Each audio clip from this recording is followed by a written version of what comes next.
Chapter 1 of On Secret Service, Detective Mystery Stories Based on Real Cases Solved by Government Agents, by William Nelson Taft. This recording is by Roger Melin. Chapter 1 A Flash in the Night. We were sitting in the lobby of the Willard, Bill Quinn and I, watching the constant stream of politicians, pretty women, and petty office-seekers who drift constantly through the heart of Washington. Suddenly, under his breath, I heard Quinn mutter, "Hello," and following his eyes, I saw a trim, dapper, almost effeminate-looking chap of about 25, strolling through Peacock Alley, as if he didn't have a care in the world. "What's the matter?" I inquired. "Somebody who oughtn't to be here?"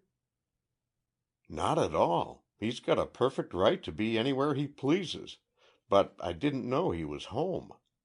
Last time I heard of him he was in Seattle, mixed up with those riots that old Hanson handled so well." "Bolshevist?" "Hardly," and Quinn smiled. "Don't you know Jimmy Callahan? Well, it's scarcely the province of a Secret Service man to impress his face upon everyone. The secret wouldn't last long. No, Jimmy was working on the other end of the Seattle affair, trying to locate the men behind the move, and I understand he did it fairly well, too. But what else would you expect from the man who solved that submarine tangle in Norfolk?" Quinn must have read the look of interest in my face, for he continued, almost without a pause, "Did you ever hear the inside of that case? One of the most remarkable in the whole history of the Secret Service, and that's saying a good deal. I don't suppose it would do any harm to spill it, so let's move over there in a corner and I'll relate a few details of a case where the second hand of a watch played a leading role. The whole thing started back in the spring of 1918, said Quinn, who held down a soft berth in the Treasury Department as a reward for a game leg obtained during a counterfeiting raid on Long Island. "Along about then, if you remember, the Germans let loose a lot of boasting statements as to what they were going to do to American ships and American shipping. Transports were going to be sunk, commerce crippled, and all that sort of thing. While not a word of it got into the papers, there were a bunch of people right here in Washington who took these threats seriously, for the Hun's most powerful weapon appeared to be in his submarines, and if a fleet of them once got going off the coast, we'd lose a lot of valuable men and time landing them.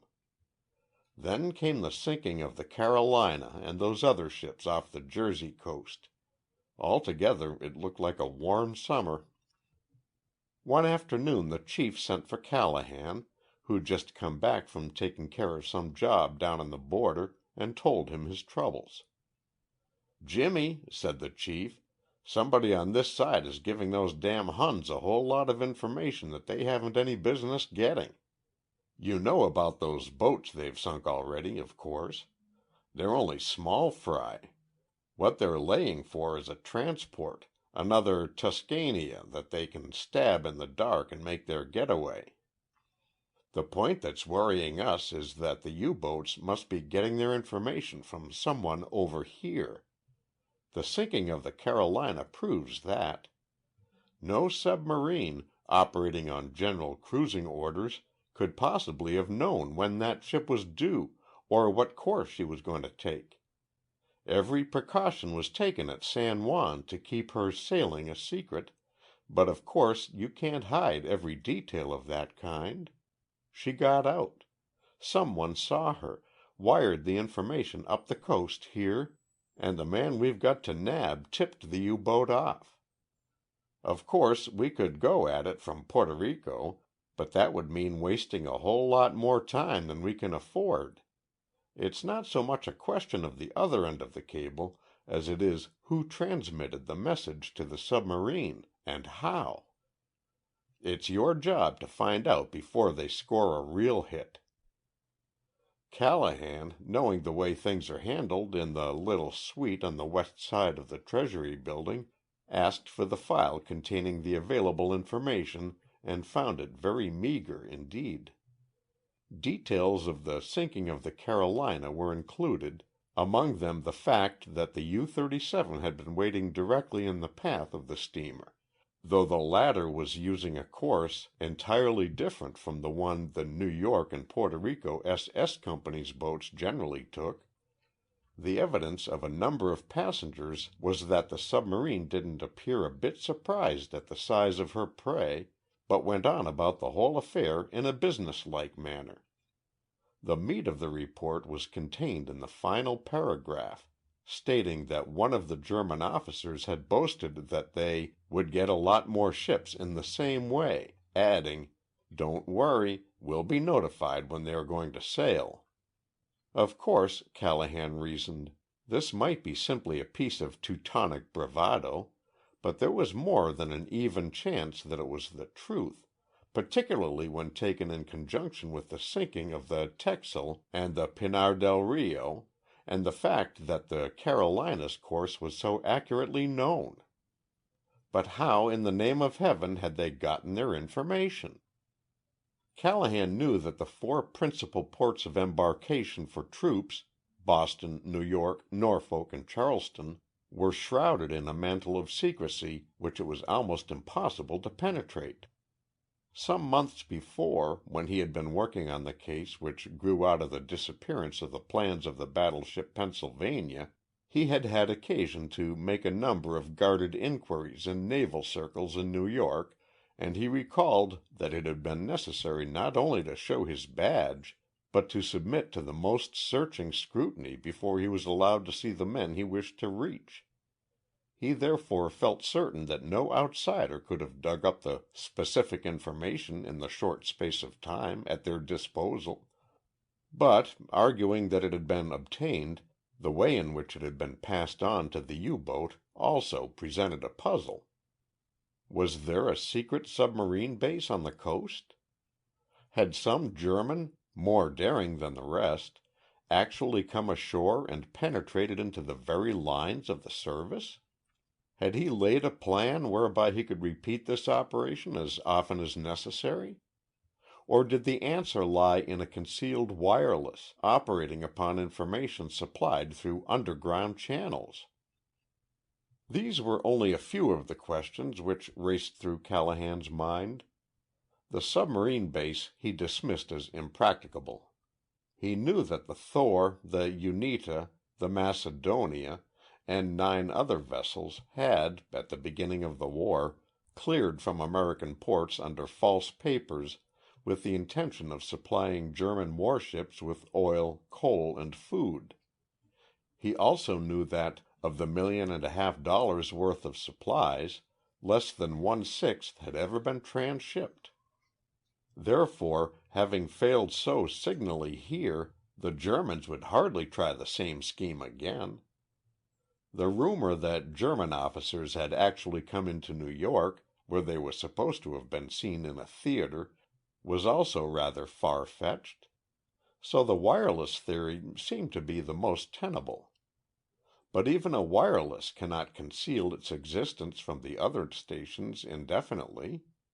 Of course, it was possible that it might be located on some unfrequented part of the coast. But then how could the operator obtain the information which he transmitted to the U-boat? Callahan gave it up in despair, for that night. He was tired, and he felt that 8 hours' sleep would do him more good than thrashing around with a problem for which there appeared to be no solution, a problem which, after all, he couldn't even be sure existed. Maybe, he thought drowsily, as he turned off the lights, maybe the German on the U-boat was only boasting after all, or maybe...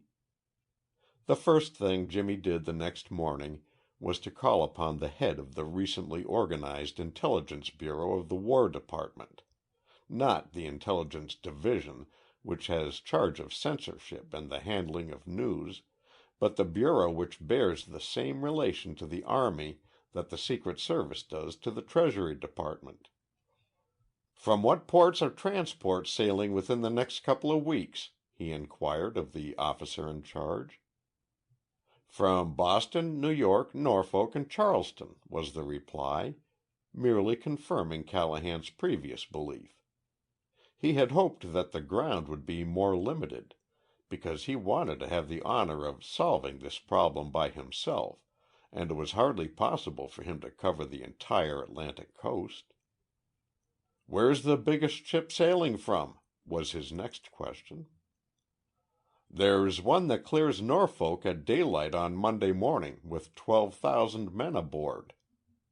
"Norfolk?" interrupted Callahan. "I thought most of the big ones left from New York or Boston." "So they do, generally. But these men are from Virginia and North Carolina. Therefore, it's easier to ship them out of Norfolk. Saves time and congestion of the railroads. As it happens, the ship they're going on is one of the largest that will clear for 10 days or more. All of the other big ones are on the other side." "Then," cut in Callahan, "if the Germans wanted to make a 10 strike, they'd lay for that boat?" "They sure would. And one torpedo well placed would make the Tuscania look like a Sunday school picnic." "But what's the idea? Got a tip that the Huns are going to try to grab her?" "No, not a tip," Callahan called back over his shoulder, for he was already halfway out of the door. "Just a hunch, and I'm going to play it for all it's worth." The next morning, safely ensconced at the Monticello under the name of Robert P. Oliver of Williamsport, Pennsylvania, Callahan admitted to himself that he was indeed working on nothing more than a hunch, and not a very well-defined one at that. The only point that appeared actually to back up his theory that the information was coming from Norfolk was the fact that the U-boat was known to be operating between New York and the Virginia Capes. New York itself was well guarded, and the surrounding country was continually patrolled by operatives of all kinds. It was the logical point to watch, and therefore it would be much more difficult to obtain and transmit information there than it would be in the vicinity of Norfolk, where military and naval operations were not conducted on as large a scale nor with as great an amount of secrecy. Norfolk, Callahan found, was rather proud of her new-found glory. For years she had basked in the social prestige of the Chamberlain, the annual gathering of the fleet at Hampton Roads, and the military pomp and ceremony attendant upon the operations of Fortress Monroe. But the war had brought a new thrill. Norfolk was now one of the principal ports of embarkation for the men going abroad. Norfolk had finally taken her rank with New York and Boston, the rank to which her harbor entitled her. Callahan reached Norfolk on Wednesday morning. The America, according to the information he had received from the War Department, would clear at daybreak Monday. But at noon on Saturday, the Secret Service operative had very little more knowledge than when he arrived. He had found that there was a rumor to the effect that 2 U-boats were waiting off the Capes for the transport, which, of course, would have the benefit of the usual convoy. But, as one Army officer phrased it, "What's the use of a convoy if they know just where you are? Germany would willingly lose a sub or 2 to get us, and with the sea that's been running for the past 10 days, there'd be no hope of saving more than half the boys." Spurred by the rapidity with which time was passing and the fact that he sensed a thrill of danger, an intuition of impending peril, around the America, Callahan spent the better part of Friday night and all Saturday morning running down tips that proved to be groundless. A man with a German name was reported to be working in secret upon some invention in an isolated house on Willoughby Spit. A woman, concerning whom little was known, had been seen frequently in the company of 2 lieutenants slated to sail on the America. A house in Newport News emitted strange clacking sounds at night. But the alleged German proved to be a photographer of unassailable loyalty, putting in extra hours trying to develop a new process of color printing. The woman came from one of the oldest families in Richmond and had known the two lieutenants for years. The house in Newport News proved to be the residence of a young man who hoped someday to sell a photoplay scenario, the irregular clacking noise being made by a typewriter operated none too steadily. "That's what happens to most of the clues that people hand you," Callahan mused as he sat before his open window on Saturday evening with less than 36 hours left before the America was scheduled to leave. "Some fellows have luck with them, but I'll be hanged if I ever did. Here I'm working in the dark on a case that I'm not even positive exists. That infernal submarine may be laying off Boston at this minute, waiting for the ship that leaves there Tuesday. Maybe they don't get any word from shore at all. Maybe they just—" But here he was brought up with a sudden jar that concentrated all his mental faculties along an entirely different road. Gazing out over the lights of the city, scarcely aware that he saw them, his subconscious mind had been following for the past 3 minutes something apparently usual, but in reality entirely out of the ordinary. "By George," he muttered, "I wonder—" Then, taking his watch from his pocket, his eyes alternated between a point several blocks distant, a point over the roofs of the houses, and the second hand of his timepiece. Less than a minute elapsed before he reached for a pencil and commenced to jot down dots and dashes on the back of an envelope. When, a quarter of an hour later, he found that the dashes had become monotonous, as he expected they would, he reached for the telephone and asked to be connected with the private wire of the Navy Department in Washington. "Let me speak to Mr. Thurber at once," he directed. "Operative Callahan, S.S. speaking." "Hello, that you, Thurber? This is Callahan. I'm in Norfolk, and I want to know whether you can read this code. You can figure it out if anybody can. Ready? Dash, dash, dash, dot, dash, dash, dot." And he continued until he had repeated the entire series of symbols that he had plucked out of the night. "Sounds like a variation of the International Morse," came the comment from the other end of the wire, from Thurber, librarian of the Navy Department, and one of the leading American authorities on code and ciphers. "May take a little time to figure it out, but it doesn't look difficult. Where can I reach you?" "I'm at the Monticello. Name of Robert P. Oliver. Put in a call for me as soon as you see the light on it. I've got something important to do right now." And he hung up without another word. A quick grab for his hat, a pat under his arm, to make sure that the holster holding his automatic was in place, and Callahan was on his way downstairs. Once in the street, he quickened his pace and was soon gazing skyward at the corner of two deserted thoroughfares not many blocks from the Monticello. A few minutes' consultation with his watch confirmed his impression that everything was right again, and he commenced his search for the night watchman. "Who," he inquired of that individual, "has charge of the operation of that phonograph sign on the roof?" "Don't know for certain, sir, but I think it's operated by a man down the street a piece. He's got charge of a bunch of them sort of things. Mighty funny kind of way to earn a living. I call it flashing on and off all night long." "But where's he work from?" interrupted Callahan, fearful that the Negro's garrulousness might delay him unduly. "Straight down this street 3 blocks, sir. Then turn 1 block to your left, and you can't miss the place. Electrical Advertisin' Headquarters, they calls it. Thank you, sir." And Callahan was gone almost before the watchman could grasp the fact that he held a $5 bill instead of $1, as he thought.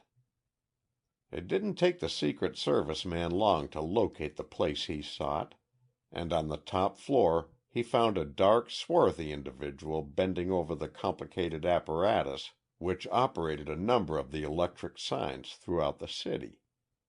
Before the other knew it, Callahan was in the room, his back to the door and his automatic ready for action.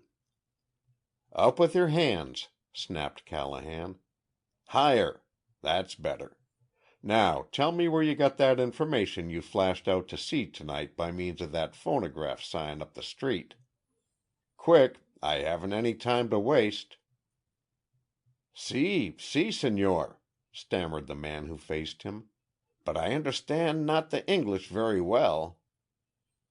"All right," countered Callahan. "Let's try it in Spanish," and he repeated his demands in that language.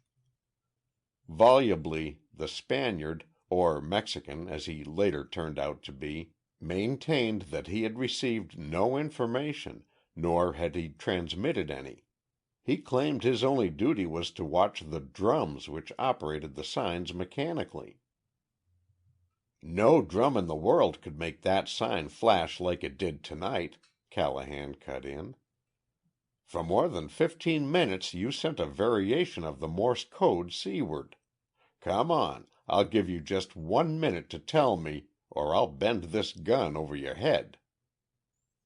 Before the minute had elapsed, the Mexican commenced his confession. He had been paid $100 for a week, he claimed, to flash a certain series of signals every Saturday night, precisely at 9 o'clock. The message itself, a series of dots and dashes, which he produced from his pocket as evidence of his truthfulness, had reached him on Saturday morning for the 2 preceding weeks. He didn't know what it meant. All he did was to disconnect the drum which operated the sign and move the switch himself. Payment for each week's work, he stated, was enclosed with the next week's message. Where it came from he didn't know, but the envelope was postmarked Washington. With his revolver concealed in his coat pocket, but with its muzzle in the small of the Mexican's back, Callahan marched his captive back to the hotel and up into his room. As he opened the door, the telephone rang out, and ordering the other to stand with his face to the wall in a corner and be damn sure not to make a move, the government agent answered the call. As he expected, it was Thurber. "The code's a cinch," came the voice over the wire from Washington. "But the message is infernally important. It's in German, and evidently you picked it up about 2 sentences from the start. The part you gave me states that the transport America, with 12,000 men aboard, will leave Norfolk at daylight Monday. The route the ship will take is distinctly stated, as is the personnel of her convoy. Where'd you get the message?" "Flashes in the night," answered Callahan.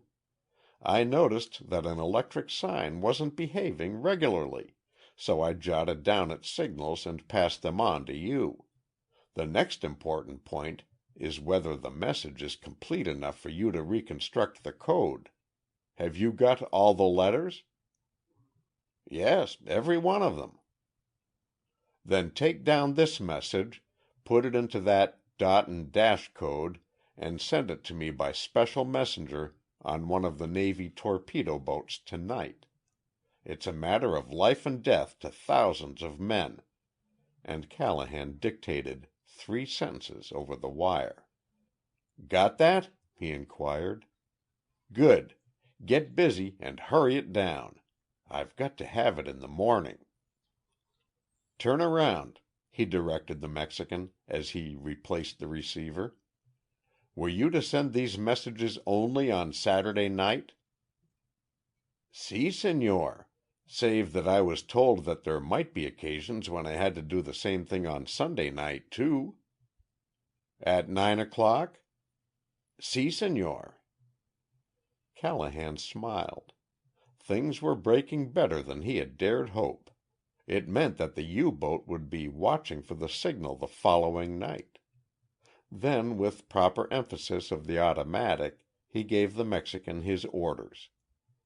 He was to return to his office with Callahan and go about his business as usual, with the certainty that if he tried any foolishness, the revolver could act more quickly than he. Accompanied by the government agent, he was to come back to the Monticello and spend the night in Callahan's room, remaining there until the next evening when he would, promptly at 9 o'clock and under the direction of an expert in telegraphy, send the message which Callahan would hand him. That's practically all there is to the story. "All?" I echoed when Quinn paused. "What do you mean, all? What was the message Callahan sent? What happened to the Mexican? Who sent the letter and the money from Washington?" "Nothing much happened to the Mexican," replied my informant, with a smile. "They found that he was telling the truth, so they just sent him over the border with instructions not to show himself north of the Rio Grande. As for the letter, that took the Post Office, the Department of Justice, and the Secret Service the better part of 3 months to trace. But they finally located the sender 2 weeks after she—yes, it was a woman, and a darned pretty one at that—had made her getaway. I understand they got her in England and sentenced her to penal servitude for some 20 years or more. In spite of the war, the Anglo-Saxon race hasn't completely overcome its prejudice against the death penalty for women." "But the message Callahan sent?" I persisted. "That was short and to the point. As I recall it, it ran something like this: Urgent. Route of America changed. She clears at daylight, but takes a course exactly 10 miles south of one previously stated. Be there." The U-boat was there all right. But so were 4 hydroplanes and half a dozen destroyers, all carrying the Stars and Stripes. End of Chapter 1. Chapter 2. The Mint Mystery. "Mr. Drummond! Wire for Mr. Drummond! Mr. Drummond, please!" It was the monotonous, oft-repeated call of a Western Union boy, according to my friend Bill Quinn, formerly of the United States Secret Service, that really was responsible for solving the mystery which surrounded the disappearance of $130,000 in gold from the Philadelphia Mint. "The boy himself didn't have a thing to do with the gold or the finding of it," admitted Quinn. "But his persistence was responsible for locating Drummond of the Secret Service just as he was about to start on a well-earned vacation in the Maine woods.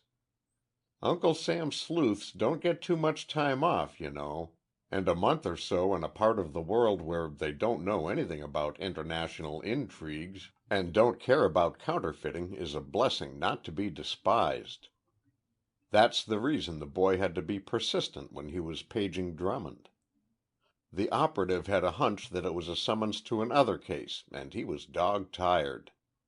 But the boy kept singing out the name through the train, and finally landed his man, thus being indirectly responsible for the solution of a mystery that might have remained unsolved for weeks, and incidentally saved the government nearly every cent of the $130,000.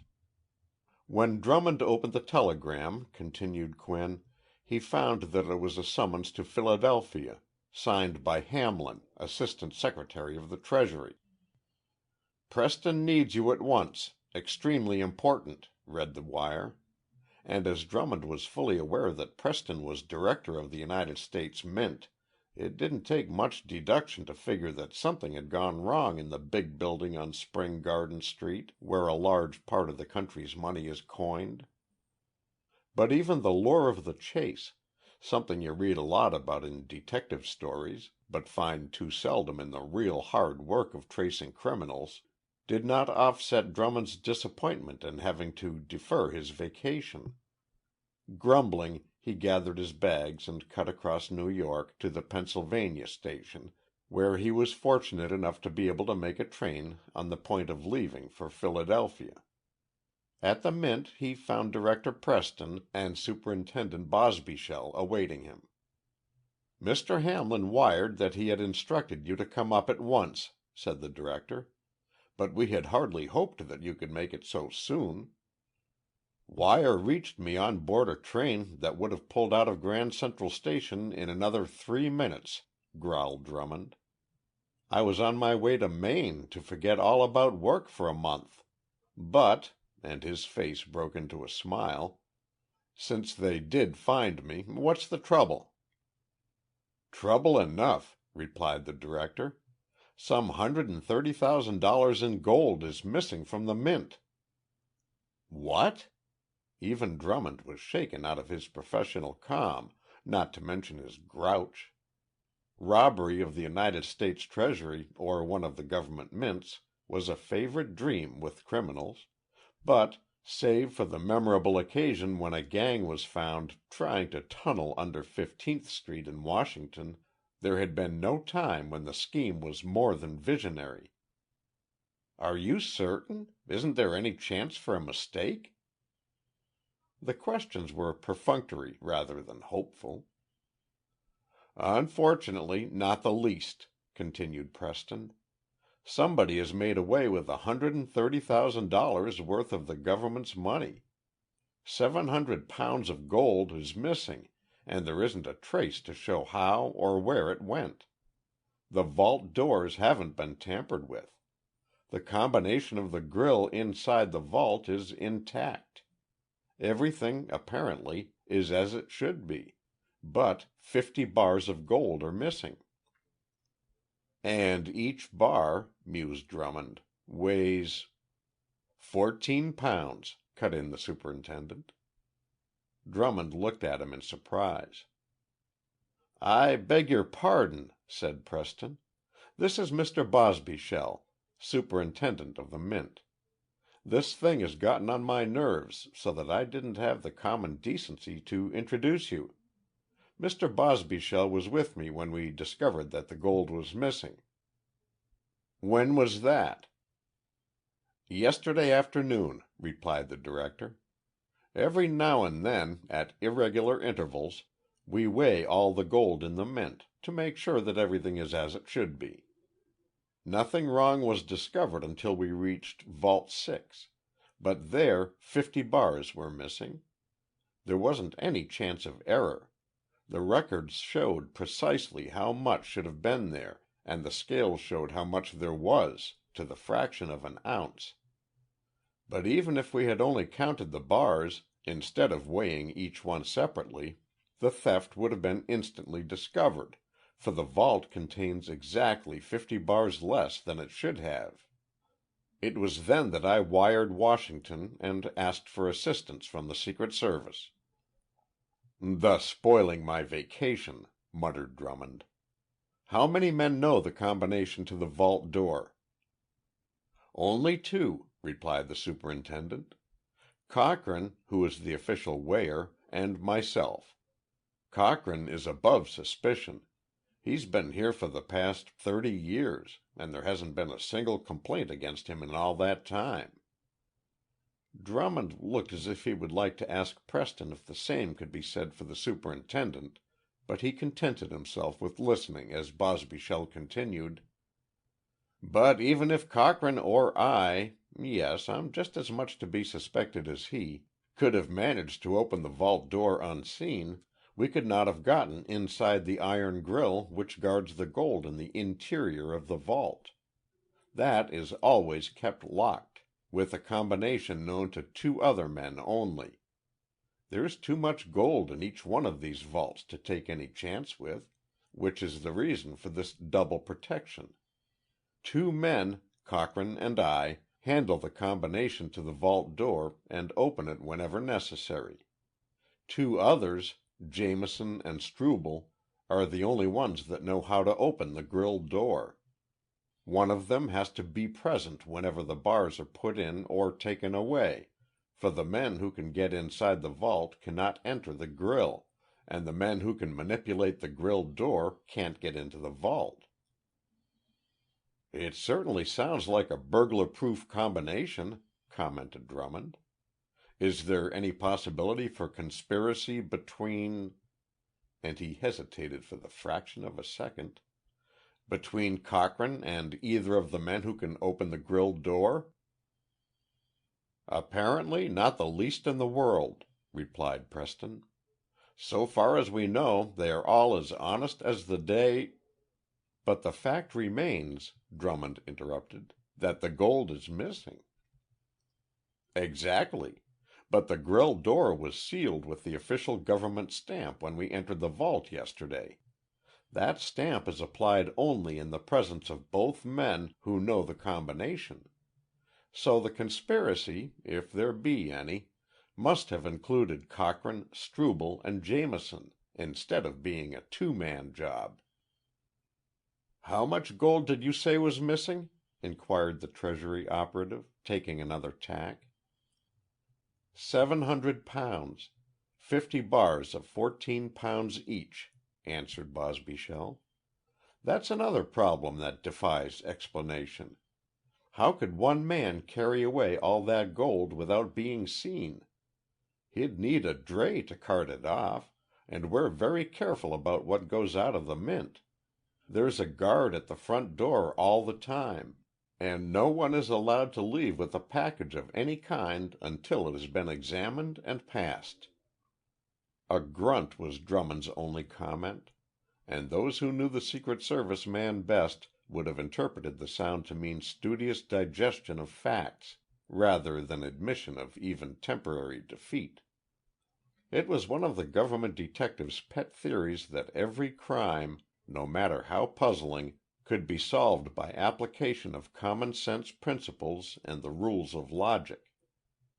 "The criminal with brains," he was fond of saying, "will deliberately try to throw you off the scent. Then you've got to take your time and separate the wheat from the chaff, the false leads from the true. But the man who commits a crime on the spur of the moment, or who flatters himself that he hasn't left a single clue behind, is the one who's easy to catch. The cleverest crook in the world can't enter a room without leaving his visiting card in some way or other. It's up to you to find that card and read the name on it, and common sense is the best reading glass." Requesting that his mission be kept secret, Drummond said that he would like to examine Vault No. 6.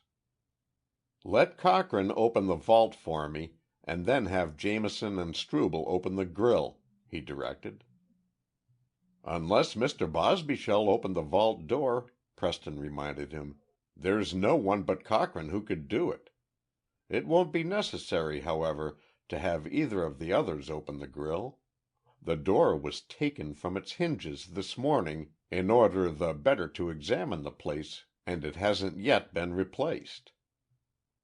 "All right," agreed Drummond. "Let's have Cochrane work the outer combination, then. I'll have a look at the other two later."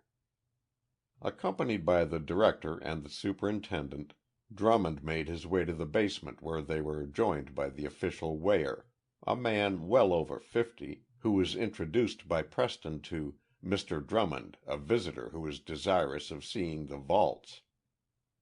"I understand that you are the only man who can open them," said the detective. "Suppose we look into this one," as he stopped, as if by accident, before Vault No. 6. Cochrane, without a word, bent forward and commenced to twirl the combination. A few spins to the right, a few to the left, back to the right, to the left once more, and he pulled at the heavy door expectantly. But it failed to budge. Again he bent over the combination, spinning it rapidly. Still the door refused to open. "I'm afraid I'll have to ask you to help me with this, Superintendent," Cochrane said finally. It doesn't seem to work somehow." But under Bosbyshell's manipulation, the door swung back almost instantly. "Nothing wrong with the combination," commented Preston. Drummond smiled. "Has the combination been changed recently?" he asked. "Not for the past month," Bosbyshell replied. "We usually switch all of them 6 times a year, just as a general precaution, but this has been the same for the past few weeks, ever since the 15th of last month, to be precise." Inside the vault, Drummond found that, as Preston had stated, the door to the grill had been taken from its hinges to facilitate the work of the men who had weighed the gold, and had not been replaced. "Where are the gold bars?" asked the detective. "The place looks like it had been well looted."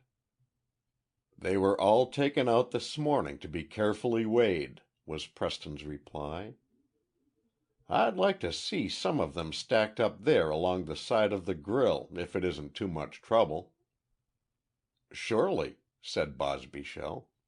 "I'll have the men bring them in at once."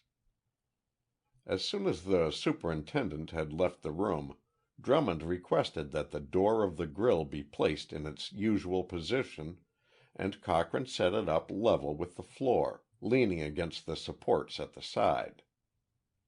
"Is that the way it always stays?" inquired the Secret Service man. "No, sir, but it's pretty heavy to handle, and I thought you just wanted to get a general idea of things." "I'd like to see it in place, if you don't mind. Here, I'll help you with it, but we better slip our coats off, for it looks like a man-sized job." And he removed his coat as he spoke. After Cochrane had followed his example, the two of them hung the heavy door from its hinges and stepped back to get the effect. But Drummond's eyes were fixed, not upon the entrance to the grill, but on the middle of Cochrane's back, and when the opportunity offered an instant later, he shifted his gaze to the waist of the elder man's trousers. Something that he saw there caused the shadow of a smile to flit across his face. "Thanks," he said. "That will do nicely," and he made a quick gesture to Preston that he would like to have Cochrane leave the vault. "Very much obliged, Mr. Cochrane," said the director. "We won't bother you any more. You might ask those men to hurry in with the bars, if you will." And the weigher, pausing only to secure his coat, left the vault. "Why all the stage setting?" inquired Preston. "You don't suspect—" "I don't suspect a thing," Drummond smiled, searching for his own coat, "beyond the fact that the solution to the mystery is so simple as to be almost absurd. By the way, have you noticed those scratches on the bars of the grill, about 4 feet from the floor?" "No, I hadn't," admitted the director. "But what of them? These vaults aren't new, you know, and I dare say you'd find similar marks on the grill bars in any of the others." "I hope not," Drummond replied grimly, "for that would almost certain mean a shortage of gold in other sections of the mint. Incidentally, has all the rest of the gold been weighed?" "Every ounce of it." "Nothing missing?" "Outside of the 700 pounds from this vault, not a particle." "Good. Then I'll be willing to lay a small wager that you can't find the duplicates of these scratches anywhere else in the mint," and Drummond smiled at the director's perplexity. When the men arrived with a truck loaded with gold bars, they stacked them, at the superintendent's direction, along the side of the grill nearest the vault entrance. "Is that the way they are usually arranged?" inquired Drummond. "Yes, the grill bars are of tempered steel, and the openings between them are too small to permit anyone to put his hand through. Therefore, as we are somewhat pressed for space, we stack them up right along the outer wall of the grill and then work back.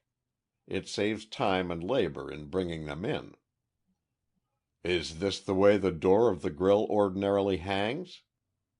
Bosbyshell inspected it a moment before he replied. Yes, he said. It appears to be all right. It was purposely made to swing clear of the floor and the ceiling so that it might not become jammed. The combination and the use of the seal prevents its being opened by anyone who has no business in the grill. And the seal was intact when you came in yesterday afternoon? It was. Thanks, said Drummond. That was all I wanted to know.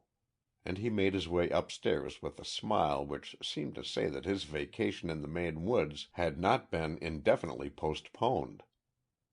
Once back in the director's office, the government operative asked permission to use the telephone and, calling the Philadelphia office of the Secret Service, requested that the 3 agents be assigned to meet him downtown as soon as possible.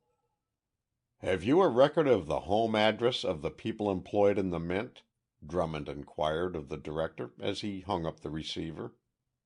"Surely," said Preston, producing a typewritten list from the drawer of his desk. "I'll borrow this for a while, if I may. I'll probably be back with it before 3 o'clock, and bring some news with me, too," and the operative was out of the room before Preston could frame a single question. As a matter of fact, the clock in the director's office pointed to 2:30 when Drummond returned, accompanied by the 3 men who had been assigned to assist him. "Have you discovered anything?" Preston demanded. "Let's have Cochrane up here first," Drummond smiled. "I can't be positive until I've talked to him. You might have the superintendent in, too. He'll be interested in developments, I think." Bosbyshell was the first to arrive, and, at Drummond's request, took up a position on the far side of the room. As soon as he had entered, 2 of the other Secret Service men ranged themselves on the other side of the doorway and, the moment Cochrane came in, closed the door behind him. "Cochrane," said Drummond, "what did you do with the 700 pounds of gold that you took from Vault No. 6 during the past few weeks?" What?" stammered the weigher. "There's no use bluffing," continued the detective. "We've got the goods on you. The only thing missing is the gold itself, and the sooner you turn it over the more lenient the government will be with you. I know how you got the bars out of the grill. A piece of bent wire was sufficient to dislodge them from the top of the pile nearest the grill bars, and it was easy to slip them under the door. No wonder the seal was never tampered with. It wasn't necessary for you to go inside the grill at all. But, more than that, I know how you carried the bars, one at a time, out of the Mint. It took these 3 men less than an hour this afternoon to find the tailor who fixed the false pocket in the front of your trousers. The next time you try a job of this kind you better attend to all these details yourself.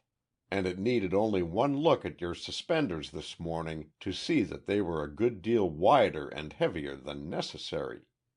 That long coat you are in the habit of wearing is just the thing to cover up any suspicious bulge in your garments, and the guard at the door, knowing you, would never think of telling you to stop, unless you carried a package or something else contrary to orders. The people in your neighborhood say that they've seen queer bluish lights in the basement of your house on Woodland Avenue. So I suspect you've been melting that gold up and hiding it somewhere, ready for a quick getaway. Yes, Cochrane, we've got the goods on you, and if you want to save half of a 20-year sentence, which at your age means life, come across with the information. Where is the gold?" "In the old sewer pipe," faltered the weigher, who appeared to have aged 10 years while Drummond was speaking. "In the old sewer pipe that leads from my basement." "Good!" exclaimed Drummond. "I think Mr. Preston will use his influence with the court to see that your sentence isn't any heavier than necessary. It's worth that much to guard the Mint against future losses of the same kind. Isn't it, Mr. Director?" "It surely is," replied Preston. "But how in the name of heaven did you get the answer so quickly?" Drummond delayed his answer until Cochrane, accompanied by the three Secret Service men, had left the room. Then, "Nothing but common sense," he said. "You remember those scratches I called your attention to? The ones on the side of the grill bars? They were a clear indication of the way in which the gold had been taken from the grill.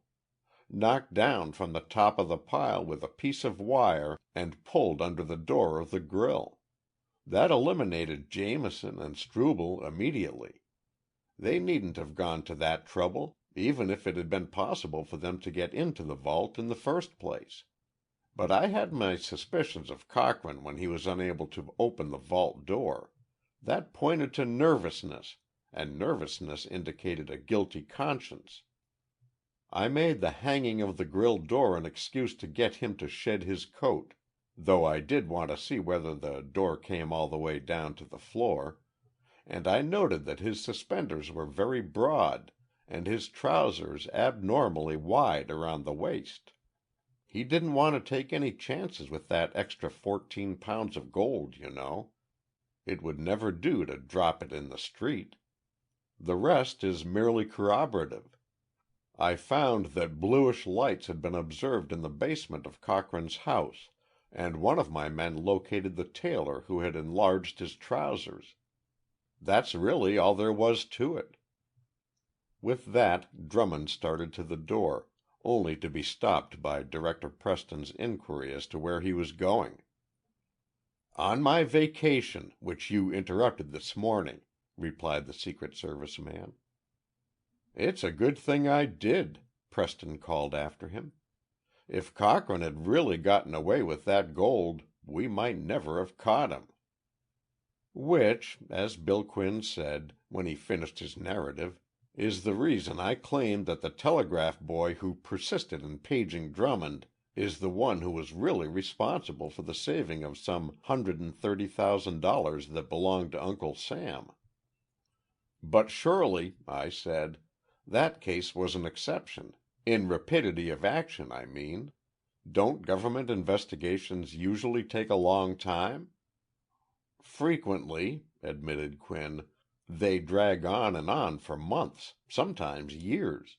But it's seldom that Uncle Sam fails to land his man, even though the trail leads into the realms of royalty, as in the Ypiranga case. That happened before the World War opened, but it gave the State Department a mighty good line on what to expect from Germany." End of Chapter 2. Chapter 3. The Ypiranga Case. "Mexico," said Bill Quinn, who now holds a soft berth in the Treasury Department by virtue of an injury received in the line of duty, during a raid on counterfeiters a few years ago, to be precise, is back on the first page of the papers again after being crowded off for some 4 years because of the World War. Funny coincidence that, when you remember that it was this same Mexico that gave us our first indication of the way we might expect Germany to behave. "Huh?" I said, a bit startled. "What do you mean? The first spark of the war was kindled in Serbia, not Mexico. Outside of the rumblings of the Algeciras case and 1 or 2 other minor affairs, there wasn't the slightest indication of the conflict to come." "No?" And Quinn's eyebrows went up in interrogation. "How about the Ypiranga case?" "The which?" "The Ypiranga case. The one where Jack Stewart stumbled across a clue in a Mexico City cafe which led all the way to Berlin and back to Washington and threatened to precipitate a row before the Kaiser was quite ready for it?" "No," I admitted. "That's a page of underground history that I haven't read, and I must confess that I don't know Stewart either." "Probably not," said the former Secret Service man. "He wasn't connected with any of the branches of the government that get into print very often. As a matter of fact, the very existence of the organization to which he belonged isn't given any too much publicity. Everyone knows of the Secret Service and the men who make the investigations for the Department of Justice and the Post Office Department, but the Department of State, for obvious reasons, conducts its inquiries in a rather more diplomatic manner. Its agents have to pose as commercial investigators, or something else equally as prosaic. Their salaries are, as a general thing, paid out of the President's private allowance, or out of the fund given to the department for use as it may see fit. Less than half a dozen people know the actual status of the organization, or the names of its members at any one time, and its exploits are recorded only in the archives of the State Department. "But who," I persisted as Quinn stopped, "was Jack Stewart, and what was the nature of the affair upon which he stumbled in Mexico City?" "Stewart," replied Quinn, "was just a quiet, ordinary sort of chap, the kind that you'd expect to find behind a desk in the State Department, sorting out consular reports and handling routine stuff. Nothing exceptional about him at all, which was probably one reason for his being selected for work as a secret agent of the department. It doesn't do, you know, to pick men who are conspicuous, either in their dress or manner. Too easy to spot and remember them. The chap who's swallowed up in the crowd is the one who can get by with a whole lot of quiet work without being suspected. When they sent Jack down to Mexico, they didn't have the slightest idea he'd uncover anything as big as he did. The country south of the Rio Grande, if you recall, had been none too quiet for some time prior to 1914. Taft had had his troubles with it ever since the end of the Diaz regime, and when Wilson came in, the Mexican question was a legacy that caused the men in the State Department to spend a good many sleepless nights. All sorts of rumors, most of them wild and bloody, floated up through official and unofficial channels. The one fact that seemed to be certain was that Mexico was none too friendly to the United States, and that some other nation was behind this feeling, keeping it constantly stirred up and overlooking no opportunity to add fuel to the flame. 3 or 4 other members of the State Department's secret organization had been wandering around picking up leads for some months past, and upon the return of one of these to Washington, Stewart was sent to replace him. His instructions were simple and delightfully indefinite. He was to proceed to Mexico City, posing as the investigator for a financial house in New York which was on the lookout for a soft concession from the Mexican government. This would give him an opportunity to seek the acquaintance of Mexican officials and lend an air of plausibility to practically any line that he found it necessary to follow. But once at the capital with his alibis well established, he was to overlook nothing which might throw light upon the question that had been bothering Washington for some time past. Just which one of the foreign powers was fanning the Mexican unrest, and to what lengths it was prepared to go. Of course, the State Department suspected, just as we now know, that Berlin was behind the movement, but at that time there was no indication of the reason. In the light of later events, however, the plan is plain. Germany, feeling certain that the greatest war Europe had ever known was a matter of the immediate future, was laying her plans to keep other nations out of the conflict. She figured that Mexico was the best foil for the United States, and that our pitifully small army would have its hands full with troubles at home. If not, she intended to let Japan enter into the equation, as shown by the Zimmerman note some 2 years later. When Stewart got to Mexico City, it did not take him long to discover that there was an undercurrent of animosity to the United States which made itself felt in numberless ways. Some of the Mexican papers, apparently on a stronger financial basis than ever before, were outspoken in their criticism of American dollars and American dealings. The people as a whole, long dominated by Diaz, were being stirred to resentment of the gringos who sought to purchase the soul of a nation as well as its mineral wealth. The improvements which American capital had made were entirely overlooked, and the spotlight of subsidized publicity was thrown upon the encroachments of the hated Yankees. All this Stewart reported to Washington, and in reply was politely informed that, while interesting, it was hardly news. The State Department had known all this for months. The question was, where was the money coming from, and what was the immediate object of the game?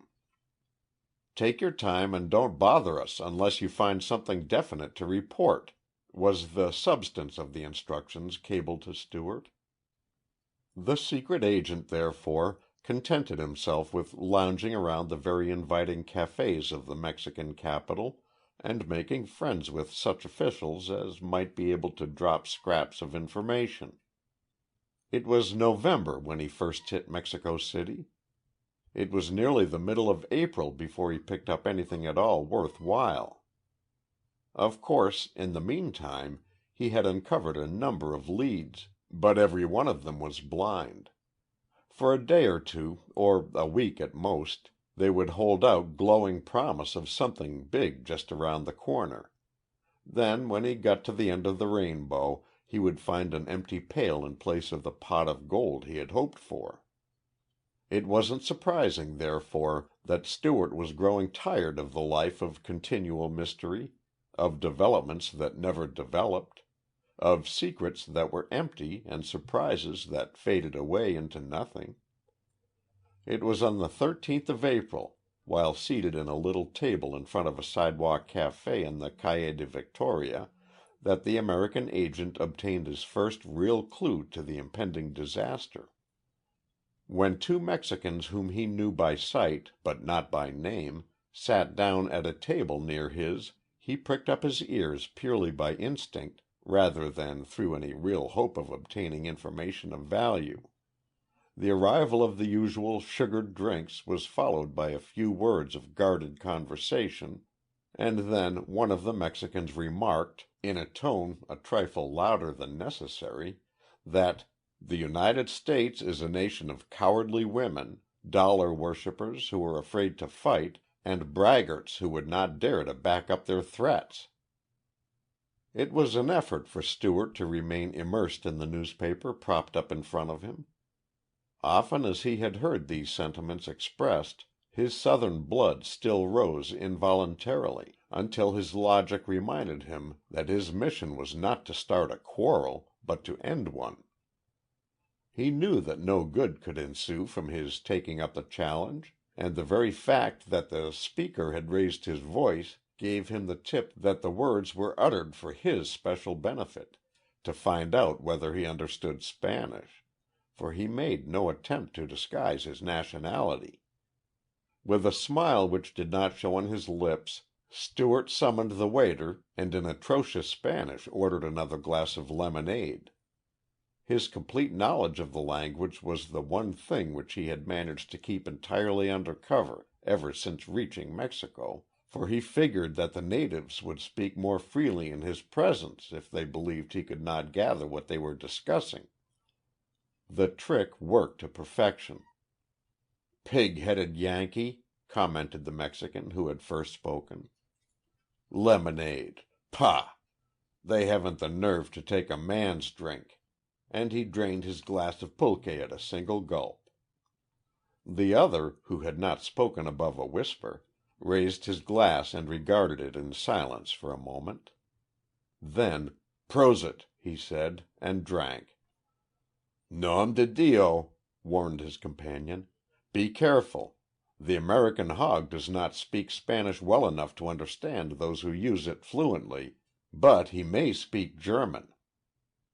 Stewart smothered a smile behind his paper. Spanish had always been a hobby of his, but he only knew about 3 words in German. "I understand," continued the Mexican, "that Victoriano is preparing for the coup, just as I always figured he would." Stewart knew that Victoriana was the familiar form in which the populace referred to Victoriano Huerta, self-appointed President of Mexico, and the man who had steadfastly defied the American government in every way possible, taking care not to allow matters to reach such a hot stage that he could handle them through diplomatic promises to see that things improved in the future. El Presidente has always been careful to protect himself, the speaker went on. But now that you have brought definite assurance from our friends that the money and the arms will be forthcoming within the fortnight, there is nothing further to fear from the Yankee pigs. It will be easy to stir up sentiment against them here overnight, and before they can mass their handful of troops along the Rio Grande, we will have retaken Texas and wiped out the insult of '48. What is the latest news from the ship?" "The—" inquired the man across the table, but his Teutonic intonation of what was evidently a Spanish name was so jumbled that all Stewart could catch was the first syllable, something that sounded like "eep." "Is that the name?" asked the Mexican. "Yes," replied the other. "She sailed from Hamburg on the 7th. Allowing 2 weeks for the passage, she isn't fast, you know, that would bring her into Vera Cruz about the 21st. Once there, the arms can be landed, and—" The events of the next few minutes moved so rapidly that when Stewart had time to catch his breath, he found it difficult to reconstruct the affair with accuracy. He recalled that he had been so interested in the conversation at the next table that he had failed to notice the approach of the only other man he knew in the State Department's secret organization, Dawson, who had been prowling around the West Coast on an errand similar to his. Before he knew it, Dawson had clapped him on the back and exclaimed, "Hello, Jack! Didn't expect to see you here. Thought you'd be looking over things in the vicinity of the palace." The words themselves were innocent enough, but they were spoken in fluent, rapid Spanish, and Stewart had shown that he understood. "Sapristi!" hissed the Mexican. "Did you see?" And he bent forward to whisper hurriedly to his companion. Stewart recovered himself instantly, but the damage had been done. "Hello, Dawson," he answered in English, trusting that the men at the next table had not noted his slip. "Sit down and have something? Rotten weather, isn't it? And not a lead in sight. These Mexicans seem to be afraid to enter into any contract that ties them up more than a year, and 18 revolutions can happen in that time." As Dawson seated himself, Stewart gave him a hasty sign to be careful. Watching the Mexican and his companion out of the corner of his eye, he steered the conversation into harmless channels. But a moment later the pair at the next table called the waiter, gave some whispered instructions, and left. "What's the matter?" asked Dawson. "Nothing, except that I involuntarily registered a knowledge of Spanish when you spoke to me just now, and I've spent several months building up a reputation for knowing less about the language than anyone in Mexico City. As luck would have it, there was a couple seated at the next table who were giving me what sounded like the first real dope I've had since I got here. I'll tell you about it later. The question now is to get back to the hotel before that precious pair get in their dirty work. A code message to Washington is all I ask. But, if I'm not mistaken, we are going to have our work cut out for us on the way back." "Scott! Serious as that, is it?" muttered Dawson. "Well, there are 2 of us, and I'd like to see their whole damn army try to stop us. Let's go." "Wait a minute," counseled Stewart. "There's no real hurry, for they wouldn't dare try to start anything in the open. In case we get separated, or if anything should happen, wire the department in code that a vessel with a Spanish name, something that begins with Yp, has cleared Hamburg, loaded with guns and ammunition. Expected at Veracruz about the 21st. Germany's behind the whole plot. Now I'll settle up and we'll move." But as he reached for his pocketbook, a Mexican swaggering along the sidewalk deliberately stumbled against his chair and sent him sprawling. Dawson was on his feet in an instant, his fists clenched and ready for action. But Stewart had noted that the Mexican had 3 companions, and that one of the men who had occupied the adjoining table was watching the affair from a vantage point half a block away. With a leap that was cat-like in its agility, Stewart seized the swaggering native by the legs in a football tackle and upset him against his assistants. "Quick, this way!" he called to Dawson, starting up the street away from the watcher at the far corner. As he ran, his hand slipped into his coat pocket, where the small but extremely efficient automatic with which all government agents are supplied usually rested. But the gun wasn't there. Apparently it had slipped out in the scuffle a moment before. Hardly had he realized that he was unarmed before he and Dawson were confronted by 5 other natives coming from the opposite direction.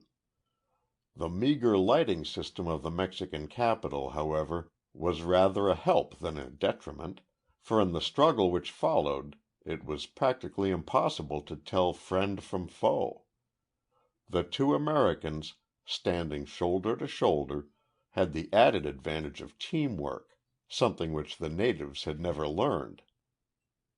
"Don't use your gun if you can help it," Stewart warned. "We don't want the police in on this." As he spoke his fist shot out, and the leader of the attacking party sprawled in the street. No sound came from Dawson beyond a grunt as he landed on the man he had singled out of the bunch. The 10 seconds that followed were jammed with action, punctuated with the shrill cries for reinforcements from the Mexicans, and brightened here and there by the dull light from down the street, which glinted off the long knives, the favorite weapon of the Latin American fighter. Stewart and Dawson realized that they must not only fight, but fight fast. Every second brought closer the arrival of help from the rear, but Dawson waited until he could hear the reinforcements almost upon them before he gave the word to break through. Then, "Come on, Jack," he called. "Let's go." Heads down, fists moving with piston-like precision, the 2 Americans plowed their way through.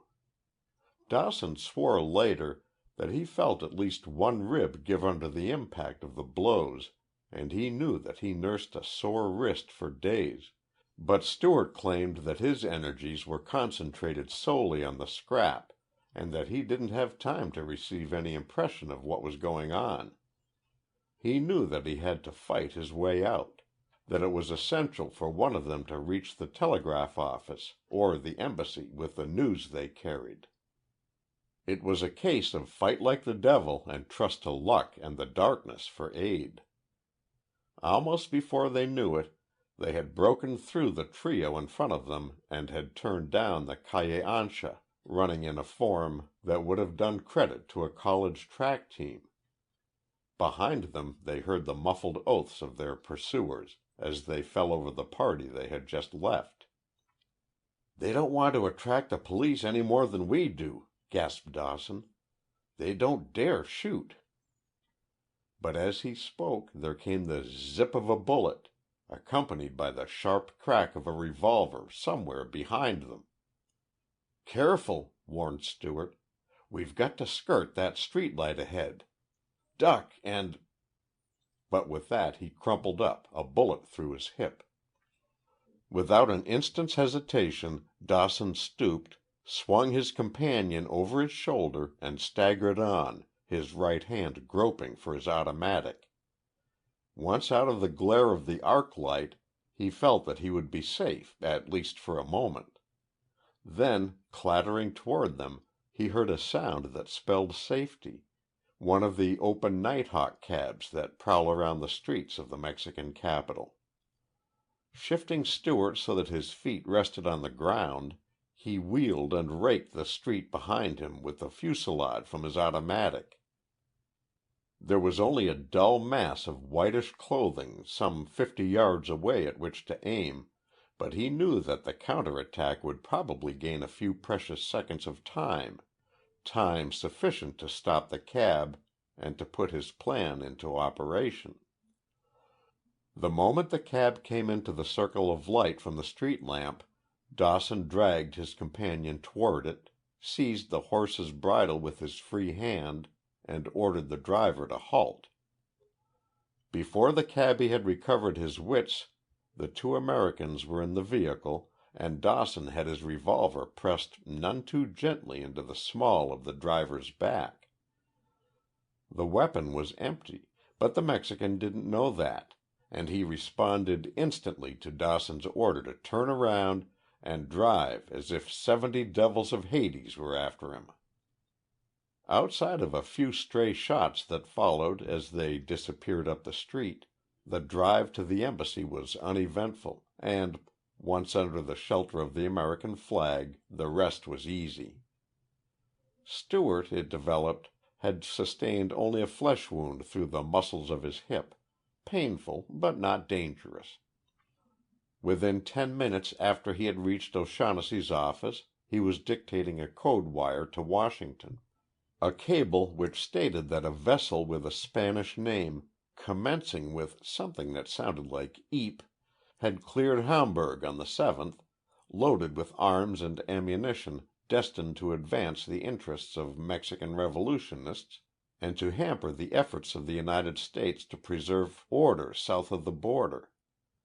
The wire reached Washington at noon of the following day and was instantly transmitted to Berlin, with instructions to Ambassador Gerard to look into the matter and report immediately.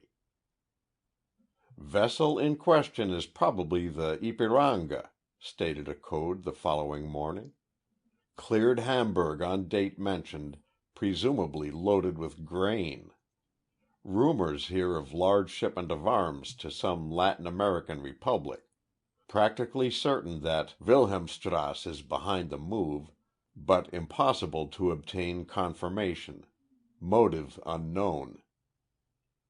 10 minutes after this message had been decoded, the newspaper correspondents at the White House noted that a special cabinet meeting had been called, but no announcement was made of its purpose or of the business transacted, beyond the admission that the insult to the flag at Tampico had been considered.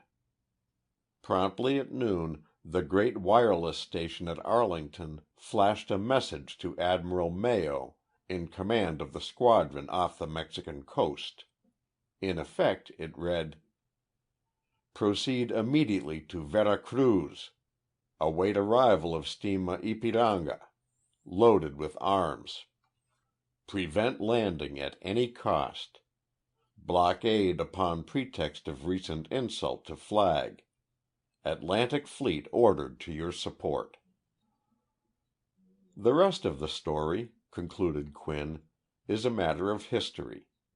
How the fleet bottled up the harbor at Vera Cruz, how it was forced to send a landing party ashore under fire, and how 17 American sailors lost their lives during the guerrilla attack which followed.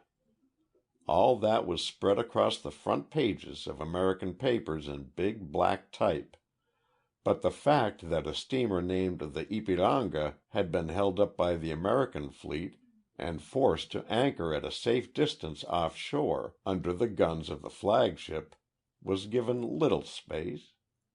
Apparently it was a minor incident, but in reality it was the crux of the whole situation, an indication of Germany's rancor, which was to burst its bounds before 4 months had passed, another case in which the arm of Uncle Sam had been long enough to stretch halfway across a continent and nip impending disaster. "But," I inquired as he paused, "what became of Dawson and Stewart?" "That I don't know," replied Quinn. "The last time I heard of Jack, he had a captain's commission in France, and was following up his feud with the Hun that started in Mexico City 4 months before the rest of the world dreamed of war.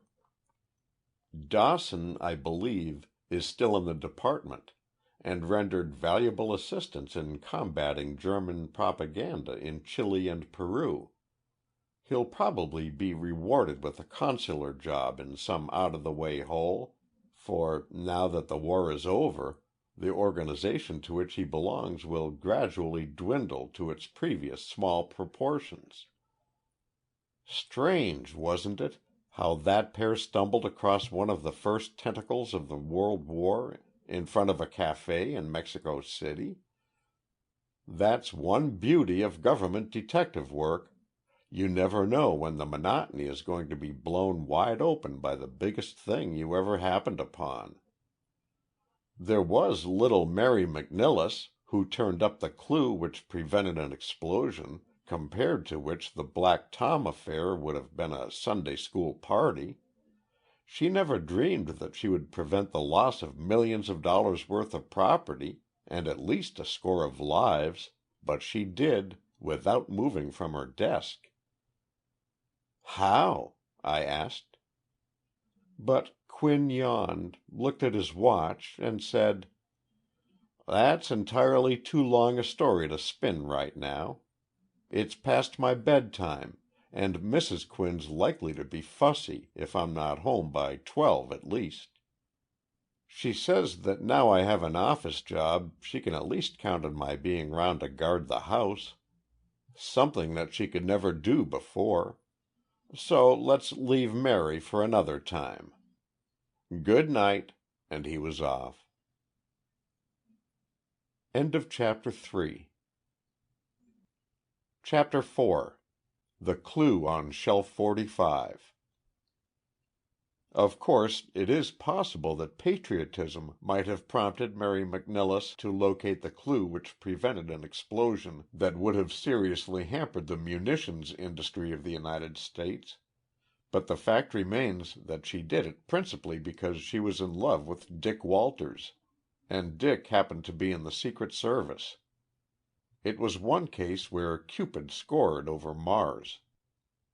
Bill Quinn eased the game leg which he won as the trophy of a counterfeiting raid some years before into a more comfortable position, reached for his pipe and tobacco pouch, and settled himself for another reminiscence of the service with which he had formerly been actively connected. Mary was, and doubtless still is, one of those red-headed, blue-eyed Irish beauties whom nature has peppered with just enough freckles to make them alluring, evidences that the sun itself couldn't help kissing her. But from all I've been able to gather, the sun was in a class by itself. Until Dick Walters came upon the scene, Miss McNillis held herself strictly aloof from masculine company, and much preferred to spend an evening with her books than to take a trip to Coney or any of the other resorts where a girl's kisses pass as current coin in payment for 3 or 4 hours' outing. Dick was just the kind of chap that would have appealed to Mary, or to most any other girl for that matter. Maybe you remember him. He used to be at the White House during Taft's regime, but they shifted most of the force soon after Wilson came in, and Dick was sent out to the coast on an opium hunt that kept him busy for more than a year. In fact, he came east just in time to be assigned to the Von Ewald case, and incidentally to fall foul of Mary and Cupid, a pair that you couldn't tie, much less beat.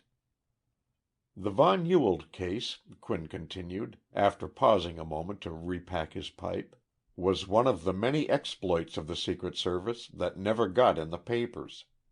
To be strictly truthful, it wasn't as much a triumph for the SS as it was for Mary McNillis. And besides, we weren't at war with Germany at that time, so it had to be kept rather dark.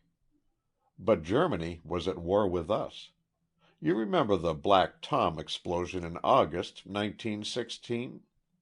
Well, if the plans of von Ewald and his associates hadn't been frustrated by a little red-headed girl with exceptional powers of observation, there would have been a detonation in Wilmington, Delaware, that would have made the Black Tom affair, with its damage of $30 millions, sound like the college yell of a deaf and dumb institute. As far back as January 1916, the Secret Service knew that there were a number of Germans in New York who desired nothing so much as to hinder the munitions industry of the United States, despite the fact that we were a neutral nation. From Harry Newton, the leader in the second plot to destroy the Welland Canal, and from Paul Seeb, who was implicated in the attempt to destroy shipping at Hoboken, they forced the information that the conspirators received their orders and drew their pay from a man of many aliases, known to his associates as Number 859, and occasionally to the world at large as Von Ewald. This much was known in Washington, but when you came to analyze the information, it didn't amount to a whole lot. It's one thing to know that someone is plotting murder and arson on a wholesale scale, but discovering the identity of that individual is an entirely different proposition, one which called for all the finesse and obstinacy for which the governmental detective services are famous. Another factor that complicated the situation was that speed was essential. The problem was entirely different from a counterfeiting or smuggling case, where you can be content to let the people on the other side of the table make as many moves as they wish, with the practical certainty that you will land them sooner or later. "Give them plenty of rope and they'll land in Leavenworth," is a favorite axiom of the service. But here you had to conserve your rope to the uttermost. Every day that passed meant that some new plot was that much nearer completion, that millions of dollars in property and the lives of no one knew how many people were still in danger. So the order went forward from the headquarters of the service, "Get the man known as Von Ewald and get him quick." Secret Service men, postal inspectors, and Department of Justice agents were called in from all parts of the country and rushed to New York, until the metropolis looked like the headquarters of a convention of governmental detectives. Grogan, the chap that landed Perry, the master counterfeiter, was there, as were George McMasters and Sid Shields, who prevented the revolution in Cuba 3 or 4 years ago. Jimmy Reynolds was borrowed from the Internal Revenue Bureau, and Althouse, who spoke German like a native, was brought up from the border where he had been working on a propaganda case just across the line. There must have been 40 men turned loose on this assignment alone, and in the course of the search for Von Ewald, there were a number of other developments scarcely less important than the main issue. At least 2 of these, the Trenton Taxicab Tangle and the affair of the girl at the Switchboard, are exploits worthy of separate mention. But in spite of the great array of detective talent, no one could get a line on Von Ewald. In April, when Dick Walters returned from the coast, the other men in the service were frankly skeptical as to whether there was a Von Ewald at all. They had come to look upon him as a myth, a bugaboo. They couldn't deny that there must be some guiding spirit to the Teutonic plots, but they rather favored the theory that several men rather than one were to blame. Walter's instructions were just like the rest, to go to New York and stick on the job until the German conspirator was apprehended. "Maybe it's one man, maybe there are half a dozen," the chief admitted, "but we've got to nail 'em. The very fact that they haven't started anything of consequence since the early part of the year would appear to point to renewed activity very shortly. It's up to you and the other men already in New York to prevent the success of any of these plots." Walters listened patiently to all the dope that had been gathered, and then figured, as had every new man, that it was up to him to do a little sleuthing of his own. The headquarters of the German agents was supposed to be somewhere in Greenwich Village, on one of those half-grown alleys that always threatens to meet itself coming back. But more than a score of government operatives had combed that part of the town without securing a trace of anything tangible. On the average of once a night, the phone at headquarters would ring, and someone at the other end would send in a hurry call for help up in the Bronx, or in Harlem, or some other distant part of the city where he thought he had turned up a clue. The men on duty would leap into the machine that always waited at the curb and fracture every speed law ever made, only to find, when they arrived, that it was a false alarm. Finally, after several weeks of that sort of thing, conditions commenced to get on Dick's nerves. "I'm going to tackle this thing on my own," he announced. "Luck is going to play as much of a part in landing von Ewald as anything else, and luck never hunted with more than one man. Goodbye, see you fellas later." But it was a good many weeks, August to be precise, before the men in the Federal Building had the opportunity of talking to Walters. He would report over the phone, of course, and drop down there every few days, but he'd only stay long enough to find out if there was any real news or any orders from Washington. Then he'd disappear uptown. "Dick's sure got a grouch these days," was the comment that went around after Walters had paid one of his flying visits. "Yeah," grunted Barry, who was on duty that night. "Either the von Ewald case has got on his nerves, or he's found a girl that can't see him." Neither supposition missed the mark very far.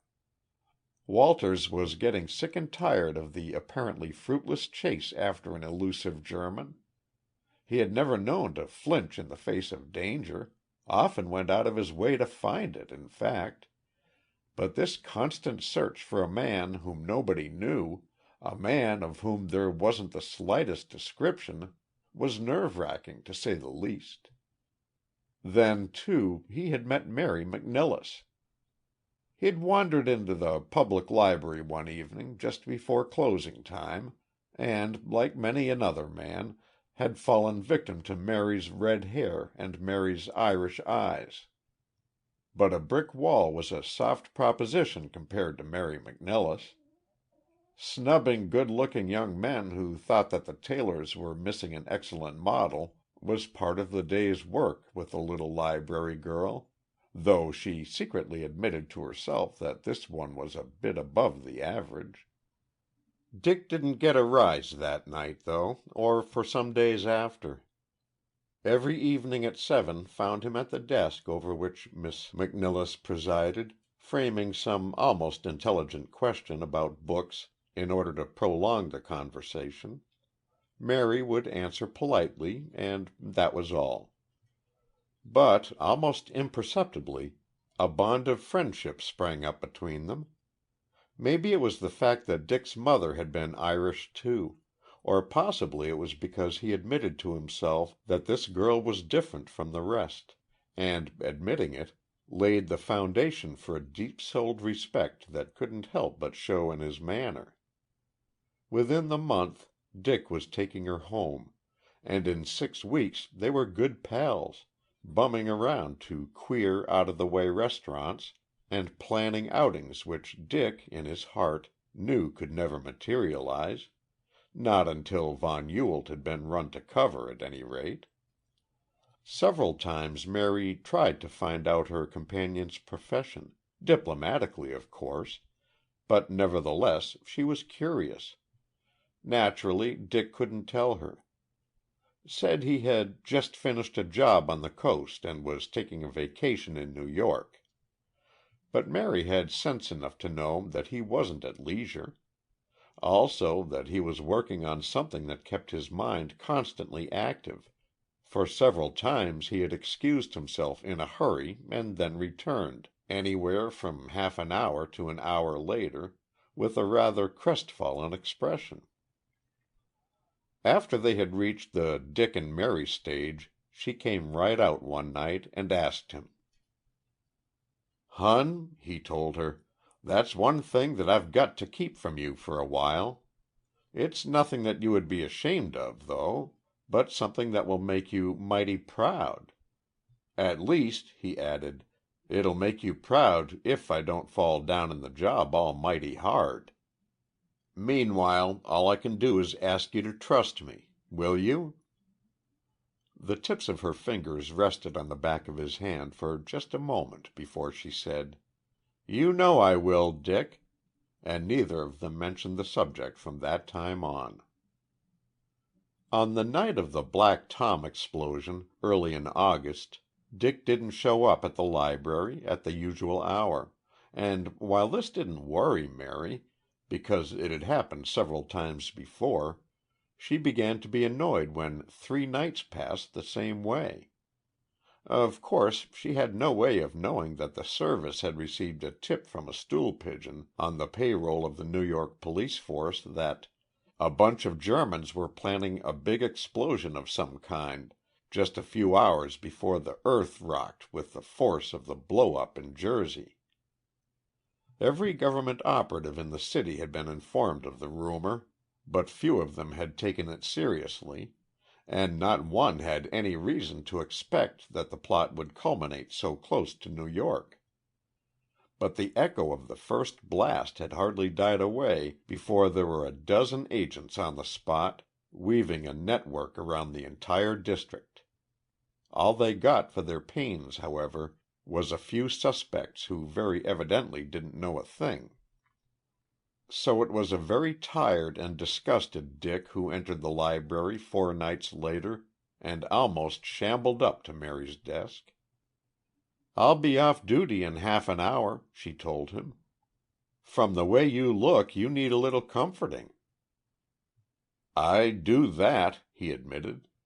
"Don't make me wait any longer than you have to," and he amused himself by glancing over the late seekers after knowledge. When they had finally seated themselves in a cozy corner of a little restaurant in the upper 40s, Dick threw caution to the winds and told Mary all about his troubles. "I haven't the least business to do it," he confessed, "and if the chief found out I'd be bounced so fast that it would make my head swim.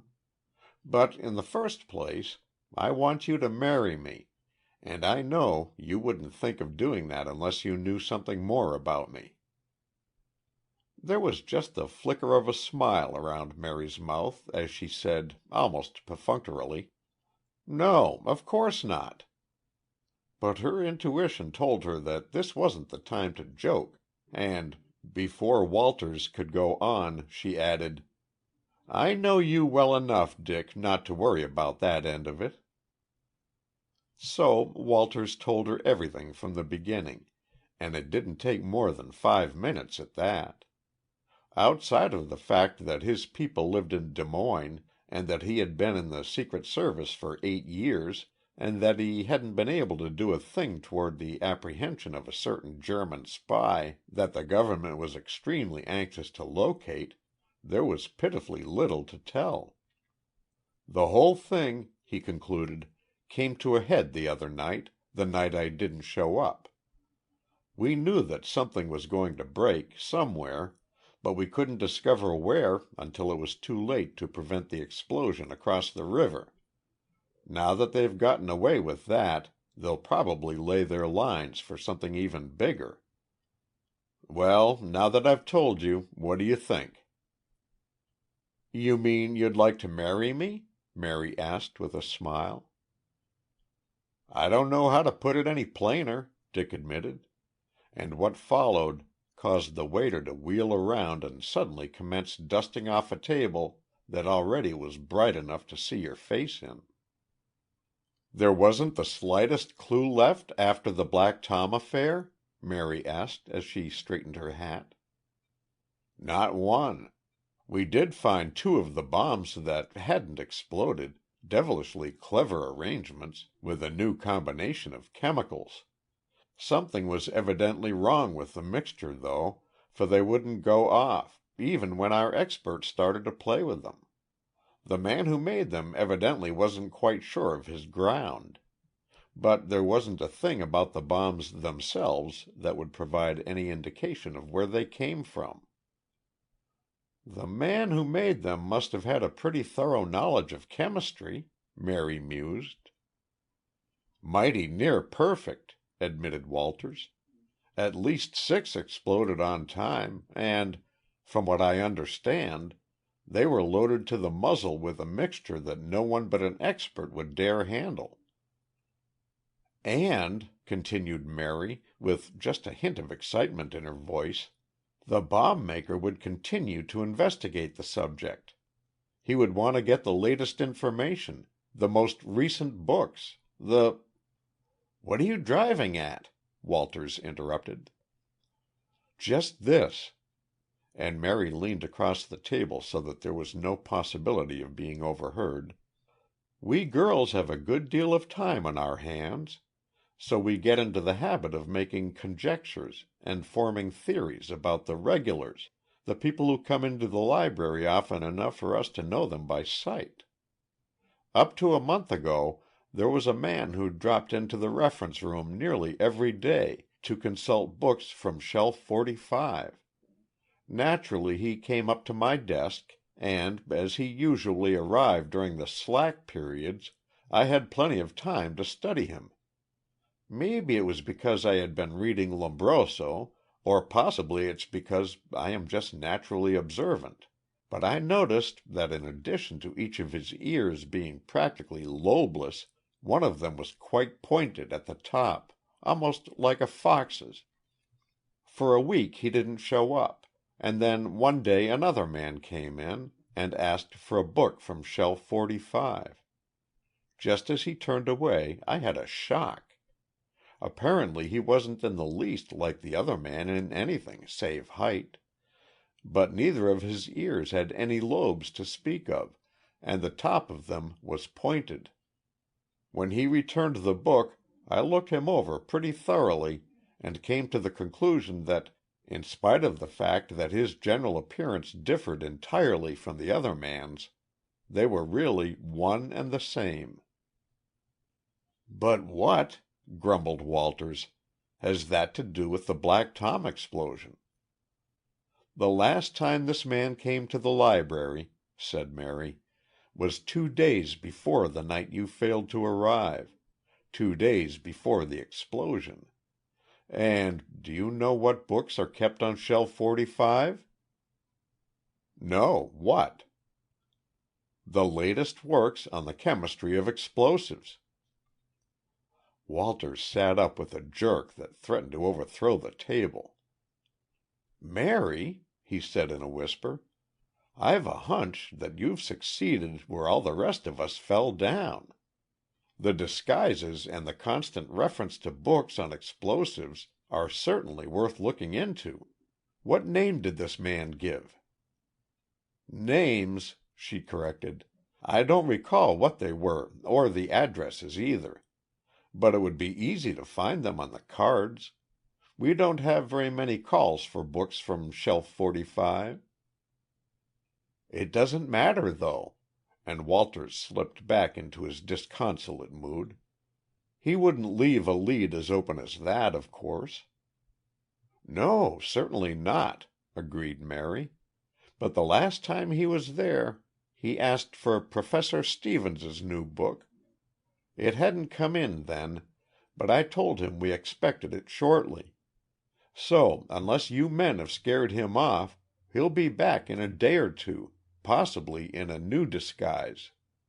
Why don't you see the librarian, get a place as attendant in the reference room, and I'll tip you off the instant I spot that pointed ear. That's the thing he can't hide." The next morning there was a new employee in the reference room. No one knew where he came from, and no one, save the librarian and Mary McNilless, knew what he was there for, because his principal occupation appeared to be lounging around inconspicuously in the neighborhood of the information desk. There he stayed for 3 days, wondering whether this clue, like all the rest, would dissolve into thin air. About 5 o'clock on the afternoon of the third day, a man strolled up to Mary's desk and asked if Professor Stevens's book had come in yet. It was reposing at that moment on shelf 45, as Mary well knew, but she said she'd see, and left the room, carefully arranging her hair at the back of her neck with her left hand, a signal which she and Dick had agreed upon the preceding evening. Before she returned, the new attendant had vanished, but Dick Walters, in his usual garb, was loitering around the only entrance to the reference room, watching the suspect out of the corner of his eye.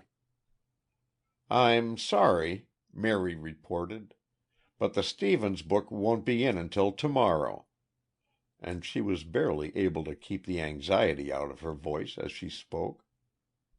Had Dick gotten her signal? Would he be able to trail his man? Could he capture him without being injured? These and a score of other questions rushed through her mind as she saw the German leave the room.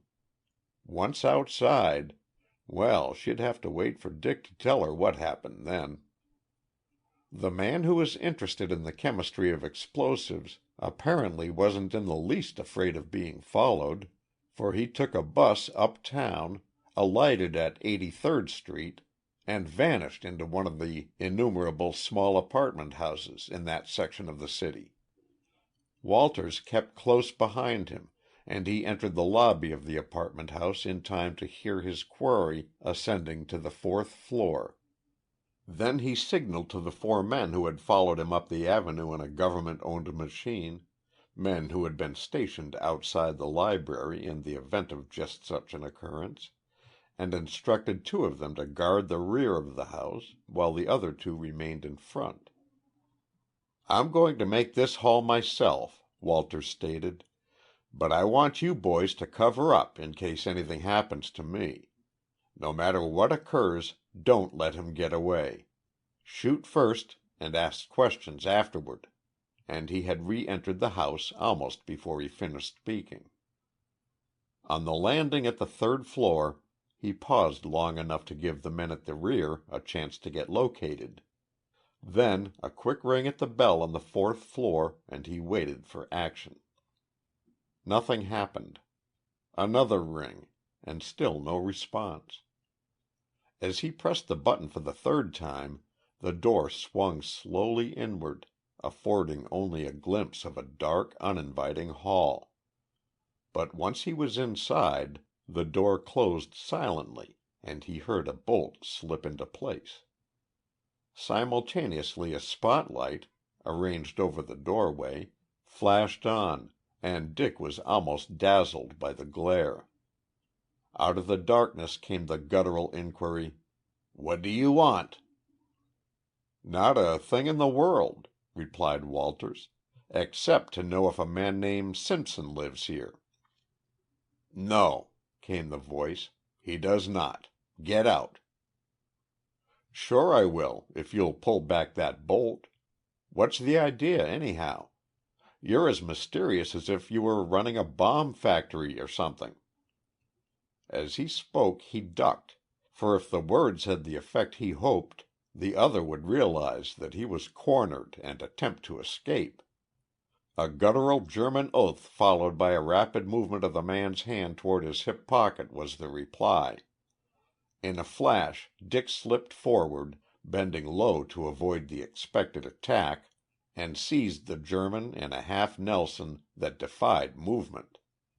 Backing out of the circle of light, he held the helpless man in front of him, as a shelter in case of an attack from other occupants of the apartment, and called for assistance. The crash of glass at the rear told him that reinforcements had made their way up the fire escape and had broken in through the windows. A moment later came the sound of feet on the stairs, and the 2 other operatives were at the door, revolvers drawn and ready for action. But there wasn't any further struggle. Von Ewald, or whatever his real name was, for that was never decided, was alone, and evidently realized that the odds were overwhelming. Meekly, Almost placidly, he allowed the handcuffs to be slipped over his wrists and stood by as the Secret Service men searched the apartment.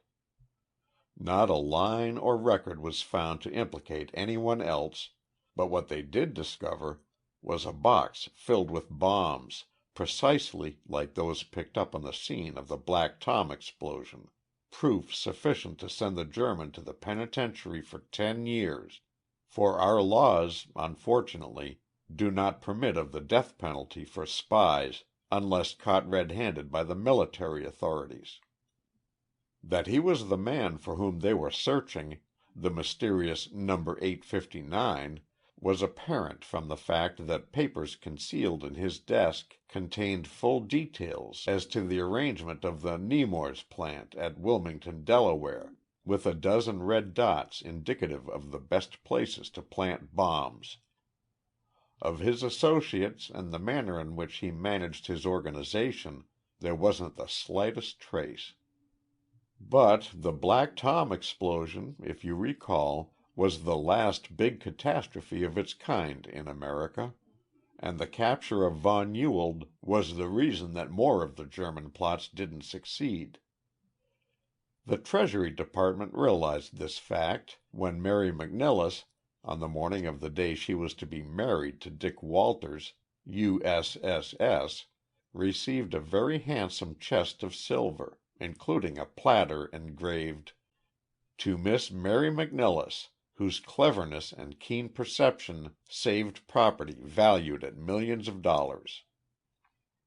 No one ever found out who sent it, but it's a safe bet that the order came from Washington by way of Wilmington, where the Nemours plant still stands, thanks to the quickness of Mary's Irish eyes. End of Chapter 4. Chapter 5.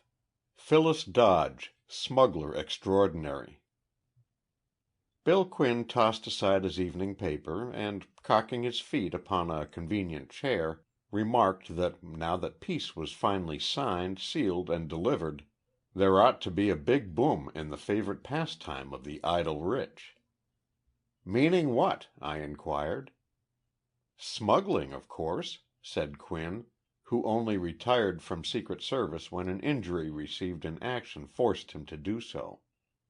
"Did you ever travel on a liner when 4 out of every 5 people on board didn't admit that they were trying to beat the customs officials one way or another, and the only reason the other one didn't follow suit was because he knew enough to keep his mouth shut? That's how Uncle Sam's detectives pick up a lot of clues. The amateur crook never realizes that silence is golden and that oftentimes speech leads to a heavy fine. Now that the freedom of the seas is an accomplished fact, the whole crew of would-be smugglers will doubtless get to work again, only to be nabbed in port. Inasmuch as ocean travel has gone up with the rest of the cost of living, it'll probably be a sport confined to the comparatively rich, for a couple of years anyhow. It was different in the old days. Every steamer that came in was loaded to the eyes, and you never knew when you were going to spot a hidden necklace or a packet of diamonds that wasn't destined to pay duty. There were thrills to the game, too, believe me. Why, just take the case of Phyllis Dodge. Mrs. Dodge, Quinn continued, after he had packed his pipe to a condition where it was reasonably sure to remain lighted for some time, was, theoretically at least, a widow. Her full name, as it appeared on many passenger lists during the early part of 1913, was Mrs. Mortimer C. Dodge, of Cleveland, Ohio. When the customs officials came in to look into the matter, they weren't able to find anyone in Cleveland who knew her. But then it's no penal offense to give the purser a wrong address, or even a wrong name for that matter. While there may have been doubts about Mrs. Dodge's widowhood, or whether she had ever been married for that matter, there could be none about her beauty. In the language of the classics, she was there. Black hair, brown eyes, a peaches and cream complexion that came and went while you watched it, and a figure that would have made her fortune in the Follies. Joe Gregory said afterward that trailing her was one of the easiest things he had ever done. To get the whole story of Phyllis and her extraordinary cleverness, extraordinary because it was so perfectly obvious, we'll have to cut back a few months before she came on the scene. For some time the Treasury Department had been well aware that a number of precious stones, principally pearl necklaces, were being smuggled into the country. Agents abroad, the department maintains a regular force in Paris, London, Rotterdam, and other European points, you know, had reported the sale of the jewels, and they had turned up a few weeks later in New York or Chicago. But the Customs Service never considers it wise to trace stones back from their owners on this side. There are too many ramifications to any well-planned smuggling scheme, and it is too easy for someone to claim that he had found them in a life-forgotten chest in the attic, or some such story as that. The burden of proof rests upon the government in a case of this kind, and except in the last extremity, it always tries to follow the chase from the other end, to nab the smuggler in the act and thus build up a jury-proof case. Reports of the smuggling cases had been filtered into the department half a dozen times in as many months, and the matter finally got on the chief's nerves to such a degree that he determined to thrash it out if it took every man he had. In practically every case the procedure was the same, though the only principles known were different each time. Rotterdam, for example, would report, "Pearl necklace valued at $40,000 sold today to man named Silverberg.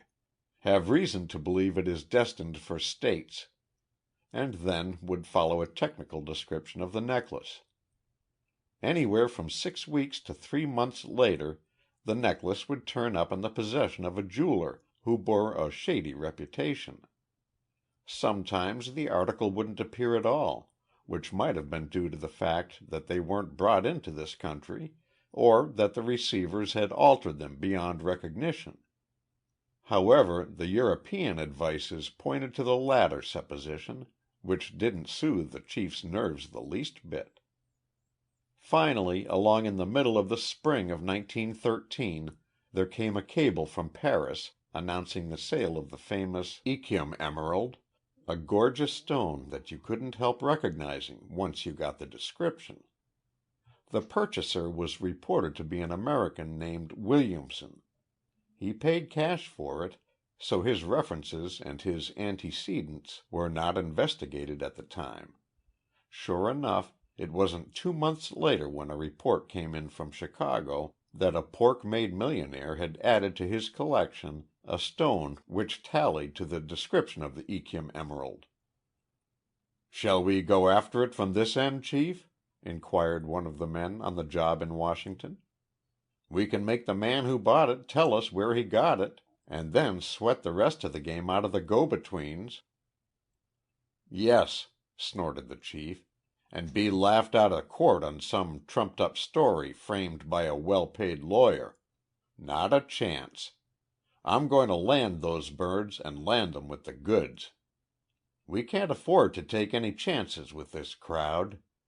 They've evidently got money and brains, a combination that you've got to stay awake nights to beat.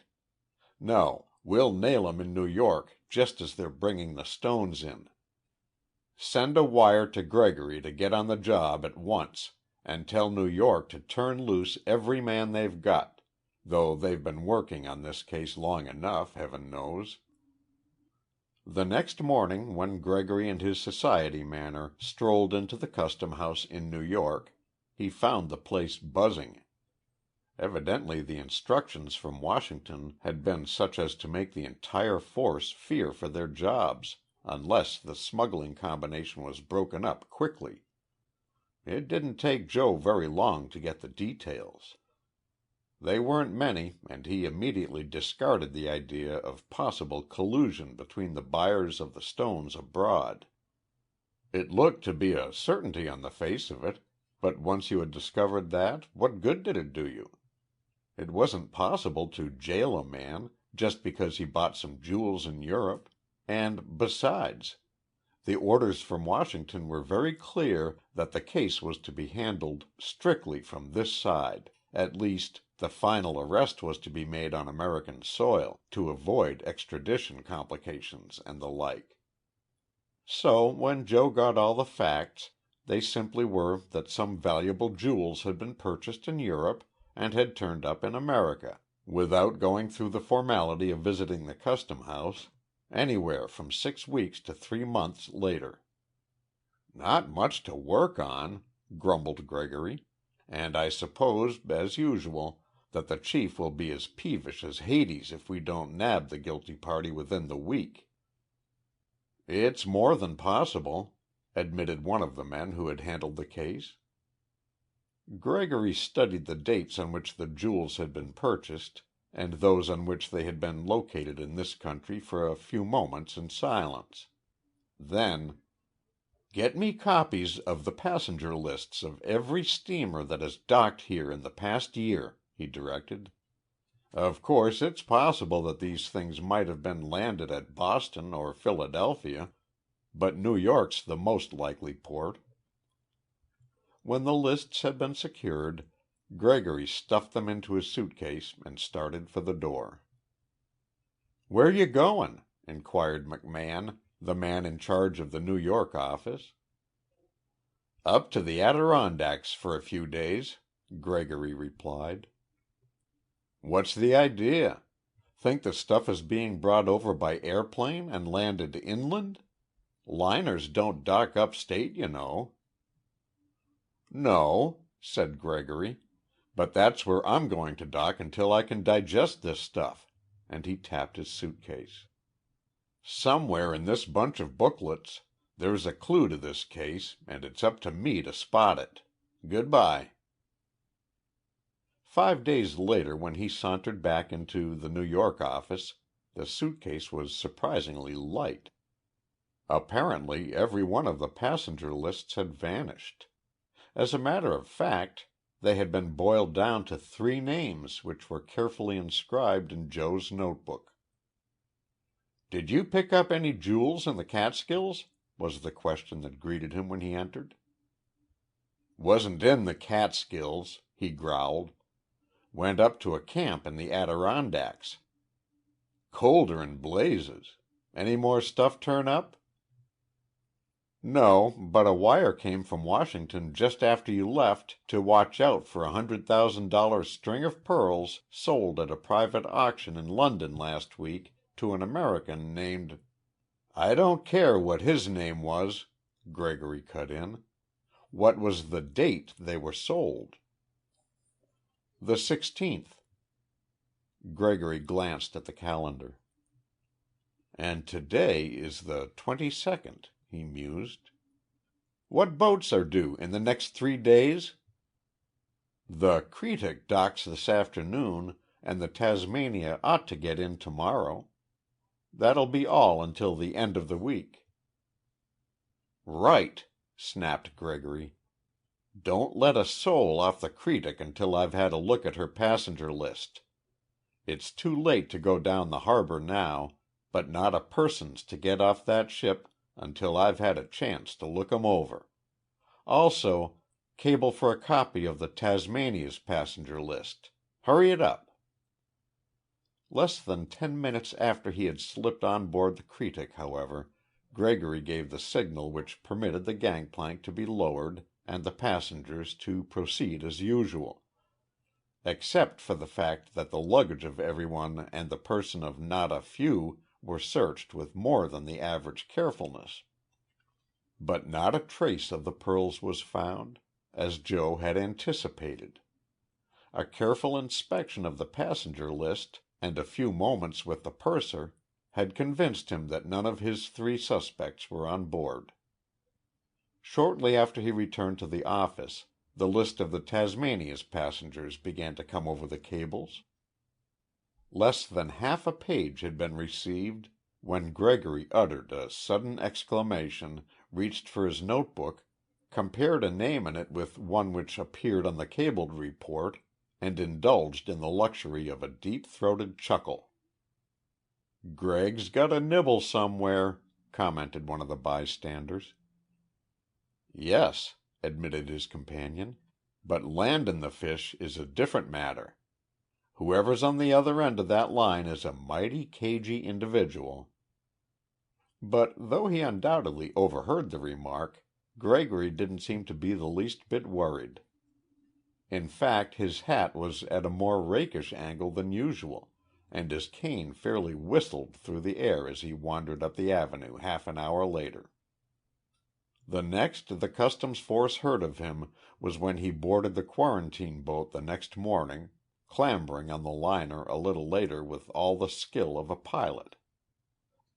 "You have a passenger on board by the name of Dodge," he informed the purser, after he had shown his badge. "Mrs. Mortimer C. Dodge. What do you know about her?"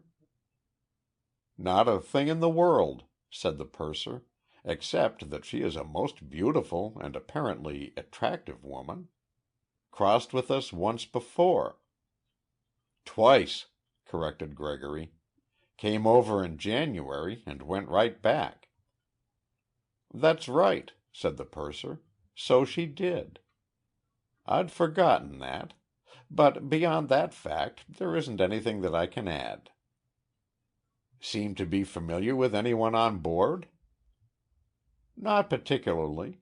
Mixes with the younger married set, and I've noticed her on deck with the Mortons quite frequently.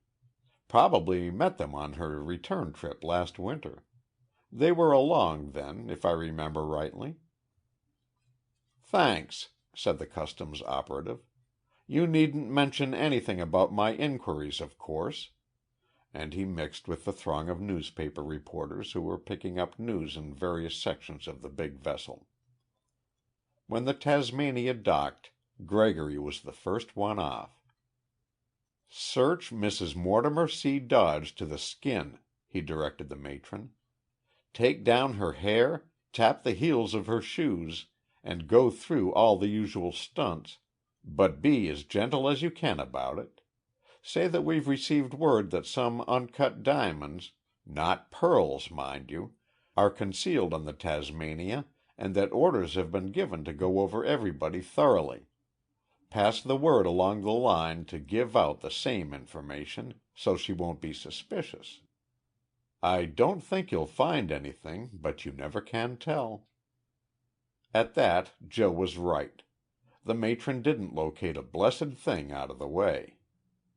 Mrs. Dodge had brought in a few dutiable trinkets, but they were all down on her declaration, and within the hour she was headed uptown in a taxi, accompanied by a maid who had met her as she stepped out of the customs office. Not far behind them trailed another taxi, top up, and Gregory's eyes glued to the window behind the chauffeur. The first machine finally drew up at the Astor, and Mrs. Dodge and the maid went in, followed by a pile of luggage which had been searched until it was moral certainty that not a needle would have been concealed in it. Gregory waited until they were out of sight and then followed. In answer to his inquiries at the desk, he learned that Mrs. Dodge had stopped at the hotel several times before, and the house detective assured him that there was nothing suspicious about her conduct.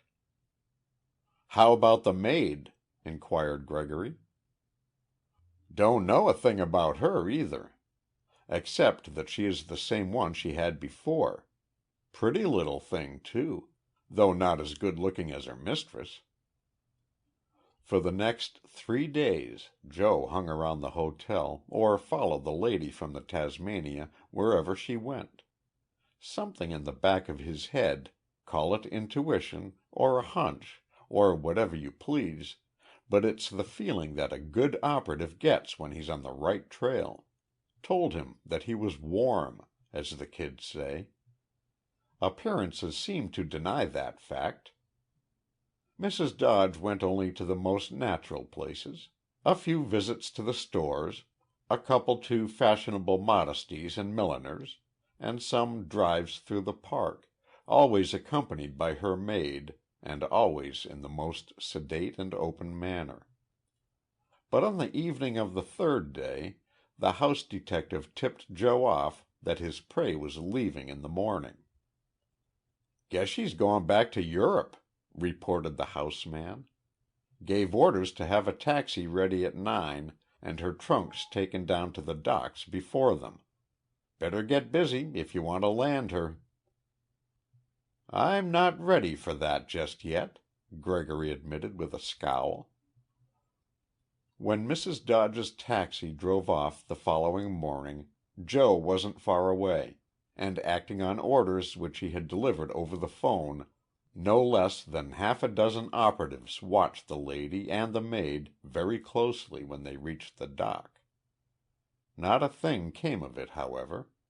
Both of them went to the stateroom which had been reserved, and the maid remained to help with the unpacking until the "all ashore that's going ashore" was bellowed through the boat. Then she left and stood on the pier until the ship had cleared the dock.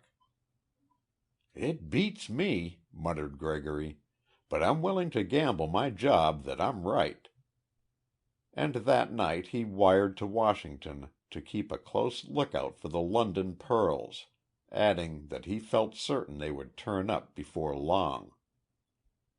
"In that case," muttered the chief at the other end of the wire, "why in heaven's name didn't he get them when they came in?" Sure enough, not a fortnight had passed before St. Louis reported that a string of pearls, perfectly matched, answering to the description of the missing jewels, had been offered for sale there through private channels. The first reaction was a telegram to Gregory that fairly burned the wires, short but to the point. "Either the man who smuggled that necklace or your job in 10 days," it read. And Gregory replied, "Give me 3 weeks and you'll have one or the other." Meanwhile he had been far from inactive. Still playing his hunch that Phyllis Dodge had something to do with the smuggling game, he had put in time cultivating the only person on this side that appeared to know her, the maid. It was far from a thankless task, for Alice, she spelled it with a Y, was pretty and knew it. Furthermore, she appeared to be entirely out of her element in a cheap room on 24th Street.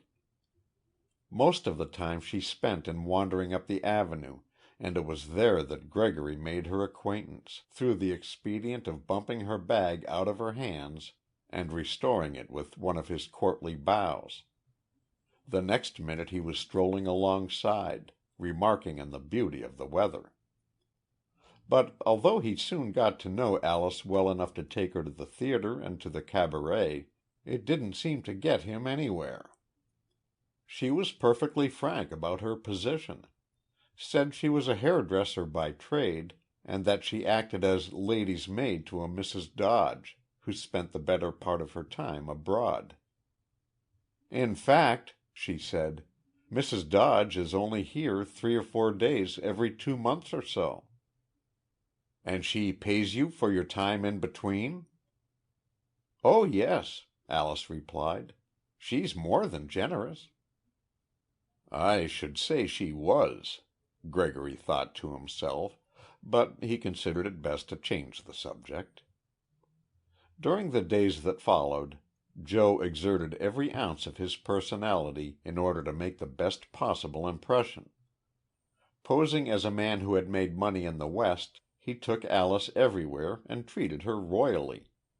Finally, when he considered the time ripe, he injected a little love into the equation, and hinted that he thought it was about time to settle down, and that he appeared to have found the proper person to settle with. But there, for the first time, Alice balked. She didn't refuse him, but she stated in so many words that she had a place that suited her for the time being, and that until the fall at least, she preferred to keep on with it. "That suits me all right," declared Gregory. "Take your time about it. Meanwhile, we'll continue to be good friends and trail around together, eh?" "Certainly," said Alice. That is, until Tuesday." "Tuesday?" inquired Joe. "What's coming off Tuesday?" "Mrs. Dodge will arrive on the Atlantic," was the reply, "and I'll have to be with her for 3 days at least." "3 days," commenced Gregory, and halted himself. It wasn't wise to show too much interest. But that night he called the chief on long distance and inquired if there had been any recent reports of suspicious jewel sales abroad. "Yes," came the voice from Washington. "Pearls again. Loose ones this time. And your 3 weeks' grace is up at noon Saturday." The click that followed as the receiver hung up was finality itself. The same procedure, altered in a few minor details, was followed when Mrs. Dodge landed. Again she was searched to the skin. Again her luggage was gone over with microscopic care, and again nothing was found. This time she stayed at the Knickerbocker, but Alice was with her as usual. Deprived of his usual company and left to his own devices, Gregory took a long walk up the drive and tried to thrash out the problem. "Comes over on a different boat almost every trip," he thought. "So that eliminates collusion with any of the crew.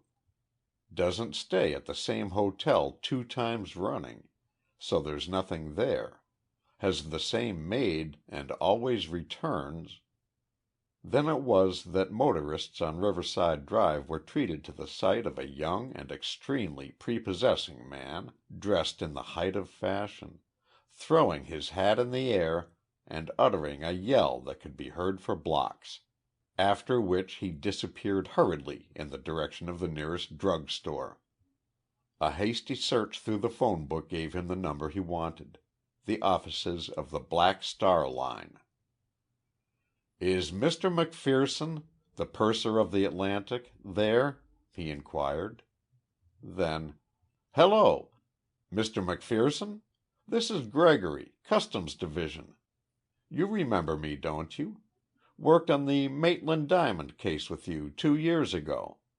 Wonder if you could tell me something I want to know.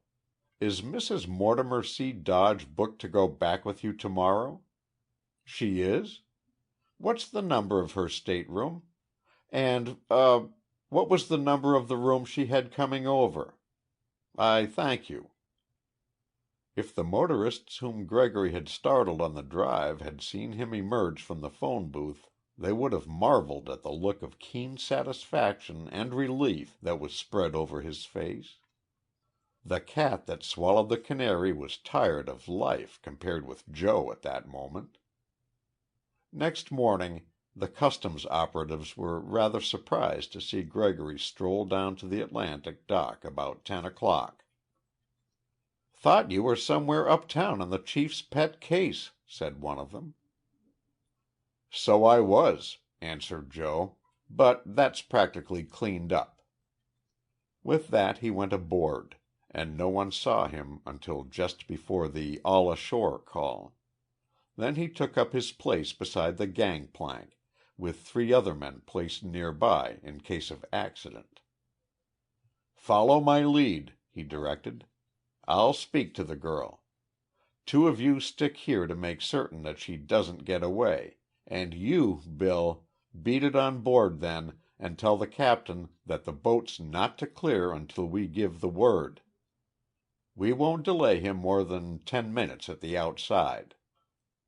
When Alice came down the gangplank a few minutes later, in the midst of people who had been saying good-bye to friends and relatives, she spotted Joe waiting for her and started to move hurriedly away.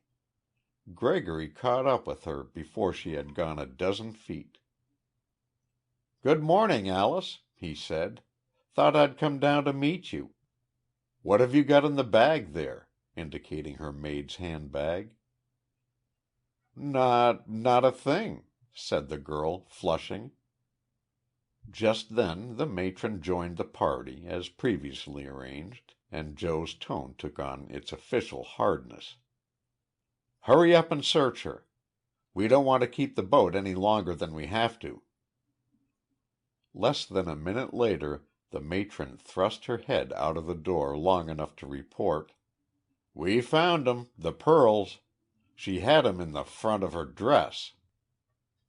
Gregory was up the gangplank in a single bound. A moment later he was knocking at the door of Mrs. Dodge's stateroom. The instant the knob turned he was inside, informing Phyllis that she was under arrest on a charge of bringing jewels into the United States without the formality of paying duty.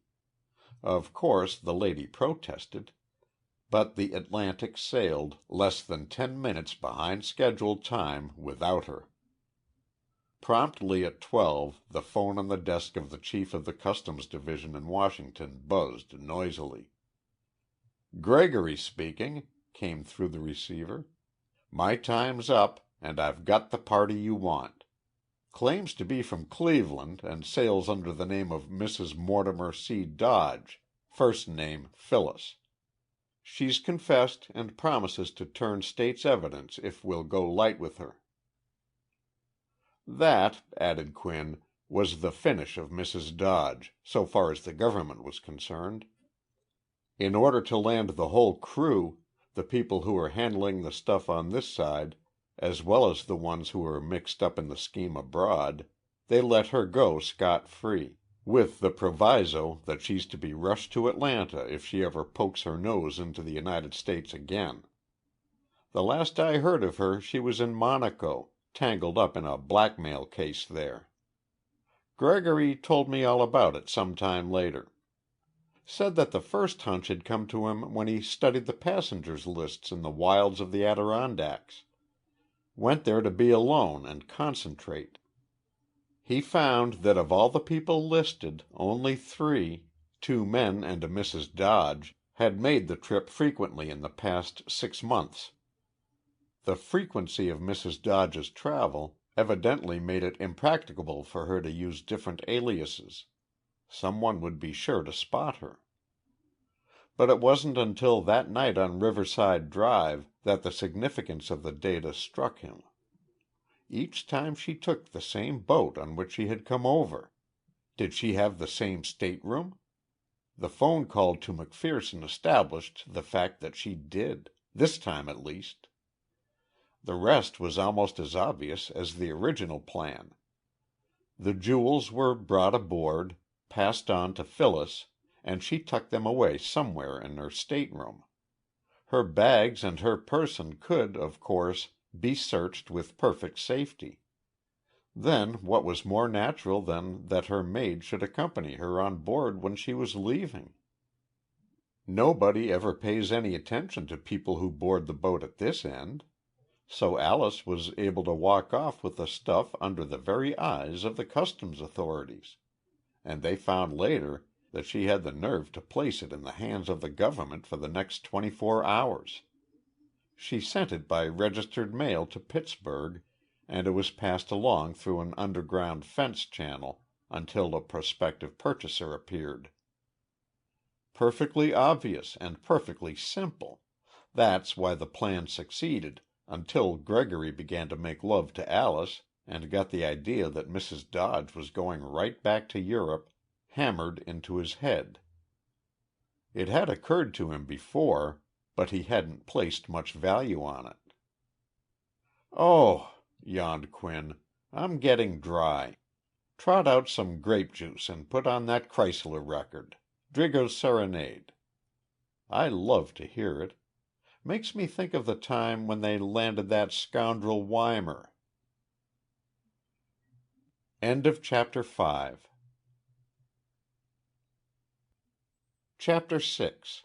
A Matter of Record. "What was that you mentioned last week? Something about the record of Chrysler's Drigo's Serenade, reminding you of the capture of someone?" I asked Bill Quinn one summer evening, as he painfully hoisted his game leg upon the porch railing. "Sure it does," replied Quinn. "Never fails. Put it on again so I can get the necessary atmosphere, as you writers call it, and possibly I'll spill the yarn. provided you guarantee to keep the ginger ale flowing freely. That and olive oil are about the only throat lubricants left us. So I slipped on the record, rustled a couple of bottles from the icebox, and settled back comfortably, for when Quinn once started on one of his reminiscences of government detective work, he didn't like to be interrupted.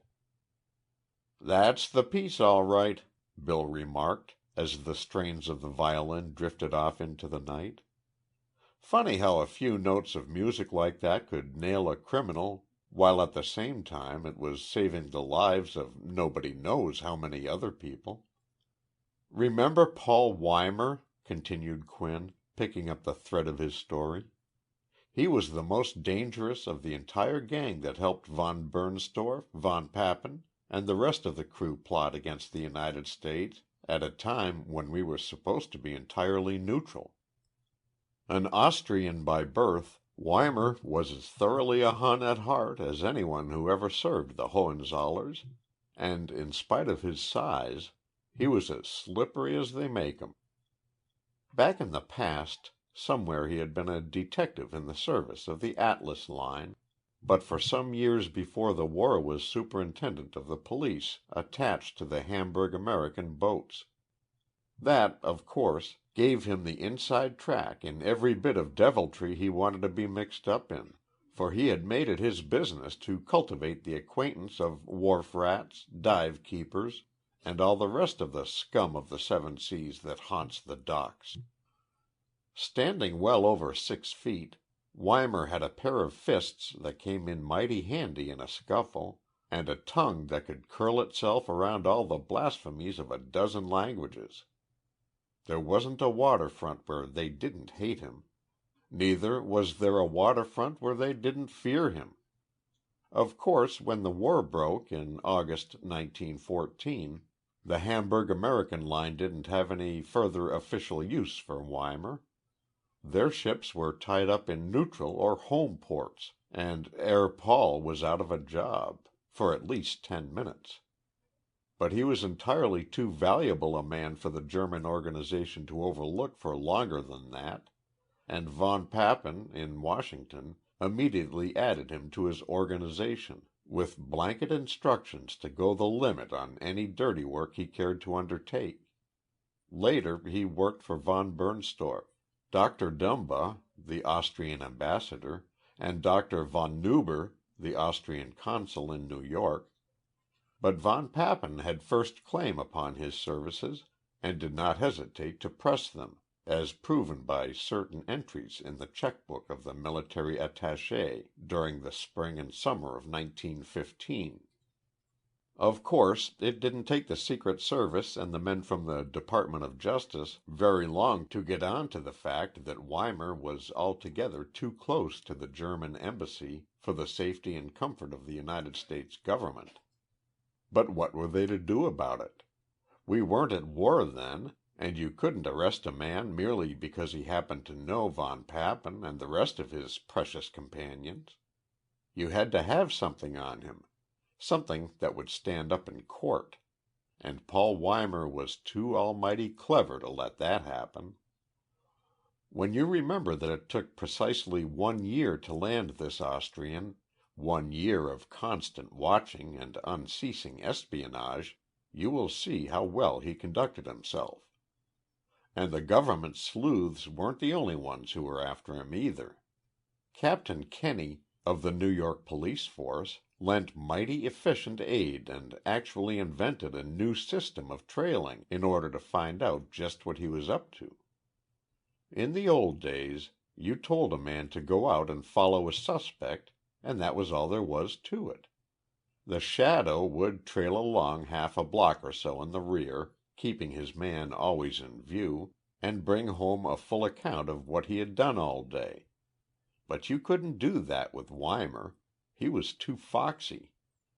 From what some of the boys have told me, I think he took a positive delight in throwing them off the scent, whether he had anything up his sleeve or not.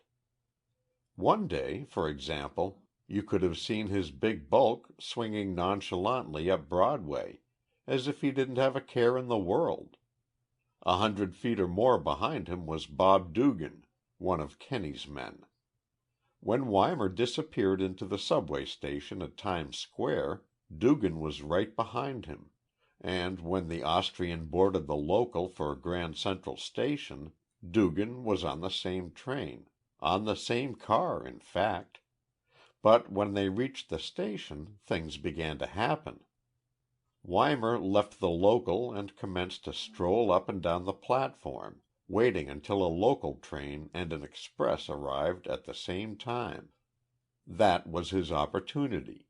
He made a step or two forward, as if to board the express, and Dugan, not wishing to make himself too conspicuous, slipped on board just as the doors were closing, only to see Weimer push back and jam his way on the local.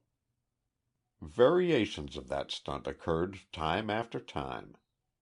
Even the detailing of 2 men to follow him failed in its purpose, for the Austrian would enter a big office building, leap into an express elevator just as it was about to ascend, slip the operator $1 to stop at one of the lower floors, and be lost for the day or until someone picked him up by accident. So Cap Kenny called in 4 of his best men and told them that it was essential that Weimer be watched. 2 of you, he directed, stick with him all the time.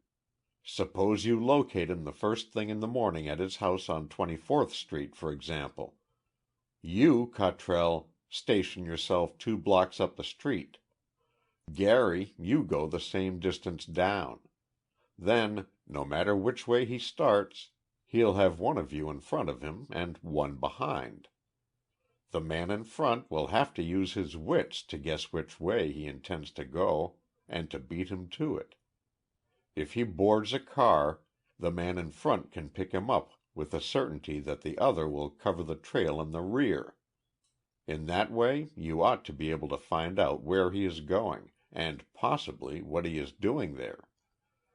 The scheme, thanks to the quick thinking of the men assigned to the job, worked splendidly for months. At least it worked in so far as keeping a watch on Weimer was concerned. But that was all.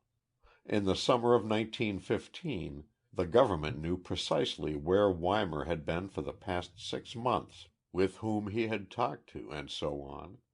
But the kernel of the nut was missing. There wasn't the least clue to what he had talked about and what deviltry he had planned. Without that information, all the dope the government had was about as useful as a movie to a blind man. Washington was so certain that Weimer had the key to a number of very important developments, among them the first attempts to blow up the Welland Canal, that the chief of the Secret Service made a special trip to New York to talk to Kenny. "Isn't it possible," he suggested, "to plant your men close enough to Weimer to find out, for example, what he talks about over the phone?" Kenny smiled grimly. "Chief," he said, "that's been done. We've tapped every phone that Weimer's likely to use in the neighborhood of his house, and every time he talks from a public station, one of our men cuts in from nearby, by an arrangement with Central, and gets every word. But that bird is too wary to be caught with chaff of that kind. He's evidently worked out a verbal code of some kind that changes every day. He tells the man at the other end, for example, to be at the drugstore on the corner of 73rd and Broadway at 3 o'clock tomorrow afternoon and wait for a phone call in the name of Williams. Our man is always at the place at the appointed hour, but no call ever arrives. 73rd and Broadway very evidently means some other address, but it's useless to try and guess which one. You'd have to have a man at every pay station in town to follow that lead. How about overhearing his directions to the men he meets in the open?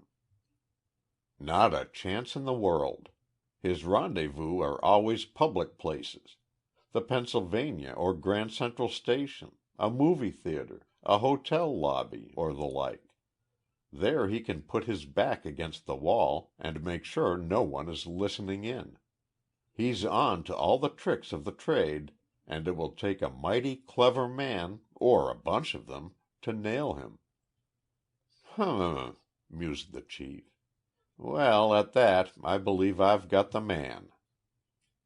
"Anyone I know?" "Yes, I think you do. Morton Maxwell. Remember him? Worked on the Castleman diamond case here a couple of years ago for the customs people, and was also responsible for uncovering the men behind the sugar tax fraud.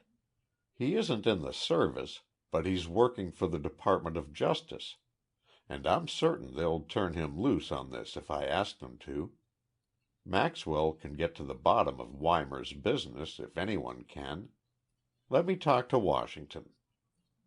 And within an hour after the chief had hung up the receiver, Morton Maxwell, better known as Mort, was headed toward New York, with instructions to report at Secret Service headquarters in that city.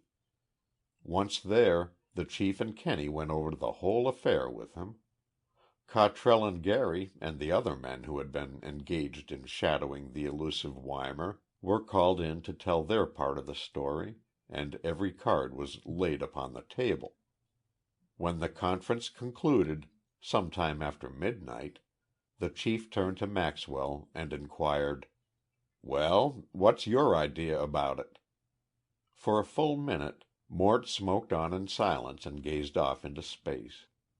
Men who had just met him were apt to think this a pose, a play to the grandstand, but those who knew him best realized that Maxwell's alert mind was working fastest in such moments, and that he much preferred not to make any decision until he had turned things over in his head. "There's just one point which doesn't appear to have been covered," he replied. Then, as Kenny started to cut in, "No, Chief, I said appeared not to have been covered. Very possibly you have all the information on it and forgot to hand it out. Who does this Weimer live with?" "He lives by himself in a house on 24th Street, near 7th Avenue. Boards there, but has the entire second floor. So far as we've been able to find out, he has never been married. No trace of any wife on this side, anyhow. Never travels with women, probably afraid they'd talk too much." "Has he any relatives?" "None that I know of." "Wait a minute," Cottrell interrupted. "I dug back into Weimer's record before the war ended his official connection with the steamship company, and one of the points I picked up was that he had a cousin, a man named George Buch, formerly employed on one of the boats." "Where is Buch now?" asked Maxwell. "We haven't been able to locate him," admitted the police detective. "Not that we've tried very hard, because the trail didn't lead in his direction. I don't even know that he is in this country, but it's likely that he is, because he was on one of the boats that was interned here when the war broke." Again it was a full minute before Maxwell spoke. "Buch," he said finally, "appears to be the only link between Weimer and the outer world. It's barely possible that he knows something, and as we can't afford to overlook any clue, suppose we start work along that line. I'll dig into it myself the first thing in the morning, and I certainly would appreciate any assistance that your men could give me, Chief. Tell them to make discreet inquiries about Buch, his appearance, habits, etc., and to try to find out whether he is on this side.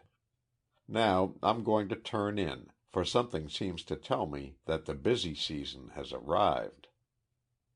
At that, Maxwell wasn't far wrong. The weeks that followed were well filled with work, but it was entirely unproductive of results. Weimer was shadowed day and night, his telephones tapped and his mail examined.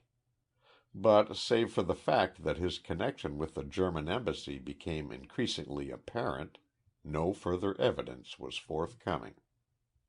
The search for Buch was evidently futile, for that personage appeared to have disappeared from the face of the earth.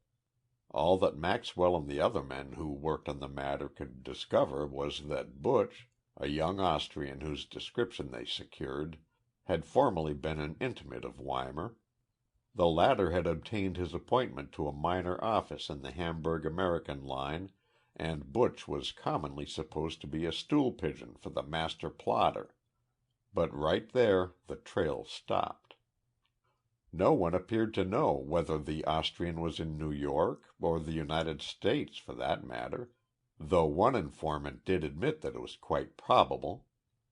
Butch and the big fellow had a row the last time over, was the information Maxwell secured at the cost of a few drinks. Something about some money that Weimar is supposed to have owed him, $15 or some such amount. I didn't hear about it until afterward, but it appears to have been a pretty lively scrap while it lasted. Of course, Butch didn't have a chance against the big fellow. He could handle a bull. But the young Austrian threatened to tip his hand, said he knew a lot of stuff that would be worth a good deal more money than was coming to him, and all that sort of thing. But the ship docked the next day, and I haven't seen or heard of him since. The idea of foul play at once leaped into Maxwell's mind, but investigation of police records failed to disclose the discovery of anything answering to the description of George Butch, and, as Captain Kenny pointed out, it is a decidedly difficult matter to dispose of a corpse in such a way as to not arouse at least the suspicions of the police. As a last resort, about the middle of September, Maxwell had a reward posted on the bulletin board of every police station in New York and the surrounding country for the apprehension of George Butch, Austrian, age about 24, height 5 feet 8 inches, hair blonde, complexion fair, eyes blue, sandy mustache. As Captain Kenny pointed out, though, the description would apply to several thousand men of German parentage in the city, and to a good many more who didn't have a drop of Teutonic blood in their veins. True enough, Maxwell was forced to admit, but we can't afford to overlook a bet, even if it is 1,000-to-1 shot. As luck would have it, the 1,000-to-1 shot won. On September 25, 1917, Detective Gary returned to headquarters, distinctly crestfallen. Weimar had given him the slip.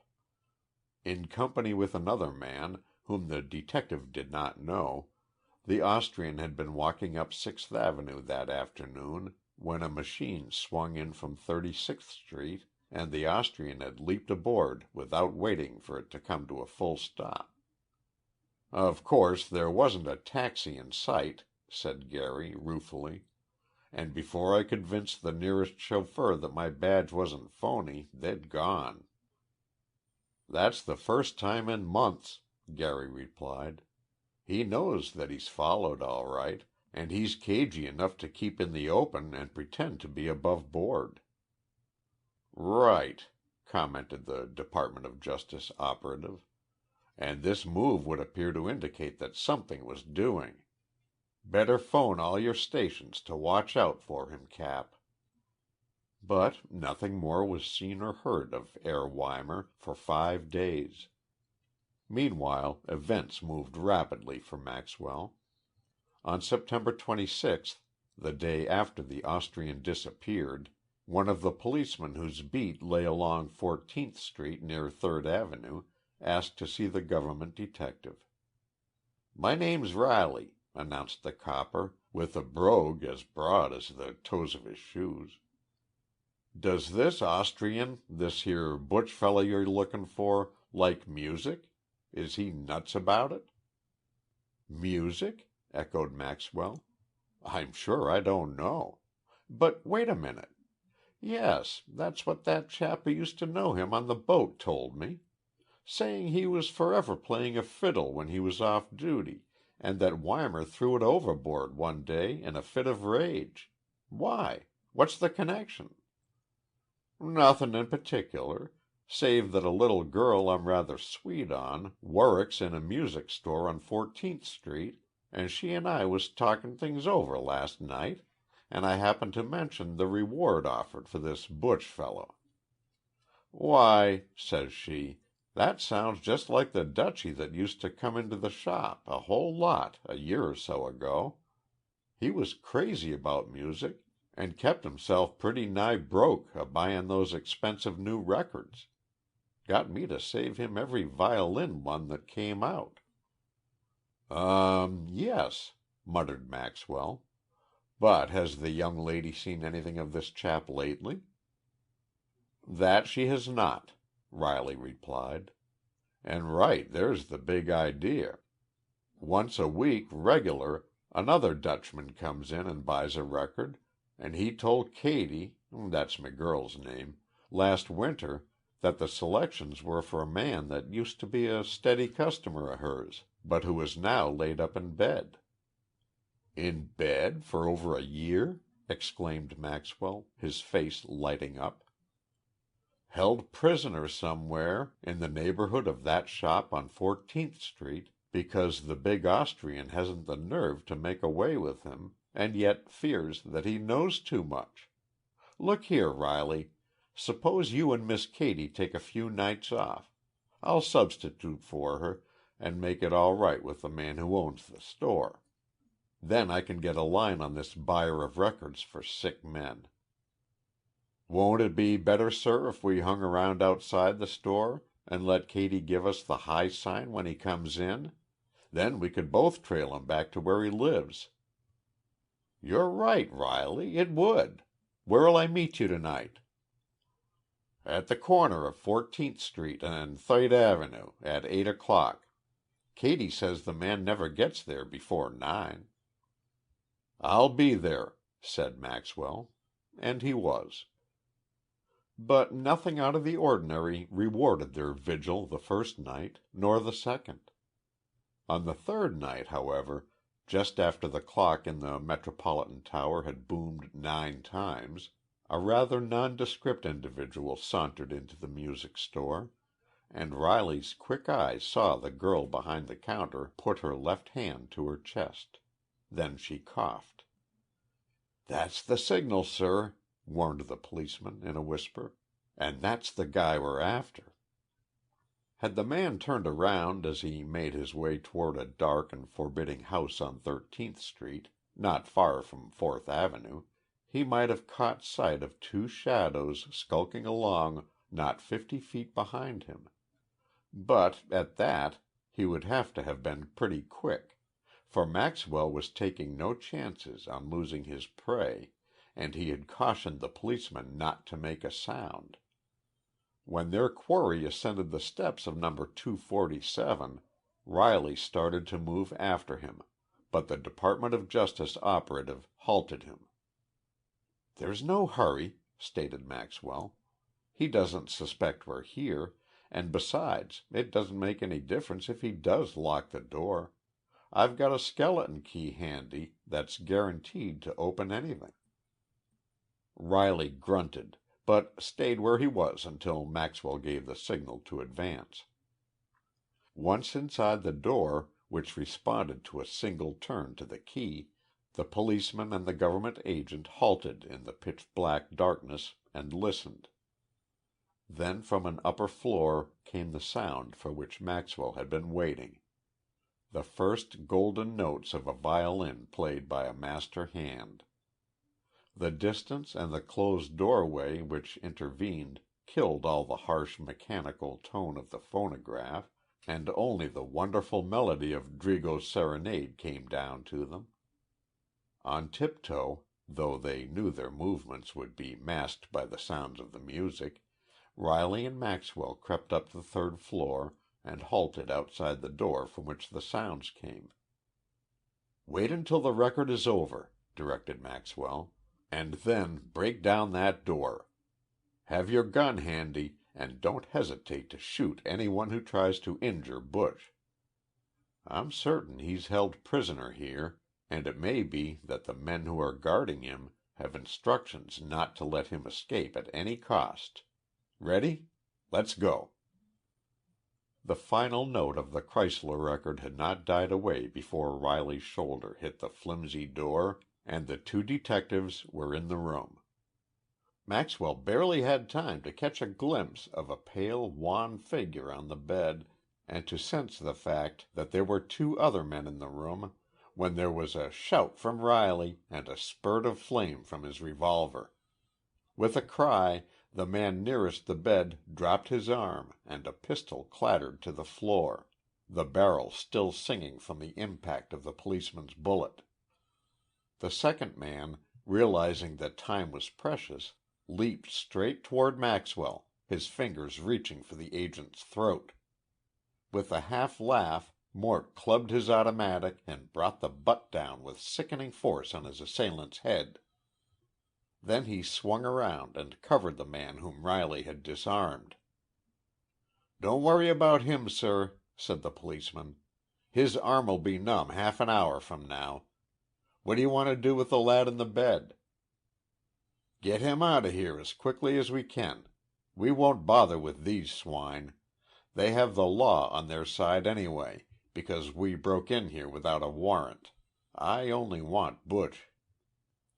When he had propped the young Austrian up in a comfortable chair in the Federal Building and had given him a glass of brandy to strengthen his nerves, the Lord only knows what they'll have to do in the future, Maxwell got the whole story and more than he had dared hoped for. Butch, following his quarrel with Weimar, had been held prisoner in the house on 13th Street for over a year, because, as Maxwell had figured, the Austrian didn't have the nerve to kill him and didn't dare let him loose.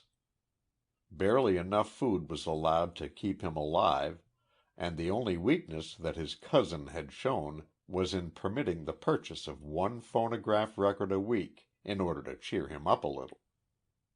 "Naturally," said Butch, "I chose the Chrysler records because he's an Austrian and a marvelous violinist."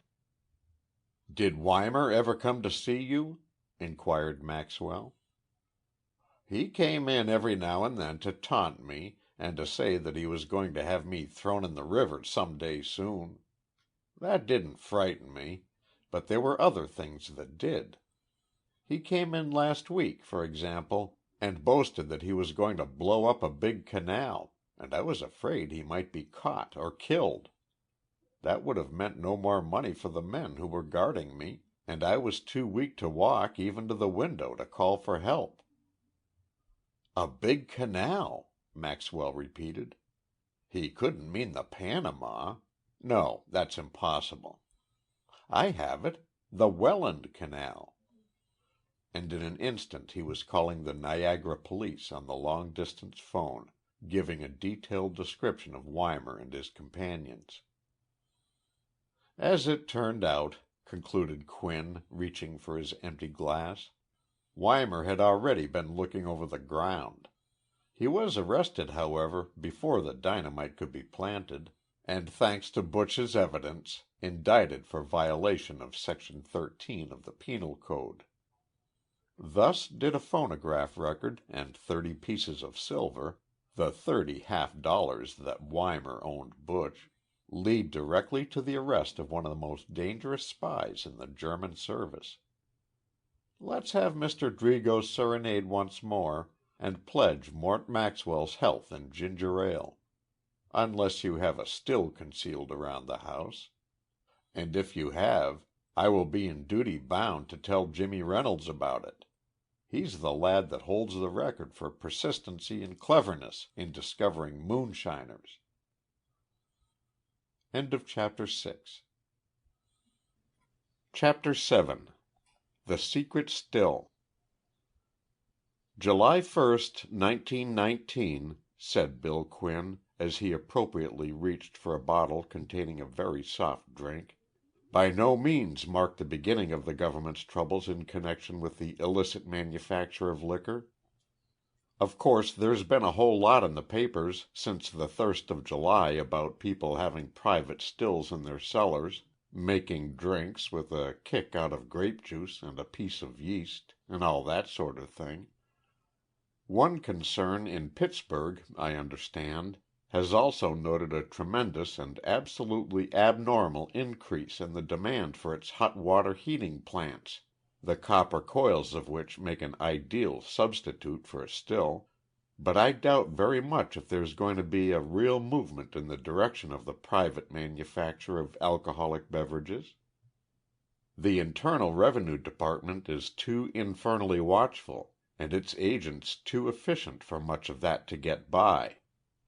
When you get right down to it, there's no section in the country where the art of making liquor flourishes to such an extent as it does in eastern Tennessee and western North Carolina. Moonshine there is not only a recognized article of trade, but its manufacture is looked upon as an inalienable right. It's tough sledding for any revenue officer who isn't mighty quick on the trigger, and even then, as Jimmy Reynolds discovered a few years back, they're likely to get him unless he mixes brains with his shooting ability. Reynolds, continued Quinn, easing his injured leg into a more comfortable position, was as valuable a man as any whose name ever appeared in the government blue book. He's left the Bureau now and settled down to a life of comparative ease as assistant district attorney of some Middle Western city. I've forgotten which one, but there was a good reason for his not caring to remain in the East. The climate west of the Mississippi is far more healthy for Jimmy these days. At the time of the Stiles case, Jim was about 29, straight as an arrow, and with a bulldog tenacity that just wouldn't permit of his letting go of a problem until the solution was filed in the official pigeonholes which answer to the names of archives. It was this trait which led Chambers, then Commissioner of Internal Revenue, to send for him after receipt of a message that two of his best men, Douglas and Wood, I think their names were, had been brought back to Maymead, Tennessee, with bullet holes neatly drilled through their hearts. "Jim," said the Commissioner, "this case has gone just far enough. It's one thing for the mountaineers of Tennessee to make moonshine whiskey and defy the laws of the United States, but when they deliberately murder two of my best men and pin a rudely scribbled note to 'Beware this country' on the front of their shirts, that's going entirely too far. I'm going to clean out that nest of illicit stills if it takes the rest of my natural life and every man in the Bureau. More than that, I'll demand help from the War Department if necessary. By gad, I'll teach 'em." And the inkwell on the Commissioner's desk leaped into the air as Chambers's fist registered determination. Reynolds reached for a fresh cigar from the ply that always reposed in the upper drawer of the Commissioner's desk, and waited until it was well lighted before he replied. "All well and good, Chief," he commented, "but how would the Army help you any? You could turn 50,000 men in uniform loose in those mountains, and the odds are they wouldn't locate the bunch you're after. Fire isn't the weapon to fight those mountaineers with. They're too wise. What you need is brains." "Possibly you can supply that deficiency," retorted the Commissioner, a little nettled. "Oh, I didn't mean that you, personally, needed the brains," laughed Reynolds. The pronoun was used figuratively and collectively. "At that, I would like to have a whirl at the case, if you've got nothing better for me to do." "There isn't anything better for anyone to do at the present time," Chambers interrupted. "That's why I sent for you. We know that whiskey is being privately distilled in large quantities somewhere in the mountains not far from Maymead. Right there our information ends. Our men have tried all sorts of dodges to land the crowd behind the stills, but the only thing they've been able to learn is that a man named Stiles is one of the ruling spirits. His cabin is well up in the mountains, and it was while they were prospecting round that part of the country that Douglas and Wood were shot. Now, what's your idea of handling the case?" The first thing that I want, Chief, is to be allowed to work on this absolutely alone, and that not a soul, in Bureau or out of it, is to know what I'm doing." "Easy enough to arrange that," assented the Commissioner. "But—" "There isn't any 'but,'" Reynolds cut in. "You've tried putting a number of men to work on this, and they've failed. Now try letting one handle it. For the past 2 years I've had a plan in the back of my head that I've been waiting the right opportunity to use. So far as I can see, it's foolproof, and I'm willing to take all the responsibility in connection with it." "Care to outline it?" inquired Chambers. "Not right at the moment," was Reynolds' reply, "because it would seem too wild and scatterbrained. I don't mind telling you, though, that for the next 6 weeks my address will be in care of the warden of the penitentiary of Morgantown, West Virginia, if you wish to reach me." "Morgantown?" echoed the Commissioner. "What in heaven's name are you going to do there?" "Lay the stage setting for the first act," smiled Jimmy. "Likewise collect what authors refer to as local color, material that's essential to what I trust will be the happy ending of this drama. Happy, at least, from the government's point of view. But while you know that I'm at Morgantown, I don't want anyone else to know it, and I'd much prefer that you didn't communicate with me there unless it's absolutely necessary." "All right, I won't. You're handling the case from now on." "Alone?" "Entirely, if you wish it." "Yes, Chief, I do wish it. I can promise you one of two things within the next 3 months. Either you'll have all the evidence you want about the secret still and the men behind it, or—well, you know where to ship my remains." With that and a quick handshake he was gone. During the weeks that followed, people repeatedly asked the Commissioner, "What's become of Jimmy Reynolds? Haven't seen him round here for a month of Sundays." But the Commissioner would assume an air of blank ignorance, mutter something about "he's out of town somewhere," and rapidly change the subject. About 6 weeks or so later, a buzzard which was flapping its lazy way across the mountains which divide Tennessee from North Carolina saw, far below, a strange sight. A man, haggard and forlorn, his face covered with a half-inch of stubble, his cheeks sunken, his clothing torn by brambles and bleached by the sun and rain until it was almost impossible to tell its original texture, stumbled along with his eyes fixed always on the crest of a hill some distance off. It was as if he were making a last desperate effort to reach his goal before the sun went down. Had the buzzard been so minded, his keen eyes might have noted the fact that the man's clothes were marked by horizontal stripes, while his head was covered with hair the same length all over, as if he had been shaved recently and the unkempt thatch had sprouted during the last 10 days. Painfully but persistently, the man in convict's clothes pressed forward.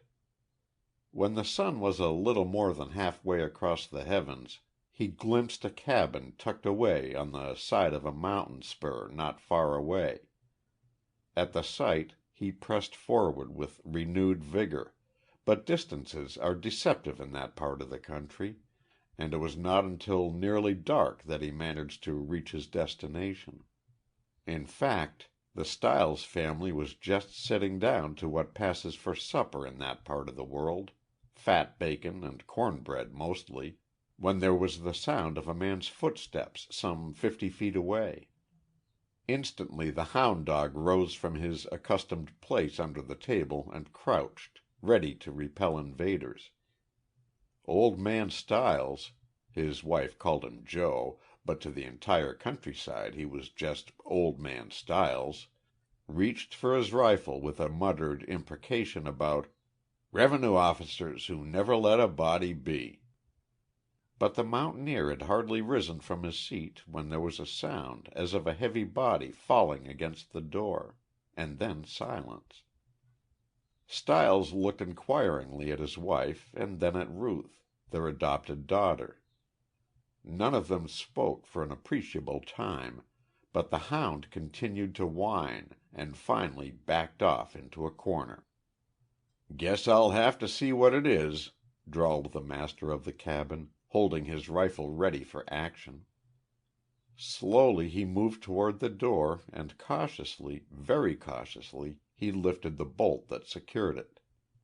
Even if it were a revenue officer, he argued to himself, his conscience was clear, and his premises could stand the formality of a search because, save for a certain spot known to himself alone, there was nothing that could be considered incriminating. As the door swung back, the body of a man fell into the room, a man whose clothing was tattered and whose features were concealed under a week's growth of stubbly beard. Right into the cabin he fell, for the door had supported his body, and once that support was removed he lay as one dead. In fact, it wasn't until at least 5 minutes had elapsed that Stiles came to the conclusion that the intruder was really alive after all. During that time he had worked over him in the rough mountain fashion, punching and pulling and manhandling him in an effort to secure some sign of life. Finally the newcomer's eyes opened, and he made an effort to sit up. "Wait a minute, stranger," directed Stiles, motioning his wife toward a closet in the corner of the room. Mrs. Stiles, or Ma as she was known in that part of the country, understood the movement. Without a word she opened the cupboard and took down a flask filled with a clear, golden yellow liquid. Some of this she poured into a cracked cup on the table and handed it to her husband. "Here," directed the mountaineer. "Throw your head back and drink this. It's good for what ails you." The moment after he had followed instructions, the stranger gulped, gurgled, and gasped as the moonshine whiskey burnt its way down his throat. The man-sized drink, taken on a wholly empty stomach, almost nauseated him. Then it put new life in his veins and he tried to struggle to his feet. Ruth Stiles was beside him in an instant, and with her father's help assisted him to a chair at the table. "Stranger," said Stiles, stepping aside and eyeing the intruder critically, "I don't know who or what you are, but I do know that you look plumb tuckered out. Nobody's going hungry in my house, so fall to and we'll discuss other matters later." Whereupon he laid his rifle in its accustomed place, motioned to his wife and daughter to resume their places at the table, and dragged up another chair for himself.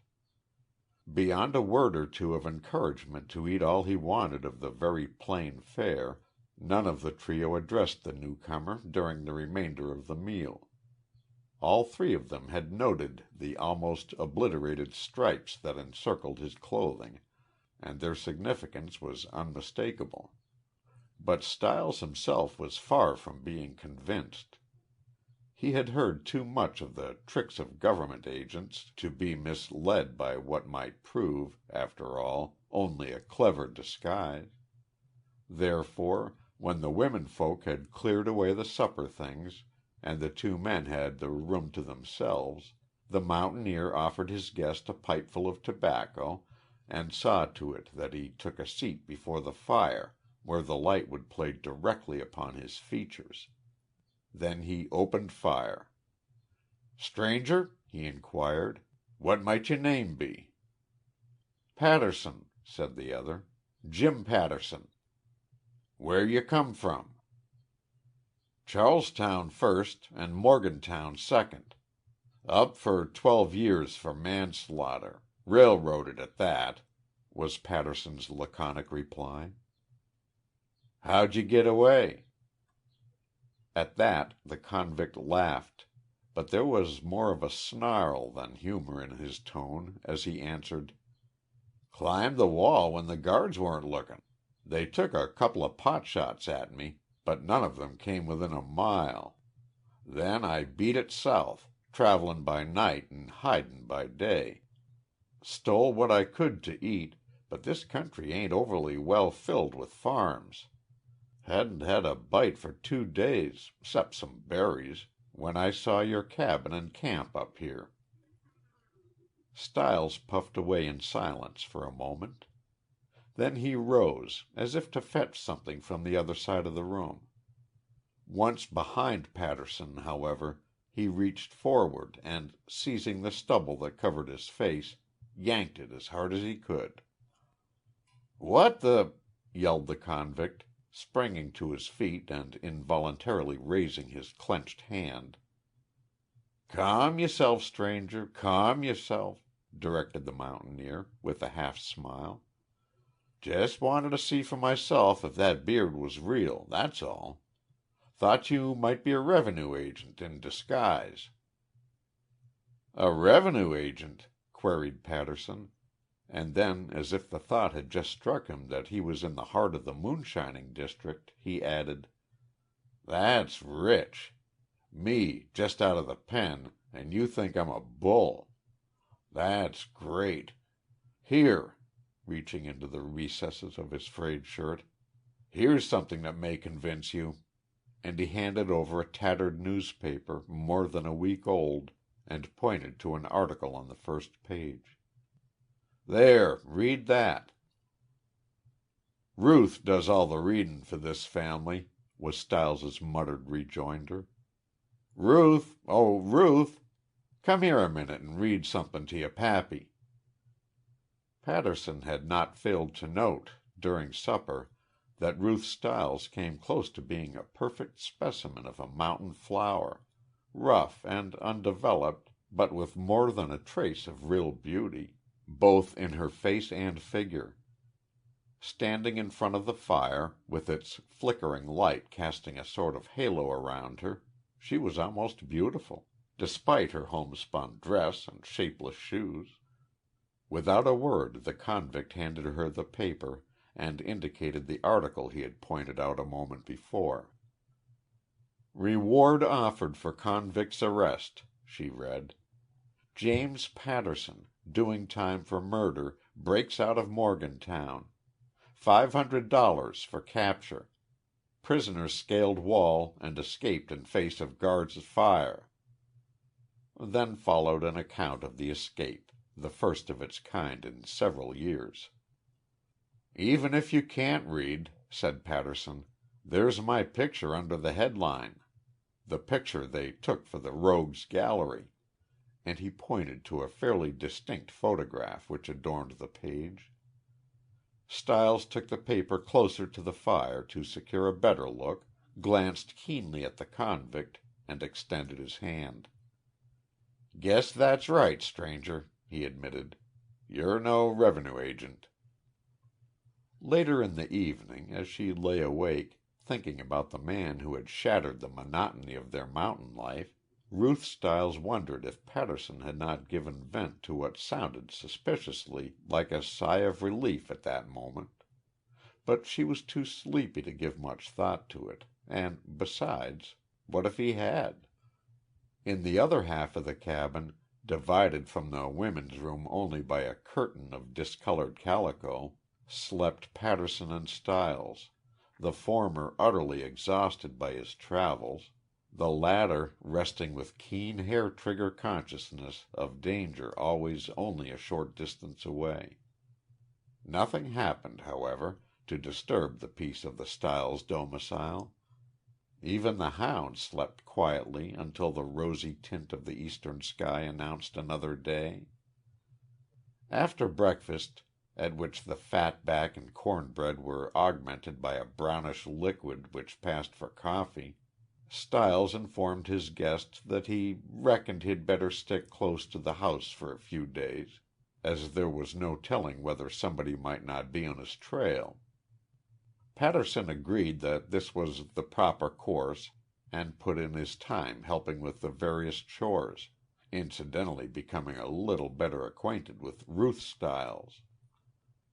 That night he lay awake for several hours, but nothing broke the stillness save a few indications of animal life outside the cabin and the labored breathing of the mountaineer in the bunk below him. For 3 nights nothing occurred. But on the 4th night, Saturday, supper was served a little earlier than usual, and Patterson noted just a suspicion of something almost electrical in the air. He gave no indication of what he had observed, however, and retired to his bunk in the usual manner. After an hour or more had elapsed, he heard Stiles slip quietly off his mattress, and a moment later there was the guarded scratch of a match as a lantern was lighted. Suspecting what would follow, Patterson closed his eyes and continued his deep, regular breathing. But he could sense the fact that the lantern had been swung up to a level with his bunk, and he could almost feel the mountaineer's eyes as Stiles made certain that he was asleep.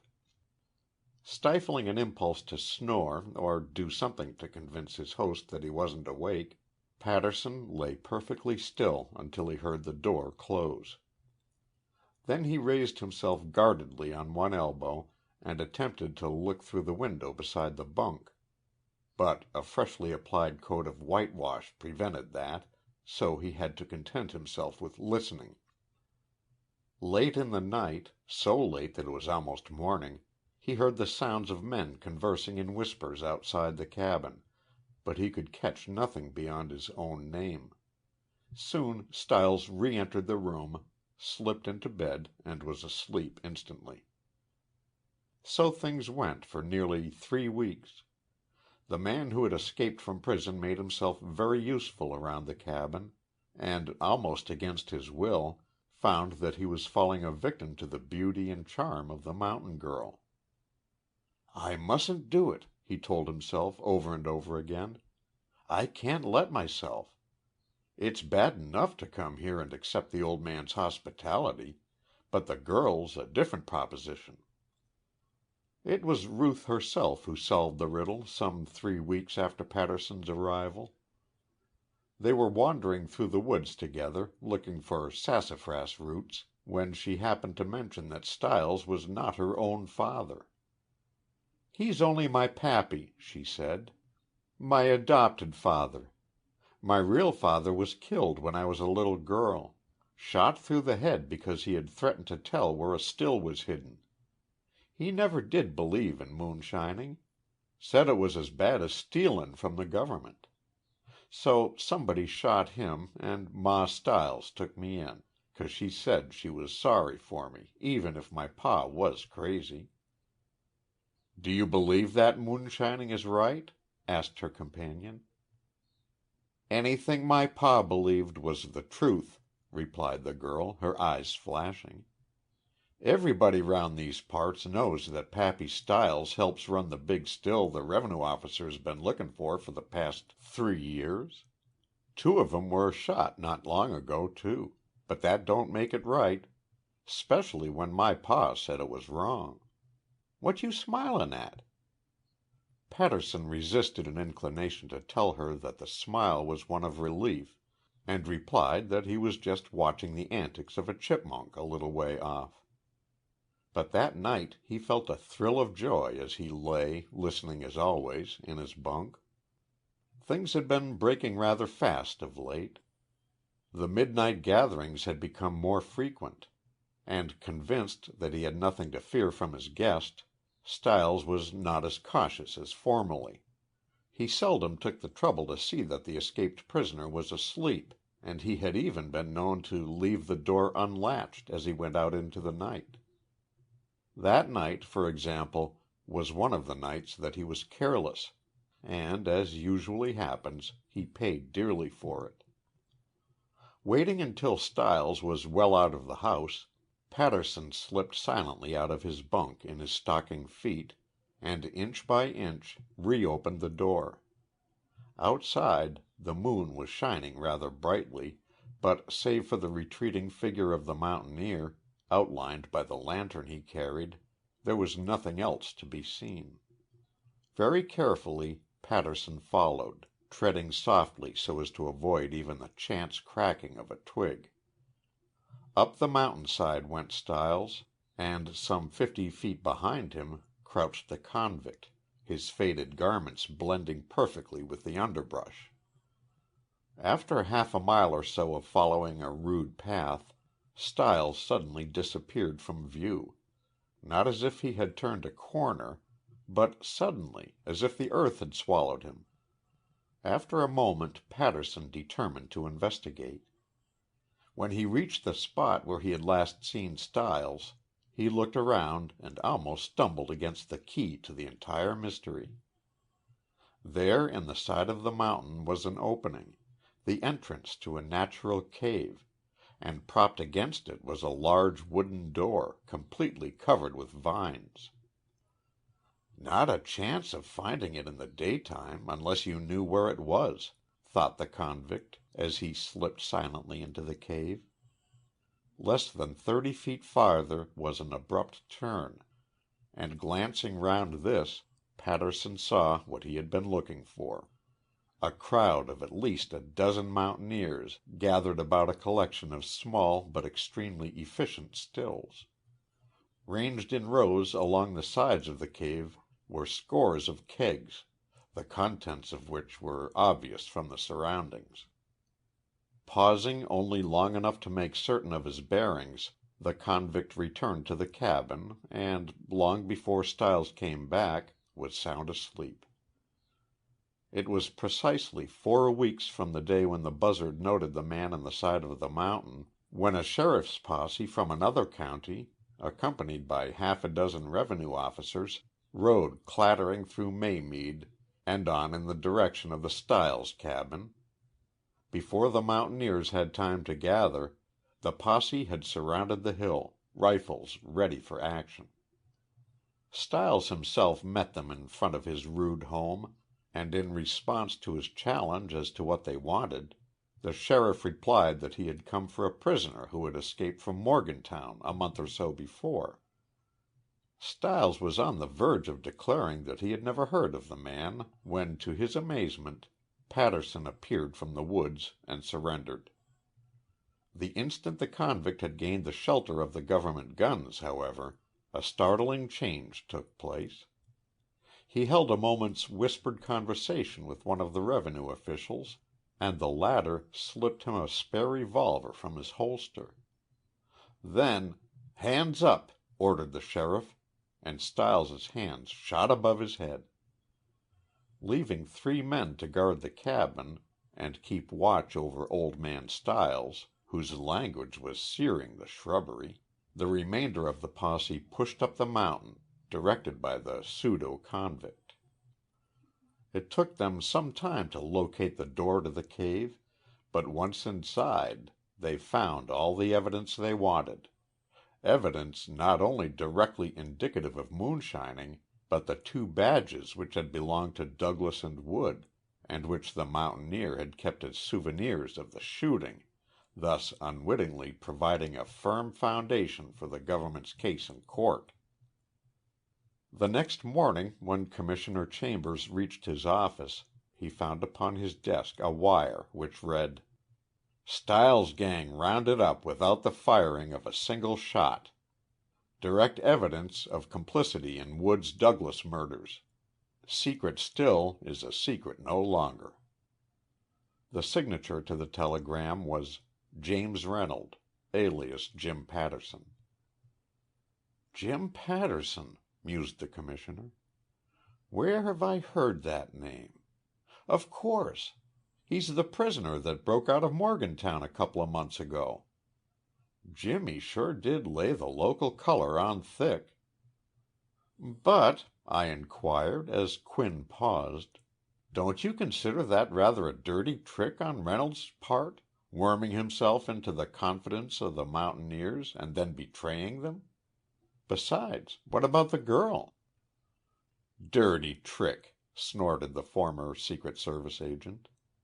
"Would you think about ethics if someone had murdered 2 of the men you work next to in the office? It was the same thing in this case. Jimmy knew that if he didn't turn up that gang, they'd probably account for a dozen of his pals, to say nothing of violating the law every day they lived. What else was there for him to do? The girl? Oh, Reynolds married her. They sometimes do that, even in real life, you know. As I said, they're living out in the Middle West, for Ruth declared she never wanted to see a mountain again, and both of them admitted that it wouldn't be healthy to stick around within walking distance of Tennessee. That mountain crowd is a bad bunch to get riled, and it must be almost time for Stiles and his friends to get out of jail. It's a funny thing the way these government cases work out.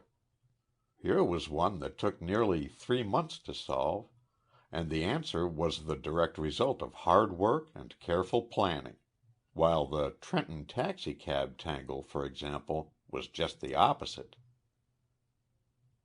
End of Chapter 7. Chapter 8. The Taxicab Tangle.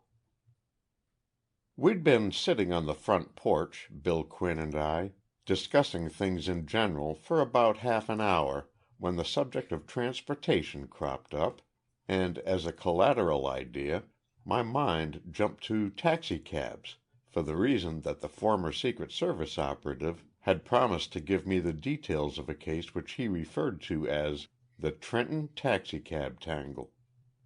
Yes, he replied reminiscently, when I reminded him of the alliterative title and inquired to what it might refer. That was one of the branch cases which grew out of the Von Ewald chase. You remember Mary McNillis and the clue of Shelf 45? Well, Dick Walters, the man who landed Von Ewald, wasn't the only government detective working on that case in New York, not by some 45 or 50, and Mary wasn't the only pretty woman mixed up in it either. There was that girl at the Rennock Switchboard. That's another story, though. What you want is the taxicab clue. If you remember the incidents which led up to the Von Ewald affair, continued Quinn, as he settled comfortably back in his chair, you will recall that the German was the slipperiest of slippery customers. When Walters stumbled on his trail, through the quick wit of Mary McNillis, there wasn't the slightest indication that there was such a man. He was a myth, a bugaboo, elusive as the buzz of a mosquito around your ear. During the months they scoured New York in search for him, a number of other cases developed. Some of these led to very interesting conclusions, but the majority, as usual, flivvered into thin air. The men at headquarters, the very cream of the government services, gathered from all parts of the country, were naturally unable to separate the wheat from the chaff in advance. Night after night they went out on wild goose chases, and sometimes they spent weeks in following a promising lead, to find only blue sky and peaceful scenery at the end of it.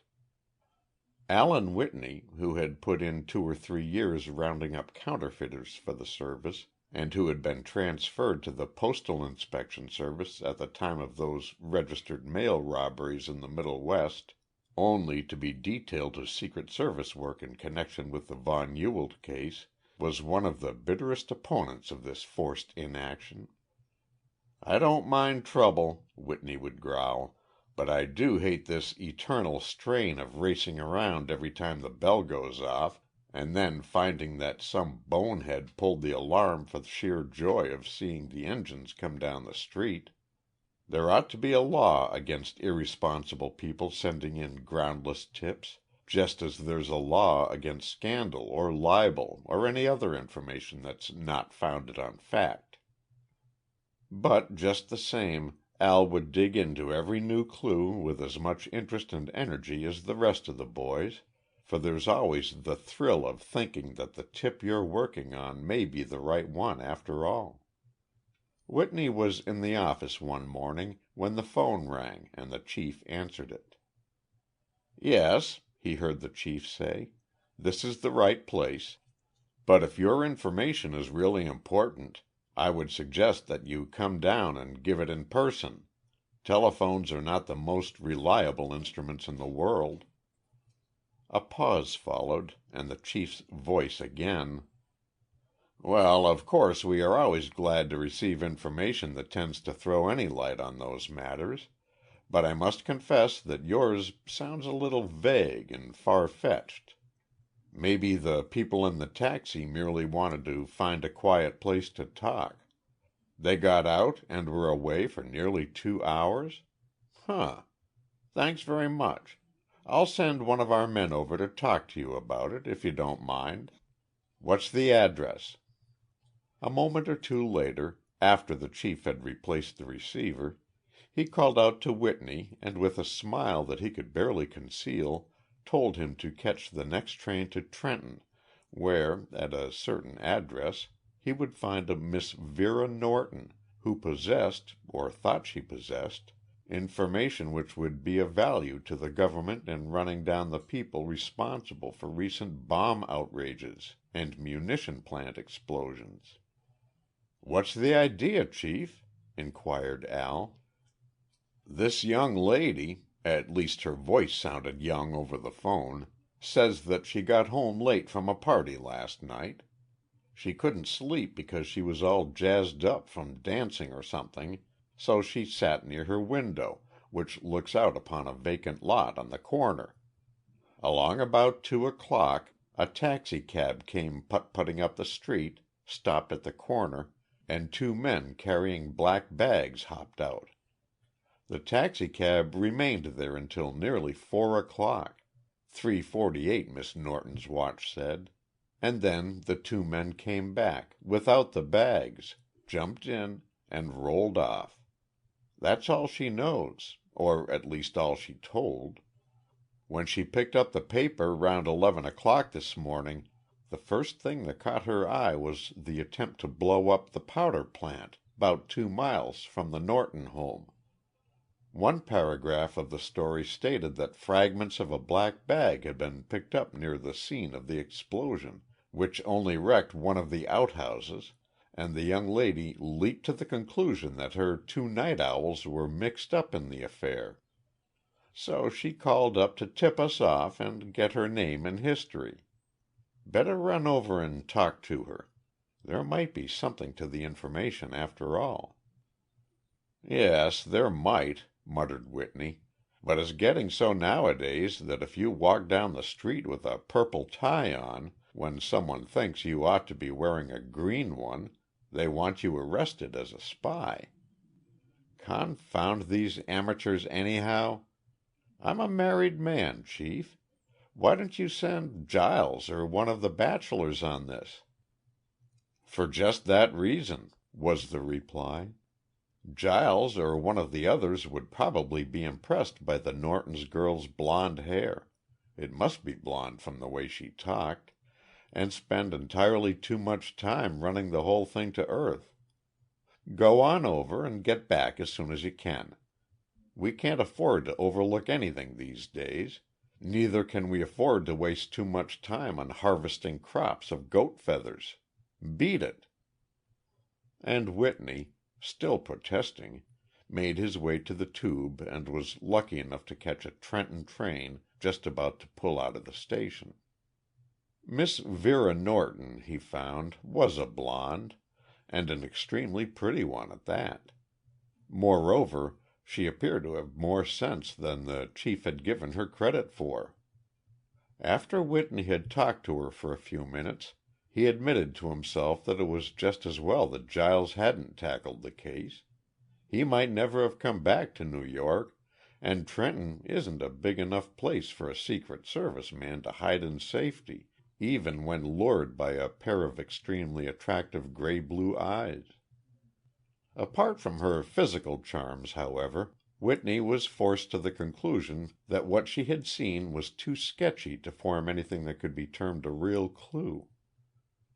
"No," she stated, in reply to a question as to whether she could identify the men in the taxi. "It was too dark and too far off for me to do that. The arc light on the corner, however, gave me the impression that they were of medium height and rather thick set.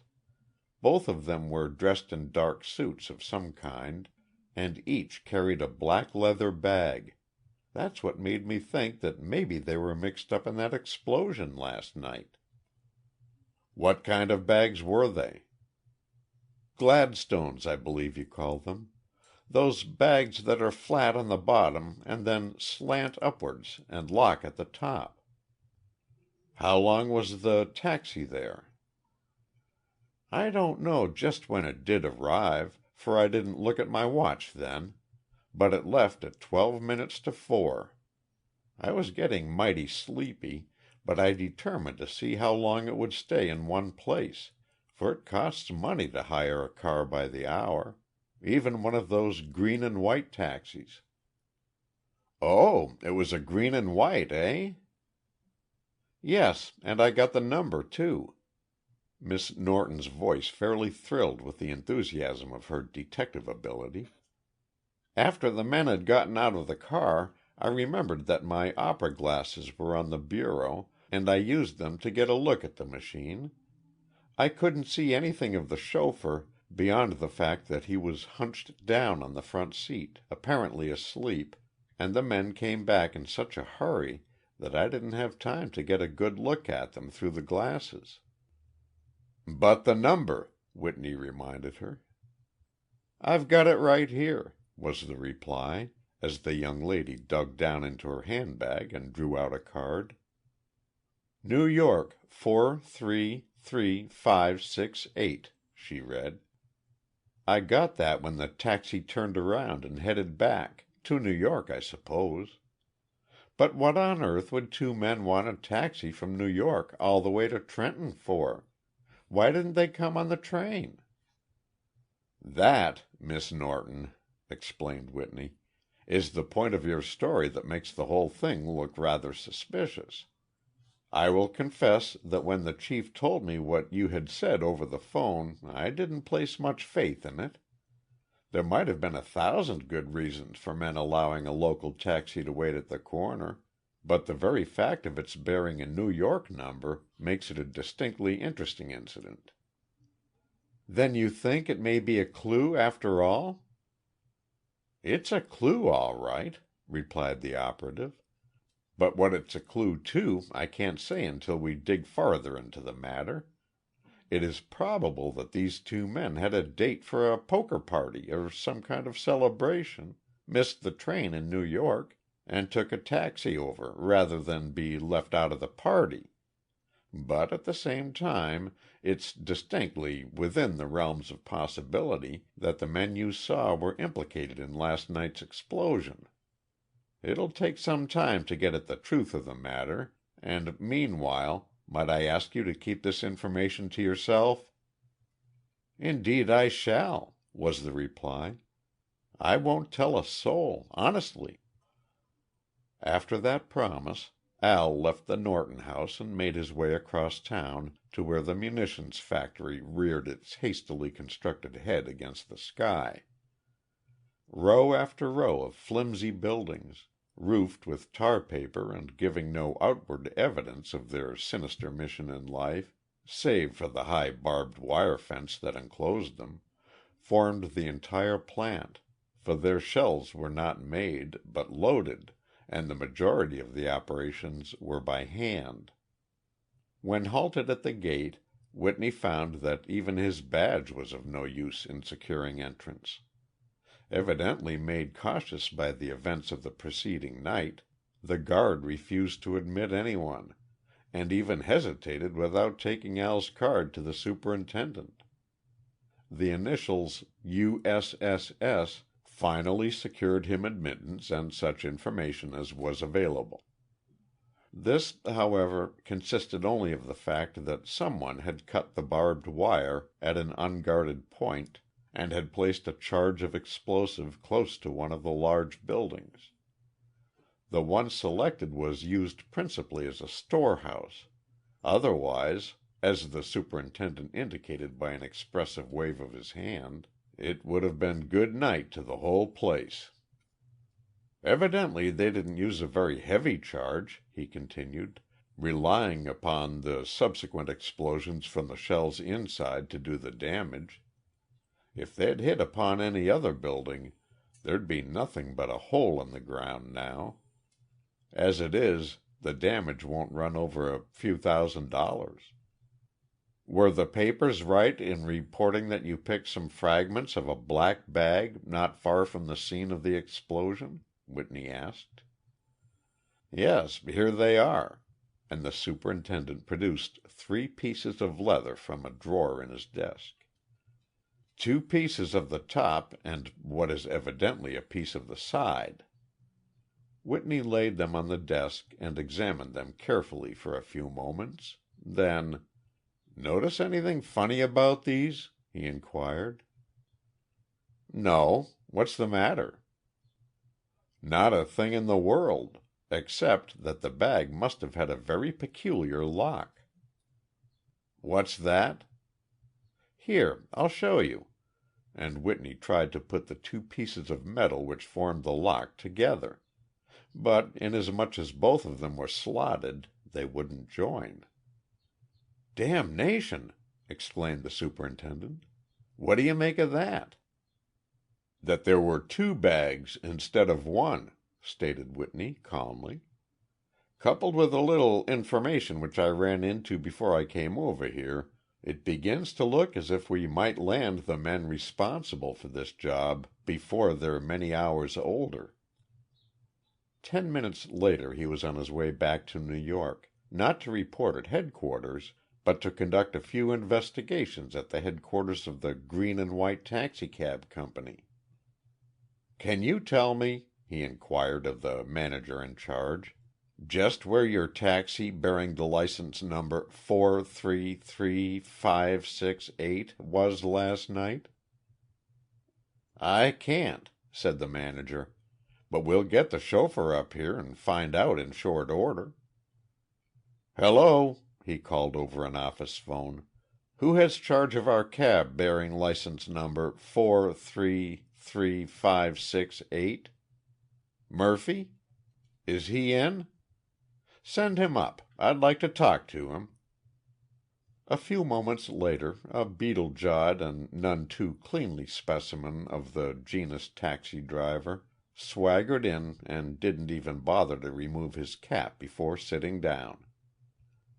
"Murphy," said the Green and White manager, "where was your cab last night?" "Well, let's see," commenced the chauffeur. "I took a couple to the Amsterdam Theater in time for the show, and then picked up a fare on Broadway and took him in the 140 someplace. Then I cruised around till the after-theater crowd began to come up and I got one more fare for Yonkers. Another long trip later on made it a pretty good night." "Murphy," cut in Whitney, edging forward into the conversation, "where and at just what hour of the night did those 2 Germans offer you $100 for the use of your car all evening?" "They didn't offer me no $100," growled the chauffeur. "They gave me—" Then he checked himself suddenly and added, in an undertone, "I don't know nothin' 'bout no Joymans." "The hell you don't," snarled Whitney, edging toward the door. "Back up against that desk and keep your hands on top of it or I'll pump holes clean through you." His right hand was in his coat pocket, the fingers closed around what was very palpably the butt of an automatic. Murphy could see the outline of the weapon and obeyed instructions, while Whitney slammed the door with his left hand. "Now look here," he snapped, taking a step nearer to the taxi driver. "I want the truth, and I want it quick. Also, it's none of your business why I want it. But you better come clean if you know what's good for you. Out with it. Where did you meet him, and where did you drive him?" Realizing that escape was cut off, and thoroughly cowed by the display of force, Murphy told the whole story, or as much of it as he knew. "I was drivin' down Broadway, around 28th Street last night, 'bout 10 o'clock," he confessed. I'd taken that couple to the theater, just as I told you, and that man up to Harlem. Then one of these three guys hailed me—" "Three?" interrupted Whitney. "That's what I said. Three. They said they wanted to borrow my machine until 6 o'clock in the mornin' and would give me $200 for it. I told 'em there was nothin' doin', and they offered me $250, swearin' that they'd have it back at the same corner at 6 o'clock sharp. $250 bein' a whole lot more than I could make in a night, I gambled with 'em and let 'em have the machine, makin' sure that I got the coin first. They drove off, two of 'em inside, and I put in the rest of the night shootin' pool. When I got to the corner of 28th at 6 o'clock this mornin', there wasn't any sign of 'em, but the car was there, still hot from the hard ride they give her. That's all I know, s'help me God." "Did the men have any bags with them?" "Bags? No, not one." "What did they look like?" "The one that talked with me was about my height and dressed in a dark suit. He and the others had their hats pulled down over their eyes, so I couldn't see their faces." "Did he talk with a German accent?" "He sure did. I couldn't hardly make out what he was sayin'. But his money talked plain enough." "Yes, and it's very likely to talk loud enough to send you to the pen if you're not careful," was Whitney's reply. "If you don't want to land there, keep your mouth shut about this. Do you get me?" "I do, boss, I do." "And you've told me all the truth, every bit of it?" "Every little bit." "All right. Clear out." When Murphy left the room, Whitney turned to the manager and, with a wry smile, remarked: "Well, we've discovered where the car came from and how they got it, but that's all. We're really as much in the dark as before." "No," replied the manager, musingly. "Not quite as much. Possibly you don't know it, but we have a device on every car that leaves this garage to take care of just such a case as this, to prevent drivers from running their machines all over town without pulling down the lever and then holding out the fares on us. Just a minute and I'll show you. Joe," he called, "bring me the record tape of Murphy's machine for last night, and hold his car till you hear from me." "This tape," he explained a few minutes later, "is operated something along the lines of a seismograph or any other instrument for detecting change in direction. An inked needle marks these straight lines and curves all the time the machine is moving, and when it is standing still it oscillates slightly. By glancing at these tapes we can tell when any chauffeur is holding out on us, for it forms a clear record, not only of the distance the machine has traveled, but of the route it followed." "Doesn't the speedometer give you the distance?" asked Whitney. "Theoretically, yes. But it's a very simple matter to disconnect a speedometer, while this record is kept in a locked box, and not one driver in 10 even knows it's there. Now let's see what Murphy's record tape tells us." "Yes, here's the trip to the theater around 8:30. See the sharp turn from Fifth Avenue to 42nd Street, the momentary stop in front of the Amsterdam, and the complete sweep as he turned round to get back to Broadway? Then there's the journey up to the Bronx or Harlem or wherever he went, another complete turn and an uninterrupted trip back down on Broadway. Then this," cut in Whitney, unable to keep the excitement out of his voice, "is where he stopped to pick up the Germans?" "Precisely," agreed the other. "And as you'll note, that stop was evidently longer than either of the other two. They paid their fares, while Murphy's friends had to be relieved of $250. From there on is what I'm interested in," announced Whitney. "What does the tape say?" "It doesn't say anything," admitted the manager, with a smile. "But it indicates a whole lot. In fact, it blazes a blood-red trail that you ought to be able to follow with very little difficulty. See, when the machine started it kept on down Broadway. In fact, there's no sign of a turn for several blocks." "How many?" "That we can't tell, now. But we can figure it up very accurately later. The machine then turned to the right and went west for a short distance only, stopped for a few moments, and then went on, evidently toward the ferry, for here's a delay to get on board, here's a wavy line evidently made by the motion of the boat when the hand ought to have been practically at rest, and here is where they picked up the trip to Trenton. Evidently they didn't have to stop until they got there, because we have yards of tape before we reach a stop point, and then the paper is worn completely through by the action of the needle in oscillating, indicative of a long period of inaction. The return trip is just as plain." "But," Whitney objected, "the whole thing hinges on where they went before going to Trenton. Murphy said they didn't have any bags, so they must have gone home or to some rendezvous to collect them. How are we going to find the corner where the machine turned?"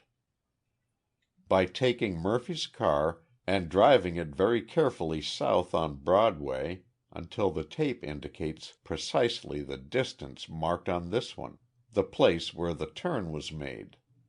Then, driving down that street, the second distance shown on the tape will give you approximately the house you're looking for." "Good Lord!" exclaimed Whitney. "That's applying science to it. Sherlock Holmes wasn't so smart after all." Al and the manager agreed that there was too much traffic on Broadway in the daytime or early evening to attempt the experiment, but shortly after midnight belated pedestrians might have wondered why a green and white taxicab containing two men proceeded down Broadway at a snail's pace, while every now and then it stopped, and one of the men got out to examine something inside. "I think this is the corner," whispered the garage manager to Whitney when they reached 8th Street. "But to be sure, we'll go back and try it over again, driving at a normal pace. It's lucky that this is a new instrument and therefore very accurate." The second trial produced the same result as the first. The place they sought lay a few blocks west of Broadway, on 8th. Before they tried to find out the precise location of the house, Whitney phoned to headquarters and requested loan of a score of men to assist him in the contemplated raid. "Tell 'em to have their guns handy," he ordered, "because we may have to surround the block and search every house." But the taxi tape rendered that unnecessary. It indicated any one of 3 adjoining houses on the north side of the street, because, as the manager pointed out, the machine had not turned round again until it struck a north and south thoroughfare, hence the houses must be on the north side. By this time the reserves were on hand, and, upon instructions from Whitney, spread out in a fan-shaped formation, completely surrounding the houses, front and rear. At a blast from a police whistle, they mounted the steps and, not waiting for the doors to be opened, went through them shoulders first. It was Whitney, who had elected to assist in the search of the center house, who captured his prey in a third-floor bedroom. Before the Germans knew what was happening, Al was in the room, his flashlight playing over the floor and table in a hasty search for incriminating evidence. It didn't take long to find it, either. In one corner, only partly concealed by a newspaper whose flaring headlines referred to the explosion of the night before, was a collection of bombs which, according to later expert testimony, was sufficient to blow a good-sized hole in the city of New York.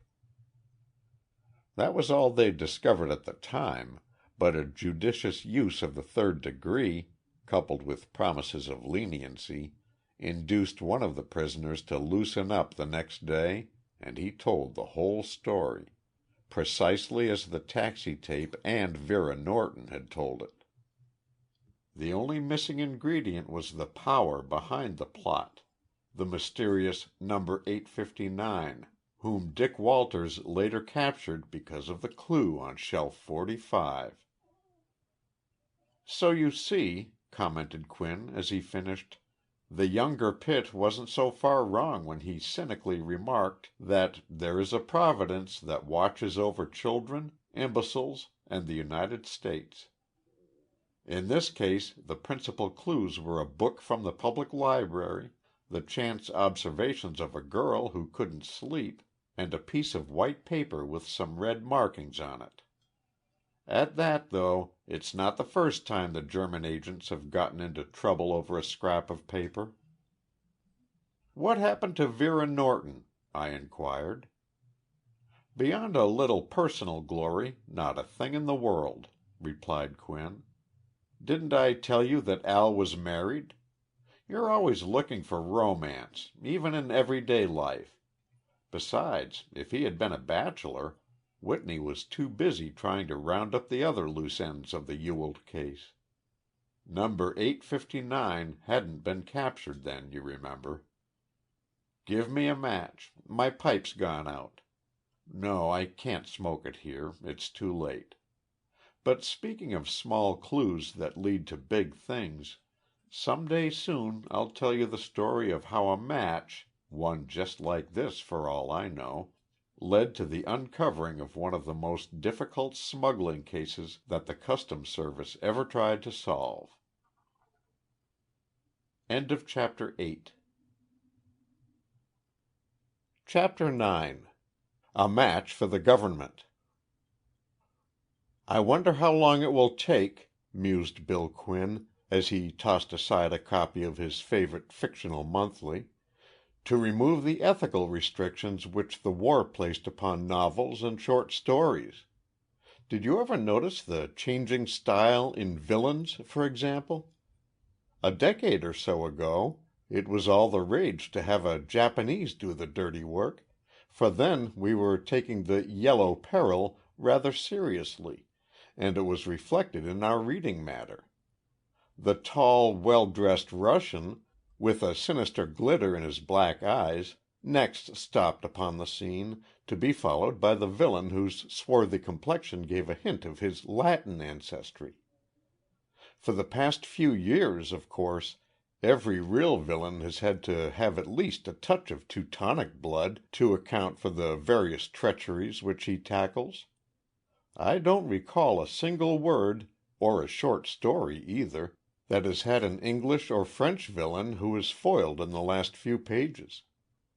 I suppose you'd call it the entente cordiale of the novelists, a sort of concerted attempt by the writing clan to do their bit against the Hun. And mighty good propaganda it was, too. But, unfortunately, the detective of real life can't always tell by determining a man's nationality whether he's going to turn out to be a crook or a hero.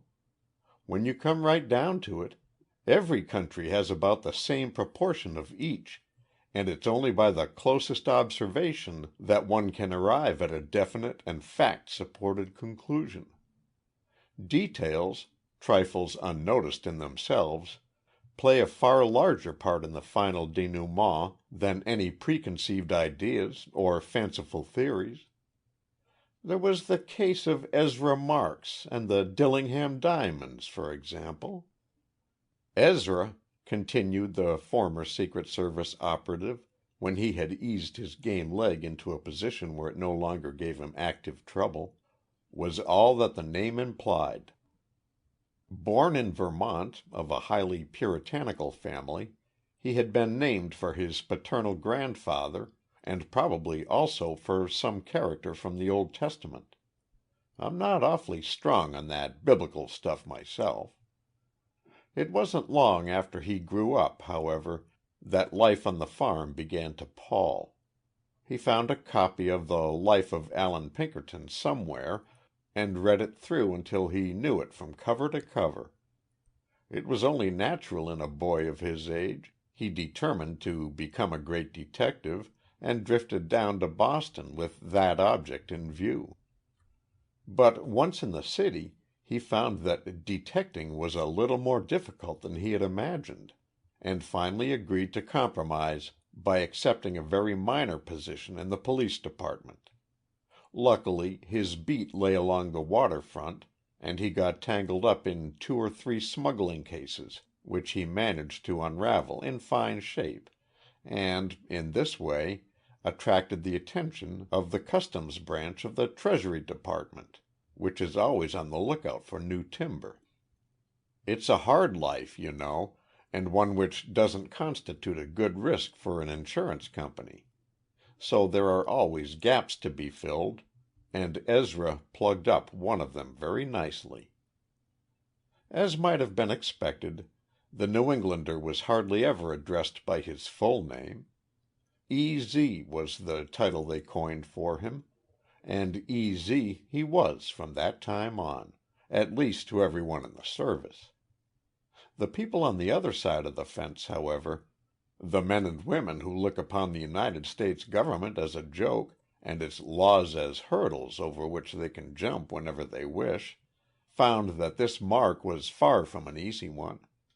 He it was who handled the Wang Fu opium case in San Diego in 1911. He nailed the gun runners at El Paso when half a dozen other men had fallen down on the assignment. And there were at least 3 Canadian cases which bore the imprint of his latent genius on the finished reports. His particular kind of genius was distinctly out of the ordinary, too. He wasn't flashy, and he was far from a hard worker.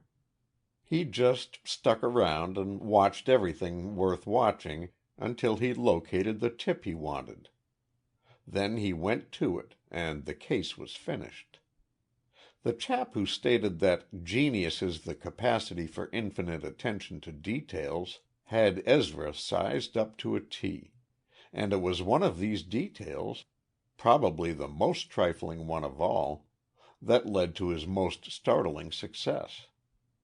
Back in the spring of 1912, the European agents of the Treasury Department reported to Washington that a collection of uncut diamonds, most of them rather large, had been sold to the German representative of a firm in Rotterdam. From certain tips which they picked up, however, the men abroad were of the opinion that the stones were destined for the United States, and advised that all German boats be carefully watched, because the Dillingham diamonds, as the collection was known, had been last heard of en route to Hamburg, and it was to be expected that they would clear from there. The cablegram didn't cause any wild excitement in the Treasury Department. European agents have a habit of trying to stir up trouble in order to make it appear that they are earning their money, and then they claim that the people over here are not always alert enough to follow their tips. It's the old game of passing the buck. You have to expect it in any business. But, as events turned out, the men on the other side were dead right. Almost before Washington had time, officially, to digest the cable and to mail out the stereotyped warnings based upon it, a report filtered in from Wheeling, West Virginia, that one of the newly made coal millionaires in that section had invested in some uncut diamonds as large as the end of your thumb. The report came in merely as a routine statement, but it set the customs authorities to thinking. Uncut stones, you know, are hard to locate, either when they are being brought in or after they actually arrive. Their color is dull and slate-like, and there is little to distinguish them from other and far less valuable pebbles. Of course, there might not be the slightest connection in the world between the Wheeling diamonds and those of the Dillingham collection, but then, on the other hand, there might. Hence, it behooved the customs people to put on a little more speed, and to watch the incoming steamers just as carefully as they knew how. Some weeks passed, and the department had sunk back into a state of comfortable ease, broken only occasionally by a minor case or two, when a wire arrived one morning stating that 2 uncut diamonds had appeared in New York under conditions which appeared distinctly suspicious. The owner had offered them at a price way under the market figure, and then, rather than reply to 1 or 2 questions relative to the history of the stones, had disappeared. There was no record of the theft of any diamonds answering to the description of those seen in Maiden Lane, and the police force inquired if Washington thought they could have been smuggled. "Of course they could," snorted the chief. "But there's nothing to prove it. Unless we get our hands upon them and a detailed description of the Dillingham stones, it's impossible to tell." So he cabled abroad for an accurate list of the diamonds which had been sold a couple of months earlier, with special instructions to include any identifying marks, as it was essential to spot the stones before a case could be built up in court. The following Tuesday a long dispatch from Rotterdam reached the department, stating, among other things, that one of the Dillingham diamonds could be distinguished by a heart-shaped flaw, located just below the surface. That same afternoon came another wire from New York to the effect that 2 rough stones, answering to the description of the ones alluded to in a previous message, had turned up in the jewelry district after passing through half a dozen underground channels. "Has one of the diamonds a heart-shaped flaw in it?" the chief inquired by wire. "It has," came back the response. "How did you know it?" "I didn't," muttered the head of the Customs Service, "but I took a chance. The odds were 20 to 1 against me, but I've seen these long shots win before. Now," ringing for Mahoney, his assistant, "we'll see what can be done to keep the rest of that collection from drifting in, if it hasn't already arrived." "Where's Marks located now?" the chief inquired when Mahoney entered. "Somewhere in the vicinity of Buffalo, I believe. He's working on that Chesbro case, the one in connection with—" "I know," cut in the chief. "But that's pin money compared with this matter of the Dillingham diamonds. Thousands of dollars are at stake here, against hundreds there. Besides, if this thing ever leaks out to the papers, we'll never hear the last of it. The New York office isn't in any too strong as it is. Wire Marks to drop the trail of those silk hounds and beat it to New York as fast as he can. He'll find real work awaiting him there, something that ought to prove a test of the reputation he's built up on the other 3 borders. Hurry it up." E.Z. found the message awaiting him when he returned to his hotel that night, and without the slightest symptom of a grouch grabbed the next train for New York. As he told me later, he didn't mind in the least dropping the silk matter, because he had put in the better part of a month on it and didn't seem any closer than when he started.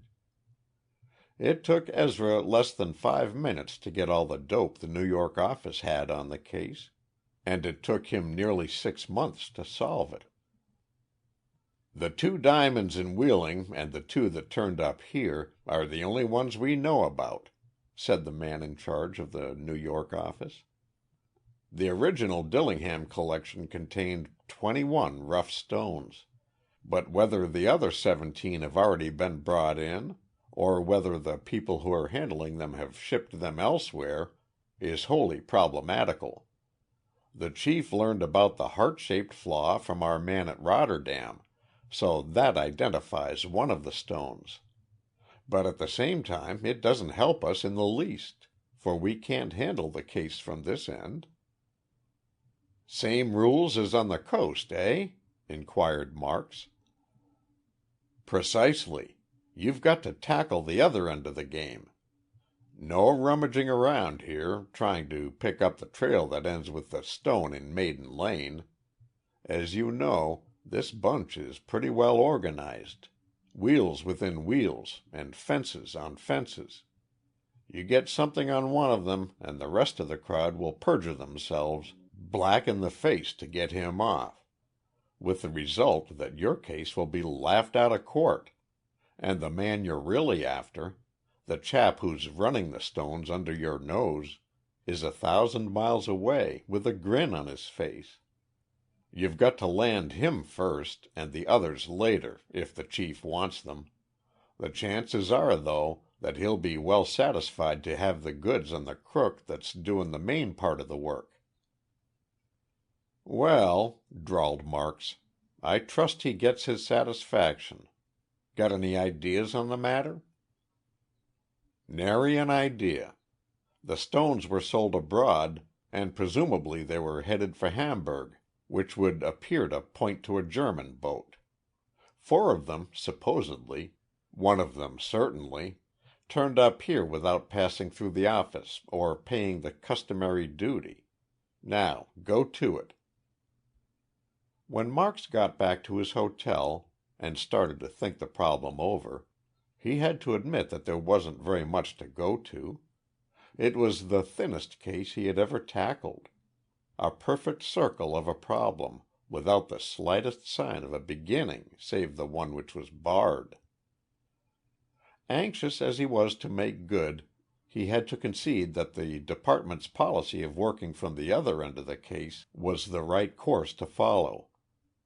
He had heard of too many arrests that fell flat, too many weary weeks of work that went for nothing, because the evidence was insufficient, not to realize the justice of the regulations that appeared to hamper him.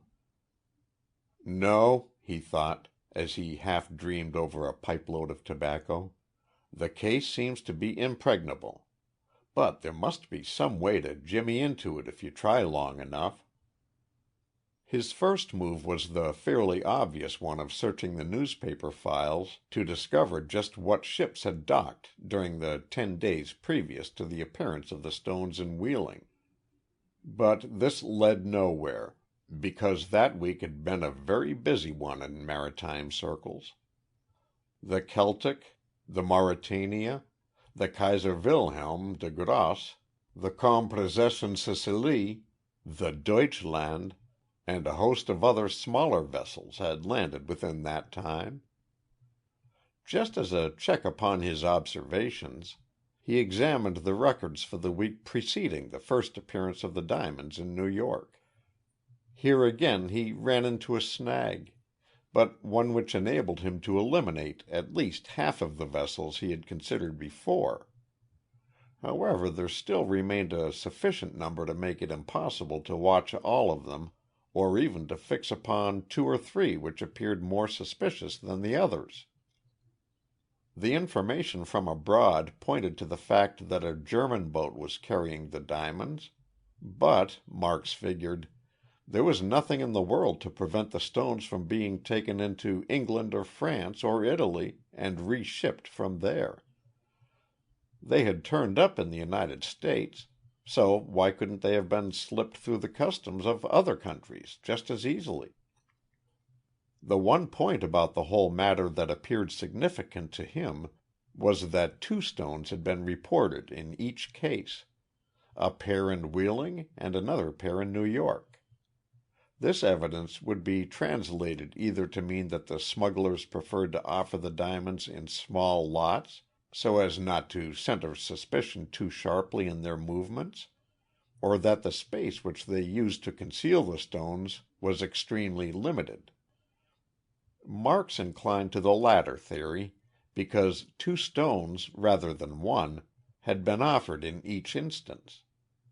If the whole lot had been run in, he argued, the men responsible would market them singly rather than in pairs. This would not detract in the slightest from the value of the stones, as it isn't easy to match rough diamonds and thus increase their market value. Having settled this matter to his own satisfaction, and being convinced that as not more than 2 stones were being run in at one time, it would take at least 8 more trips to import the entire shipment, Easy settled down to a part of the government detective's work which is the hardest and the most necessary in his life, that which can best be characterized by the phrase watchful waiting. For weeks at a time he haunted the docks and wharves along the New York waterfront. His tall, angular figure became a familiar sight at every landing place, and his eyes roamed restlessly over the crowds that came down the gangplank. In a number of instances he personally directed the searching of bags and baggage which appeared to be suspicious. Save for locating a few bolts of valuable lace and an oil painting concealed in the handle of a walking stick, which was patently hollow, he failed to turn up a thing. The only ray of hope that he could glimpse was the fact that, since he had been assigned to the case, 4 more stones had been reported, again in pairs. This proved that the former reasoning had been correct, and also that the smugglers evidently intended to bring in all of the 21 stones, 2 at a time. But when he came to catalog the hiding places which might be used to conceal 2 articles of the size of the stones already spotted, he was stumped. The list included a walking stick, the heels of a pair of women's shoes, 2 dummy pieces of candy concealed in a box of real confections, a box of talcum, a bag of marbles, the handle of an umbrella, or any one of a number of other trinkets which travelers carry as a matter of course, or bring home as curios or gifts. Finally, after 2 solid months of unproductive work, he boarded the midnight train for Washington and strolled into the chief's office the following morning to lay his cards on the table. "Frankly," he admitted, "I haven't accomplished a thing. I'm as far from breaking into the circle as I was at the beginning, and so far as I can see, there isn't any hope of doing it for some time to come." "Well," inquired the chief, "do you want to be relieved of the case, or do you want me to drop the matter entirely, to confess that the Customs Service has been licked by a single clever smuggler?" "Not at all," and Marks's tone indicated that such a thought had never entered his head. "I want the Service to stick with the case, and I want to continue to handle it. But I do want a definite assurance of time." "How much time?" "That I can't say. The only lead I've located, and that isn't sufficient to be dignified by the term clue, will take weeks and probably months to run to earth. I don't see another earthly trail to follow, but I would like to have time to see whether this one leads anywhere." "All right," agreed the chief, fully realizing what Easy was up against, and not being hurried by any pressure from the outside, for the case had been carefully kept out of the newspapers. "This is September. Suppose we say the 1st of the year. How does that suit you?" "Fair enough, if that's the best you can do." "I'm afraid it is," was the comment from across the desk, "because that's all the case is worth to us. Your time is valuable, and we can't afford to spend a year on any case, unless it's something as big as the sugar frauds. Stick with it until New Year's, and if nothing new develops before then, we'll have to admit we're licked and turn you loose on something else." "Thanks, Chief," said Marks, getting up from his chair.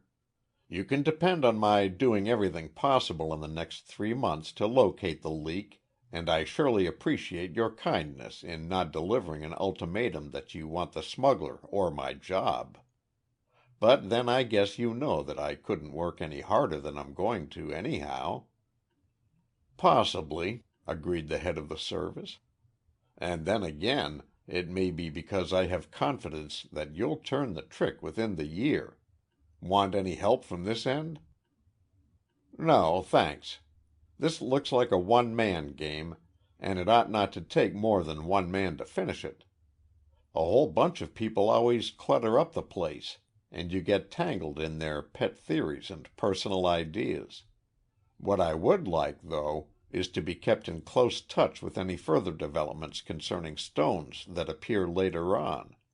Where they are located, their exact weight and diameter, and any other facts that might indicate a possible hiding place." "You'll get that all right," promised the chief. "And I trust that you'll develop a red-hot trail of your own before January 1st." With that Marks shook hands and started back to New York, fairly well pleased with the results of his trip, but totally disgusted with the lack of progress which he had made since leaving Buffalo.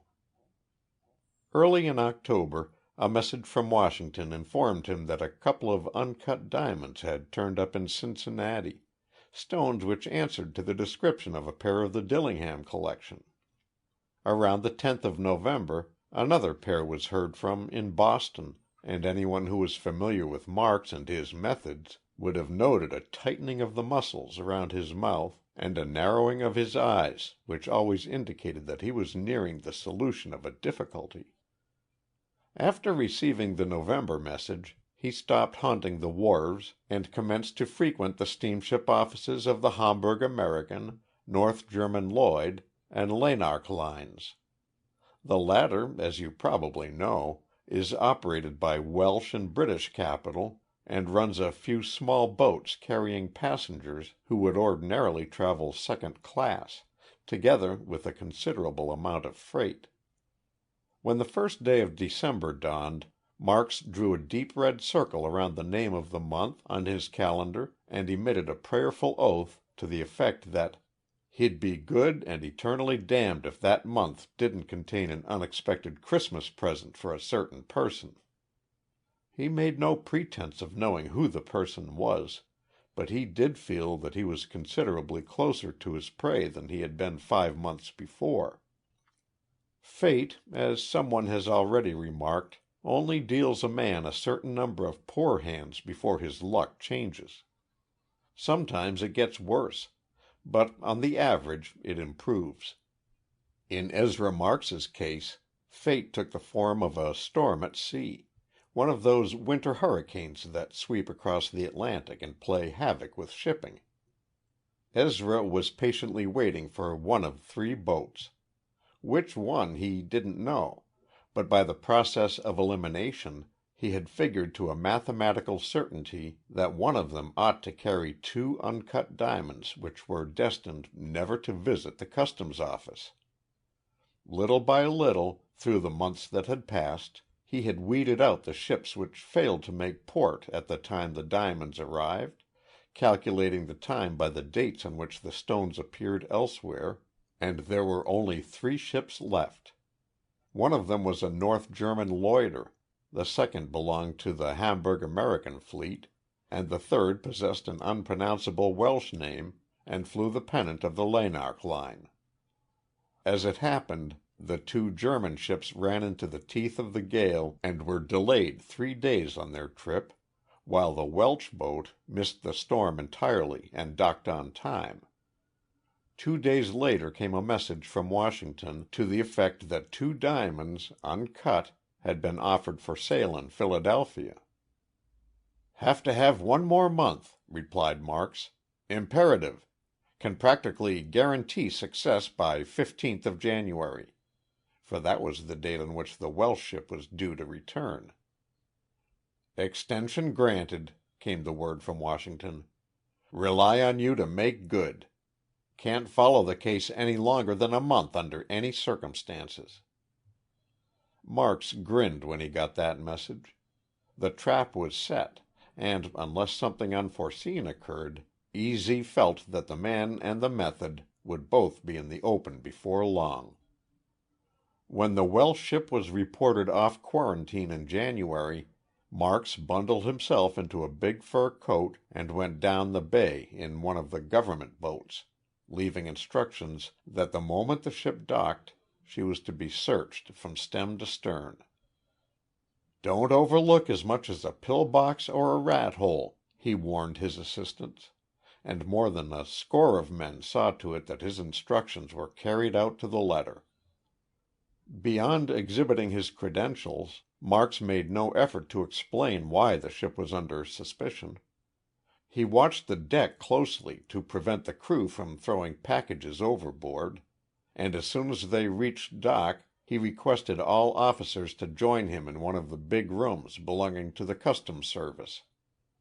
There he explained his reasons for believing that someone on board was guilty of defrauding the government out of duty on a number of uncut diamonds. "What's more," he concluded at the end of an address which was purposely lengthy in order to give his men time to search the ship, "I am willing to stake my position against the fact that 2 more diamonds on board the ship at this moment." Luckily, no one took him up, for he was wrong. The captain, pompous and self-assertive, preferred to rise and rant against the infernal injustice of this high-handed method.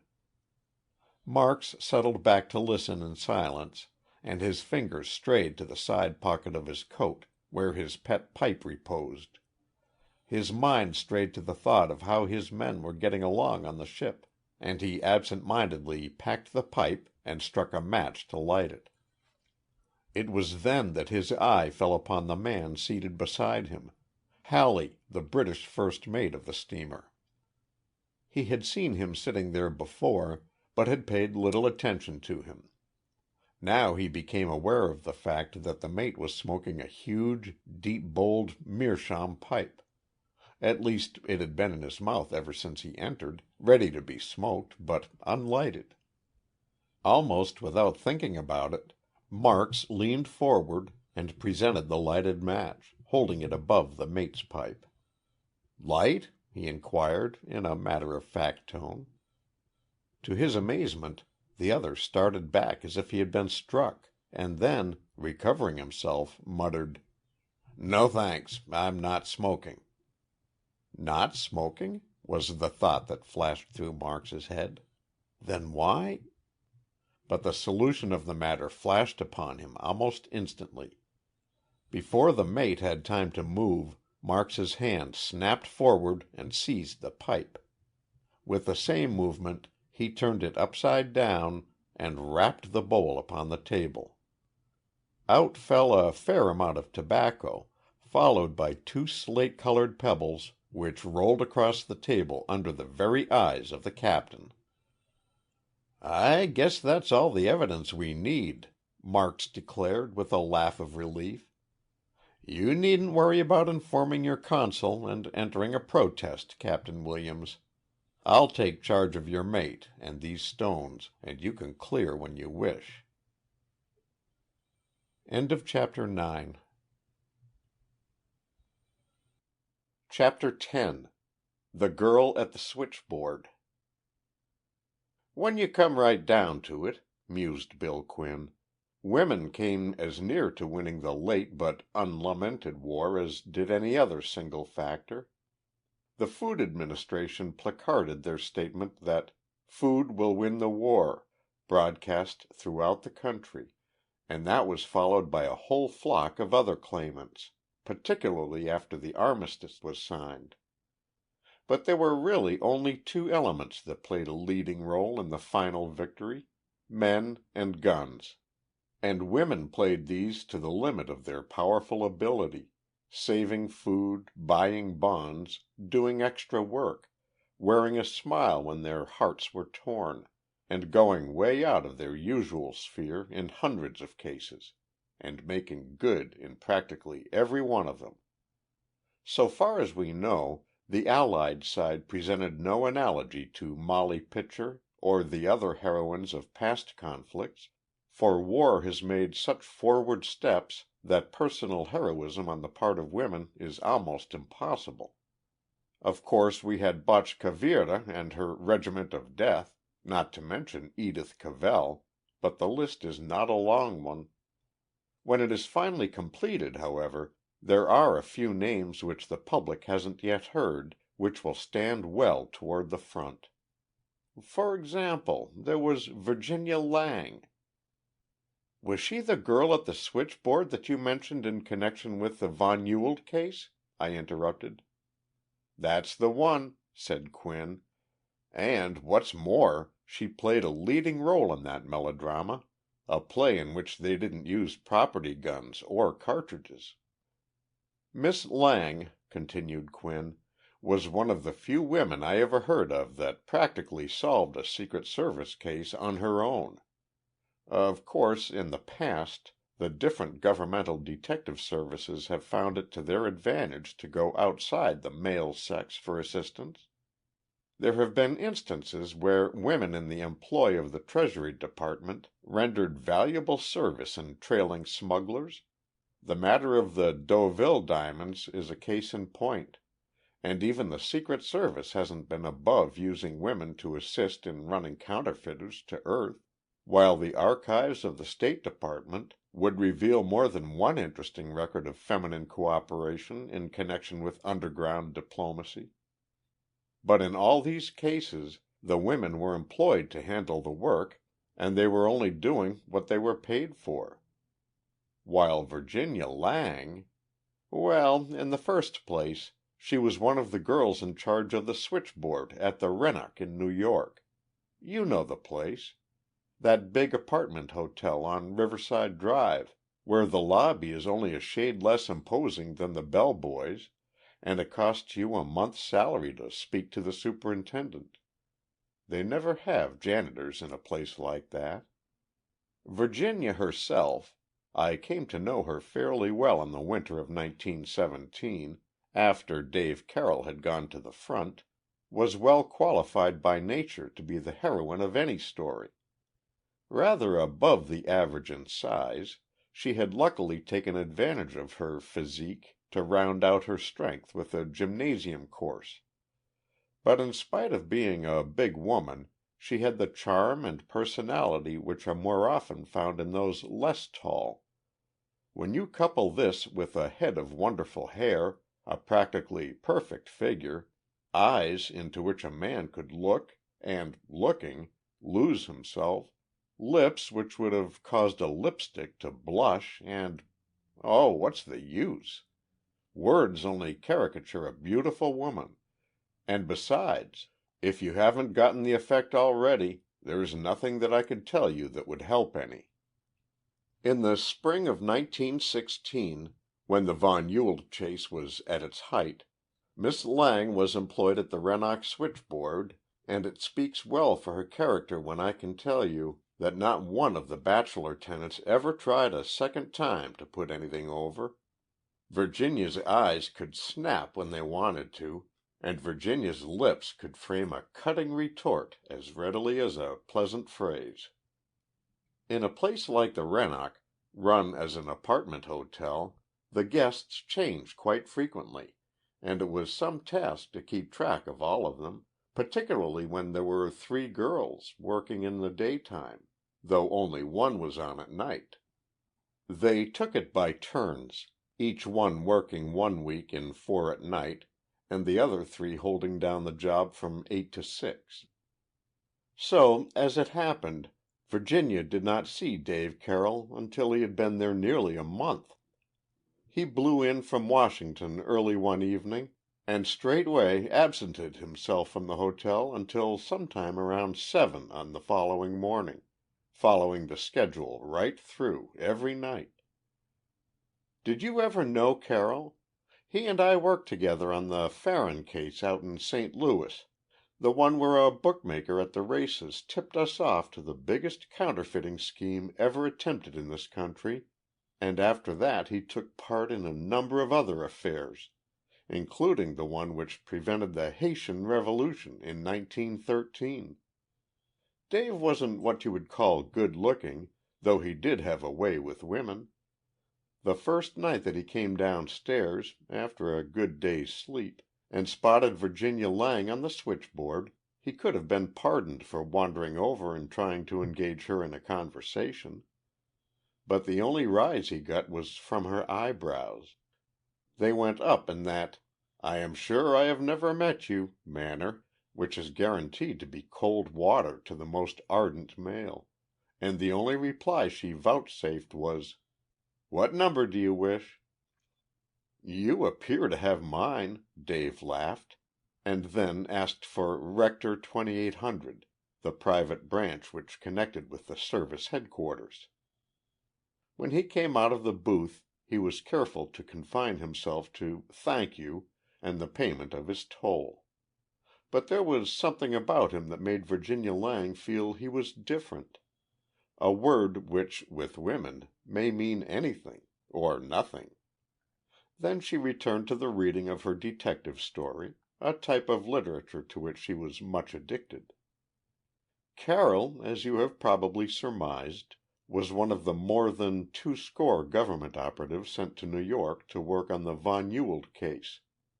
He was a night shift, with roving orders to wander round the section in the neighborhood of Columbus Circle and stand ready to get anywhere in the upper section of the city in a hurry in case anything broke. But beyond reporting to headquarters regularly every hour, the assignment was not exactly eventful. The only thing that was known about von Ewald at that time was that a person using such a name, or alias, was in charge of the German intrigues against American neutrality. Already nearly a score of bomb outrages, attempts to destroy shipping, plots against munition plants, and the like had been laid at his door, but the elusive Hun had yet to be spotted. Indeed, there were many men in the service who doubted the existence of such a person, and of these Carroll was one. But he shrugged his shoulders and stoically determined to bear the monotony of strolling along Broadway and up past the Plaza to Fifth Avenue and back again every night, a program which was varied only by an occasional séance at Reisenweber's or Pabst's, for that was in the days before the 0.5% represented the apotheosis of liquid refreshment. It was while he was walking silently along 59th Street on the north side, close to the park, a few nights after his brush with Virginia Lang, that Carroll caught the first definite information about the case that anyone had obtained. He hadn't noted the men until he was almost upon them, for the night was dark and the operative's rubber heels made no sound upon the pavement. Possibly he wouldn't have noticed them then if it hadn't been for a phrase or two of whispered German that floated out through the shrubbery. "He will stay at Connor's," was what reached Carroll's ears. "That will be our chance, a rare opportunity to strike two blows at once, one at our enemy and the other at this smug, self-satisfied nation, which is content to make money out of the slaughter of Germany's sons. Once he is in the hotel, the rest will be easy." "How?" inquired a second voice. "A bomb, so arranged to explode with the slightest additional pressure in a—" "Careful," growled a third man. 859 would hardly care to have his plan spread all over New York. This cursed shrubbery is so dense that there is no telling who may be near. Come."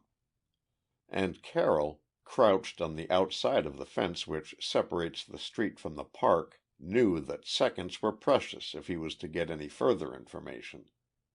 A quick glance down the street showed him that the nearest gate was too far away to permit of entrance in that manner. So, slipping his automatic into the side pocket of his coat, he leaped upward and grasped the top of the iron fence. On the other side he could hear the quick scuffle of feet as the Germans, alarmed, began to retreat rapidly. A quick upward heave, a purchase with his feet, and he was over, his revolver in his hand the instant he lighted on the other side. "Halt!" he called, more from force of habit than from anything else, for he had no idea that any of the trio would stop. But evidently one of them did, for from behind the shelter of a nearby bush came the quick spat of a revolver and a tongue of flame shot toward him. The bullet, however, sung harmlessly past, and he replied with a fusillade of shots that ripped through the bush and brought a shower of German curses from the other side. Then another of the conspirators opened fire from a point at right angles to the first, and the ruse was successful, for it diverted Carroll's attention long enough to permit the escape of the first man, and the operative was still flat on the ground, edging his way cautiously forward when the park police arrived, the vanguard of a curious crowd attracted by the shots. "What's the trouble?" demanded the Sparrow cop. "None at all," replied Dave, as he slipped the still warm revolver into his pocket and brushed some dirt from his sleeve. "Guy tried to hold me up, that's all, and I took a pot shot at him. Cut it, Secret Service," and he cautiously flashed his badge in the light of the electric torch which the park policeman held. "Huh!" grunted the guard, as he made his way to the bush from behind which Carroll had been attacked. "You evidently winged him. There's blood on the grass here, but no sign of the bird himself. Want any report to headquarters?" he added, in an undertone. "Not a word," said Carroll. "I'm working this end of the game and I want to finish it without assistance. It's the only thing that's happened in a month to break the monotony, and there's no use declaring anyone else in on it. By the way, do you know of any place in town known as Connor's?" "Connor's? Never heard of it. Sounds as though it might be a dive in the Bowery. Plenty of queer places down there." "No, it's hardly likely to be in that section of the city," Dave stated. "Farther uptown, I think. But it's a new one on me." "On me, too," agreed the guard. "And I thought I knew the town like a book." When he reported to headquarters a few moments later, Carroll told the chief over the wire of his brush with the trio of Germans, as well as what he had heard. There was more than a quiver of excitement in the voice from the other end of the wire, for this was the first actual proof of the existence of the mysterious number 859. "Still believe von Ewald is a myth?" inquired the chief. "Well, I wouldn't go so far as to say that," was the answer, "because the bullet that just missed me was pretty material. Evidently someone is planning these bomb outrages, and it's up to us to nab him, if only for the sake of the service." "Did you catch the name of the man to whom your friends were alluding?" asked the chief. "No, they just referred to him as he." "That might mean any one of a number of people," mused the chief. "Sir Cecil Springrice is in town, you know. Stopping at the Waldorf. Then there's the head of the French mission at the Vanderbilt with a bunch of people, and Lord Wimbledon, who spent $5 million for horses in the West, stopping at the same place you are. You might keep an eye on him, and I'll send Kramer and Fleming up to trail the other two." "Did you ever hear of the place they called Connor's, Chief?"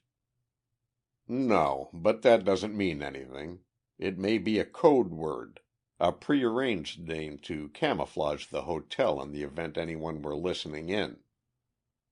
"Possibly," replied Carroll, just before he hung up. "But somehow I have a hunch that it wasn't. I'll get back on the job and let you know if anything further develops." His adventure for the night appeared to have ended, for he climbed into bed the following morning without having been disturbed, but lay awake for an hour or more, obsessed with the idea that he really held the clue to the whole affair, but unable to figure out just what it was. Where was it that they intended to place the bomb? Why would they arrange it so as to explode upon pressure, rather than concussion or by time fuse? Where was Connors?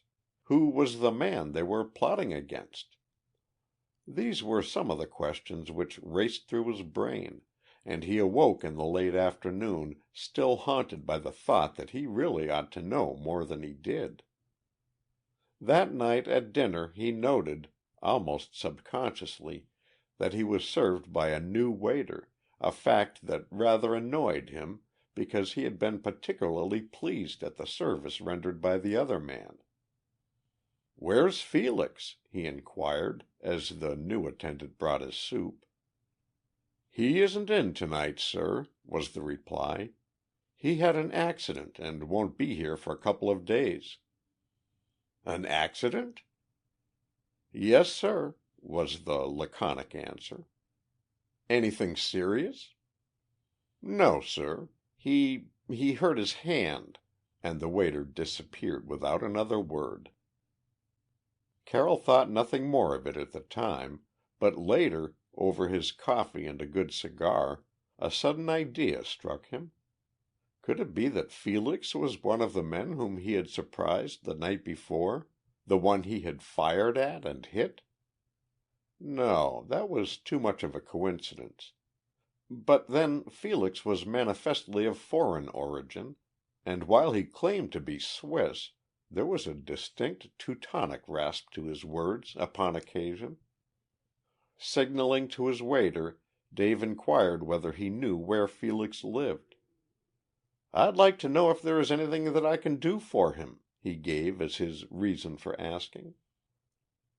"I haven't the slightest idea," came the answer, and Carroll was aware that the man was lying, for his demeanor was sullen rather than subservient, and the customary "sir" was noticeable by its absence.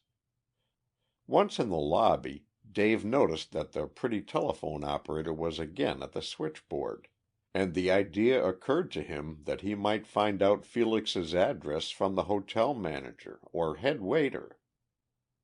"I understand that my waiter has been hurt in an accident," the operative explained to the goddess of the wires, "and I'd like to find out where he lives. Who would be likely to know?" "The head waiter ought to be able to tell you," was the reply, accompanied by the flash of what Carroll swore to be the whitest teeth he had ever seen. "Just a moment and I will get him on the wire for you." Then, after a pause, "Booth number 5, please." But Carroll got no satisfaction from that source either. The head waiter maintained that he knew nothing of Felix's whereabouts, and hung up the receiver in a manner which was distinctly final, not to say impolite. The very air of mystery that surrounded the missing man was sufficient to incline him to the belief that, after all, there might be something to the idea that Felix was the man he had shot at the night before. In that event, it was practically certain that Lord Wimbledon was the object of the German's attention, but that didn't solve the question of where the bomb was to be placed, nor the location of Connor's. "Just the same," he muttered half aloud, "I'm going to stick around here tonight." "Why that momentous decision?" came a voice almost at his elbow, a voice which startled and charmed him with its inflection. Looking up, he caught the eyes of the pretty telephone girl laughing at him. "Talking to yourself is a bad habit," she warned him with a smile which seemed to hold an apology for her brusqueness of the night before. "Particularly in your business." "My business?" echoed Dave. "What do you know about that?" "Not a thing in the world, except," and here her voice dropped to a whisper, "except that you are a government detective and that you've discovered something about Lord Wimbledon, probably some plot against his lordship." "What in the world made you think that?" stammered Carroll, almost gasping for breath. "Very simple," replied the girl. "Quite elementary, as Sherlock Holmes used to say. You called the headquarter number every night when you came down. The other girls tipped me off to that, for they know that I'm fond of detective stories. Then everybody round here knows that Felix, the waiter that you inquired about, is really German, though he pretends to be Swiss, and that he, the head waiter, and the pastry cook are thick as thieves. You'd hardly expect me to say yes, would you? Particularly as I'm supposed to be a government operative." "Now I know you are," smiled the girl. "Very few people use the word operative. They'd say detective or agent.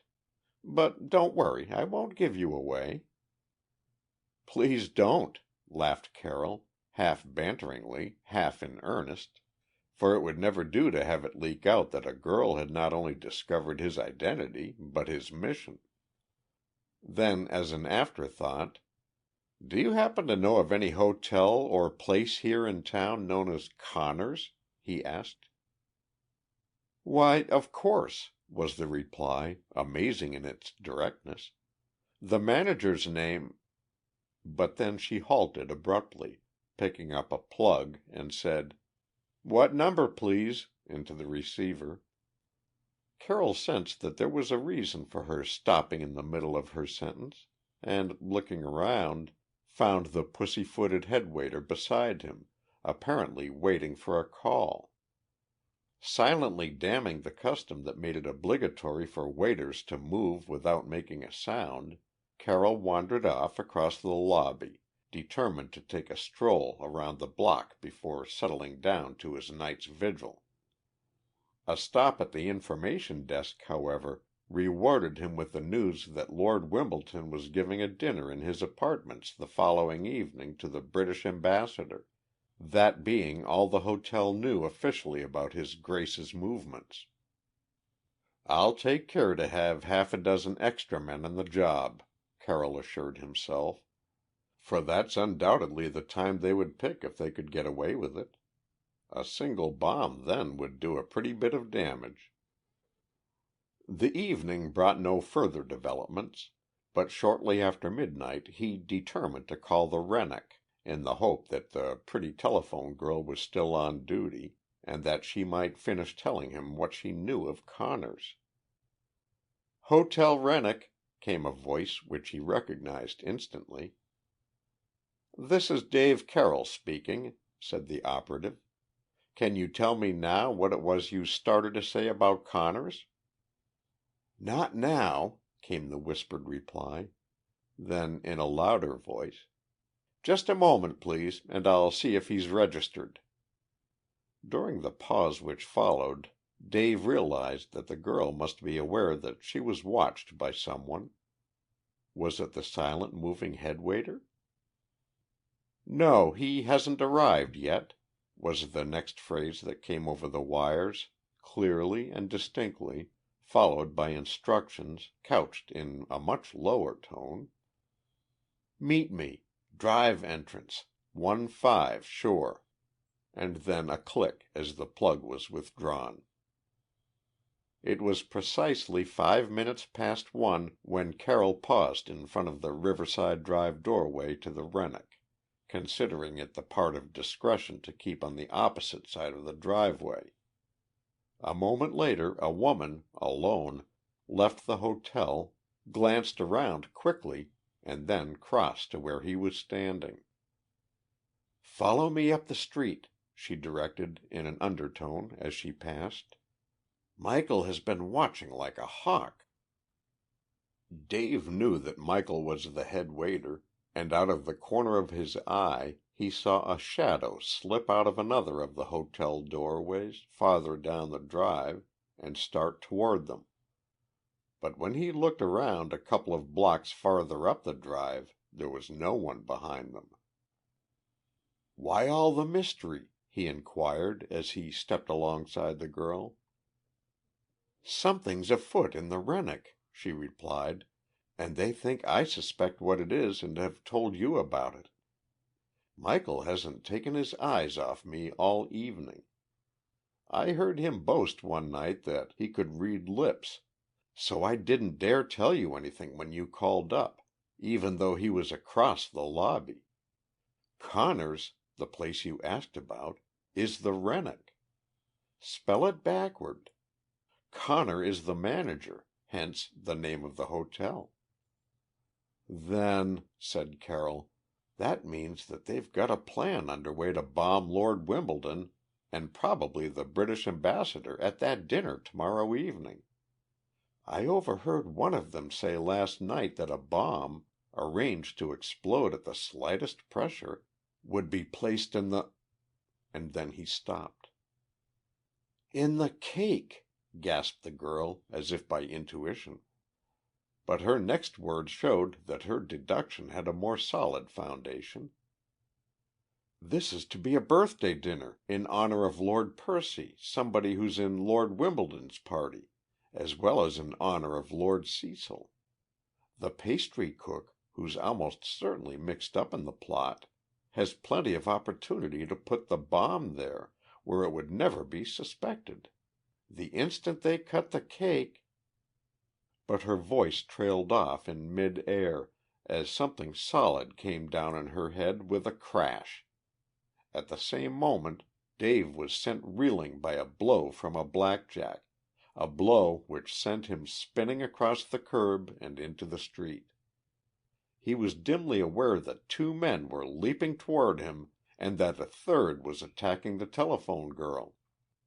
Panting, gasping, fighting for time in which to clear his head of the effects of the first blow, Carroll fought cautiously but desperately, realizing that his opponents desired to avoid gun-play for fear of attracting the police. A straight left to the jaw caught one of the men coming in and knocked him sprawling, but the second, whom Carroll recognized as Michael, was more wary.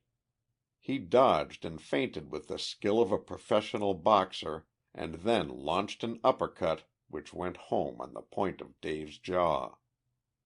It was at that moment that the operative became aware of another participant in the fray, a figure in white with what appeared to be a halo of gold around her head.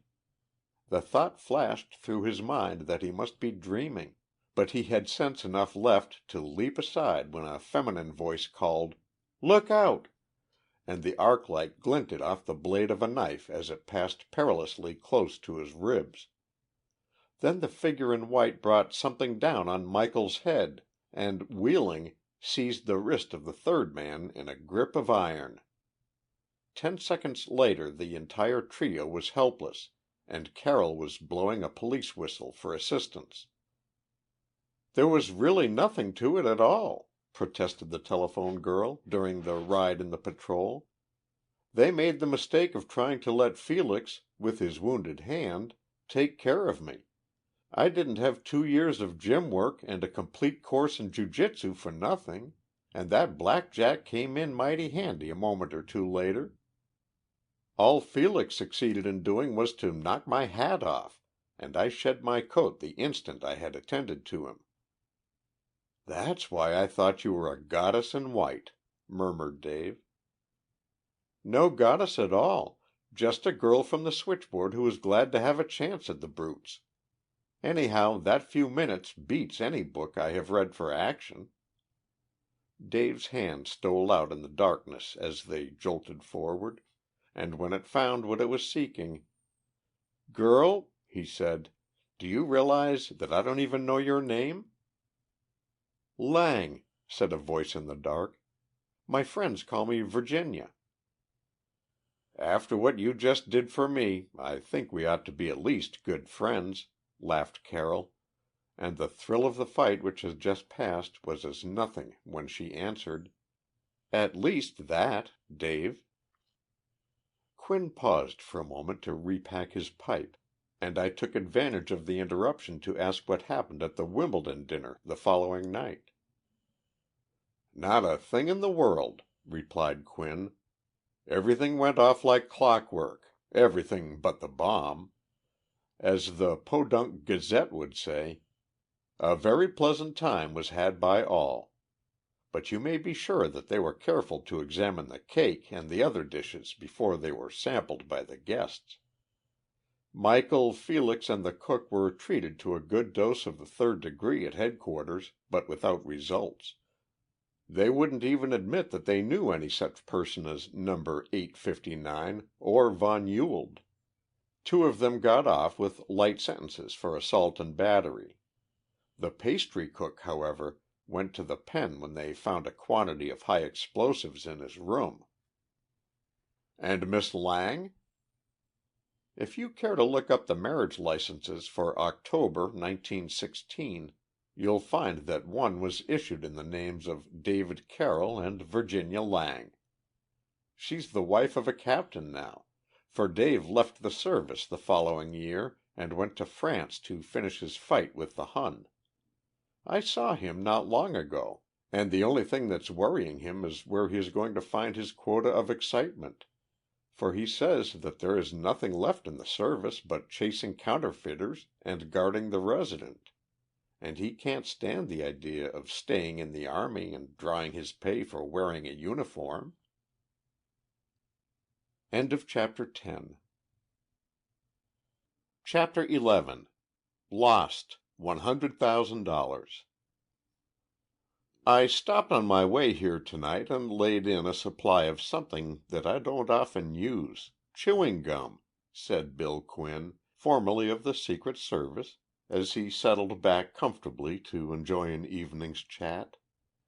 "There are some professional reformers who maintain that the great American habit of silently working the jaws over a wad of chewing gum is harmful in the extreme. But if you'll look into the matter, you'll find that agitators of that type want you to cut out all habits except those which they are addicted to. Personally, I'm not a habitual worshiper at the shrine of the great god Gum, but there's no use denying the fact that it does soothe one's nerves occasionally. Incidentally, it has other uses, as Elmer Allison discovered not very long ago."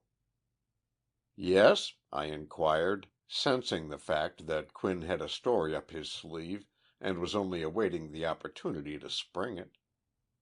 "Didn't you mention a post office case in which a wad of gum played a prominent role?" "That's the one," said the former government operative, easing his wounded leg into a less cramped position. "Here, have a couple of sticks, just to get the proper atmosphere, and I'll see if I can recall the details." "For some reason that's hard to define," Quinn went on, after he had peeled two of the dun-colored sticks and commenced work on them. "Crooks in general and amateur crooks in particular seem to regard the United States mails as particularly easy prey. Possibly they figure that, as millions of dollars are handled by the Post Office Department every year, a little here and there won't be missed. But if they knew the high percentage of mail robberies that are solved, they wouldn't be so keen to tackle the game. Lifting valuables, once they have passed into the hands of Uncle Sam's postman, is a comparatively easy crime to commit. There are dozens of ways of doing it, methods which range all the way from fishing letters out of a post box with a piece of string and a hairpin to holding up the mail car in a deserted portion of a railroad track. But getting away with it is, as our Yiddish friends say, something else again. The annals of the Postal Inspection Service are filled with incidents which indicate that the high cost of living is down around zero compared to the high cost of crime when said crime is aimed at the mails.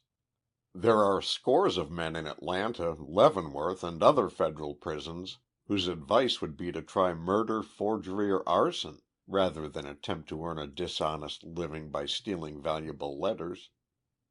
The majority of persons realize that it pays to register their money and insure their packages because, once this precaution has been attended to, the government exercises special care in the handling of these and makes it extremely difficult for crooks to get anywhere near them. If a registered letter disappears, there is a clean-cut trail of signed receipts to follow, and somebody has to bear the burden of the loss. But even with these precautions, the registered section is looted every now and then. One of the biggest cases of this kind on record was that which occurred in Columbus, when letters with an aggregate value of $100,000 just vanished into thin air.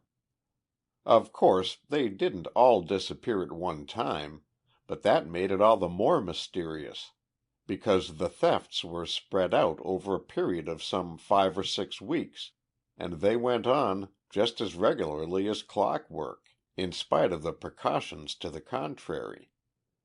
The first of the losses, as I recall it, was a shipment of $10,000 in large bills sent by a Chicago bank to a financial concern in Columbus. When working on that single case, of course, the officials of the department were more or less in the dark as to the precise place that the disappearances had taken place, in spite of the fact that there were the usual signed slips indicating that the package had been received at the Columbus post office. But clerks who are in a hurry sometimes sign receipts without being any too careful to check up the letters or packages to which they refer. A highly reprehensible practice, but one which is the outgrowth of the shortage of help. It was quite within the bounds of possibility, for example, for the package to have been abstracted from the Chicago office without the loss being discovered until Columbus checked up on the mail which was due there. But a week or 10 days later came the second of the mysterious disappearances, another envelope containing bills of large denomination, this time en route from Pittsburgh to Columbus. When a third loss occurred the following fortnight, the headquarters of the Postal Inspection Service in Washington became distinctly excited, and every man who could be spared was turned loose in an effort to solve the problem. Orders were given to shadow all the employees who had access to the registered mail with a view to discovering whether they had made any change in their personal habits, whether they had displayed an unusual amount of money within the past month, or whether their family had shown signs of exceptional prosperity. It was while the chief was waiting for these reports that Elmer Allison blew into Washington unexpectedly and strolled into the room in the big gray stone tower of what was then the Post Office Department building, with the news that he had solved the poison pen case in Kansas City and was ready to tackle something else. The chief, to put it mildly, was surprised and inquired why in the name of the 7 hinges of Hades Allison hadn't made his report directly to the office by mail.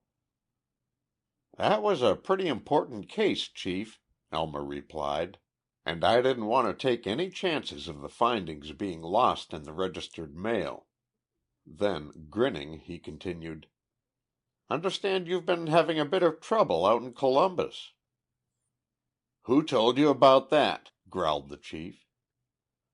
"Oh, you can't keep things like that under your hat, even if you do succeed in keeping them out of the papers," retorted Allison. "A little bird tipped me off to it 3 weeks ago, and—" "And you determined to leap back here as soon as you could so that you would be assigned to the case, eh?" "You guessed it, Chief. I wanted a try at the Columbus affair, and I was afraid I wouldn't get it unless I put the matter personally up to you. How about it?" "As it happens, you lost about 2 days of valuable time in coming here, instead of wiring for further instructions from Kansas City," the chief told him. "I had intended taking you off that anonymous letter case by noon tomorrow, whether you'd finished it or not, for this is a far more important detail. Somebody's gotten away with $50,000 so far, and there's no—" "Pardon me, sir, but there's a wire which has just arrived from Rogers in Columbus. Thought you'd like to see it at once," and the chief's secretary laid a yellow slip face upward on his desk. Allison, who was watching closely, saw a demonstration of the reason why official Washington maintained that the chief of the Postal Inspection Service had the best poker face in the capital. Not a muscle in his countenance changed as he read the telegram and then glanced up at Allison, continuing his sentence precisely where he had been interrupted. "Reason to suppose that the thief is going to stop there. This wire from Rogers, the postmaster at Columbus, announces the loss of a 4th package of bills. $50,000 this time. That's the biggest yet, and it brings the total deficit up to $100,000. Rogers says that the banks are demanding instant action and threatening to take the case to headquarters, which means that it'll spread all over the papers. Congress will start an investigation. Some of us will lose our official heads, and in the mix-up, the man who's responsible for the losses will probably make a clean getaway." Then, with a glance at the clock which faced his desk, "There's a train for Columbus in 20 minutes, Allison. Can you make it?" "It's less than 10 minutes to the station," replied the operative. "That gives me plenty of leeway." "Well, move, and move fast," snapped the chief. "I'll wire Columbus that you've been given complete charge of the case, but try to keep it away from the papers as long as you can. The department has come in for enough criticism lately without complicating the issue from the outside. Good luck." And Allison was out of the door almost before he had finished speaking. Allison reached Columbus that night, but purposely delayed reporting for work until the following morning. In the first place, there was no telling how long the case would run, and he felt that it was the part of wisdom to get all the rest he could in order to start fresh. The poison pen puzzle hadn't been exactly easy to solve, and his visit to Washington, though brief, had been sufficiently long for him to absorb some of the nervous excitement which permeated the department. Then, too, he figured that Postmaster Rogers would be worn out by another day of worry, and that both of them would be better for a night's undisturbed sleep. 9 o'clock the next morning, however, saw him seated in one of the comfortable chairs which adorned the postmaster's private office. Rogers, who did not put in an appearance until 10, showed plainly the results of the strain under which he was laboring, for he was a political appointee who had been in office only a comparatively short time, a man whose temperament resented the attacks launched by the opposition, and who felt that publication of the facts connected with the lost $100,000 would spell ruin, both to his own hopes and those of the local organization. Allison found that the chief had wired an announcement of his coming the day before, and that Rogers was almost pitifully relieved to know that the case was in the hands of the man who had solved nearly a score of the problems which had risen in the service during the past few years. "How much do you know about the case?" inquired the postmaster. "Only what I learned indirectly and from what the chief told me," was Allison's reply. "I understand that approximately $100,000 is missing from this post office." Here Rogers instinctively winced as he thought of the criticism which this announcement would cause if it were made outside the office. "But I haven't any of the details." "Neither have we, unfortunately," was the answer. "If we had had a few more, we might have been able to prevent the last theft. You know about that, of course." "The $50,000? Yes. The chief told me that you had wired." "Well, that incident is typical of the other three. Banks in various parts of the country have been sending rather large sums of money through the mails to their correspondents here. There's nothing unusual in that at this time of the year. But within the past 5 or 6 weeks there have been 4 packages, or rather large envelopes, of money which have failed to be accounted for. They ranged all the way from $10,000, the first loss, to the $50,000 which disappeared within the past few days. I purposely delayed wiring Washington until we could make a thorough search of the whole place, going over the registry room with a fine-tooth comb, thus warning every man in it that he was under suspicion," muttered Allison. "What was that?" Rogers inquired. Nothing at all. Just talking to myself. Far from a good habit, but don't mind it. I've got some queer ones. You didn't find anything, of course?" "In the building? No, not a thing. but I thought it best to make a thorough clean-up here before I bothered Washington with a report." "What about the men who've been working on the case up to this time?" "Not one of them has been able to turn up anything that could be dignified by the term clue, as I believe you detectives call it."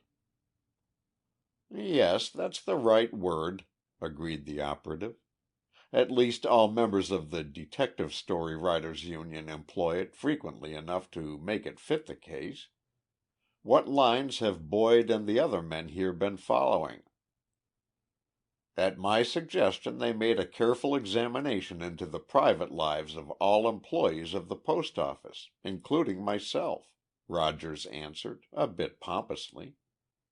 "I did not intend to evade the slightest responsibility in the matter, so I turned over my bank book, the key to my safe deposit vault, and even allowed them to search my house from cellar to garret." "Was this procedure followed with respect to all the other employees in the building?" "No, only one or two of the highest. Personal friends of mine whom I could trust and keep silent. I didn't care to swear out search warrants for the residences of all the people who work here, and that's what it would have meant if they had raised any objection. In their cases, the investigation was confined to inquiries concerning their expenditures in the neighborhood, unexpected prosperity, and the like." "With what result?" "None at all. From all appearances there isn't a soul in this building who has had 10 cents more during the past 6 weeks than he possessed in any like period for 2 years back." "Did Boyd or any of the other department operatives ask to see the plans of the post office?" inquired Allison, taking another tack. "The what?" "The plans of the post office. The blueprint prepared at the time that the building was erected." "No. Why should they?"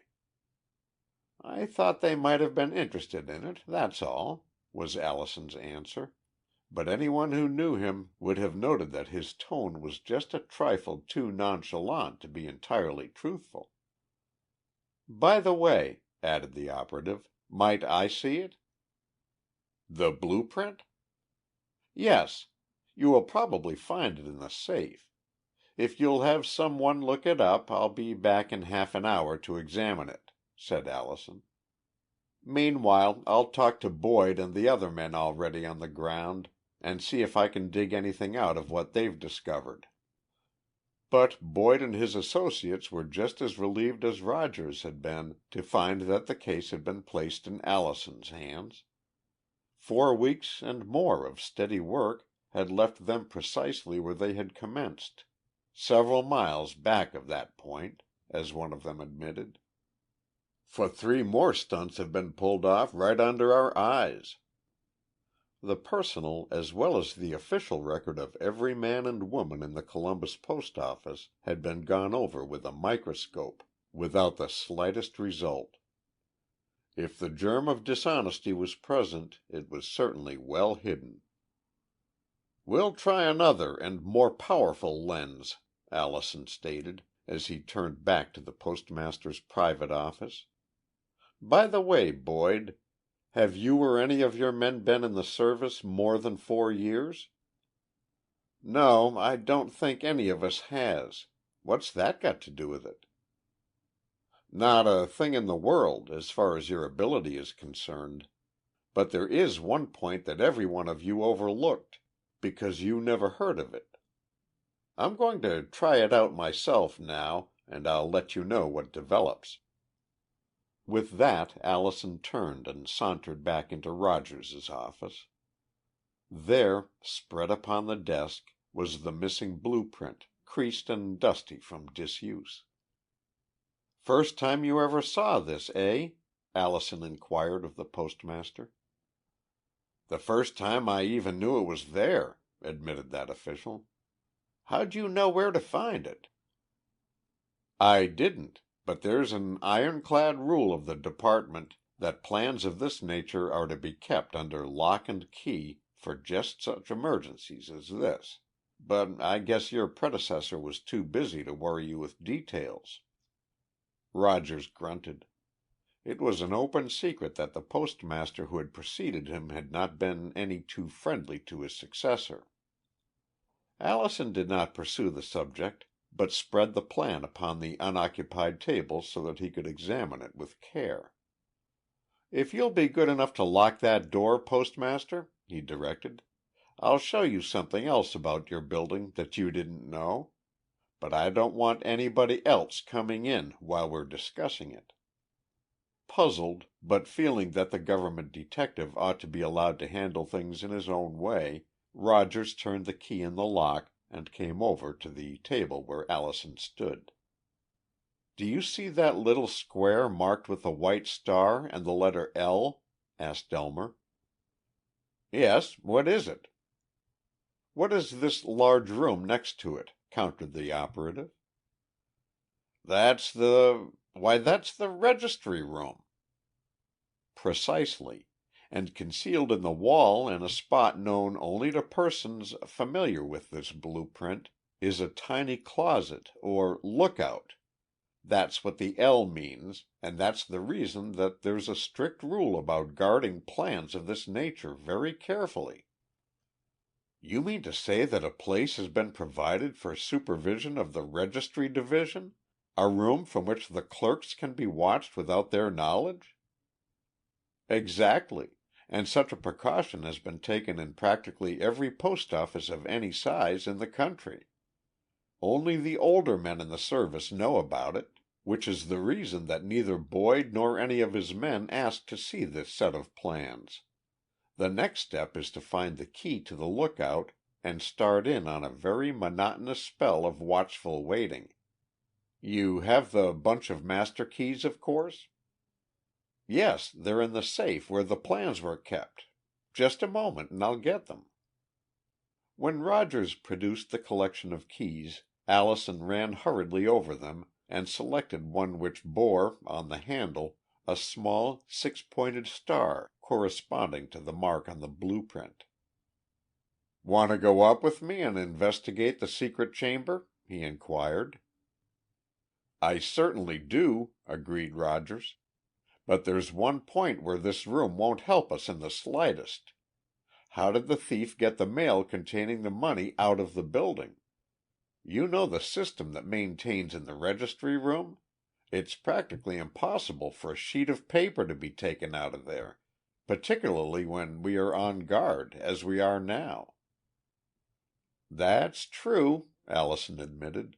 "But it's been my experience that problems which appear the most puzzling are, after all, the simplest of explanation. You remember the Philadelphia Mint robbery, the one that Drummond solved in less than 6 hours? This may prove to be just as easy." There Allison was wrong, dead wrong, as he had to admit some 10 days later, when, worn with the strain of sitting for hours at a time with his eyes glued to the ventilator which masked the opening to the lookout, he finally came to the conclusion that something would have to be done to speed things up. It was true that no new robberies had occurred in the meantime, but neither had any of the old ones been punished. The lost $100,000 was still lost, though the department, with the aid of the Treasury officials, had seen that the banks were reimbursed. "The decoy letter," thought Allison, "is probably the oldest dodge in the world. But who knows, it may work again in this case, provided we stage manage it sufficiently carefully." With the assistance of the cashier of one of the local banks, Elmer arranged to have a dummy package of money forwarded by mail from New York. It was supposed to contain $35,000 in cash, and all the formalities were complied with precisely as if $35,000 bills were really inside the envelope, instead of as many sheets of blank paper carefully arranged. On the morning of the day the envelope was due to reach Columbus, Allison took up his position close to the grill in the lookout, his eyes strained to catch the slightest suspicious movement below. Hour after hour passed uneventfully, until, almost immediately below him, he saw a man drop something on the floor. Two envelopes had slipped from his hands, and he stooped to pick them up. That was all. But what carried a thrill to the operative in the lookout was the fact that one of the envelopes was the dummy sent from New York, and that when the man straightened up, he had only one of the two in his hands. The dummy had disappeared. Allison rubbed his eyes and looked again. No, he was right. The postal clerk had, in some manner, disposed of the envelope supposed to contain $35,000, and he was going about his work in precisely the same way as before. Wait a minute, Allison argued to himself. There's something missing besides the envelope. What is it? A moment later he had the clue to the whole affair. The jaws of the clerk, which Allison had previously and subconsciously noted were always hard at work on a wad of gum, now were at rest for the first time since the operative had entered the lookout. The chewing gum and the dummy packet had disappeared at the same time. It didn't take Elmer more than 30 seconds to reach Rogers's office, and he entered with the startling announcement that an envelope containing $35,000 had just disappeared from the registry room. "What?" demanded the postmaster. "How do you know? I haven't received any report of it." "No, and you probably wouldn't for some time," Elmer retorted. "But it happens that I saw it disappear." "Then you know where it is?" "I can lay my hands on it, and probably the rest of the missing money, inside of 1 minute. Let's pay a visit to the registry room." Before entering the section, however, Allison took the precaution of posting men at both of the doors. "After I'm inside," he directed, "don't allow anyone to leave on any pretext whatever, and stand ready for trouble in case it develops. Come on, Mr. Rogers." Once in the room devoted to the handling of registered mail, Allison made directly for the desk under the lookout. The occupant regarded their approach with interest, but, apparently, without a trace of anxiety. "I'd like to have that letter supposed to contain $35,000 which you dropped on the floor a few moments ago," Elmer remarked in a quiet, almost conversational tone. Except for a sudden start, the clerk appeared the picture of innocence. "What letter?" he parried. "You know what one," snapped Allison, dropping his suave manner and moving his hand significantly toward his coat pocket. "Will you produce it, or shall I?" I don't know what you are talking about," stammered the clerk. "No? Well, I'll show you," and the operative's hands flashed forward, and there was a slight click as a pair of handcuffs snapped into place. "Now, Mr. Rogers, you'll be good enough to watch me carefully, as your evidence will probably be needed in court. I'll show you as simple and clever a scheme as I've ever run across." With that Allison dropped to the floor, wormed his way under the table desk, tugged at something for a moment and then rose, holding 5 large envelopes in his hands. "There's your lost $100,000, he explained, "and a dummy packet of $35,000 to boot. Thought you could get away with it indefinitely, eh?" he inquired of the handcuffed clerk. "If you'd stopped with that $100,000, as you'd probably intended to do, you might have. But that extra letter turned the trick. Too bad it contained only blank paper," and he ripped the envelope open to prove his assertion. But I don't understand," faltered Rogers. "How did this man work it right under our eyes?" "He didn't," declared Allison. "He tried to work it right under mine, but he couldn't get away with it. The plan was simplicity itself. He'd slip an envelope which he knew contained a large sum of money out of the pile as it passed him. He hadn't signed for them, so he wasn't taking any special risk. Drop it on the floor, stoop over, and if he wasn't being watched, attach it to the bottom of his desk with a wad of chewing gum. You boasted that you went over the room with a fine-tooth comb, but who would think of looking on the underside of this table? The idea, of course, was that he'd wait for the storm to blow over, because the letters could remain in their hiding place for months if necessary, and then start on a lifelong vacation with his spoils as capital. But he made the error of overcapitalization, and I very much fear that he'll put in at least 10 years at Leavenworth or Morgantown.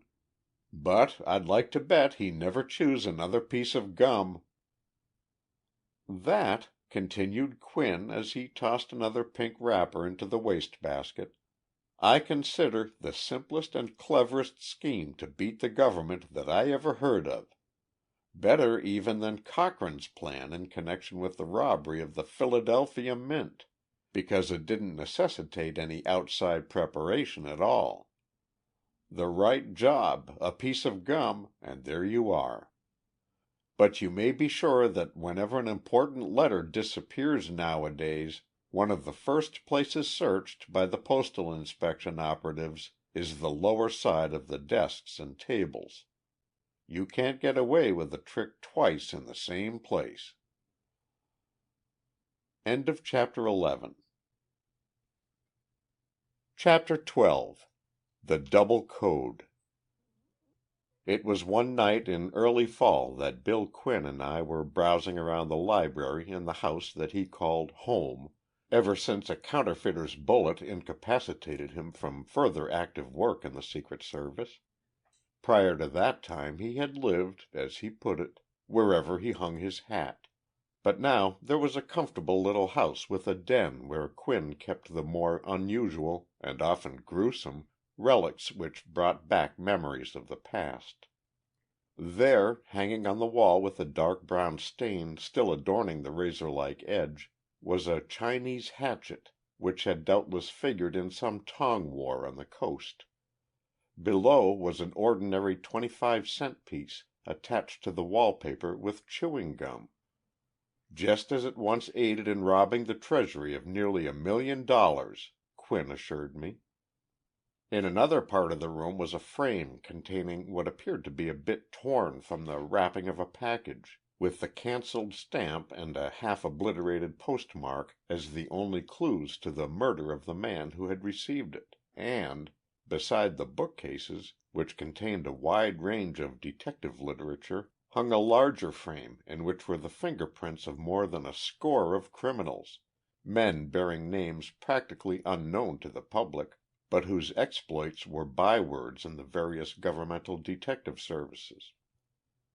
It was while glancing over the contents of the bookcase that I noted one volume which appeared strangely out of place in this collection of the fictional romances of crime.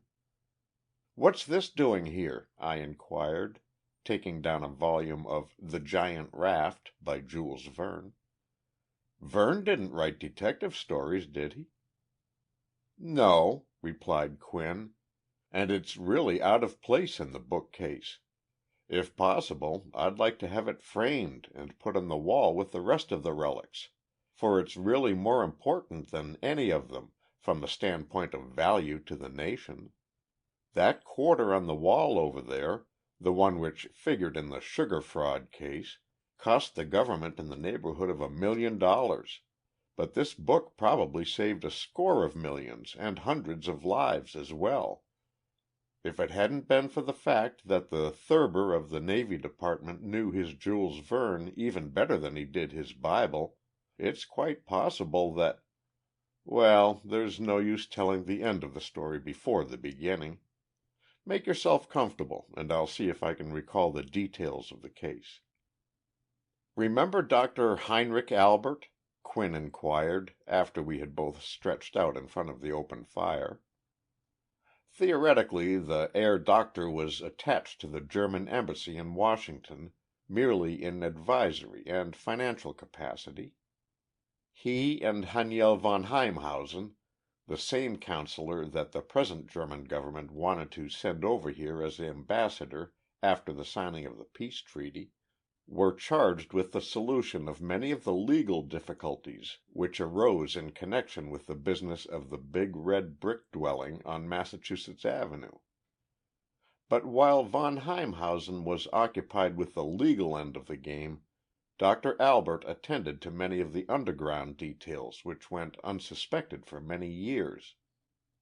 It was he, for example, who managed the bidding for the wireless station in the Philippines, the plan which permitted the German government to dictate the location of the station and to see to it that the towers were so placed where they would be most useful to Berlin.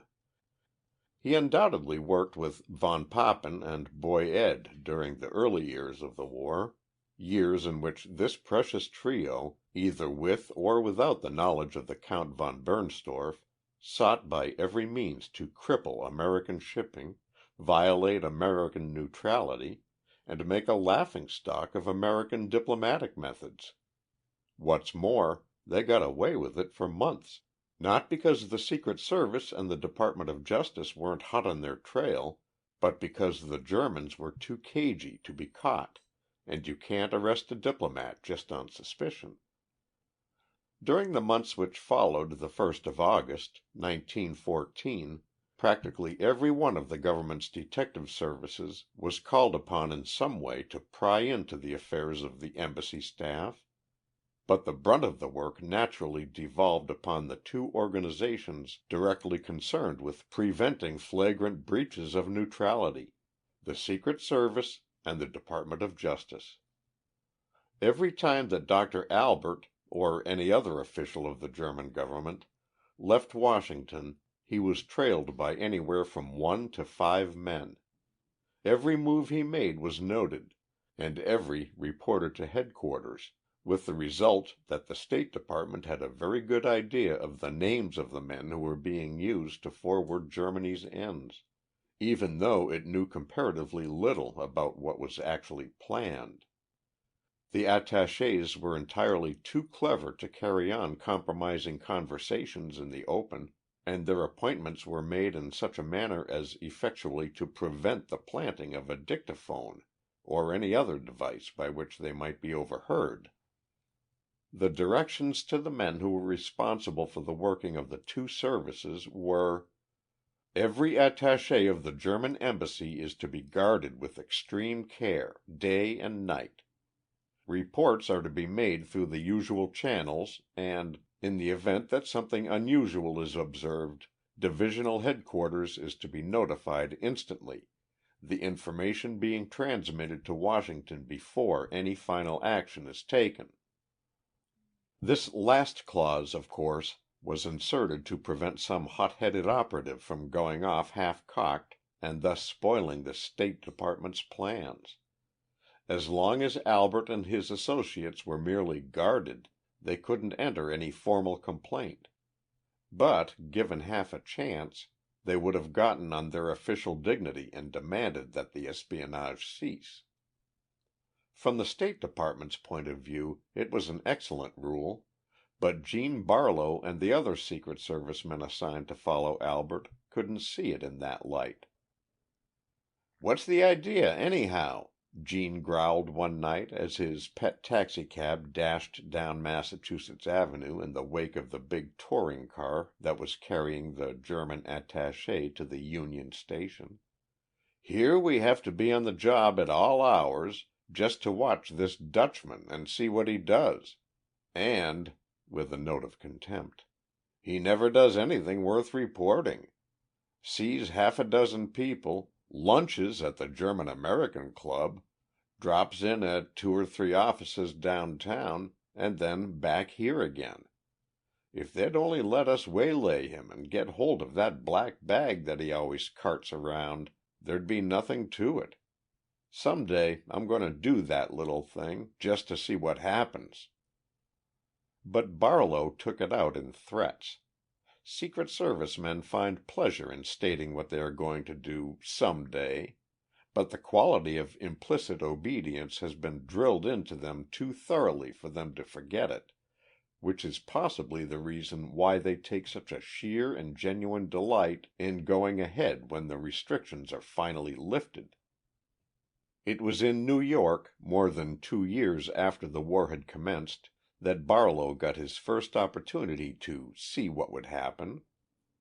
In the meantime, he had been assigned to half a dozen other cases, but always returned to the shadowing of Dr. Albert because he was the one man who had been eminently successful in that work. The German had an almost uncanny habit of throwing his pursuers off the trail whenever he wanted to, and in spite of the efforts of the cleverest men in the service had disappeared from time to time. The resumption of unrestricted submarine warfare and the delicacy of the diplomatic situation which ensued made it imperative that the man with the saber scar, as Dr. Albert was known, be kept constantly under surveillance.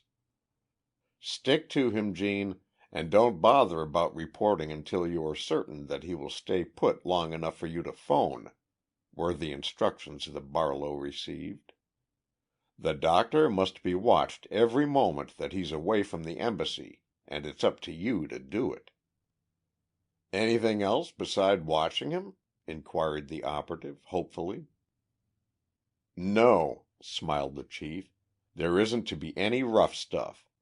We're on the verge of an explosion as it is, and anyone who pulls the hair trigger will not only find himself out of a job, but will have the doubtful satisfaction of knowing that he's responsible for wrecking some very carefully laid plans. Where Albert goes, who he talks with, and, if possible, a few details of what they discuss is all that's wanted."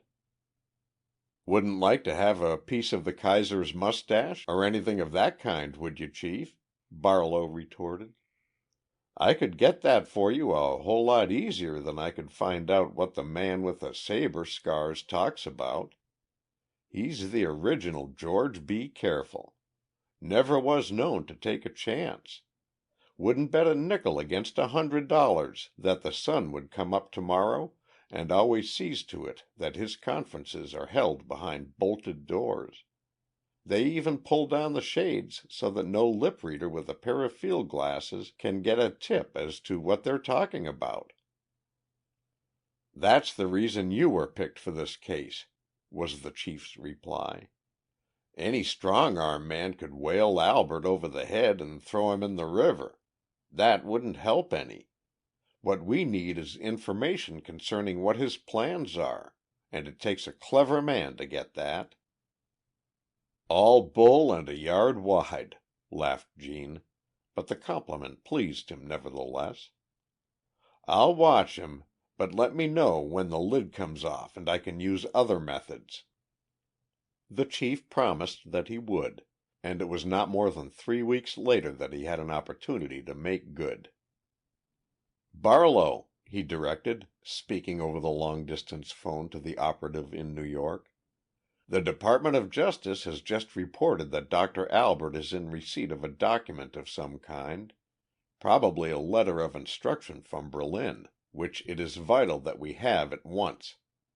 Our information is that the message is written on a slip of oiled paper carried inside a dummy lead pencil. It's possible that the doctor has destroyed it, but it isn't probable. Can you get it?" "How far am I allowed to go?" inquired Gene, hoping for permission to stage a kidnapping of the German attaché, but fully expecting these instructions which followed. Orders that he was to do nothing that would cause an open breach, nothing for which Dr. Albert could demand reparation or even an apology. "In other words," Barlow said to himself as he hung up the phone, "I'm to accomplish the impossible, blindfolded and with my hands tied. Wonder whether Paula would have a hunch." Paula was Barlow's sweetheart, a pretty little brunette who earned a very good salary as private secretary to one of the leading lights of Wall Street, which accounted for the fact that the operative had learned to rely upon her quick flashes of intuitive judgment for help in a number of situations which had required tact as well as action. They were to be married whenever Gene's professional activities subsided sufficiently to allow him to remain home at least one night a month, but meanwhile Paula maintained that she would as soon be the wife of an African explorer, because at least I would know that he wouldn't be back for 6 months, while I haven't any idea whether you'll be out of town 2 days or 2 years. After they had talked the Albert matter over from all angles, Paula inquired, "Where would your friend with the saber scar be likely to carry the paper?" "Either in his pocket or in the black bag that he invariably has with him." "Hum," she mused. "If it's in his pocket, I don't see that there is anything you can do, short of knocking him down and taking it away from him, and that's barred by the rules of the game. But if it is in the mysterious black bag, is the doctor in town now?" "Yes, he's at the Astor, probably for 2 or 3 days. I left Dwyer and French on guard there while I, presumably, snatched a little sleep. But I'd rather have your advice than any amount of rest." "Thanks," was the girl's only comment, for her mind was busy with the problem. "There's apparently no time to lose, so I'll inform the office the first thing in the morning that I won't be down, meet you in front of the Astor, and we'll see what happens. Just let me stick with you, inconspicuously, and I think that I can guarantee at least an opportunity to lift the bag without giving the German a chance to raise a row." Thus it was that early the next day Gene Barlow was joined by a distinctly personable young woman who, after a moment's conversation, strolled up and down Broadway in front of the hotel. Some 20 minutes later, a man whose face had been disfigured by a saber slash received at Heidelberg came down the steps and asked for a taxi. But Barlow, acting under directions from Paula, had seen that there were no taxis to be had. A flash of his badge and some coin in the realm had fixed that. So Dr. Heinrich Albert, of the German embassy, was forced to take a plebeian surface car, as Paula had intended that he should. The Secret Service operative and his pretty companion boarded the same car a block farther down, 2 other government agents having held it sufficiently long at 44th Street to permit of this move. Worming their way through the crowd when their prey changed to the 6th Avenue elevated, Gene and Paula soon reached points of vantage on either side of the German, who carried his black bag tightly grasped in his right hand, and the trio kept this information until they reached 50th Street, when the girl apparently started to make her way toward the door. Something caused her to stumble, however, and she pitched forward right into the arms of the German, who by that time had secured a seat and had placed his bag beside him, still guarding it with a protecting arm. Before the foreigner had time to gather his wits, he found himself with a pretty girl literally in his lap, a girl who was manifestly a lady and who blushed to the tips of her ears as she apologized for her awkwardness. Even if the German had been a woman-hater, there would have been nothing for him to do but to assist her to her feet, and that, necessarily, required the use of both hands. As it happened, Dr. Albert was distinctly susceptible to feminine charms, and there was something about this girl's smile which was friendly, though embarrassed. So he spent longer than was strictly essential in helping her to the door, she appeared to have turned her ankle, and then returned to his seat, only to find that his portfolio was missing. Recriminations and threats were useless. A score of people had left the car, and as the guard heartlessly refused to stop the train before the next station, there was naturally not a trace of the girl or the man who had accompanied her. By that time, in fact, Barlow and Paula had slipped into the shelter of a neighboring hotel lobby and were busy inspecting the contents of Dr. Albert's precious briefcase. "Even if there's nothing in it," laughed the girl, "we've had the satisfaction of scaring him to death." Gene said nothing, but pawed through the papers in frantic haste. "A slip of oiled paper," he muttered. "By the Lord Harry, here it is!"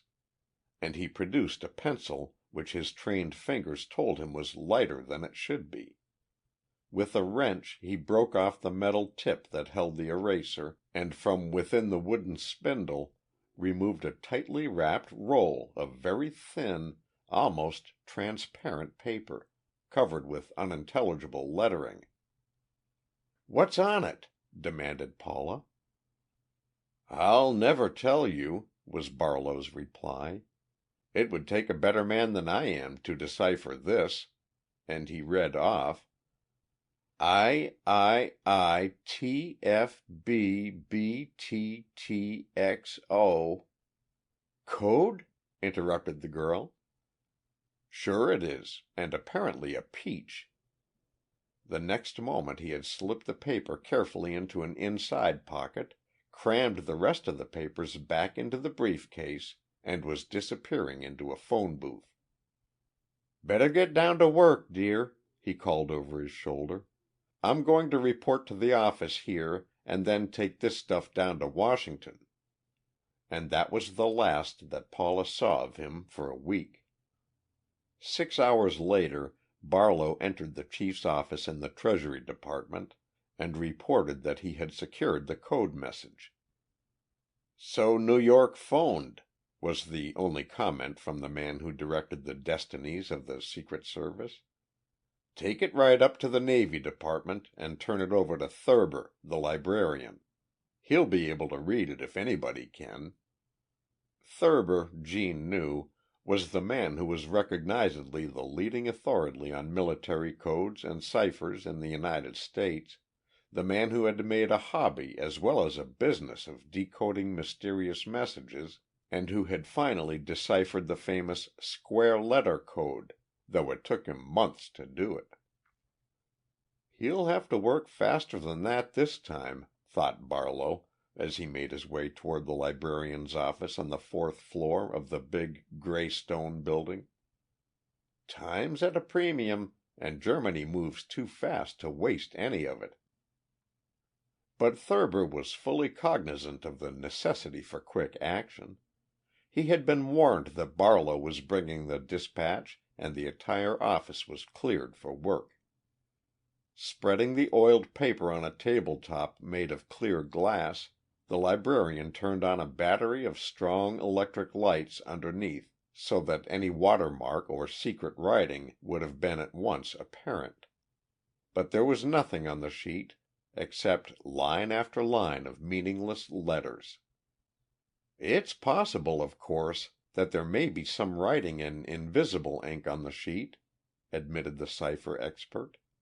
"But the fact that oiled paper is used would seem to preclude that.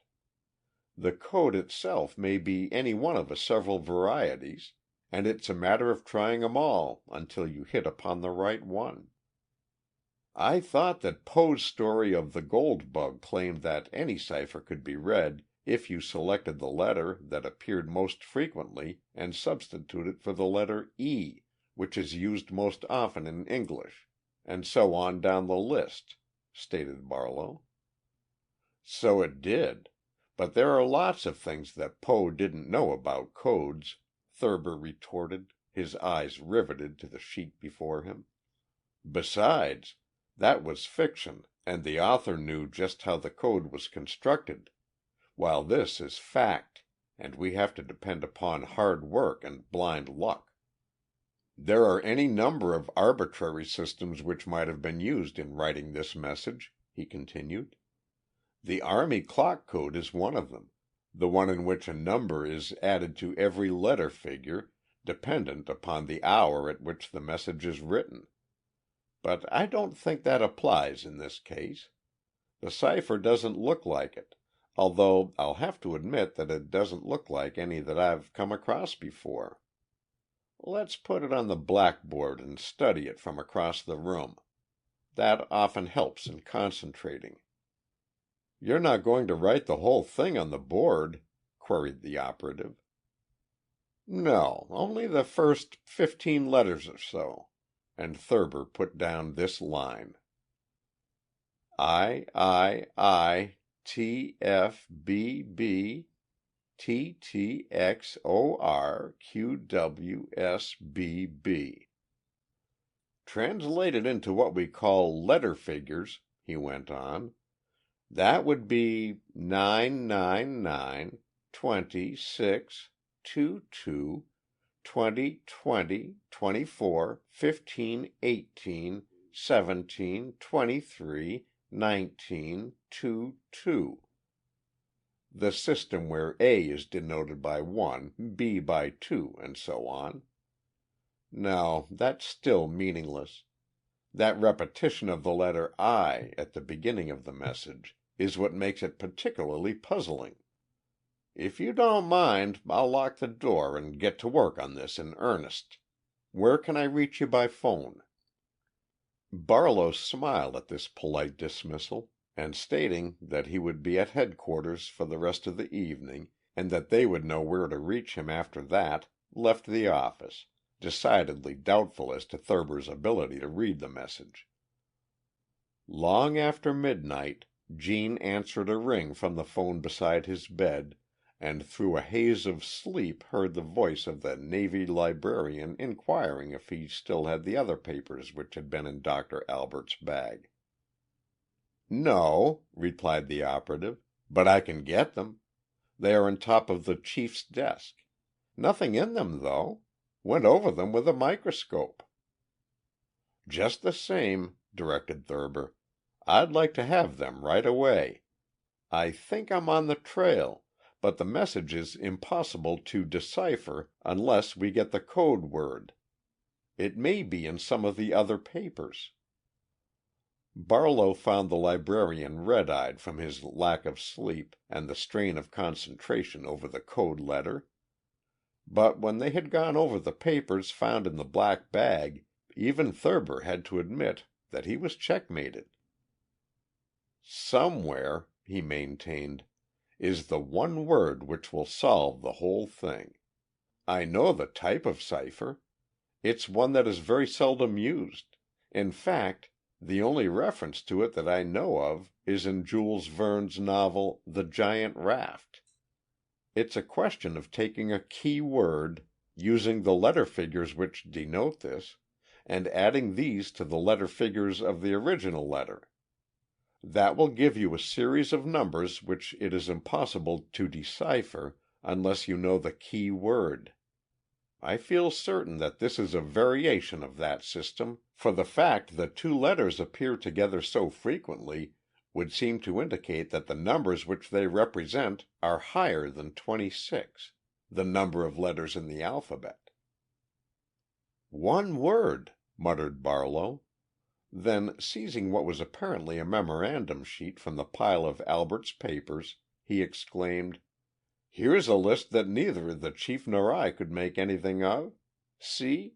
It has 12 numbers, which might be the months of the year, with a name or word behind each one."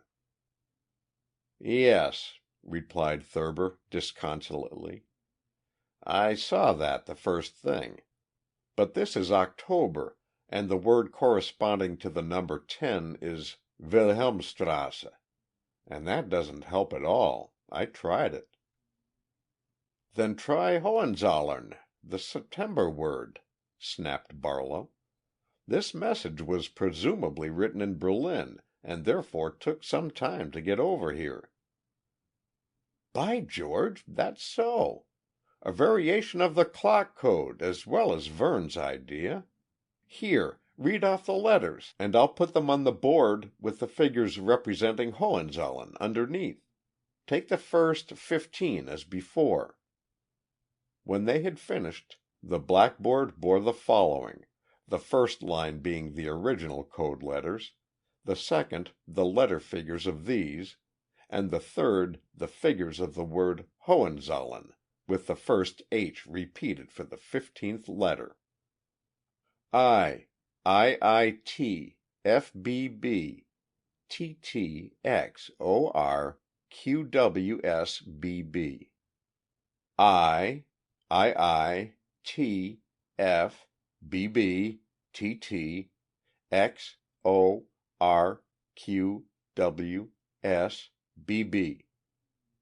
9, 35, 20, 6, 28, 46, 24, 15, 18, 17, 23, 19, 28.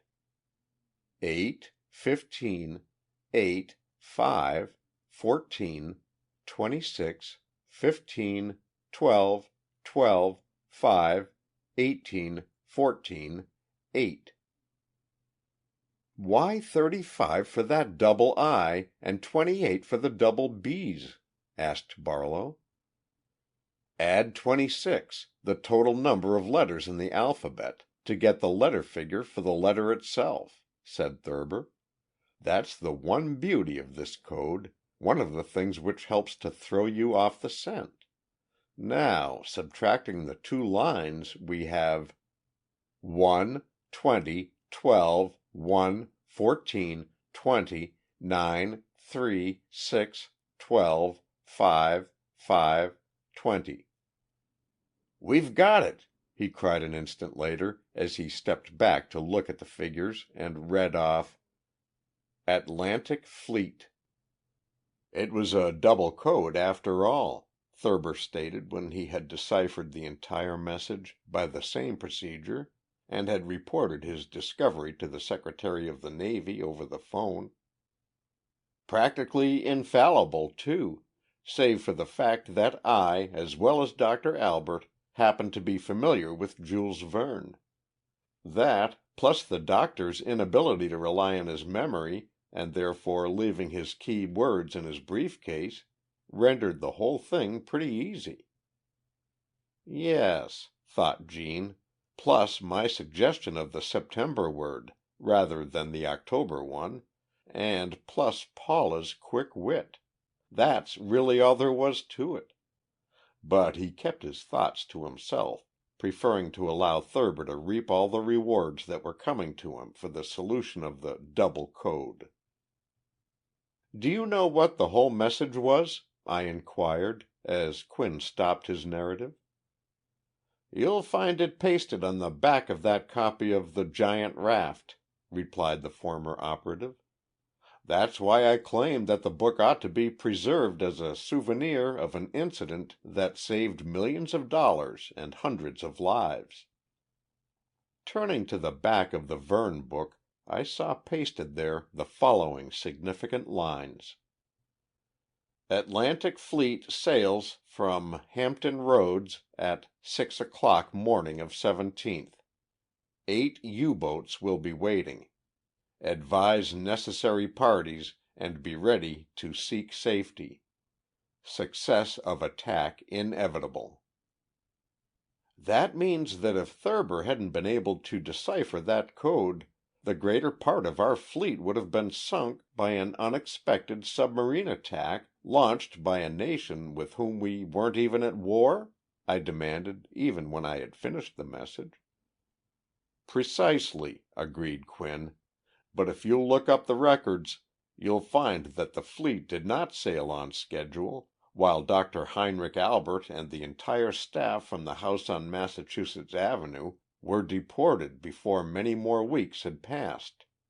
There was no sense in raising a fuss about the incident at the time, for von Bernstorff would have denied any knowledge of the message and probably would have charged that the whole thing was a plant designed to embroil the United States in the war. So it was allowed to rest for the time being, and merely jotted down as another score to be wiped off the slate later on. But you have to admit that a knowledge of Jules Verne came in very handy. Quite as much so, in fact, as did a knowledge of the habits and disposition of white mice in another case. Which one was that? Quinn merely pointed to the top of his bookcase, where there reposed a stuffed white mouse, apparently asleep. "That's a memento of the case," replied the former operative. "I'll tell you of it the next time you drop in."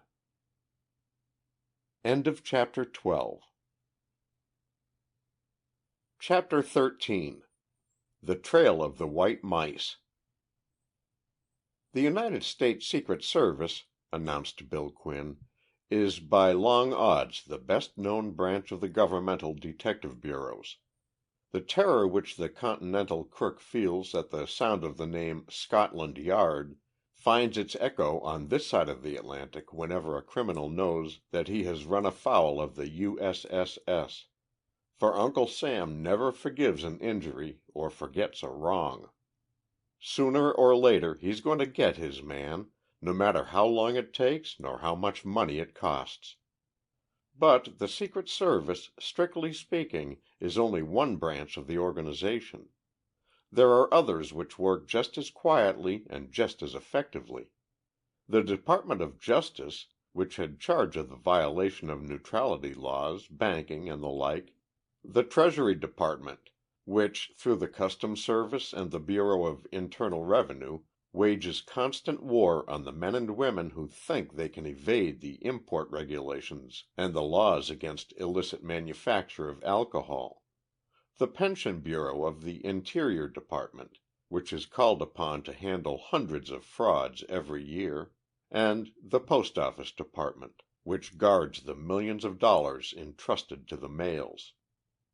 Each of these has its own province, each works along its own line in conjunction with the others, and each of them is, in reality, a secret organization which performs a vastly important service to the nation as a whole. When you speak of the Secret Service, the Treasury Department's organization comes immediately to mind, coupled with a panorama of counterfeiters, anarchists, revolutionaries, and the like. But the field of the Secret Service is really limited when compared to the scope of the other organizations. Look around this room, and he made a gesture which included the four walls of the library den in which we were seated, a room in which the usual decorations had been replaced by a strange collection of unusual and, in a number of instances, gruesome relics. Every one of those objects is a memento of some exploit of the men engaged in Secret Service," Quinn went on. "That Chinese hatchet up there came very close to being buried in the skull of a man in San Diego, but its principal mission in life was the solution of the mystery surrounding the smuggling of thousands of pounds of opium. That water-stained cup was fished out of the Missouri River after its owner had apparently committed suicide, but the Pension Bureau located him 7 years later with the aid of a fortune teller in Seattle. At the side of the bookcase there you will find several of the original poison pen letters which created so much consternation in Kansas City a few years ago, letters which Allison of the Postal Inspection Service finally traced to their source after the local authorities had given up the case as impossible of solution. The woman whose picture appears on the other wall was known as Mrs. Armitage, and that was about all they did know about her, save that she was connected with one of the foreign organizations and that in some mysterious way she knew everything that was going on in the State Department almost as soon as it was started. And there, under that piece of silk which figured in one of the boldest smuggling cases that the Treasury Department ever tackled, is the blurred postmark which eventually led to the discovery of the man who murdered Montgomery Marshall, a case in which our old friend Sherlock Holmes would have reveled. But it's doubtful if he could have solved it any more skillfully than did one of the post office operatives. "What's the significance of that white mouse on the mantelpiece?" I inquired, sensing the fact that Quinn was in one of his storytelling moods. "It hasn't any significance," replied the former government agent. "But it has a story, one which illustrates my point that all the nation's detective work isn't handled by the Secret Service by a long shot. Did you ever hear of H. Gordon Fowler, alias W.C. Evans?" "No," I replied. "I don't think I ever did." "Well, a lot of people have, to their sorrow," laughed Quinn, reaching for his pipe. "No one appears to know what Fowler's real name is," continued the former operative. "He traveled under a whole flock of aliases which ran the gamut of the alphabet from Andrews to Zachary. But, to save mixing things up, suppose that we assume that his right name was Fowler. He used it for 6 months at one time out of Minneapolis, and got away with $20,000 worth of stuff.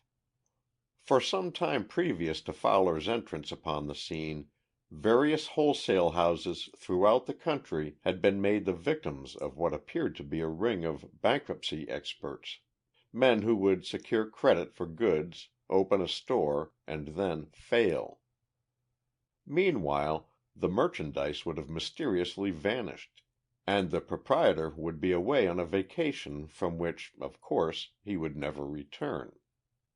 On the face of it, this was a matter to be settled solely by the Wholesalers' Credit Association, but the Postal Inspection Service got into it through the fact that the mails were palpably being used with intent to defraud, and therefore Uncle Sam came to the aid of the businessmen. On the day that the matter was reported to Washington, the chief of the Postal Inspection Service pushed the button which operated a buzzer in the outer office and summoned Hal Preston, the chap who later on was responsible for the solution of the Marshall murder mystery. "Hal," said the chief with a smile, "here's a case I know you'll like. It's right in the line of routine, and it ought to mean a lot of traveling around the country. Quick jumps at night, and all that sort of stuff." Preston grunted, but said nothing. You couldn't expect to draw the big cases every time, and, besides, there was no telling when something might break even in the most prosaic of assignments. "Grant, Wilcox and Company in Boston report that they've been stung twice in the same place by a gang of bankruptcy sharks," the chief went on. "And they're not the only ones who have suffered. Here's a list of the concerns and the men that they've sold to. You'll see that it covers the country from Joaquin, Washington, to Montclair, New Jersey, so they appear to have their organization pretty well in hand.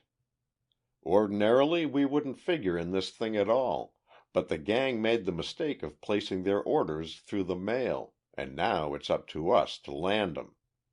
Here's the dope. Hop to it." That night, while en route to Mount Clemens, Michigan, where the latest of the frauds had been perpetrated, Preston examined the envelope full of evidence and came to a number of interesting conclusions. In the first place, the failures had been staged in a number of different localities. Erie, Pennsylvania, had had one of them under the name of Cole and Hill. There had been another in Sioux City, where Immerling Brothers had failed. Metcalf and Newman, Illinois, had likewise contributed their share, as had Minneapolis, Newark, Columbus, White Plains and Newburgh, New York, San Diego, California, Joaquin, Washington, and several other points. But the point that brought Hal up with a jerk was the dates attached to each of these affairs. No two of them had occurred within 6 months of the other, and several were separated by as much as a year. "Who said this was a gang?" he muttered. "Looks a lot more like the work of a single man with plenty of nerve, and from the amount of stuff he got away with, he ought to be pretty nearly in the millionaire class by now. There's over $200,000 worth of goods covered by this report alone, and there's no certainty that it is complete. Well, here's hoping. It's always easier to trail one man than a whole bunch of 'em." In Mount Clemens, Preston found further evidence which tended to prove that the bankruptcy game was being worked by a single nervy individual posing under the name of Henry Gerard.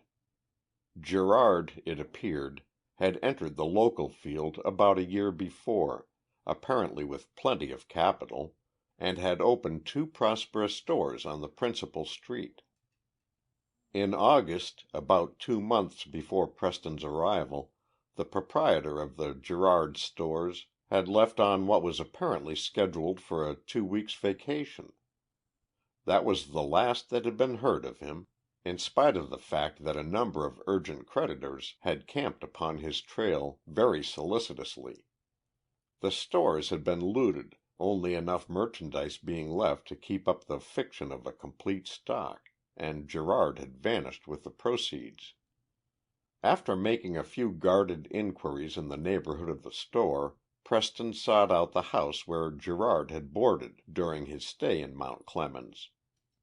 There he found that the missing merchant, in order to allay suspicion, had paid the rental of his apartment for 3 months in advance, and that the place had not been touched since, save by the local authorities who had been working on the case. "You won't find a thing there," the chief of police informed Hal, in response to a request for information. "Gerard skipped, and that's all there is to it. We've been over the place with a fine-tooth comb, and there ain't a scrap of evidence. We did find some telegrams torn up in his wastebasket, but if you can make anything out of 'em, it's more than I can," and he handed over an envelope filled with scraps of finely torn yellow paper. "Not the slightest indication of where Gerard went?" inquired Preston, as he tucked the envelope in an inside pocket. "Not a bit," echoed the chief. "He may be in China now, so far as we know." "Was he married?" "Nobody here knows nothin' about him," the chief persisted. "They do say as how he was right sweet on a girl named Anna something or other, who lived in the same block, but she left town before he did, and she ain't come back neither." "What did you say her name was?" "Anna Vaughan, I believe she called herself. You might ask Mrs. Morris about her. She had a room at her place, only a few doors away from where Gerard stayed." The apartment of the man who had vanished, Preston found, was furnished in the manner typical of 1,000 other places. Every stick of furniture appeared to have seen better days, and no two pieces could be said to match. Evidently Gerard had been practicing economy in his domestic arrangements in order to save all the money possible for a quick getaway. What was more, he had carefully removed everything of a personal nature, save a row of books which decorated the mantelpiece in one of the rooms. It was toward these that Preston finally turned in desperation. All but one of them were the cheaper grade of fiction, none of which bore any distinguishing marks, but the exception was a new copy of the latest railroad guide. Just as Preston pounced upon this, he heard a chuckle from behind him, and, whirling, saw the chief of police just entering the door. "Needn't worry with that, young man," he urged. "I've been all through it, and there ain't nothin' in it. Just thought I'd drop up to see if you'd found anything," he added, in explanation of his sudden appearance. "Have you?" "No," admitted the postal operative. "Can't say that I have. This is the first piece of personal property that I've been able to locate, and you say there is nothing in this?" "Nary a clue," persisted the chief, but Preston, as if loath to drop the only tangible reminder of Gerard, idly flipped the pages of the guide, and then stood it on edge on the table, the covers slightly opened. Then, as the chief watched him curiously, he closed the book, opened it again, and repeated the operation. "What's the idea? Trying to make it do tricks?" the chief asked, as Hal stood the book on edge for the third time. "Hardly that. Just working on a little theory of my own," was the response, as the post office man made a careful note of the pages at which the guide had fallen open, the same one which had presented itself to view on 2 other occasions. "Here, would you like to try it?" and he handed the volume to the chief. but that functionary only shrugged his shoulders and replaced the guide upon the mantelpiece. "Some more of your highfalutin detective work, eh?" he muttered. "Soon you'll be claimin' that book can talk." "Possibly not out loud," smiled Hal, "but they can be made to tell very interesting stories now and then, if you know how to handle 'em. There doesn't seem to be much here, Chief, so I think I'll go back to the hotel. Let me know if anything comes up, will you?" And with that he left. But before returning to the hotel he stopped at the house where Anna Vaughan had resided, and found out from the rather garrulous landlady that Gerard had appeared to be rather smitten with the beautiful stranger. "She certainly was dressed to kill," said the woman who ran the establishment. "A big woman, and strong as all outdoors. Mr. Gerard came here 3 or 4 nights a week while she was with us, and he didn't seem to mind the mice at all." "Mind the what?" snapped Preston. "The mice. The white mice that she used to keep as pets," explained the landlady. "Had half a dozen or more of them running over her shoulders, but I told her that I couldn't stand for that. She could keep 'em in her room if she wanted to, but I had to draw the line somewhere. Guess it was on their account that she didn't have any other visitors. So far as I know, Mr. Gerard was the only one who called on her." "When did Miss Vaughan leave?" Hal inquired. "Mrs. Vaughan," corrected the woman. "She was a widow, though she was young and pretty enough to have been married any time she wanted to be. Guess the men wouldn't stand for them mice, though. She didn't stay very long, just about 6 weeks. Left somewheres about the middle of July." "About 2 weeks before Gerard did?" "About that, though I don't just remember the date." A few more inquiries elicited the fact that Mrs. Vaughan's room had been rented since her departure, so Preston gave up the idea of looking through it for possible connecting links with the expert in bankruptcy. Returning to the hotel, the operative settled down to an examination of the scraps of torn telegrams which the chief had handed him. Evidently they had been significant, he argued, for Gerard had been careful to tear them into small bits, and it was long past midnight before he had succeeded in piecing the messages together, pasting the scraps on glass in case there had been any notations on the reverse of the blank. But when he had finished he found that he only had added one more puzzling aspect to the case. There were 3 telegrams filed within a week, and all dated just before Gerard had left town.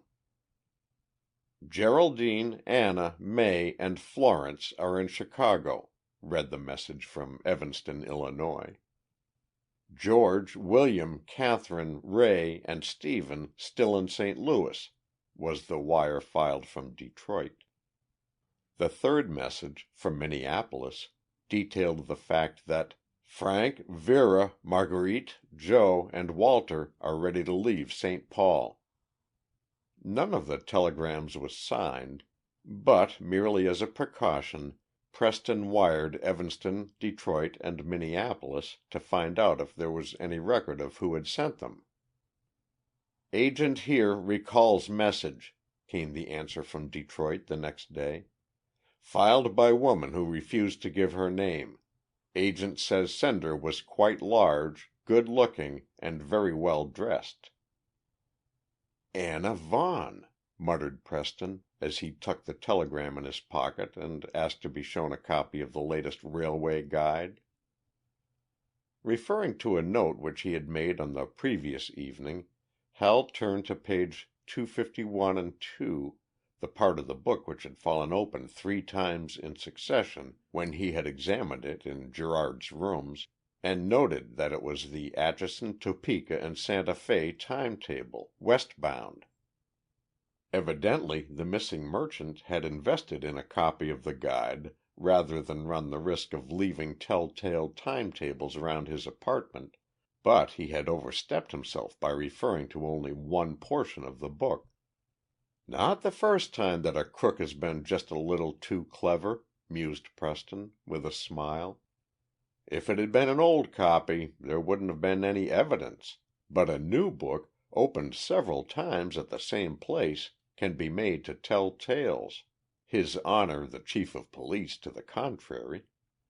It was clear, therefore, that Preston had three leads to work on.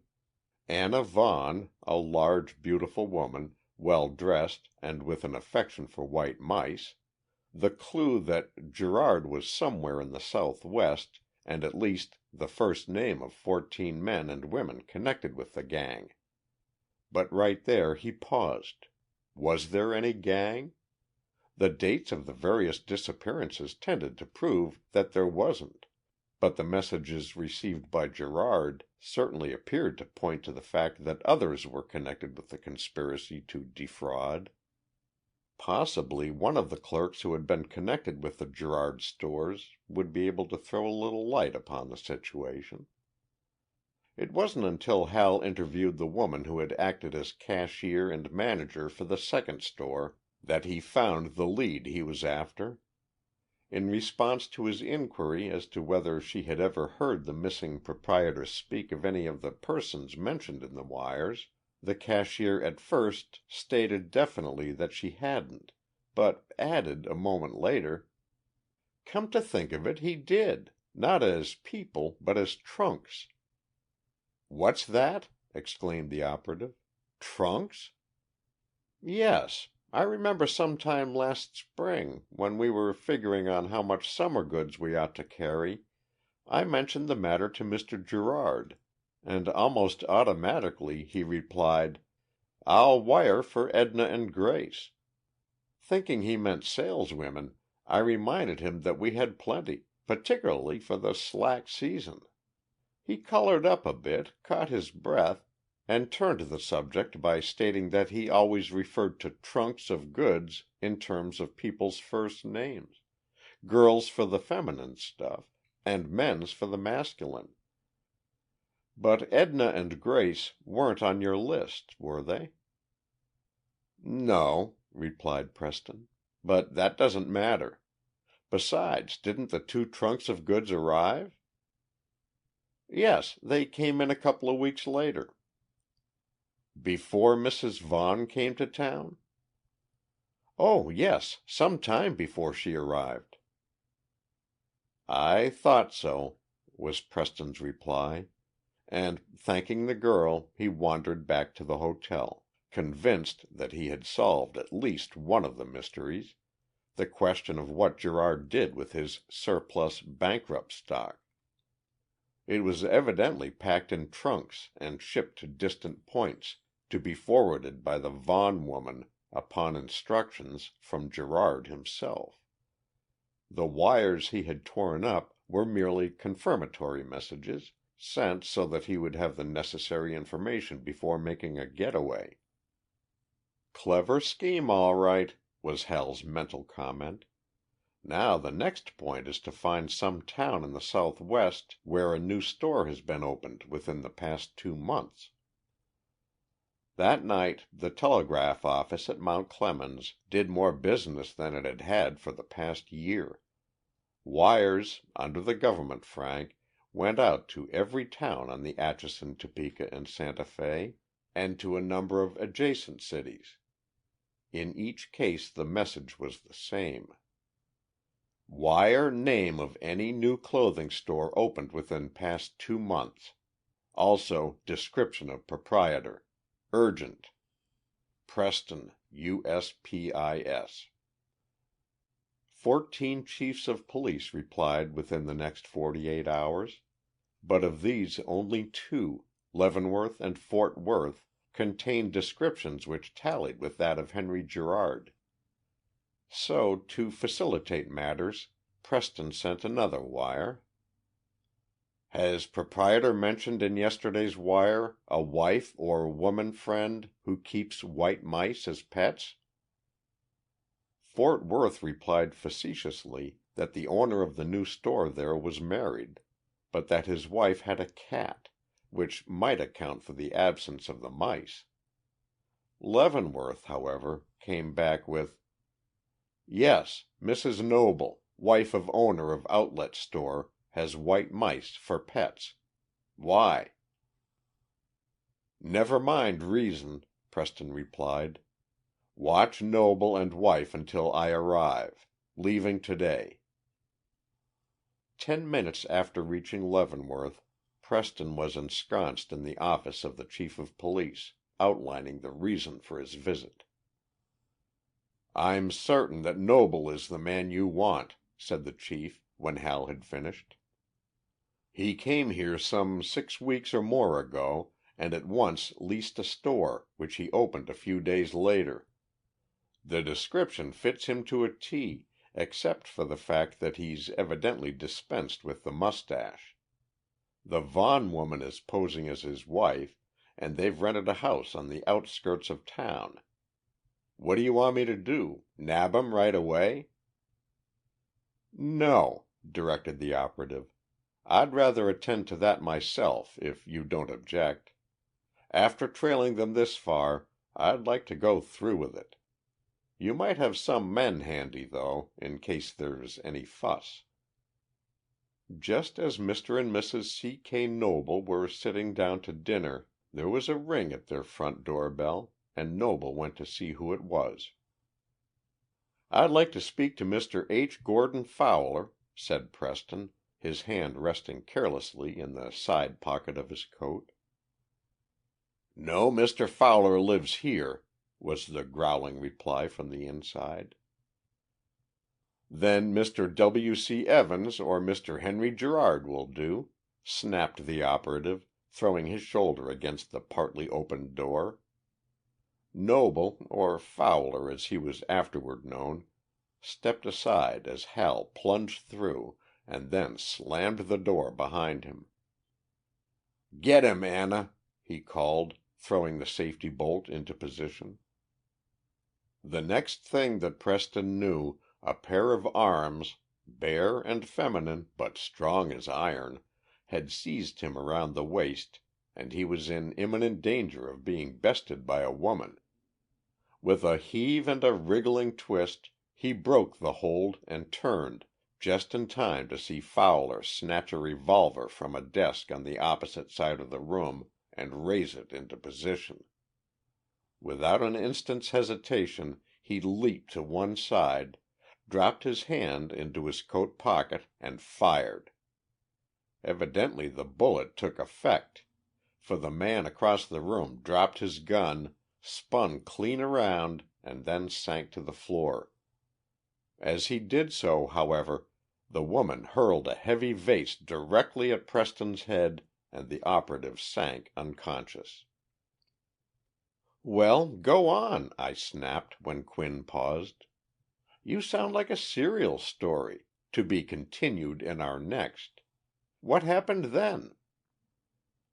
"Nothing, beyond the fact that 3 policemen broke in some 10 seconds after Hal fired, grabbed Mrs. Vaughan, or whatever her name was, and kept her from beating Hal to death, as she certainly would have done in another minute. Fowler wasn't badly hurt. In fact, both of them stood trial the next spring, Fowler drawing 6 years and Anna Vaughan 1.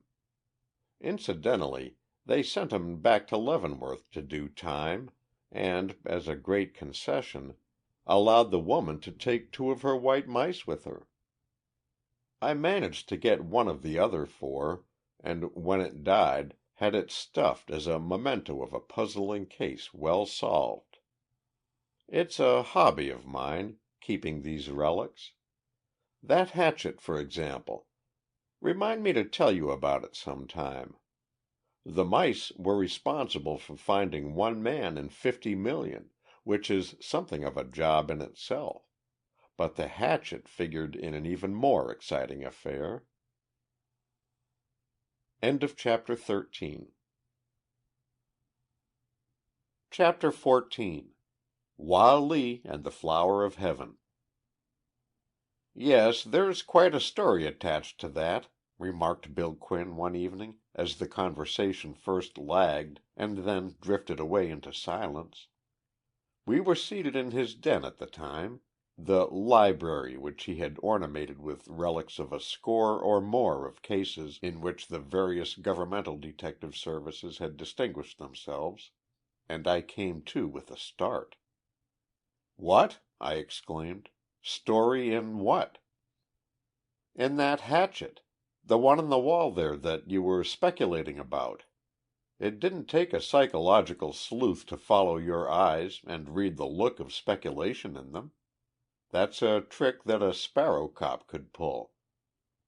"Well, then, suppose you pay the penalty for your wisdom, and spin the yarn," I retorted, none the less glad of the opportunity to hear the facts behind the sinister red stain which appeared on the blade of the Chinese weapon, for I knew that Quinn could give them to me if he wished.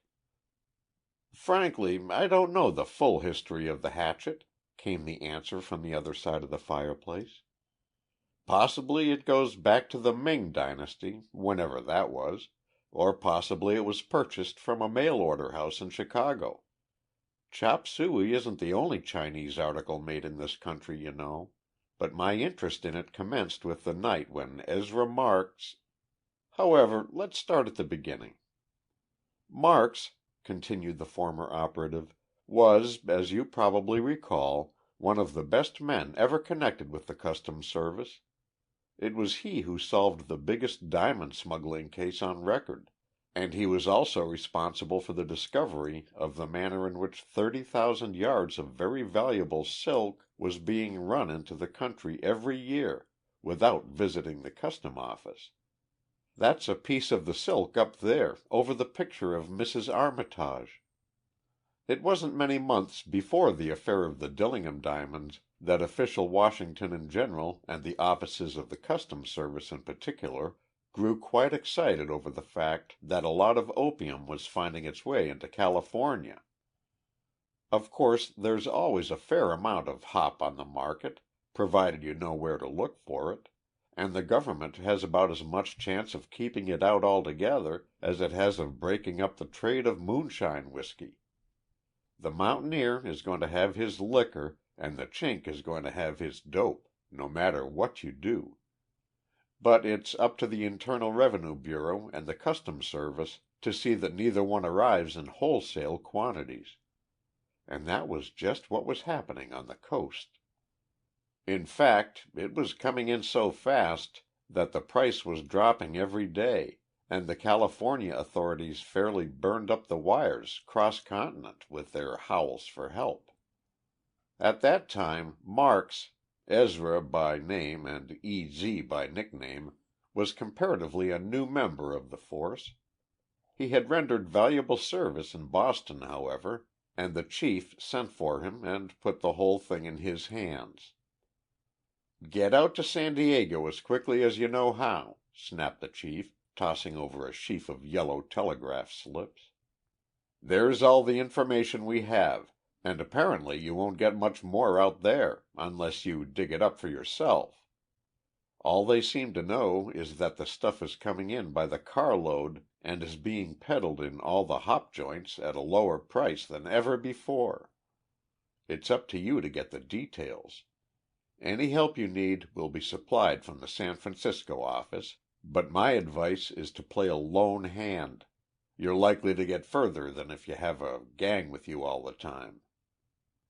"That's my idea, Chief," drawled Ezra, who hailed from Vermont and had all the New Englander's affection for single-handed effort, not because he had the least objection to sharing the glory, but simply because he considered it the most efficient way to work. "I'll get right out there and see how the land lays." "Needn't bother to report until you discover something worth while," added the chief. "I'll know that you're on the job, and the farther you keep away from headquarters, the less suspicion you're likely to arouse." This was the reason that, beyond the fact that they knew that an operative named Marks had been sent from Washington to look into the opium matter, the government agents on the coast were completely in the dark as to the way in which the affair was being handled. In fact, The chief himself was pretty well worried when 2 months slipped by without a word from Ezra. But the big, raw-boned Yankee was having troubles of his own. Likewise, he took his instructions very seriously, and didn't see the least reason for informing Washington of the very patent fact that he had gotten nowhere and found out nothing.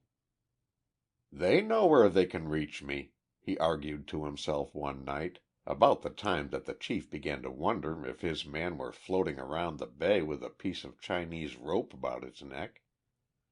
"Unless I get a wire, they won't hear anything until I have at least a line on this gang."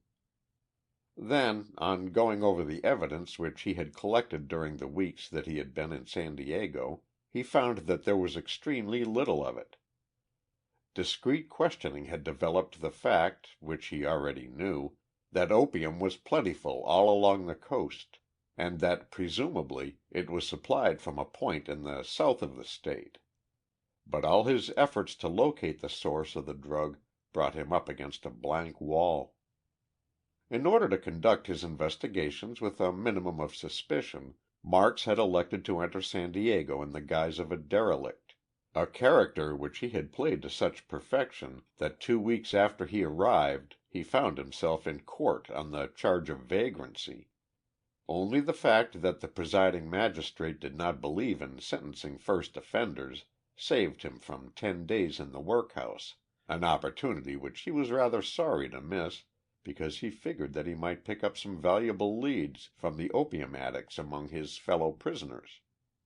The only new point which he had developed during his stay in the underworld was that someone named Sprague, presumably an American, was the brains of the opium ring and had perfected the entire plan. But who Sprague was, or where he might be found, were matters which were kept in very watchful secrecy. "I give it up," muttered the operative, shrugging his arms into a threadbare coat and shambling out of the disreputable rooming house which passed for home. "Work doesn't seem to get me anywhere. Guess I'll have to trust to luck." And he wandered out for his nightly stroll through the Chinese quarter, hoping against hope that something would happen. It did, in bunches. Possibly it was luck, possibly it was fate, which, after all, is only another name for luck, that brought him into an especially unsavory portion of the city shortly after midnight. He had wandered along for 3 hours or more, with no objective in view save occasional visits to dive where he was known, when he heard something which caused him to whirl and automatically reach for his hip pocket. It was the cry of a woman, shrill and clear, the cry of a woman in mortal danger. It had only sounded once, but there was a peculiar muffled quality at the end of the note, suggestive of a hand or a gag having been placed over the woman's mouth. Then silence, so still as to be almost oppressive. Puzzled, Marks stood stock still and waited. So far as he could remember, that was the first time that he had heard anything of the kind in Chinatown. He knew that there were women there, but they were kept well in the background and, apparently, were content with their lot. The woman who had screamed, however, was in danger of her life. Behind one of those flimsy walls some drama was being enacted in defiance of the law. Something was being done which meant danger of the most deadly kind to him who dared to interfere. For a full minute Marks weighed the importance of his official mission against his sense of humanity. Should he take a chance on losing his prey merely to try to save a woman's life? Should he attempt to find the house from which the scream had come and force the door? Should he... But the question was solved for him in a manner even more startling than the cry in the night. While he was still debating, the door of a house directly in front of him opened wide and a blinding glare of light spread fanwise into the street. Across this there shot the figure of what Marks at first took to be a man, a figure attired in a long, heavily embroidered jacket and silken trousers. As it neared him, however, the operative sensed that it was a woman, and an instant later he knew that it was the woman whose stifled scream had halted him only a moment before. Straight toward Marks she came, and, close behind her, their faces set in a look of deadly, implacable rage, raced two large Chinamen. Probably realizing that she stood no chance of escape in the open street, the woman darted behind Marks and prepared to dodge her pursuers. As she did so, the operative caught her panting appeal, "Save me! For the sake of the gods, save me!" That was all that was necessary. Ezra sensed in an instant the fact that he had become embroiled in what bade fair to be a tragedy and braced himself for action. He knew that he had no chance for holding off both men, particularly as he did not care to precipitate gunplay, but there was the hope that he might divert them until the girl escaped. As the first of the two men leaped toward him, Marks swung straight for his jaw, but his assailant ducked with what was almost professional rapidity, and the blow was only a glancing one. Before the operative had time to get set, the other man was upon him, and in utter silence, save for their labored breathing and dull thuds as blows went home, they fought their way back to the far side of the street. As he retreated, Marks became conscious that, instead of making her escape, the girl was still behind him. The reason for this became apparent when the larger of the Chinamen suddenly raised his arm and the light from the open doorway glinted on the blade of a murderous, short-handled axe, the favorite weapon of Tong warfare. Straight for his head the blade descended, but the girl's arm, thrust out of the darkness behind him, diverted the blow, and the hatchet fairly whistled as it passed within an inch of his body. Realizing that his only hope of safety lay in reaching the opposite side of the sidewalk, where he would be able to fight with his back against the wall, Marks resumed his retreat, his arms moving like flails, his fists crashing home blows that lost much of their power by reason of the heavily padded jackets of his opponents. Finally, after seconds that seemed like hours, one of his blows found the jaw of the man nearest him, and Marks wheeled to set himself for the onrush of the other, the man with the hatchet. But just at that moment his foot struck the uneven curbing and threw him off his balance. He was conscious of an arc of light as the blade sang through the air. He heard a high, half-muffled cry from the girl beside him, and he remembered trying to throw himself out of the way of the hatchet. Then there was a stinging, smarting pain in the side of his head and in his left shoulder, followed by the blackness of oblivion. From nowhere, apparently a long distance off, there came a voice which brought back at least a part of the operative's last failing consciousness, a voice which called a name vaguely familiar to him. "Sprague! Sprague!" "Sprague?" muttered Marks, trying to collect himself. "Who is Sprague?"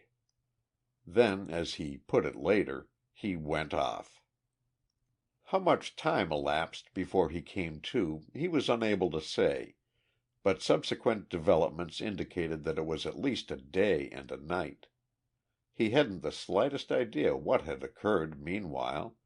He only knew that he seemed to drift back to consciousness and a realization that his head was splitting as if it would burst. Mechanically he stretched his legs and tried to rise, only to find that what appeared to be a wooden wall closed him in on all sides, leaving an opening only directly above him. For an appreciable time he lay still, trying to collect his thoughts. He recalled the fight in the open street, the intervention of the girl, the fall over the curb, and then there was something that he couldn't remember, something vital that had occurred just after he had tried to dodge the hatchet blade. "Yes," he murmured, as memory returned. "It was some one calling for Sprague, Sprague." "Hush!" came a whispered command out of the darkness which surrounded him.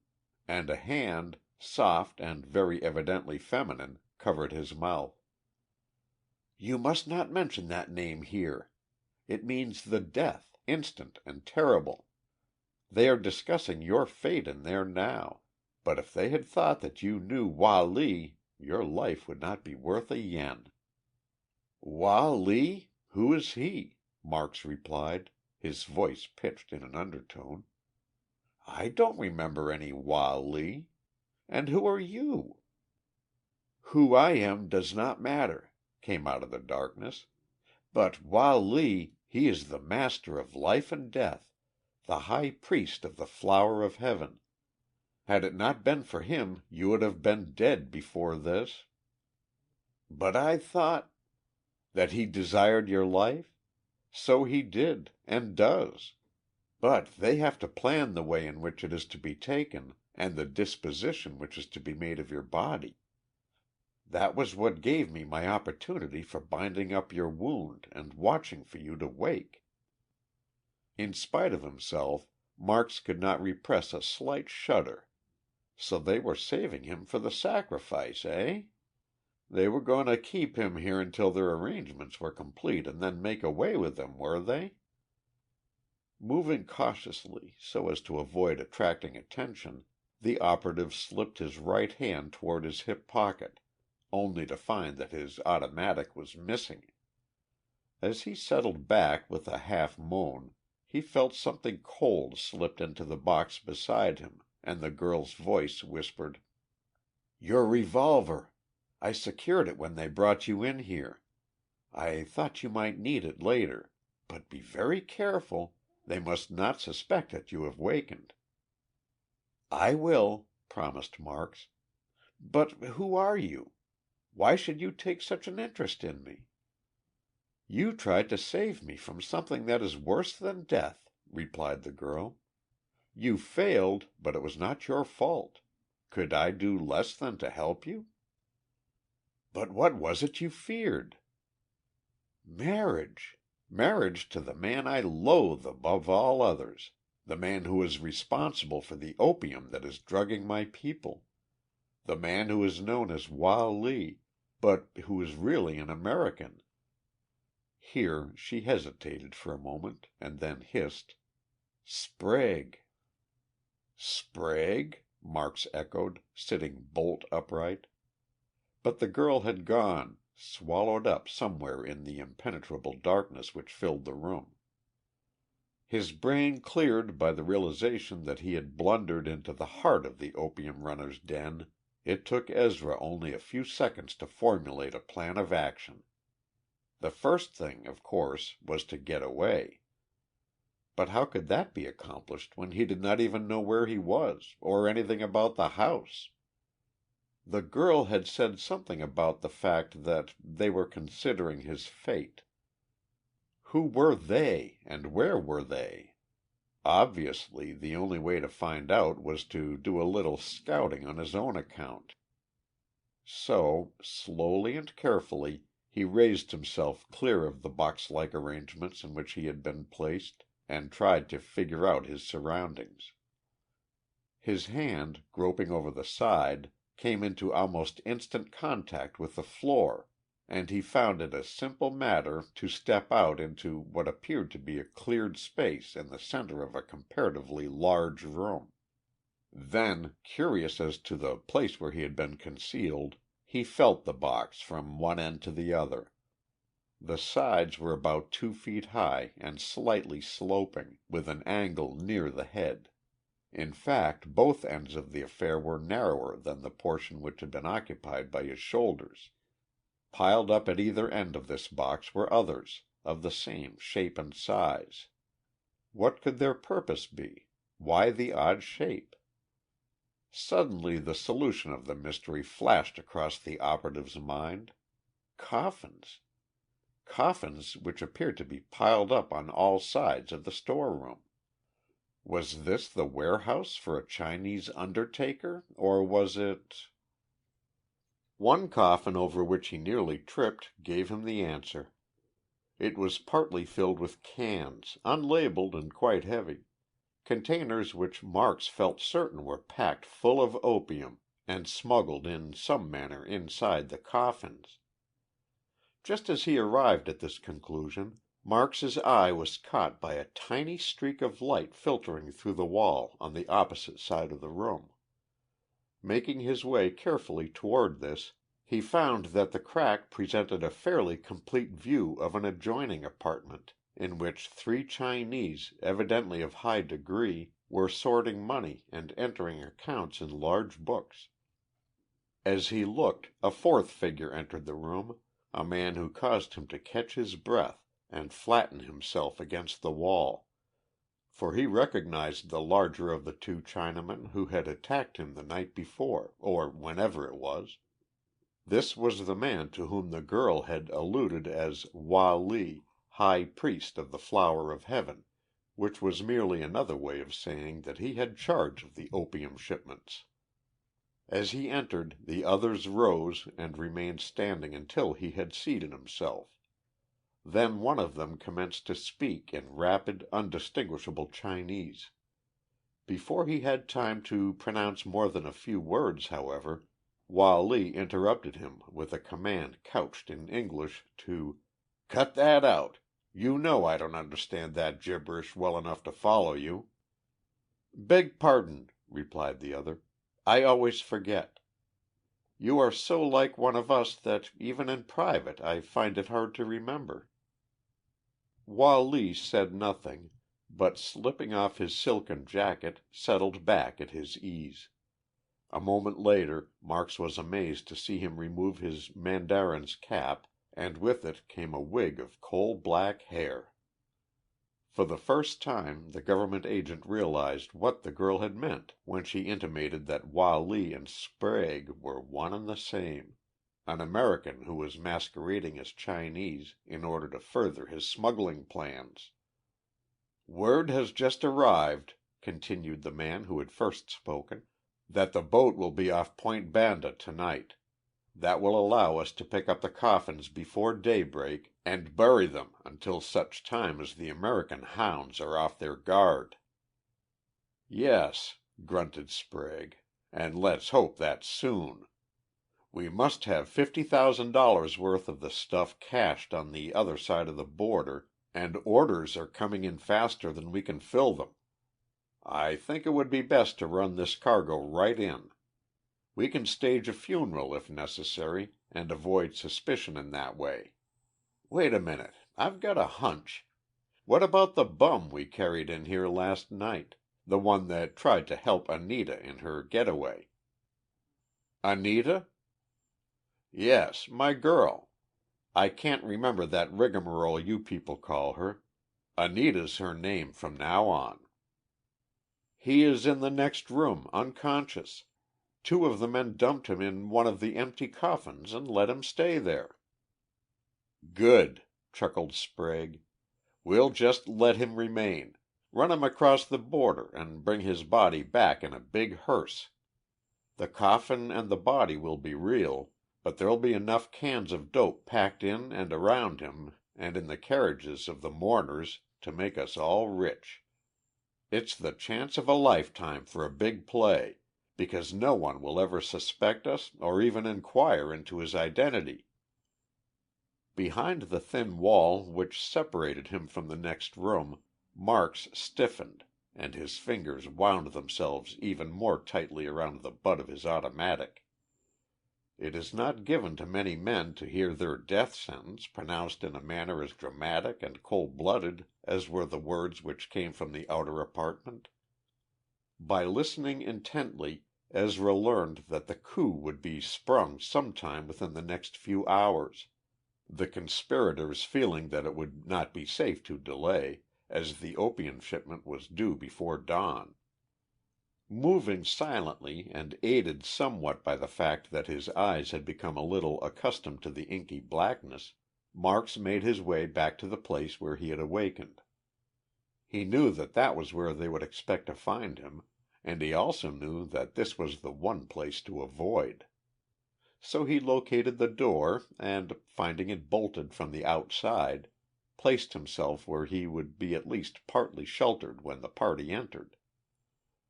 After what seemed to be an interminable time, he finally heard a sound from the hallway, the soft slip-slip of felt shoes approaching.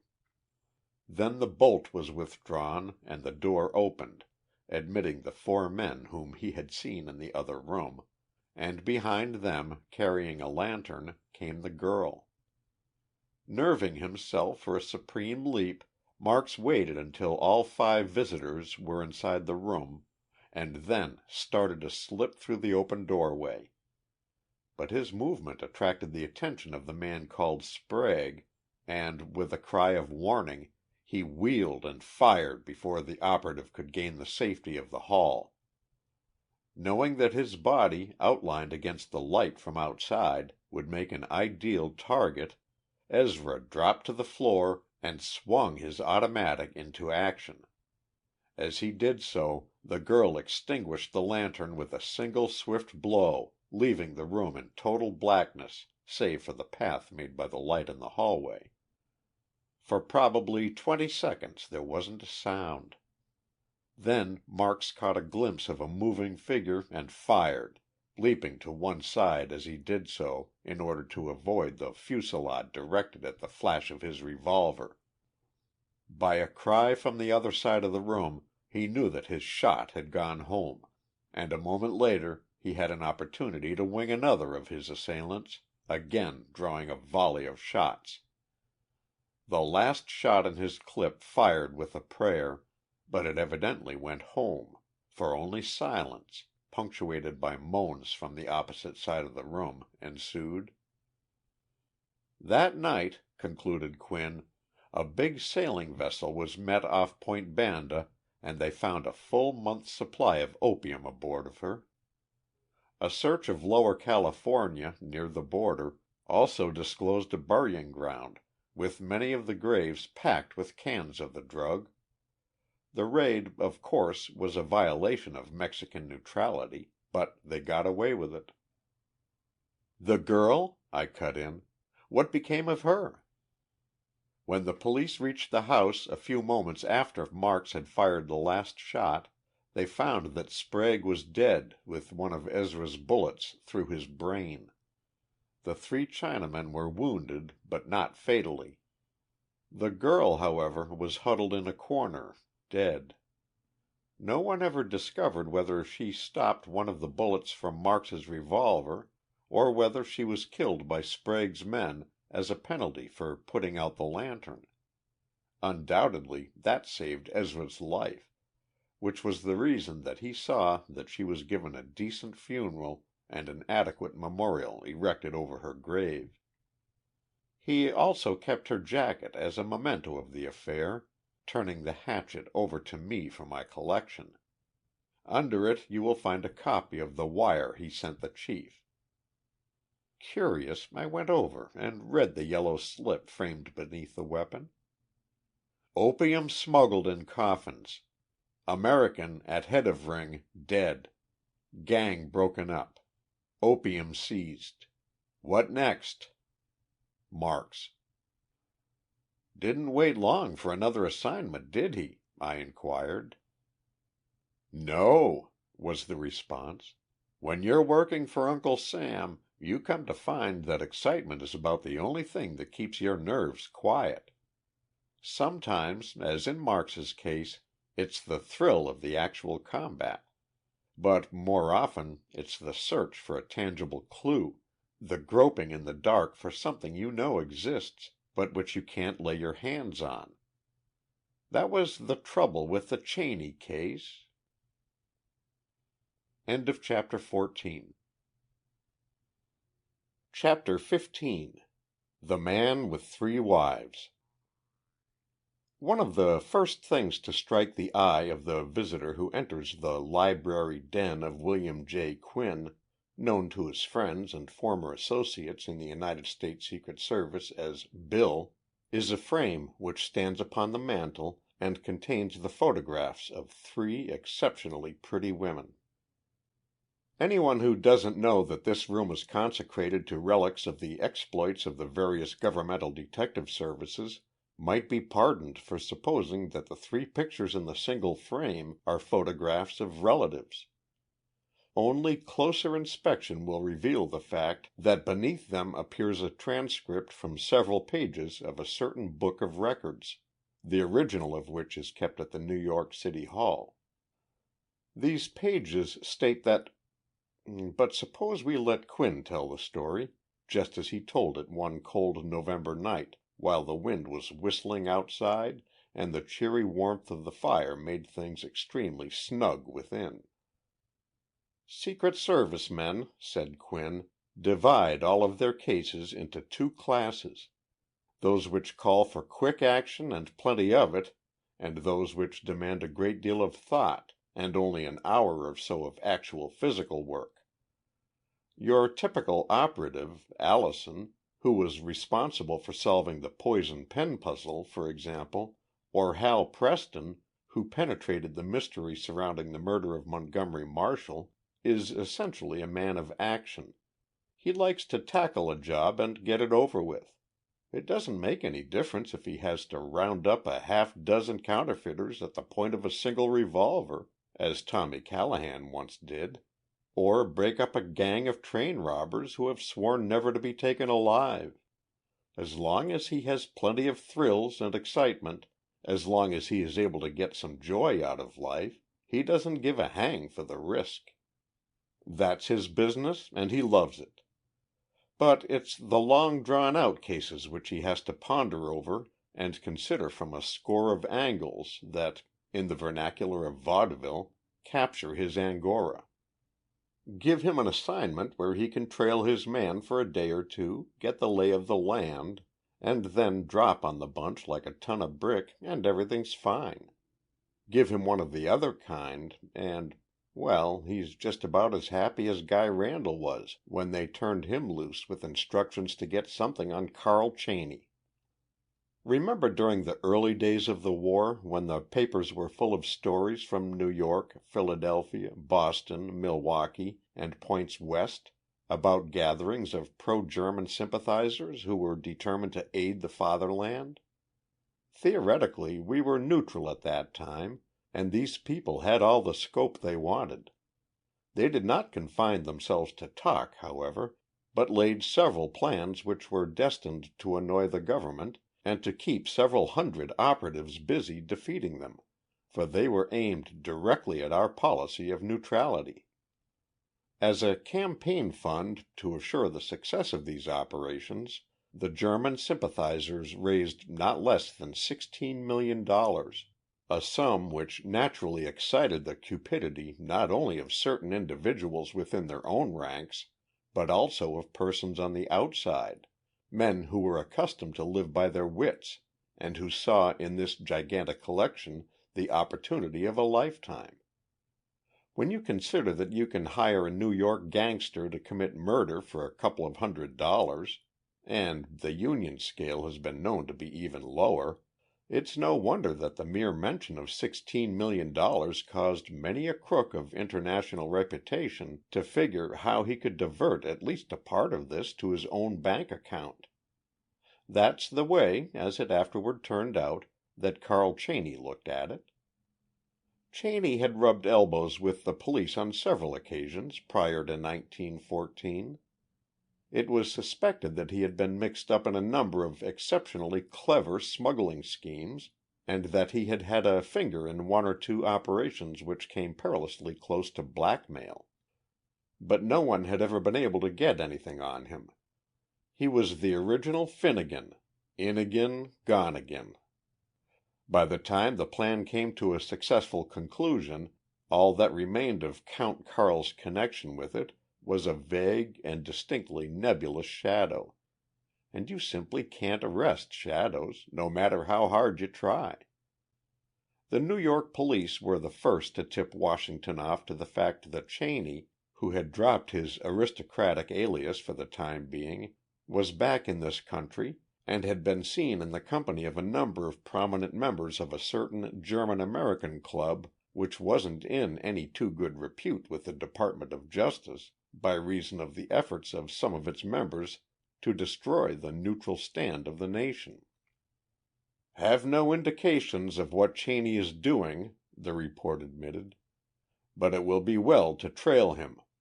Apparently he has some connection, officially or unofficially, with Berlin. Advise what action you wish to take." Whereupon the chief wired back, "Operative assigned to Cheney case leaves tonight. Meanwhile, please watch." It wasn't until after the wire had been sent that Guy Randall was summoned to the inner sanctum of the Secret Service and informed that he had been elected to trail the elusive suspect and find out what he was up to. "So far as our records show," stated the chief, "no one has ever been able to catch this Cheney person in the act of departing from the straight and narrow path. However, that's a matter of the past. What we've got to find out is what he is planning now, why he is in New York, and why he has attached himself to the pro-German element which has all kinds of wild schemes up its sleeve." "And I'm the one who's going to handle it?" inquired Guy with a grimace. "Precisely," grinned the chief. "Oh, I know it doesn't look like much of a job, and I grant you that the thrill element will probably be lacking. But you can't draw a snap every time.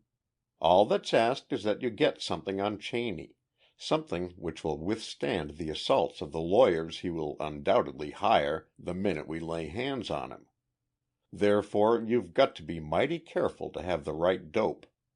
If you're satisfied that he's doing nothing out of the way, don't hesitate to say so. But I don't expect that your report will clear him, for, from what we already know of the gentleman, he's more likely to be implicated in some plan aimed directly at a violation of neutrality, and it's essential that we find out what that is before we take any radical step." "What do you know about Cheney?" was Randall's next question, followed by an explanation from the chief that the Count had been suspected in a number of cases and had barely been able to escape in time. "But," added the head of the Secret Service, "he did escape. And that's what we have to prevent this time. He's a fast worker and a clever one, which means that you've got to keep continually after him. Call in all the help you need, but if you take my advice you'll handle the case alone. You're apt to get a lot further that way." Agreeing that this was the best method to pursue, Randall caught the midnight train for New York and went at once to Police Headquarters, where he requested a full description of Cheney's previous activities. "You're asking for something what ain't," he was informed, ungrammatically but truthfully. "We've never been able to get a thing on the Count, though we're dead certain that he had a finger in several crooked plays. The Latimer letters were never directly traced to him, but it's a cinch that he had something to do with their preparation, just as he had with the blackmailing of old man Branchfield and the smuggling of Van Heusen emeralds. You remember that case, don't you? The one where the stones were concealed in a life preserver, and they staged a man overboard stunt just as the ship came into the harbor? Nobody ever got the stones or proved that they were actually smuggled. But the Count happened to be on the ship at the time, just as he happened to be in Paris when they were sold. We didn't even dare arrest him, which accounts for the fact that his photograph doesn't ornament the rogues' gallery." "Well, what's the idea of trailing him then?" "Just to find out what he is doing. What do you call those birds that fly around at sea just before a gale breaks? Stormy petrels? That's the Count. He's a stormy petrel of crookedness. Something goes wrong every time he hits a town, or rather just after he leaves, for he's too clever to stick around too long. The question now is, what's this particular storm, and when is it going to break?" "Fine job to turn me loose on," grumbled Randall. "It is that," laughed the captain who was dispensing information. "But you can never tell what you'll run into, me boy. Why, I remember once Randall, however, was out of the office before the official had gotten well started in his reminiscences. He figured that he had already had too much of a grouch to listen patiently to some long-winded story dug out of the musty archives of police history, and he made his way at once to the hotel where Carl Cheney was registered, flaunting his own name in front of the police, whom he must have known were watching him. Neither the house detective nor the plainclothesman who had been delegated to trail Cheney could add anything of interest to the little that Randall already knew. The Count, they said, had conducted himself in a most circumspect manner, and had not been actually seen in conference with any of the Germans with whom he was supposed to be in league. "He's too slick for that," added the man from the Central Office. "Whenever he's got a conference on, he goes up to the club, and you can't get in there with anything less than a battering ram and raiding squad. There's no chance to plant a dictaphone, and how else are you going to get the information?" "What does he do at other times?" countered Guy, preferring not to reply to the former question until he had gotten a better line on the case. "Behaves himself," was the laconic answer. "Takes a drive in the park in the afternoon, dines here or at one of the other hotels, goes to the theater, and usually finishes up with a little supper somewhere among the white lights." "Any women in sight?" "Yes, two. A blonde from the girl show that's playing at the Knickerbocker, and a redhead. Don't know who she is, but they're both good lookers. No scandal, though. Everything appears to be on the level, even the women." "Well," mused the government operative after a moment's silence, "I guess I better get on the job. Probably means a long stretch of dull work, but the sooner I get at it, the sooner I'll get over it. Where is Cheney now?" "Up in his room. Hasn't come down to breakfast yet. Yes, there he is now. Just getting out of the elevator. Headed toward the dining room." And the plainclothesman indicated the tall figure of a man about 40, a man dressed in the height of fashion, with spats, a cane, and a morning coat of the most correct cut. "Want me for anything?" "Not a thing," said Randall absently. "I'll pick him up now. You might tell the chief to watch out for a hurry call from me, though I'm afraid he won't get it." As events proved, Randall was dead right. The Central Office heard nothing from him for several months, and even Washington received only stereotyped reports indicative of what Cheney was doing, which wasn't much. Shortly after the first of the year, Guy sent a wire to the chief, asking to be relieved for a day or two in order that he might be free to come to Washington. Sensing the fact that the operative had some plan which he wished to discuss personally, the chief put another man on Cheney's trail and instructed Randall to report at the Treasury Department on the following morning. "What's the matter?" inquired the man at the head of the service, as Guy, a little thinner than formerly, and showing by the wrinkles about his eyes the strain under which he was working, strolled into the office. "Nothing's the matter, Chief, and that's where the trouble lies. You know I've never kicked about work, no matter how much of it I've had. But this thing's beginning to get on my nerves. Cheney is planning some coup, I'm dead certain of that. What it's all about, though, I haven't the least idea. The plans are being laid in the German-American Club, and there's no chance of getting in there." "How about bribing one of the employees to leave?" "Can't be done. I've tried it, half a dozen times. They're all Germans and, as such, in the organization. However, I have a plan. Strictly speaking, it's outside the law, but that's why I wanted to talk things over with you." When Randall had finished outlining his plan, the chief sat for a moment in thought. Then, "Are you sure you can put it over?" he inquired. "Of course I can. It's done every other day, anyhow, by the cops themselves. Why shouldn't we take a leaf out of their book?" "I know, but there's always the possibility of a diplomatic protest."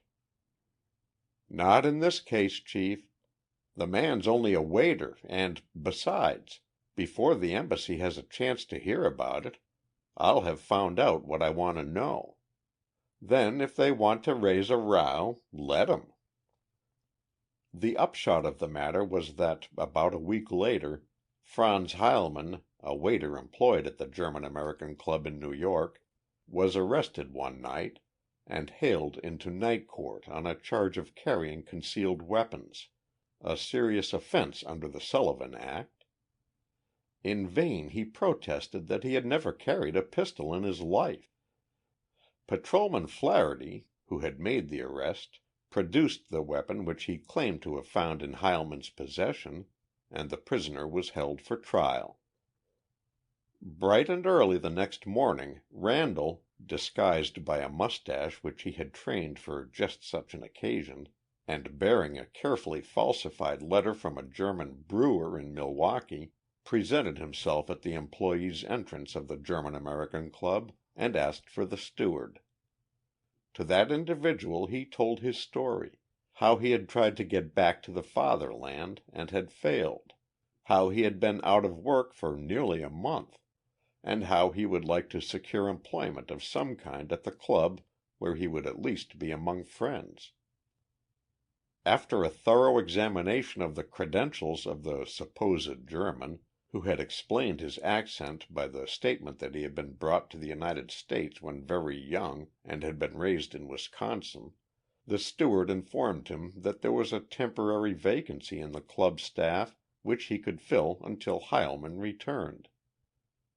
"The duties," the steward added, "are very light, and the pay, while not large, will enable you to lay by a little something toward your return trip to Germany."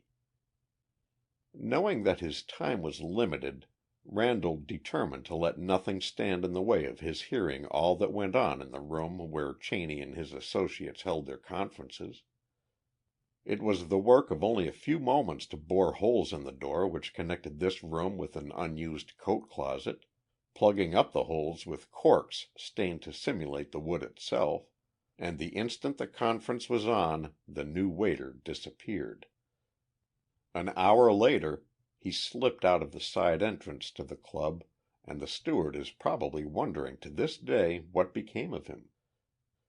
Had he been able to listen in on the private wire which connected the New York office of the Secret Service with headquarters at Washington, he would have had the key to the mystery. "Chief," reported Randall, "I've got the whole thing. There's a plot on foot to raise 150,000 German reservists, men already in this country, mobilizing them in 4 divisions, with 6 sections. The first 2 divisions are to assemble at Silver Creek, Michigan, the first one seizing the Welland Canal, and the second capturing Windmill Point, Ontario. The third is to meet at Wilson, New York, and will march on Port Hope. The fourth will go from Watertown, New York, to Kingston, Ontario, while the fifth will assemble somewhere near Detroit and proceed toward Windsor. The sixth will stage an attack on Ottawa, operating from Cornwall. They've got their plans all laid for the coup, and Cheney reported today that he intends to purchase some 85 boats to carry the invading force into the Dominion. The only thing that's delaying the game is the question of provisions for the army. Cheney's holding out for another advance. From what I gathered he's already received a lot, and claims that he will be powerless until he gets it. I didn't stay to listen to the argument, for I figured that I'd better leave while the leaving was good. The reply that came back from Washington was rather startling to the operative, who expected only commendation and the statement that his task was completed. "What evidence have you that this invasion is planned?" None besides what I heard through holes which I bored in one of the doors of the German American Club this morning." "That won't stand in court. We don't dare to arrest this man Cheney on that. You've got to get something on him."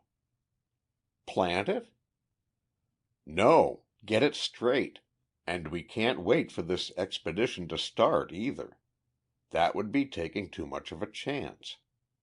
It's up to you to do a little speedy work in the research line. Dig back into the Count's past and find something on which we can hold him, for he's very evidently the brains of the organization, in spite of the fact that he probably is working only for what he can get of that fund that the Germans have raised. I understand that it's $16 million, and that's enough to tempt better men than Cheney. Now go to it, and remember, you've got to work fast." Disappointed, chagrined by the air of finality with which the receiver at the Washington end of the line was hung up, Randall wandered out of the New York office with a scowl on his face and deep lines of thought between his eyes. If he hadn't been raised in the school which holds that a man's only irretrievable mistake is to quit under fire, he'd have thrown up his job right there and let someone else tackle the work of landing the Count. But he had to admit that the chief was right, and, besides, there was every reason to suppose that grave issues hung in the balance. The invasion of Canada meant the overthrow of American neutrality, the failure of the plans which the President and the State Department had so carefully laid. Cheney was the crux of the whole situation.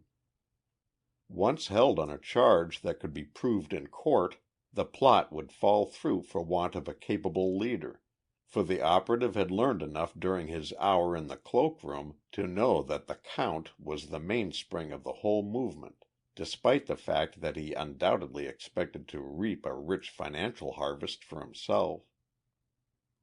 Selecting a seat on the top of a Fifth Avenue bus, Randall resigned himself to a consideration of the problem.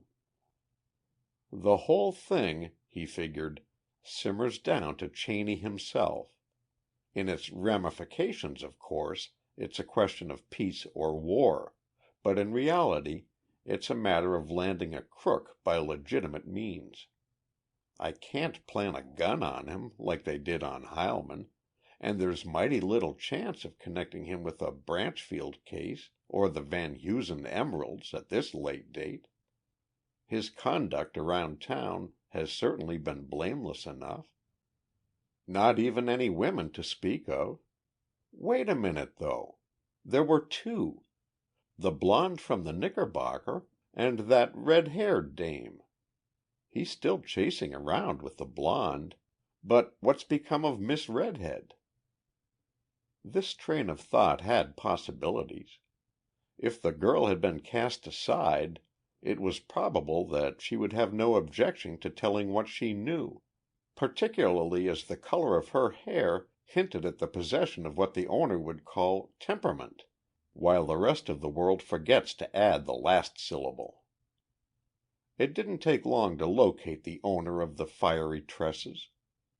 A quick roundup of the headwaiters at the cafes which Cheney frequented, a taxi trip to Washington Square, and another to the section above Columbus Circle, and Randall found that the red-haired beauty was known as Olga Brainerd, an artist's model, whose face had appeared upon the cover of practically every popular publication in the country.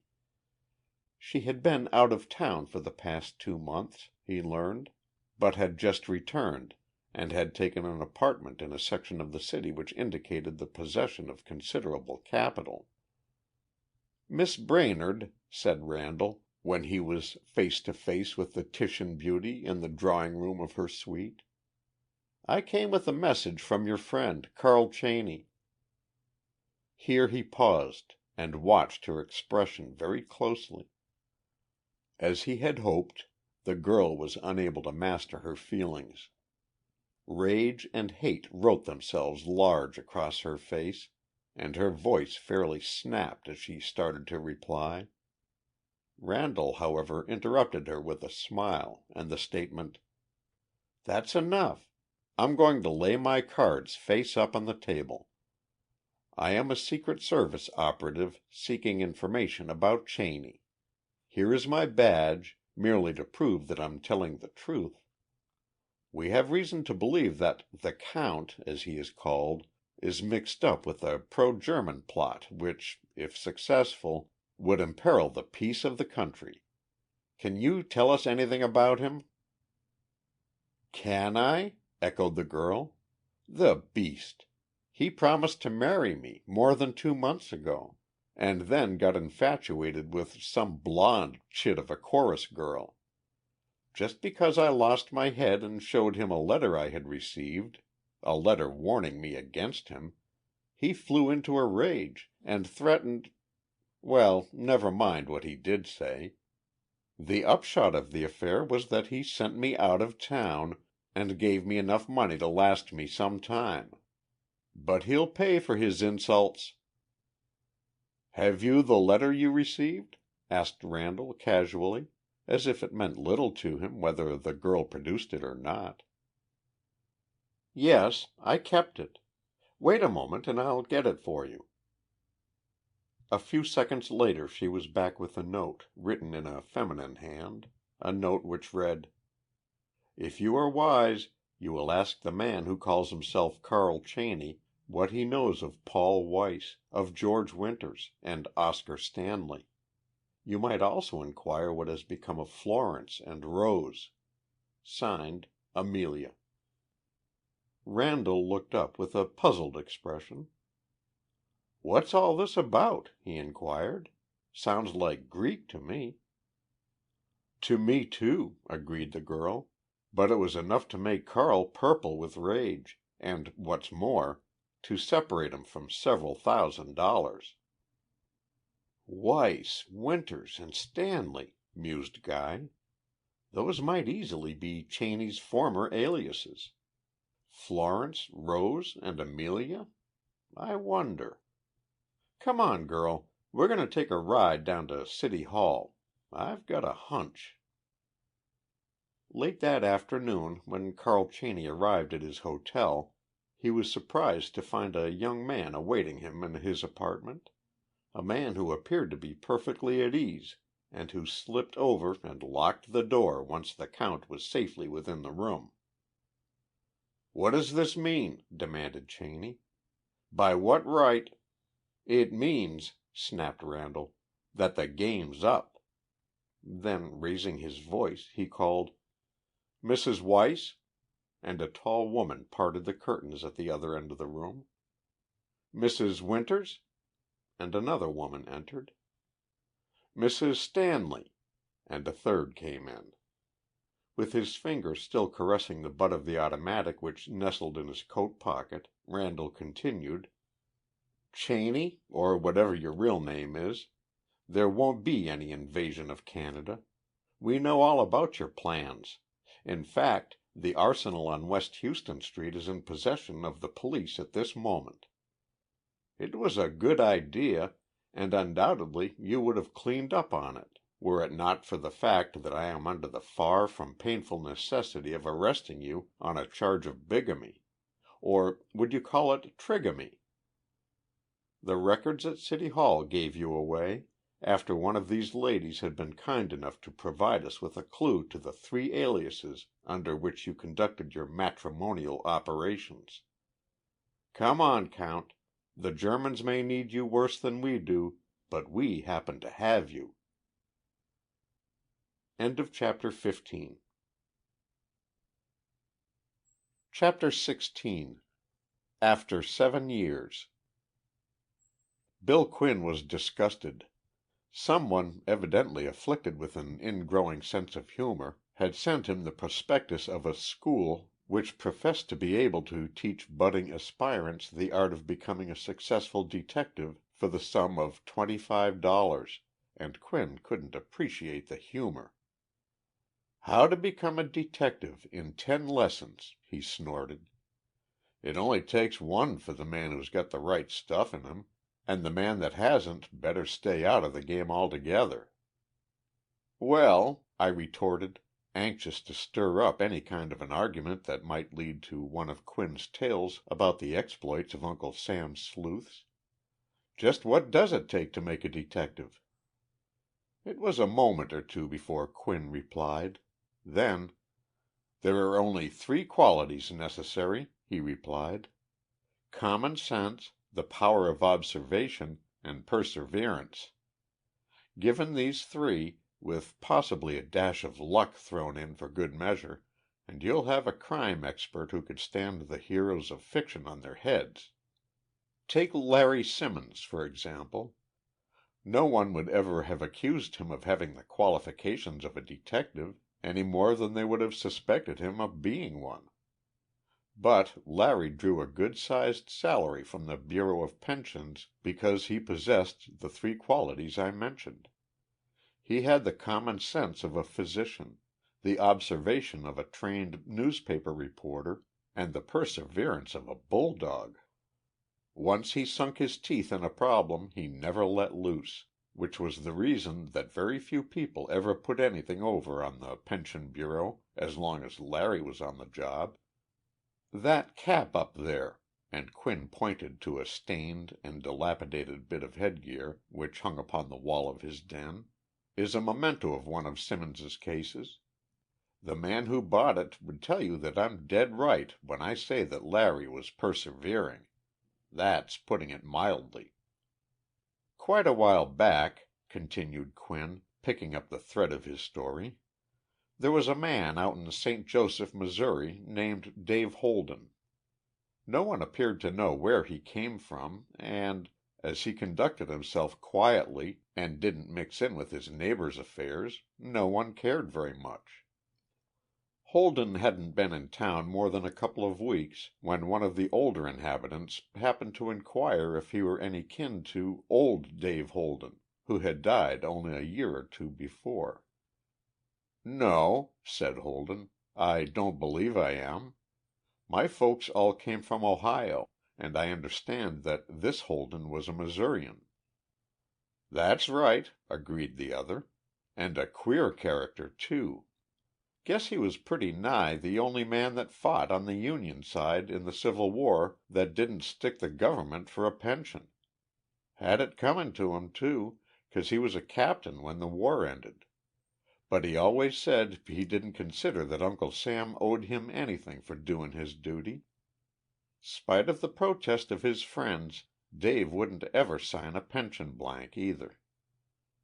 A few more questions, carefully directed, gave Holden the history of his namesake, and that night he lay awake trying to figure out whether the plan which had popped into his head was safe. It promised some easy money, but there was the element of risk to be considered. "After all," he concluded, "I won't be doing anything that isn't strictly within the law. My name is David Holden, just as the old man's was. The worst that they can do is turn down the application. I won't be committing forgery or anything of the kind, and maybe it'll slip through, which would mean a pile of money, because they'll kick in with all that accumulated during the past 50 years." So it was that, in the course of time, an application was filed at the Bureau of Pensions in Washington for a pension due David Holden of St. Joseph, Missouri, who had fought in the Civil War with the rank of captain. But when the application had been sent over to the War Department, so that it might be compared with the records on file there, it came back with the red-inked notation that Captain David Holden had died 2 years before, giving the precise date of his demise as evidence. The moment that the document reached the desk of the supervisor of pensions, he pressed one of the little pearl buttons in front of him and asked that Larry Simmons be sent in. When Larry arrived, the chief handed him the application without a word. "Right, I'll look into this," said Larry, folding the paper and slipping it into the pocket of his coat. "Look into it?" echoed the supervisor. "You'll do more than that. You'll locate this man Holden, or whatever his right name is, and see that he gets all that's coming to him. There've been too many of these cases lately. Apparently people think that all they have to do is to file an application for a pension and then go off and spend the money. Catch the first train for St. Joe and wire me when you've landed your man. The district attorney will attend to the rest of the matter." The location of David Holden, as Simmons found, was not the simplest of jobs. The pension applicant, being comparatively a newcomer, was not well known in town, and Simmons finally had to fall back upon the expedient of watching the post office box which Holden had given as his address, framing a dummy letter so that the suspect might not think that he was being watched. Holden, however, had rented the box for the sole purpose of receiving mail from the Pension Bureau. He had given the number to no one else, and the fact that the box contained what appeared to be an advertisement from a clothing store made him stop and wonder. By that time, however, Simmons had him well in sight, and followed him to the boarding house on the outskirts of the town where he was staying. That evening, while he was still wondering at the enterprise of a store that could obtain a post office box number from a government bureau at Washington, the solution of the mystery came to him in a decidedly unexpected manner. The house in which Holden was staying was old-fashioned, one of the kind that are heated, theoretically at least, by registers, open gratings in the wall. Holden's room was directly over the parlor on the first floor, and the shaft which carried the hot air made an excellent sound transmitter. So it happened that Simmons, after having made a number of inquiries around town about the original Dave Holden, called at the boarding house that night to discover what the landlady knew about the other man of the same name who was seated in the room above. Suddenly, like a voice from nowhere, came the statement in a high-pitched feminine voice, "I really don't know anything about him at all. Mr. Holden came here about 6 weeks ago and asked me to take him in to board. He seemed to be a very nice, quiet gentleman who was willing to pay his rent in advance. So I let him have one of the best rooms in the house." At the mention of his name, Holden listened intently. Who was inquiring about him, and why? There was only a confused mumble, apparently a man's reply, pitched in a low tone, and then the voice of the landlady again came clearly through the register. "Oh, I'm sure he wouldn't do anything like that. Mr. Holden is—" But that was all that the pension applicant waited for. Moving with the rapidity of a frightened animal, he secured 1 or 2 articles of value from his dresser, crammed a hat into his pocket, slipped on a raincoat, and vaulted out of the window, alighting on the sloping roof of a shed just below. Before he had quitted the room, however, he had caught the words, "Arrest on a charge of attempting to obtain money under false pretenses." Some 2 minutes later there was a knock on his door and a voice demanded admittance. There was no reply. Again the demand, followed by a rattling of the doorknob and a tentative shake of the door. In all it was probably less than 5 minutes after Larry Simmons had entered the parlor before he had burst in the door of Holden's room. But the bird had flown and the open window pointed to the direction of his flight. Unfortunately for the operative, the night was dark and the fugitive was decidedly more familiar with the surrounding country than Larry was. By the time he had secured the assistance of the police, half an hour had elapsed, and there weren't even any telltale footprints to show in which direction the missing man had gone. "See that men are placed as to guard the railroad station," Simmons directed, "and pass the word up and down the line that a medium-sized man, about 35 years of age, with black hair and a rather ruddy complexion, a man wanted by the government on a charge of false pretenses, is trying to make his escape. If anyone reports him, let me know at once."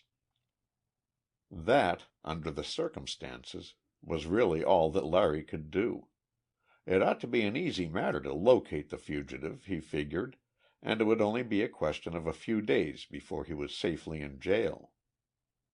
Bright and early the next morning the operative was awakened by a bellboy, who informed him that the chief of police would like to see him. "Show him in," said Larry, fully expecting to see the chief enter with a handcuffed prisoner. But the head of the police force came in alone, carrying a bundle, which he gravely presented to Simmons. "What's this?" inquired the pension agent. "All that's left of your friend Holden," was the reply. "One of my men reported late last night that he had heard a splash in the river as though some one had jumped off the wharf, but he couldn't find out anything more. To tell the truth, he didn't look very hard, because we had our hands full with a robbery of Green's clothing store.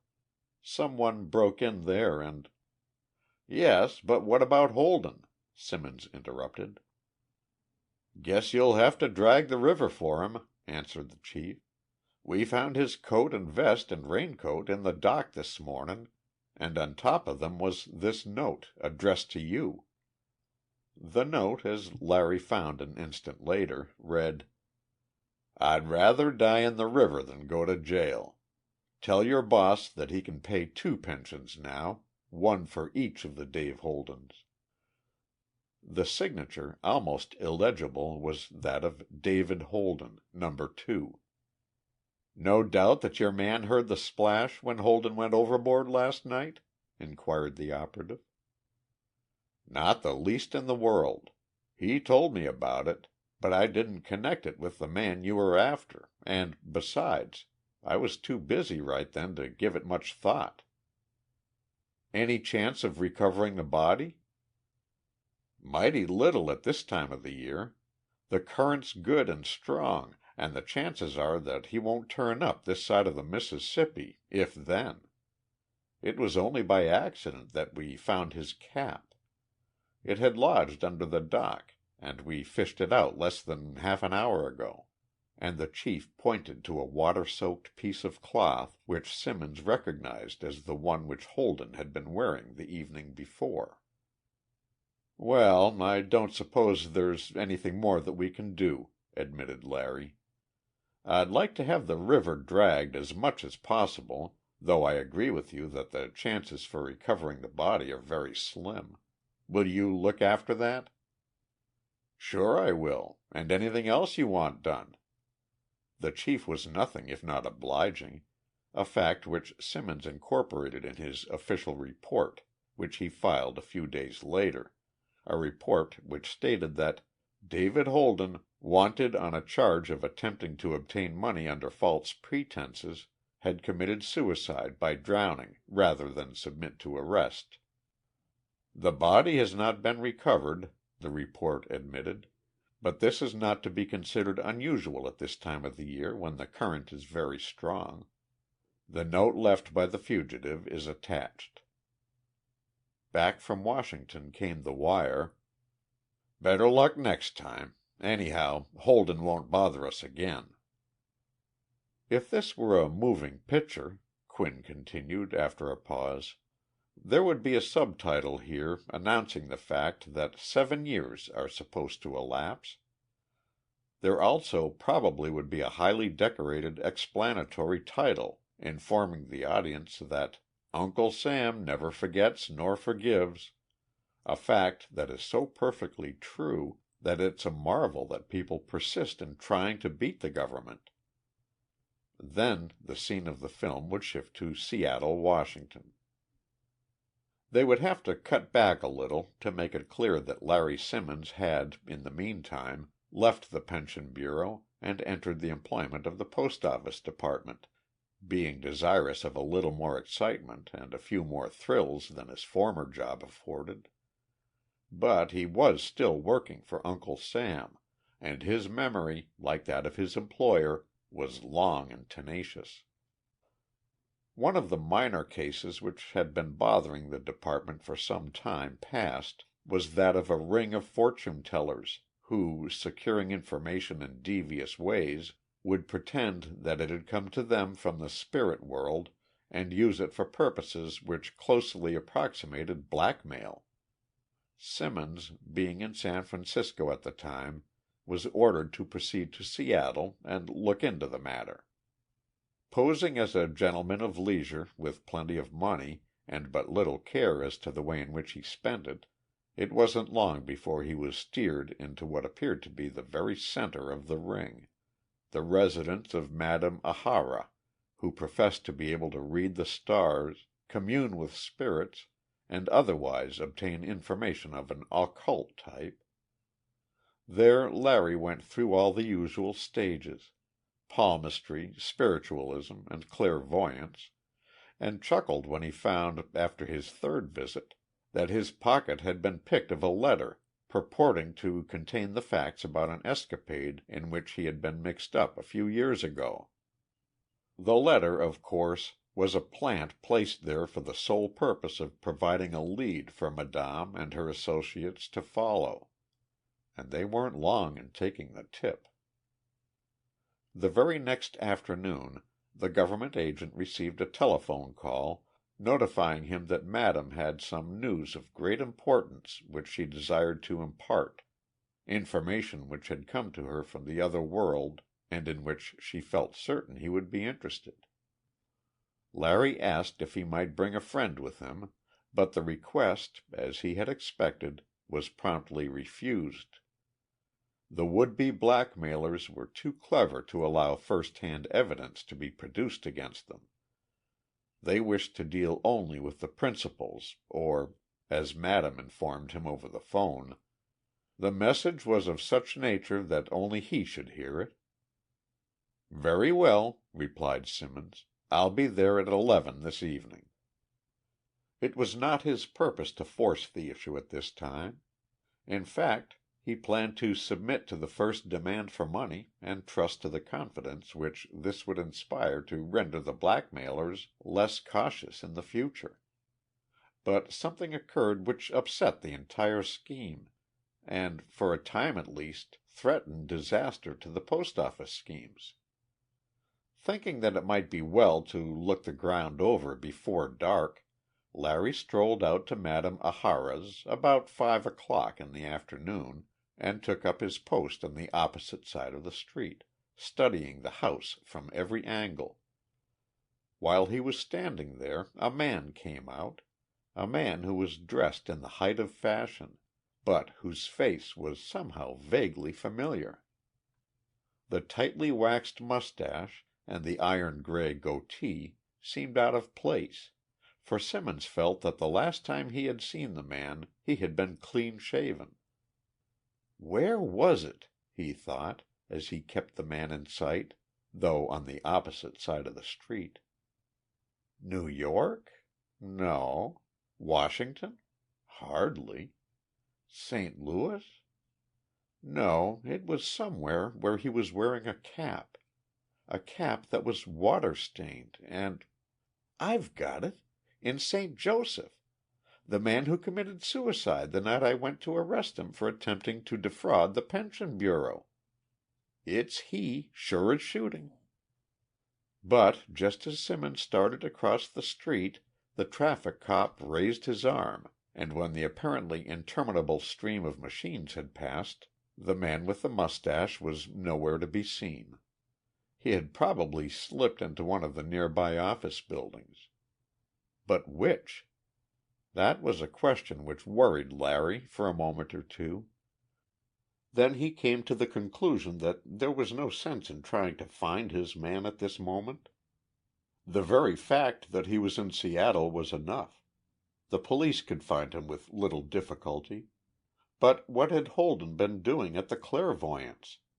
Had he fallen into the power of the ring, or was it possible that he was one of the blackmailers himself? The more Larry thought about the matter, the more he came to the conclusion that here was an opportunity to kill two birds with a single stone, to drive home at least the entering wedge of the campaign against the clairvoyance, and at the same time to land the man who had eluded him 7 years before. The plan which he finally evolved was daring, but he realized that the element of time was essential. Holden must not be given another opportunity to slip through the net.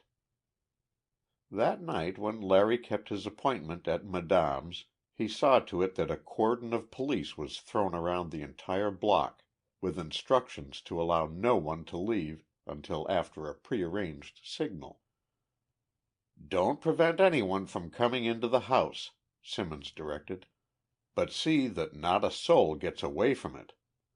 Also, you might be on the lookout for trouble. The crowd's apt to get nasty, and we can't afford to take chances with them." A tall, dark-skinned man, attired in an Arabian burnous and wearing a turban, answered the ring at the door, precisely as Larry anticipated, for the stage was always set to impress visitors. Madame herself never appeared in the richly decorated room where the crystal-gazing seances were held, preferring to remain in the background and to allow a girl, who went by the name of Yvette, to handle visitors, the explanation being that "Madame receives the spirit messages and transmits them to Yvette, her assistant." Simmons therefore knew that, instead of dealing with an older and presumably more experienced woman, he would only have to handle a girl, and it was upon this that he placed his principal reliance. Everything went along strictly according to schedule. Yvette, seated on the opposite side of a large crystal ball, in which she read strange messages from the other world, visions transmitted from the cellar by means of a cleverly constructed series of mirrors, told the operative everything that had been outlined in the letter taken from his pocket on the preceding night, adding additional touches founded on facts which Larry had been careless enough to let slip during his previous visits. Then she concluded with a very thinly veiled threat of blackmail if the visitor did not care to kick in with a certain sum of money. Larry listened to the whole palaver in silence, but his eyes were busy trying to pierce the dim light in which the room was shrouded. So far as he could see, the door through which he had entered formed the only means of getting into the room, but there were a number of rugs and draperies upon the walls, any one of which might easily mask a doorway. When the girl had finished, the operative leaned forward and hitched his chair around so that he could speak in a whisper. "If you know what's good for you," he cautioned, "don't move. I've got you covered, in the first place, and secondly, there's a solid cordon of police around this house. Careful, not a sound. I'm not after you. I want the people who are behind you. Madame and her associates. This blackmailing game has gone about far enough, but I'll see that you get off with a suspended sentence if you do as I tell you. If not—" and the very abruptness with which he stopped made the threat all the more convincing. "What do you want me to do?" stammered the girl, her voice barely audible. "Turn state's evidence and tip me off to everyone who's in on this thing," was Larry's reply, couched in the lowest of tones. "There's not a chance of escape for any of you, so you might as well do it and get it over with. Besides that, I want to know where I can find a man with a waxed mustache and iron gray goatee who left this house at 10 minutes past 5 this afternoon." "Madame!" exclaimed the girl. "Davidson!" "Yes, Madame and Davidson, if that's the name he goes by now. It was Holden the last time I saw him." "He," and the girl's voice was a mere breath, "he is Madame." "What?" "Yes, there is no Madame Ahara. Davidson runs the whole thing. He is—" But at that moment one of the rugs on the wall which Larry was facing swung outward, and a man sprang into the room, a man whose face was purple with rage, and who leaped sidewise as he saw Larry's hand snap an automatic into view above the pedestal on which the crystal ball reposed. In a flash Simmons recognized two things: his danger and the fact that the man who had just entered was Holden, alias Davidson, blackmailer and potential thief. Before the government agent had time to aim, the head of the clairvoyant ring fired. But his bullet, instead of striking Larry, shattered the crystal ball into fragments and the room was plunged into total darkness.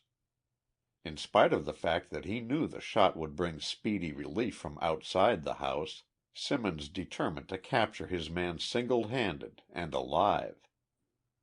Half leaping, half falling from the chair in which he had been seated, the operative sprang forward in an attempt to nail his man while the latter was still dazed by the darkness. But his foot, catching in one of the thick rugs which carpeted the floor, tripped him and he fell, a bullet from the other's revolver plowing through the fleshy part of his arm. The flash, however, showed him the position of his adversary, and it was the work of only a moment to slip forward and seize the blackmailer around the waist, his right hand gripping the man's wrist and forcing it upward so that he was powerless to use his revolver. For a full minute they wrestled in the inky darkness, oblivious to the fact that the sound of blows on the outer door indicated the arrival of reinforcements. Then suddenly Larry let go of the blackmailer's arm and, whirling him rapidly around, secured a half Nelson that threatened to dislocate his neck. "Drop it!" he snarled. "Drop that gun before I wring your head off!" And the muffled thud, as the revolver struck the floor, was the signal that Holden had surrendered. A moment later the light in the center of the room was snapped on, and the police sergeant inquired if Larry needed any assistance. "No," replied Simmons grimly, "but you might lend me a pair of bracelets. This bird got away from me once, some 7 years ago, and I'm not taking any more chances." End of chapter 16. Chapter 17. The Poison Pen Puzzle. Beside the bookcase in the room which Bill Quinn likes to dignify by the name of library, though it's only a den, ornamented with relics of scores of cases in which members of the different government detective services have figured, hangs a frame containing 4 letters, each in a different handwriting. Beyond the fact that these letters obviously refer to some secret in the lives of the persons to whom they are addressed, there is little about them that is out of the ordinary. A close observer, however, would note that in none of the 4 is the secret openly stated. It is only hinted at, suggested, but by that very fact it becomes more mysterious and alarming. It was upon this that I commented one evening as I sat, discussing things in general, with Quinn. "Yes," he agreed, "the writer of those letters was certainly a genius. As an author or as an advertising writer, or in almost any other profession where a mastery of words and the ability to leave much to the imagination is a distinct asset, they would have made a big success." "They?" I inquired. "Did more than one person write the letters?" "Don't look like the writing of the same person, do they?" countered Quinn. "Besides, that was one of the many phases of the matter which puzzled Elmer Allison and raised the case above the dead level of ordinary blackmailing schemes.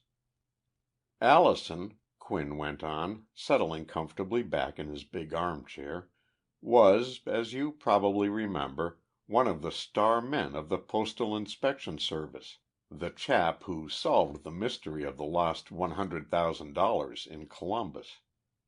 In fact, he had barely cleared up the tangle connected with the letters when assigned to look into the affair of the missing money, with what results you already know. The poison pen puzzle, as it came to be known in the department, first bobbed up some 6 months before Allison tackled it. At least, that was when it came to the attention of the Postal Inspection Service. It's more than likely that the letters had been arriving for some time previous to that, because one of the beauties of any blackmailing scheme, such as this one appeared to be, is that 90% of the victims fear to bring the matter to the attention of the law. They much prefer to suffer in silence, kicking in with the amounts demanded, than to risk the exposure of their family skeletons by appealing to the proper authorities. A man by the name of Tyson, who lives in Madison, Wisconsin, was the first to complain. He informed the postmaster in his city that his wife had received 2 letters, apparently in a feminine handwriting, which he considered to be very thinly veiled attempts at blackmailing. Neither of the letters was long, just a sentence or 2, but their ingenuity lay in what they suggested rather than in their actual threats. The first one read, "Does your husband know the details of that trip to Fond du Lac? He might be interested in what Hastings has to tell him." The second, which arrived some 10 days later, announced, "The photograph of the register of a certain hotel in Fond du Lac for June 8th might be of interest to your husband. Who can tell?" That was all there was to them, but it doesn't take an expert in plot building to think of a dozen stories that could lie back of that supposedly clandestine trip on the 8th of June. Tyson didn't go into particulars at the time. He contented himself with turning the letters over to the department, with the request that the matter be looked into at once. Said that his wife had handed them to him, and that he knew nothing more about the matter. All that the postal authorities could do at the time was to instruct him to bring in any subsequent communications. But, as the letters stopped suddenly, and Tyson absolutely refused to state whether he knew of anyone who might be interested in causing trouble between his wife and himself, there was nothing further to be done. Tracing a single letter, or even 2 of them, is like looking for a certain star on a clear night. You've got to know where to look before you have a chance of finding it. And the postmark on the letters wasn't of the least assistance. Some 3 or 4 weeks later a similar case cropped up. This time it was a woman who brought in the letters, a woman who was red-eyed from lack of sleep and worry. Again the communications referred to a definite escapade, but still they made no open demand for money. By the time the 3rd case cropped up, the postal authorities in Madison were appealing to Washington for assistance. Before Bolton and Clark, the 2 inspectors originally assigned to the case, could reach the Wisconsin capital, another set of the mysterious communications had been received and called to the attention of the department. During the 3 months which followed, no less than 6 complaints were filed, all of them alleging the receipt of veiled threats, and neither the local authorities nor the men from Washington could find a single nail on which to hang a theory. Finally, affairs reached such a stage that the chief sent for Allison, who had already made something of a name for himself, and told him to get on the job. "Better make the first train for Madison," were the directions which Elmer received. "So far as we can tell, this appears to be the scheme of some crazy woman, intent upon causing domestic disturbances rather than a well-laid blackmailing plot. There's no report of any actual demand for money, just threats or suggestions of revelations which would cause family dissension. I don't have to tell you that it's wise to keep the whole business away from the papers as long as you can. They'll get next to it sometime, of course, but if we can keep it quiet until we've landed the author of the notes, it'll be a whole lot better for the reputation of the department. Bolton and Clark are in Madison now, but their reports are far from satisfactory, so you'd better do a little investigating of your own. You'll have full authority to handle the case any way that you see fit. All we ask is action, before somebody stirs up a real row about the inefficiency of the service and all that rot." Elmer smiled grimly, knowing the difficulties under which the department worked, difficulties which make it hard for any bureau to obtain the full facts in a case without being pestered by politicians and harried by local interests which are far from friendly. For this reason, you seldom know that Uncle Sam is conducting an investigation until the whole thing is over and done with, and the results are ready to be presented to the grand jury. Premature publicity has ruined many cases and prevented many a detective from landing the men he's after, which was the reason that Allison slipped into town on rubber heels, and his appearance at the office of the postmaster was the first indication that official had of his arrival.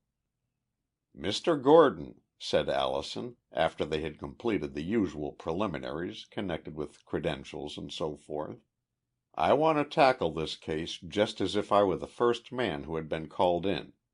I understand that comparatively little progress has been made." "Comparatively little is good," chuckled the postmaster. "And I don't wish to be hindered by any more erroneous theories which may have been built up. So, if you don't mind, we'll run over the whole thing from the beginning." "Well," replied the postmaster, "you know about the Tyson letters and—" "I don't know about a thing," Elmer cut in. "Or at least we'll work on the assumption that I don't.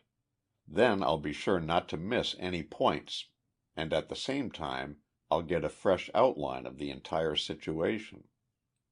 Some 2 hours later, Postmaster Gordon finished his resume of the various cases which were puzzling the police and the postal officials, for a number of the best men in the police force had been quietly at work trying to trace the poison pen letters.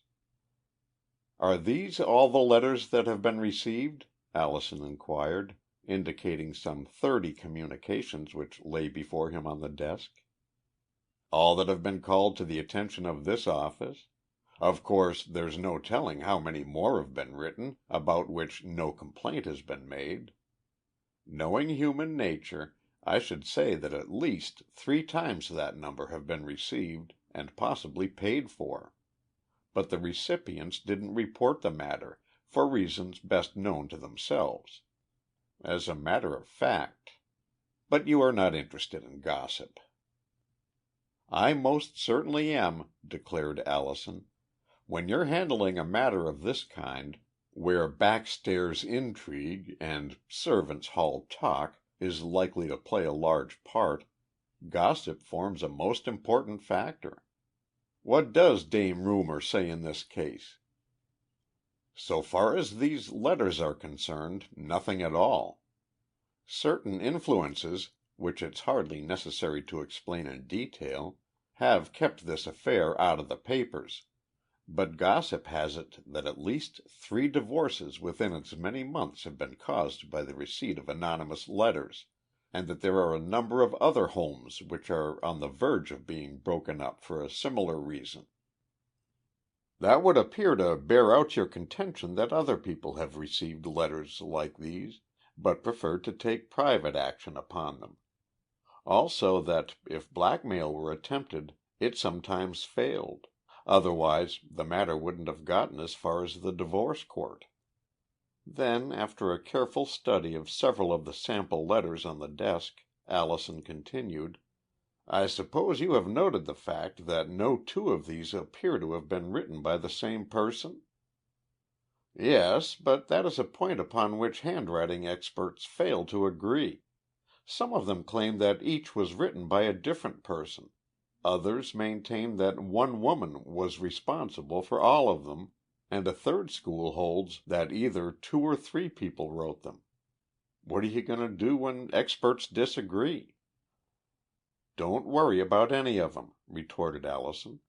"If we're successful at all, we won't have much trouble in proving our case without the assistance of a bunch of so-called experts who only gum up the testimony with long words that a jury can't understand.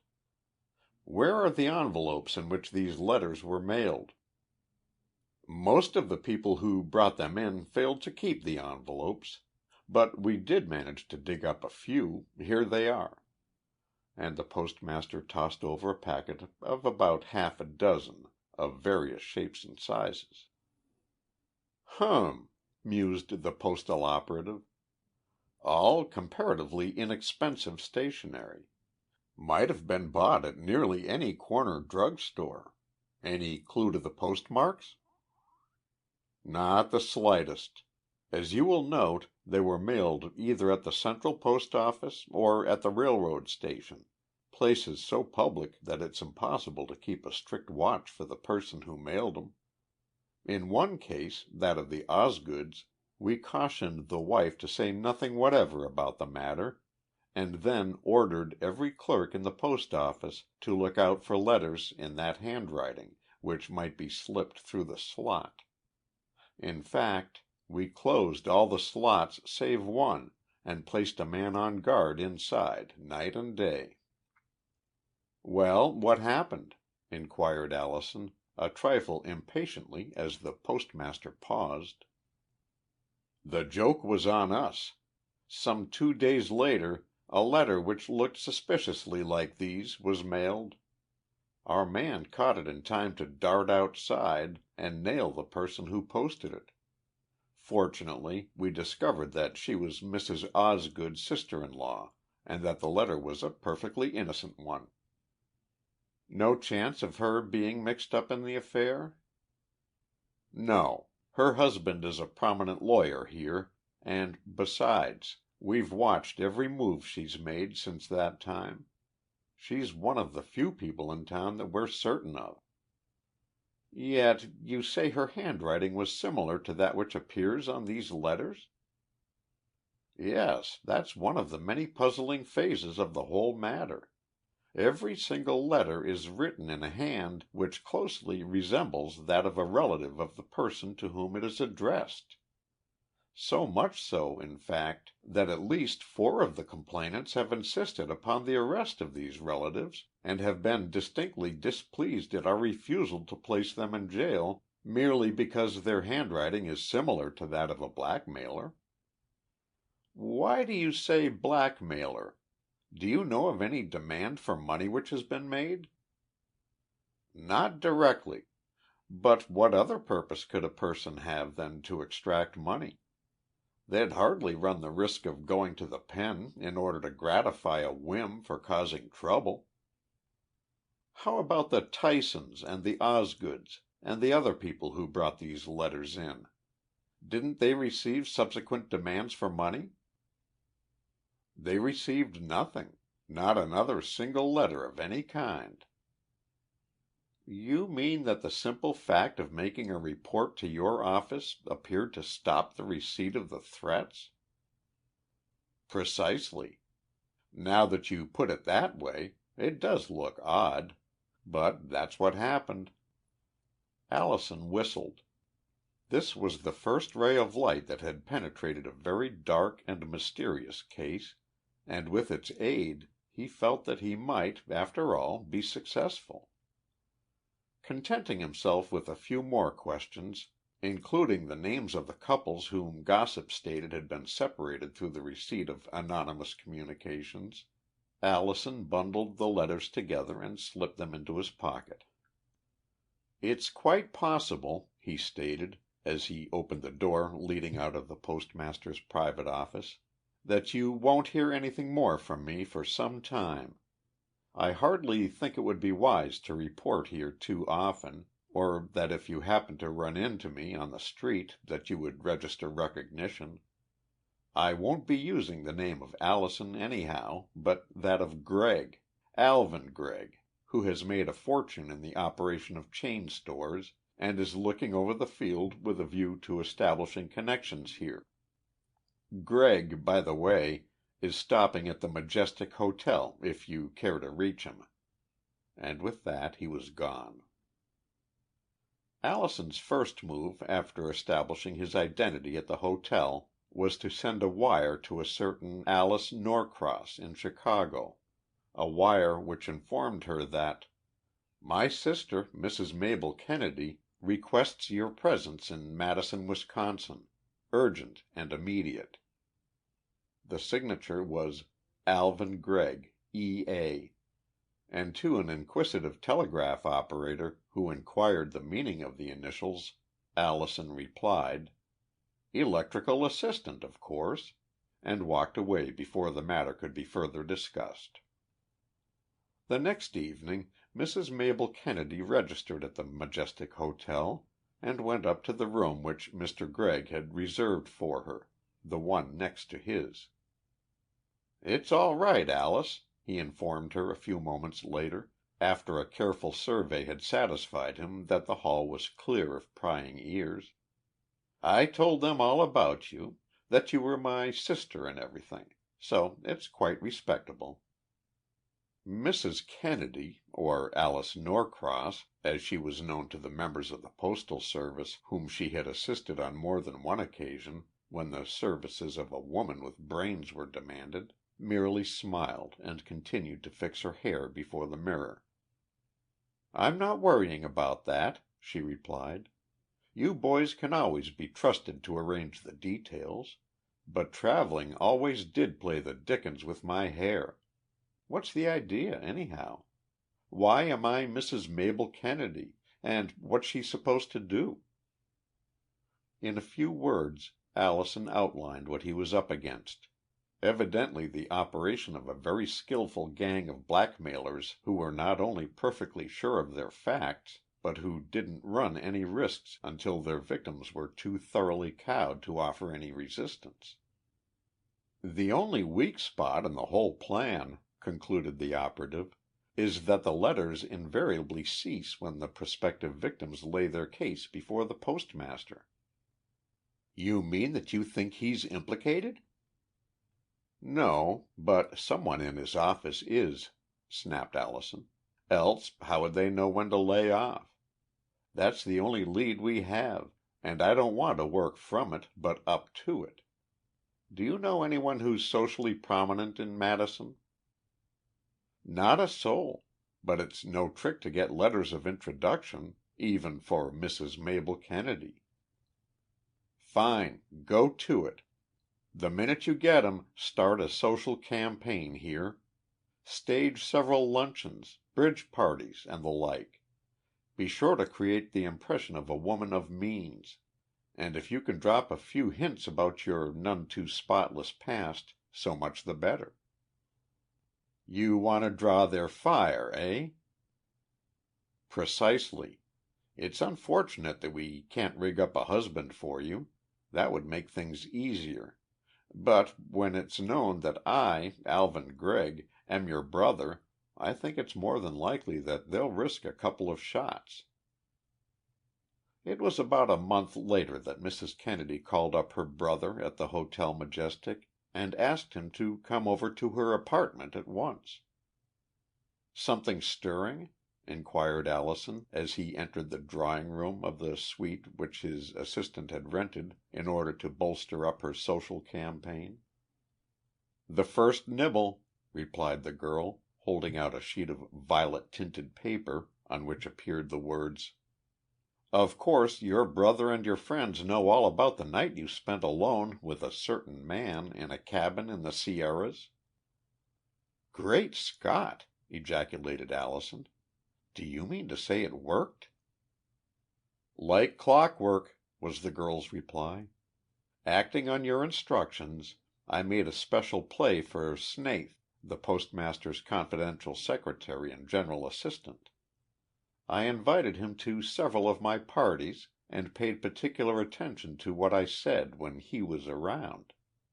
The first night I got off some clever little remark about conventions, laughing at the fact that it was all right for a woman to spend a day with a man, but hardly respectable for her to spend the evening. The next time he was there, and he was the only one in the party who had been present on the previous occasion, I turned the conversation to snowstorms and admitted that I had once been trapped in a storm in the Sierra Nevadas and had been forced to spend the night in a cabin. But I didn't say anything then about any companion. The third evening, when an entirely different crowd, with the exception of Snaith, was present, some one brought up the subject of what constitutes a gentleman, and my contribution was a speech to the effect that one never knows what a man is until he is placed in a position where his brute instincts would naturally come to the front. Not a single of those remarks was incriminating or even suspicious, but it didn't take a master mind to add them together and make this note. Snaith was the only man who could add them because he was the only one who was present when they were all made. "Fine work," applauded Allison. "But there's one point you've overlooked. This letter, unlike the rest of its kind, is postmarked Kansas City, while Snaith was here day before yesterday when this was mailed. I know, because Clark's been camping on his trail for the past 3 weeks." "Then that means—" "That Snaith is only one of the gang, the stool pigeon, or in this case the lounge lizard, who collects the information and passes it on to his chief? Exactly. Now, having Mr. Snaith where I want him, and knowing pretty well how to deal with his breed, I think the rest will be easy. I knew that somebody in the postmaster's office must be mixed up in the affair, and your very astute friend was the most likely prospect. Congratulations on landing him so neatly." "Thanks," said the girl. "But what next?" "For you, not a thing. You've handled your part to perfection.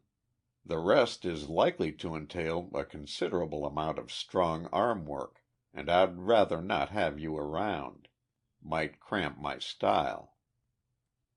That night, or rather about 3 o'clock on the following morning, Sylvester Snaith, confidential secretary to the postmaster of Madison, was awakened by the sound of some one moving stealthily about the bedroom of his bachelor apartment. Before he could utter a sound, the beam of light from an electric torch blazed in his eyes, and a curt voice from the darkness ordered him to put up his hands. Then, "What do you know about the anonymous letters which have been sent to a number of persons in this city?" demanded the voice. Not a thing," stammered the clerk, trying to collect his badly scattered senses. "That's a lie. We know that you supplied the information upon which those letters were based. Now come through with the whole dope or, by hell, I'll—" The blue steel muzzle of an automatic which was visible just outside the path of light from the torch completed the threat. Snaith, thoroughly cowed, came through, told more than even Allison had hoped for when he had planned the night raid on a man whom he had sized up as a physical coward. Less than an hour after the secretary had finished, Elmer was on his way to Kansas City, armed with information which he proceeded to lay before the chief of police. "Spencerian Peter, eh?" grunted the chief. "Sure, I know where to lay my hands on him. Been watching him more or less ever since he got out of Leavenworth a couple of years back. But I never connected him with this case." "What do you mean, this case?" demanded Allison. "Did you know anything about the poisoned pen letters in Madison?" "Madison? No. But I know about the ones that have set certain people here by the ears for the past month. I thought that was what you wanted him for. Evidently the game isn't new." "Far from it," Elmer replied. "I don't know how much he cleaned up in Wisconsin, but I'll bet he got away with a nice pile. Had a social pet there, who happened to be the postmaster's right-hand man, collect the scandal for him and then he'd fix up the letters, faking some relative's handwriting with that infernal skill of his. Then his man Friday would tip him off when they made a hauler to headquarters, and he'd look for other suckers rather than run the risk of getting the department on his trail by playing the same fish too long. That's what finally gave him away. That and the fact that his assistant was bluffed by an electric torch and an empty gun." "Well, I'll be hanged," muttered the chief. "You might have been explaining the situation here, except that we don't know who his society informant is. I think we'd better drop in for a call on Spencerian this evening." The call was made on scheduled time, Quinn concluded, but it was hardly of a social nature. You wouldn't expect a post office operative, a chief of police, and half a dozen cops to stage a pink tea. Their methods are inclined to be a trifle more abrupt, though Pete, as it happened, didn't attempt to pull any rough stuff. He dropped his gun the moment he saw how many guests were present, and it wasn't very long before they presented him with a formal invitation to resume his none too comfortable but extremely exclusive apartment in Leavenworth. Snaith, being only an accomplice, got off with 2 years. The man who wrote the letters and who was the principal beneficiary of the money which they produced drew 10. "And who got the credit for solving the puzzle?" I inquired. "Allison or the Norcross girl?" "Allison," replied Quinn. "Alice Norcross only worked on condition that her connection with the service be kept quite as much of a secret as the fact that her real name was Mrs. Elmer Allison." "What? She was Allison's wife?" I demanded. "Quite so," said the former operative. "If you don't believe me, there's a piece of her wedding dress draped over that picture up there," and he pointed to a strip of white silk that hung over one of the framed photographs on the wall. "But I thought you said—" "That was part of the famous 30,000 yards which was nailed just after it had been smuggled across the Canadian border? I did. But Allison got hold of a piece of it and had it made up into a dress for Alice. So that bit up there has a double story. You know one of them. Remind me to tell you the other sometime." End of chapter 17. Chapter 18. 30,000 Yards of Silk. "I'd sure like to lead the life of one of those fictional detective heroes," muttered Bill Quinn, formerly of the United States Secret Service, as he tossed aside the last volume of crime stories that had come to his attention.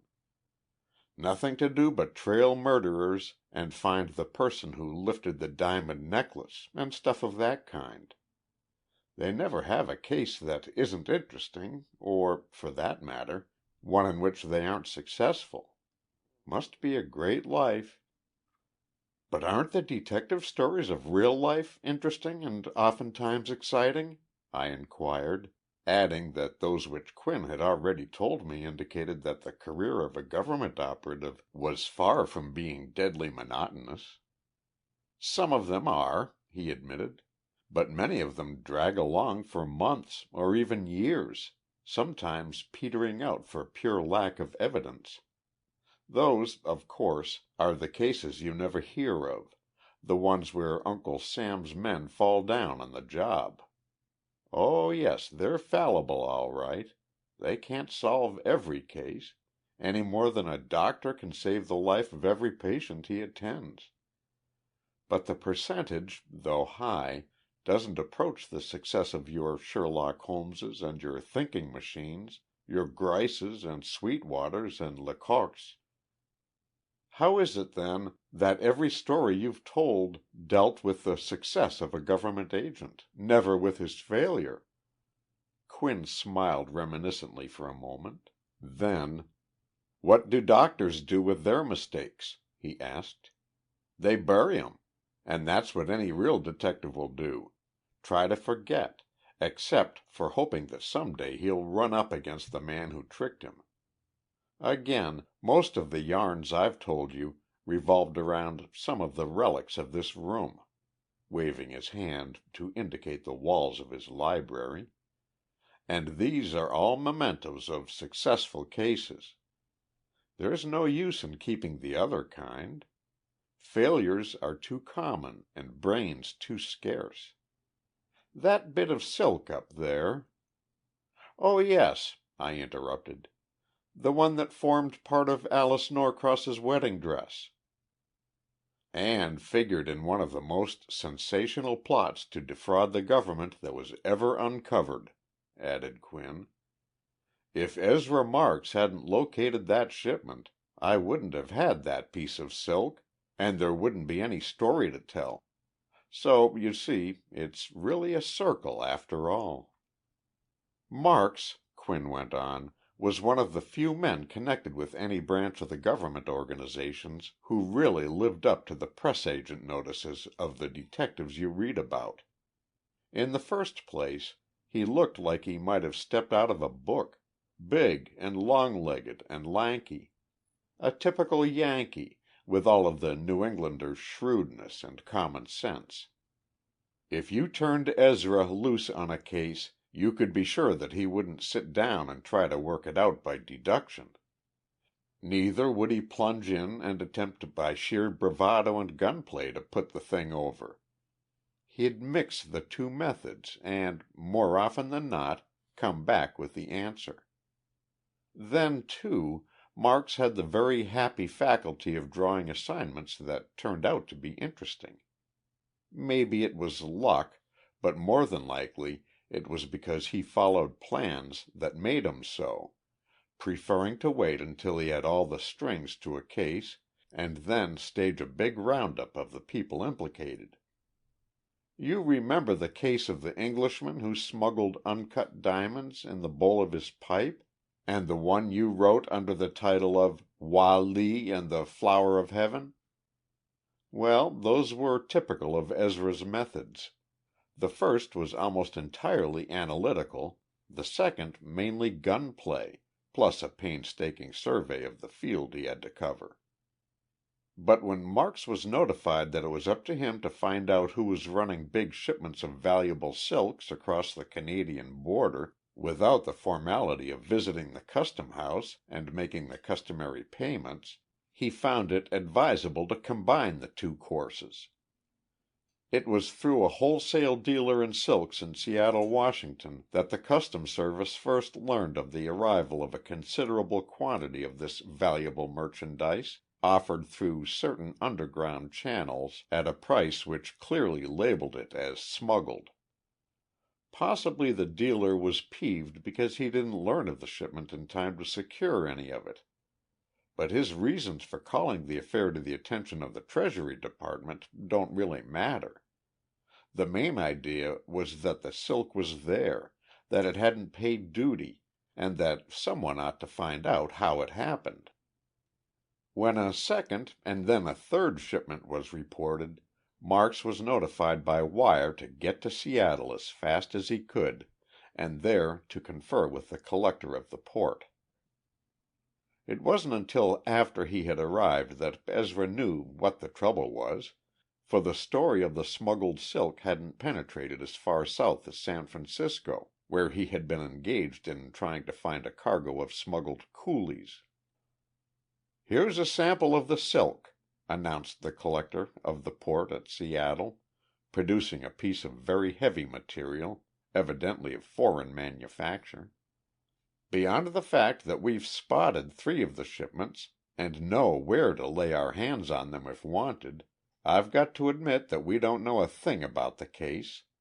The department, of course, doesn't want us to trace the silk from this end. The minute you do that, you lay yourself open to all sorts of legal tangles and delays, to say nothing of giving the other side plenty of time to frame up a case that would sound mighty good in court. Besides, I haven't enough men to handle the job in the short space of time necessary. So you'll have to dig into it and find out who got the stuff in and how. Then we'll attend to the fences who've been handling it here." "The old game of passing the buck," thought Ezra, as he fingered the sample of silk meditatively. "I'll do the work and they'll get the glory. Oh, well. Any idea of where the shipments came from?" he inquired. "There's no doubt but that it's of Japanese manufacture, which, of course, would appear to point to a shipping conspiracy of some nature. But I hardly think that's true here. Already 18 bolts of silk have been reported in Seattle, and, as you know, that's a pretty good-sized consignment. You couldn't stuff 'em into a pill box or carry 'em inside a walking stick, like you could diamonds. Whoever's handling this job is doing it across the border, rather than via the shipping route." "No chance of a slip-up in your information, is there, Chief?" Ezra inquired anxiously. "I'd hate to start combing the border and then find that the stuff was being slipped in through the port." "No," and the Collector of Customs was positive in his reply. "I'm not taking a chance on that tip. I know what I'm talking about. My men have been watching the shipping like hawks. Ever since that consignment of antique ivory got through last year, we've gone over every vessel with a microscope, probing the mattresses and even pawing around in the coal bins. I'm positive that there isn't a place big enough to conceal a yard of silk that the boys haven't looked into, to say nothing of 18 bolts. Besides," added the collector, "the arrival of the silk hasn't coincided with the arrival of any of the ships from Japan, not by any stretch of the imagination." "All right, I'll take up the trail northward then," replied Marks. "Don't be surprised if you fail to hear from me for a couple of months or more. If Washington inquires, tell them that I'm up on the border somewhere and let it go at that." "Going to take anybody with you?" "Not a soul, except maybe a guide that I'll pick up when I need him. If there is a concerted movement to ship silk across the line, and it appears that there is, the more men you have working with you, the less chance there is for success. Border runners are like moonshiners. They're not afraid of one man, but if they see a posse, they run for cover and keep out of sight until the storm blows over. And there isn't one chance in 1,000 of finding 'em meanwhile. You've got to play them just like you would a fish, so the next time you hear from me you will know that I've either landed my sharks or that they've slipped off the hook." It was about a month later that the little town of Northport, up in the extreme northeastern corner of Washington, awoke to find a stranger in its midst. Strangers were something of a novelty in Northport, and this one, a man named Marks, who stated that he was prospecting for some good lumber, caused quite a bit of talk for a day or two. Then the town gossips discovered that he was not working in the interest of a large company, as had been rumored, but slowly on his own hook, so they left him severely alone. Besides, it was the height of the logging season, and there was too much work to be done along the Columbia River to worry about strangers. Marks hadn't taken this into consideration when he neared the eastern part of the state, but he was just as well pleased. If logs and logging served to center the attention of the natives elsewhere, so much the better. It would give him greater opportunity for observation and possibly the chance to pick up some information. Up to this time his trip along the border had been singularly uneventful and lacking in results. In fact, it was practically a toss-up with him whether he would continue on into Idaho and Montana, on the hope that he would find something there, or go back to Seattle and start fresh. However, he figured that it wouldn't do any harm to spend a week or two in the neighborhood of the Columbia, and, as events turned out, it was a very wise move. Partly out of curiosity, and partly because it was in keeping with his self-assumed character of lumber prospector, Marks made a point of joining the gangs of men who worked all day and sometimes long into the night, keeping the river clear of log jams and otherwise assisting in the movement of timber downstream. Like everyone who views these operations for the first time, he marveled at the dexterity of the loggers who perched upon the treacherous, slippery trunks with as little thought for danger as if they had been crossing a country road. But their years of familiarity with the current and the logs themselves had given them a sense of balance which appeared to inure them to peril. Nor was this ability to ride logs confined wholly to the men. Some of the girls from the nearby country often worked in with the men, handling the lighter jobs, and attending to details which did not call for the possession of a great amount of strength. One of these, Marks noted, was particularly proficient in her work. Apparently there wasn't a man in Northport who could give her points in a log riding, and the very fact that she was small and wiry provided her with a distinct advantage over men who were twice her weight.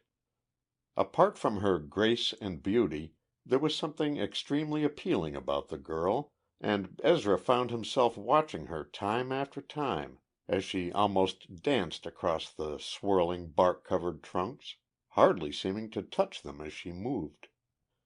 The girl was by no means oblivious to the stranger's interest in her ability to handle at least a part of the men's work.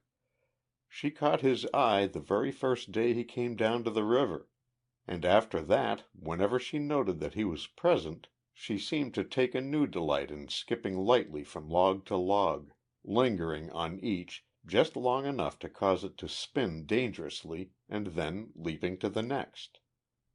But one afternoon she tried the trick once too often.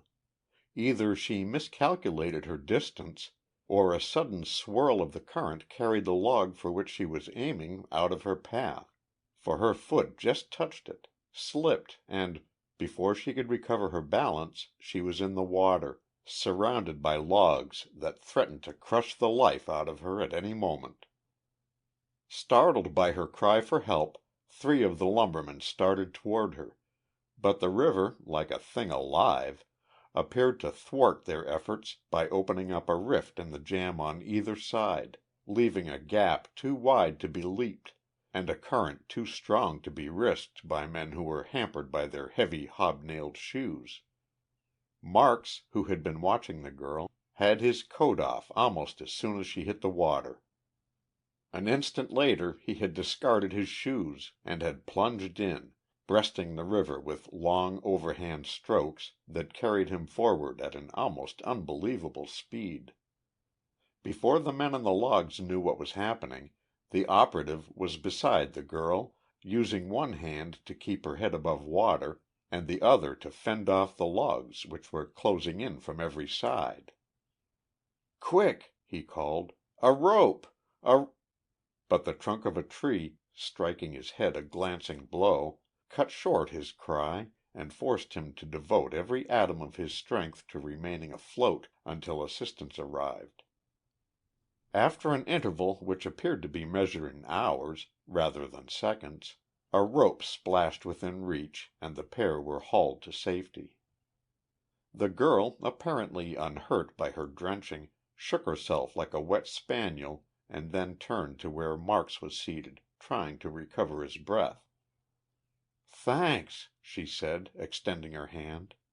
"I don't know who you are, stranger, but you're a man." "It wasn't anything to make a fuss about," returned Ezra, rising and turning suspiciously red around the ears, for it was the first time that a girl had spoken to him in that way for more years than he cared to remember.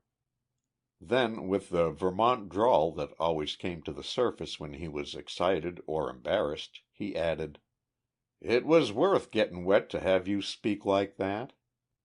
This time it was the girl who flushed, and with a palpable effort to cover her confusion, she turned away, stopping to call back over her shoulder, "If you'll come up to Dad's place tonight, I'll see that you're properly thanked."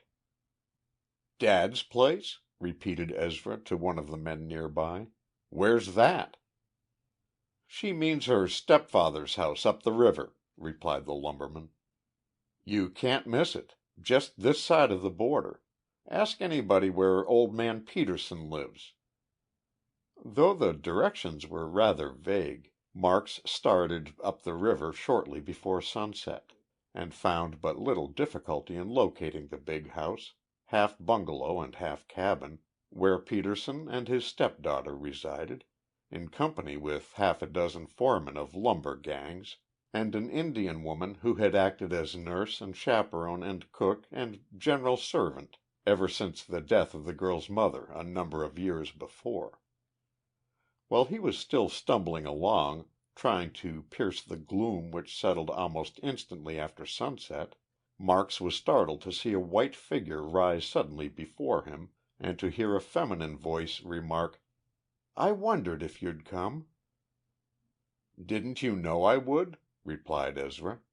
"Your spill in the river had me scared stiff for a moment, but it was a mighty lucky accident for me." At the girl's suggestion, they seated themselves outside, being joined before long by Peterson himself, who, with more than a trace of his Slavic ancestry apparently in his voice, thanked Marks for rescuing his daughter. It was when the older man left them and the girl's figure was outlined with startling distinctness by the light from the open door that Ezra received a shock which brought him to earth with a crash. In the semi-darkness he had been merely aware that the girl was wearing a dress which he would have characterized as something white. But once he saw her standing in the center of the path of light which streamed from the interior of the house, there could be no mistake. The dress was of white silk. More than that, it was made from material which Marks would have sworn had been cut from the same bolt as the sample which the collector had shown him in Seattle. "What's the matter, Mr. Marks?" inquired the girl, evidently noting the surprise which Ezra was unable completely to suppress. "Seen a ghost or something?" "I thought for a moment I had," was the operative's reply, as he played for time. "It must be your dress. My sister had one just like it once." "It's rather pretty, isn't it? In spite of the fact that I made it myself, out of some silk that Dad brought home." Ezra thought it best to change the subject, and as soon as he could find the opportunity said good night, with a promise to be on hand the next day to see that the plunge in the river wasn't repeated. But the next morning he kept as far away from the girl, Fay Peterson, as he could, without appearing to make a point of the matter. He had thought the whole thing over from every angle, and his conclusion was always the same. The Petersons were either hand in glove with the gang that was running the silk across the border, or they were doing the smuggling themselves. The lonely cabin, the proximity to the border, the air of restraint which he had noted the previous evening, based principally upon the fact that he had not been invited indoors, the silk dress, all were signs which pointed at least to a knowledge of the plot to beat the customs. More than that, when Marks commenced to make some guarded inquiries about the family of the girl whom he had saved from drowning, he met with a decidedly cool reception. "Old man Peterson has some big loggin' interests in these parts," declared the most loquacious of his informants. "And they say he's made a pile of money in the last few months. Some say it's timber and others say well, it ain't nobody's concern how a man makes a livin' in these parts, so long as he behaves himself." "Isn't Peterson behaving himself?" asked Ezra. "Stranger," was the reply, "it ain't always healthy to pry into another man's affairs. Better be satisfied with goin' to see the girl. That's more than anybody round here's allowed to do." So there was an air of mystery about the Peterson house after all, Marks thought. It hadn't been his imagination or an idea founded solely upon the sight of the silk dress. The next fortnight found the operative a constant and apparently a welcome visitor at the house up the river. But, hint as he might, he was never asked indoors, a fact that made him all the more determined to see what was going on. While he solaced himself with the thought that his visits were made strictly in the line of duty, that his only purpose was to discover Peterson's connection with the smuggled silk, Ezra was unable entirely to stifle another feeling, something which he hadn't known since the old days in Vermont, when the announcement of a girl's wedding to another man had caused him to leave home and seek his fortunes in Boston. Fay Peterson was pretty. There was no denying that fact. Also, she was very evidently prepossessed in favor of the man who had saved her from the river. But this fact, instead of soothing Marks's conscience, only irritated it the more. Here he was on the verge of making love to a girl, really in love with her as he admitted to himself, and at the same time planning and hoping to send her stepfather to the penitentiary. He had hoped that the fact that Peterson was not her own father might make things a little easier for him, but the girl had shown in a number of ways that she was just as fond of her foster parent as she would have been of her own. "He's all the daddy I ever knew," she said one night, "and if anything ever happened to him, I think it would drive me crazy," which fell far short of easing Ezra's mind, though it strengthened his determination to settle the matter definitely. The next evening that he visited the Petersons he left a little earlier than usual, and only followed the road back to Northport sufficiently far to make certain that he was not being trailed. Then, retracing his steps, he approached the house from the rear, his soft moccasins moving silently across the ground, his figure crouched until he appeared little more than a shadow between the trees. Just as he reached the clearing which separated the dwelling from the woods, he stumbled and almost fell. His foot had caught against something which felt like the trunk of a fallen tree, but which moved with an ease entirely foreign to a log of that size. Puzzled, Marks waited until a cloud which had concealed the moon had drifted by, and then commenced his examination. Yes, it was a log, and a big one, still damp from its immersion in the river.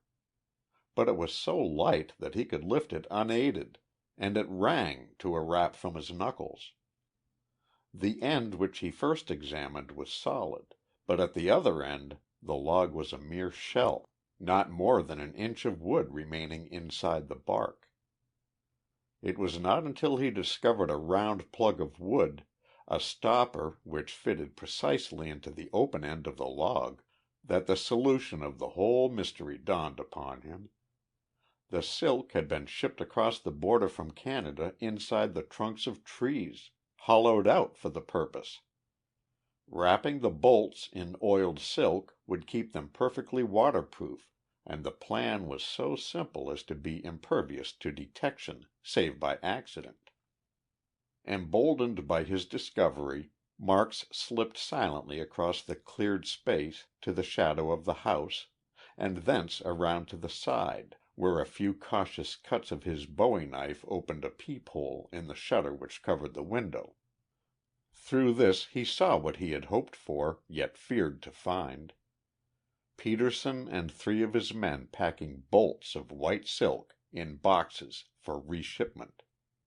What was more, he caught snatches of their conversation which told him that another consignment of the smuggled goods was due from Trail, just across the border, within the week.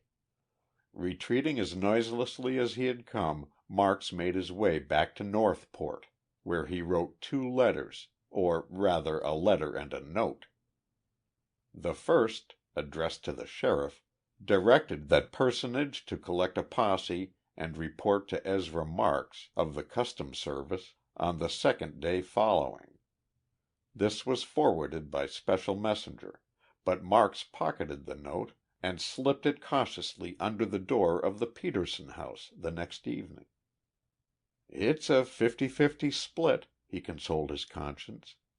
"The government gets the silk, and the Petersons get their warning.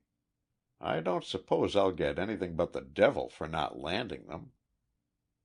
The next morning when the sheriff and his posse arrived, they found only an empty house.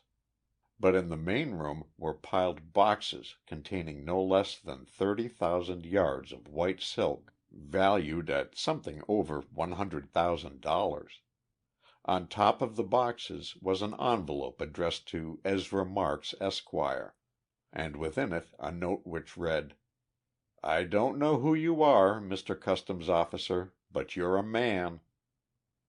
There was no signature, but the writing was distinctly feminine. "And was that all Marks ever heard from her?" I asked, when Quinn paused. "So far as I know," said the former operative. "Of course, Washington never heard about that part of the case. They were too well satisfied with Ezra's haul and the incoming cargo, which they also landed, to care much about the Petersons. So the whole thing was entered on Marks's record precisely as he had figured it, a 50-50 split. You see, even government agents aren't always completely successful, especially when they're fighting Cupid as well as crooks." End of chapter 18. Chapter 19. The Clue in the Classified Column. Quinn tossed his evening paper aside with a gesture in which disgust was mingled in equal proportion with annoyance. "Why is it," he inquired testily, "that some fools never learn anything?" "Possibly that's because they're fools," I suggested. "What's the trouble now?" "Look at that," and the former Secret Service operative recovered the paper long enough to indicate a short news item near the bottom of the first page, an item which bore the headline, "New $50 Counterfeit Discovered." "Yes," I agreed. "There always are people foolish enough to change bills without examining them any too closely, but possibly this one is very cleverly faked." "Fools not to examine them," echoed Quinn.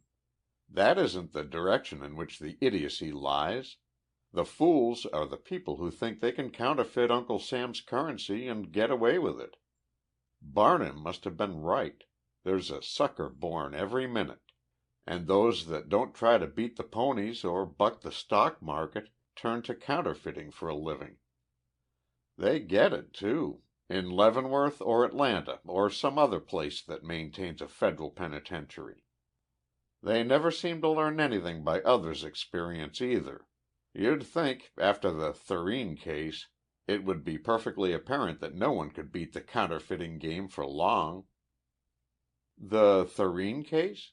I don't seem to remember that. The name is unusual, but—" "Yes, and that wasn't the only part of the affair that was out of the ordinary," Quinn cut in. "Spencer Graham also contributed some work that was well off the beaten path, not forgetting the assistance rendered by a certain young woman." "Probably the most remarkable portion of the case," continued Quinn, "was the fact that Graham didn't get in on it until Thurene had been arrested. Nevertheless, if it hadn't been for his work in breaking through an ironclad alibi, the government might have been left high and dry, with a trunk full of suspicions and mighty little else." Somewhere around the latter part of August, the New York branch of the Secret Service informed Washington that a remarkably clever counterfeit $50 bill had turned up in Albany, a bill in which the engraving was practically perfect and the only thing missing from the paper was the silk fiber.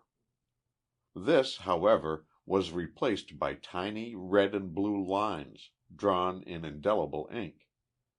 The finished product was so exceptionally good that if it had not been for the lynx-like eyes of a paying teller, plus the highly developed sense of touch which bank officials accumulate, the note would have been changed without a moment's hesitation. The man who presented it, who happened to be well known to the bank officials, was informed that the bill was counterfeit and the matter was reported through the usual channels. A few days later another bill, evidently from the same batch, was picked up in Syracuse, and from that time on it rained counterfeits so hard that every teller in the state threw a fit whenever a $50 bill came in, either for deposit or for change. Hardly had the flow of upstate counterfeits lessened than the bills began to make their appearance in and around New York, sometimes in banks, but more often in the resorts patronized by bookmakers from Jamaica and the other nearby race tracks. The significance of this fact didn't strike the Secret Service men assigned to the case until the horses had moved southward.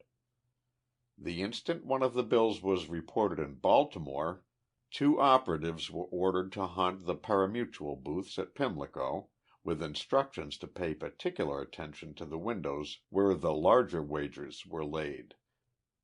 An expert in counterfeits also took up his position inside the cage to signal the men outside as soon as a phony bill was presented.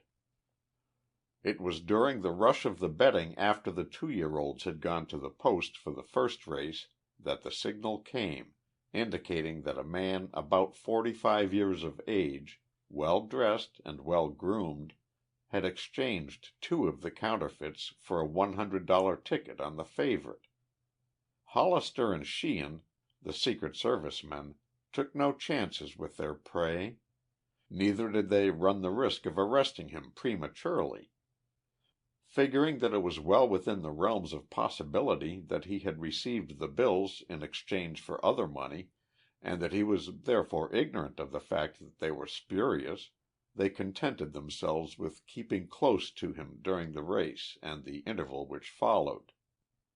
When the favorite won, the man they were watching cashed his bet and stowed his winnings away in a trousers pocket. Then, after a prolonged examination of the jockeys, the past performances, and the weights of the various horses, he made his way back to the window to place another bet. Again the signal, and this time Hollister and Sheehan closed in on their man, notifying him that he was under arrest and advising him to come along without creating any disturbance. "Arrest for what?" he demanded. "Passing counterfeit money," replied Hollister, flashing his badge. Then, as the man started to protest, Sheehan counseled him to reserve his arguments until later, and the trio made their way out of the enclosure in silence. When searched, in Baltimore, two sums of money were found upon the suspect, one roll in his left-hand trousers pocket being made up of genuine currency, including that which he had received for picking the winner of the first race, and the one in the right-hand pocket being entirely of counterfeit $50 bills, 48 in number. When questioned, the prisoner claimed that his name was Robert J. Thurene of New Haven, and added that there were plenty of people in the Connecticut city who would vouch for his respectability. "Then why," inquired the chief of the Secret Service, who had come over from Washington to take charge of the case, "do you happen to have $2,400 in counterfeit money on you?" At that moment Thurene dropped his bomb, or rather, one of the many which rendered the case far from monotonous. "If you'll search my room at the Belvedere," he suggested, "you'll find some $5,000 more." "What?" demanded the chief. "Do you admit that you deliberately brought $7,500 of counterfeit money here and tried to pass it?" "I admit nothing," corrected the arrested man. "You stated that the $50 bills which you found upon me when I was searched against my will were false. I'll take your word for that. But if they are counterfeit, I'm merely telling you that there are 100 more like them in my room at the hotel." "Of course you're willing to state where they came from?"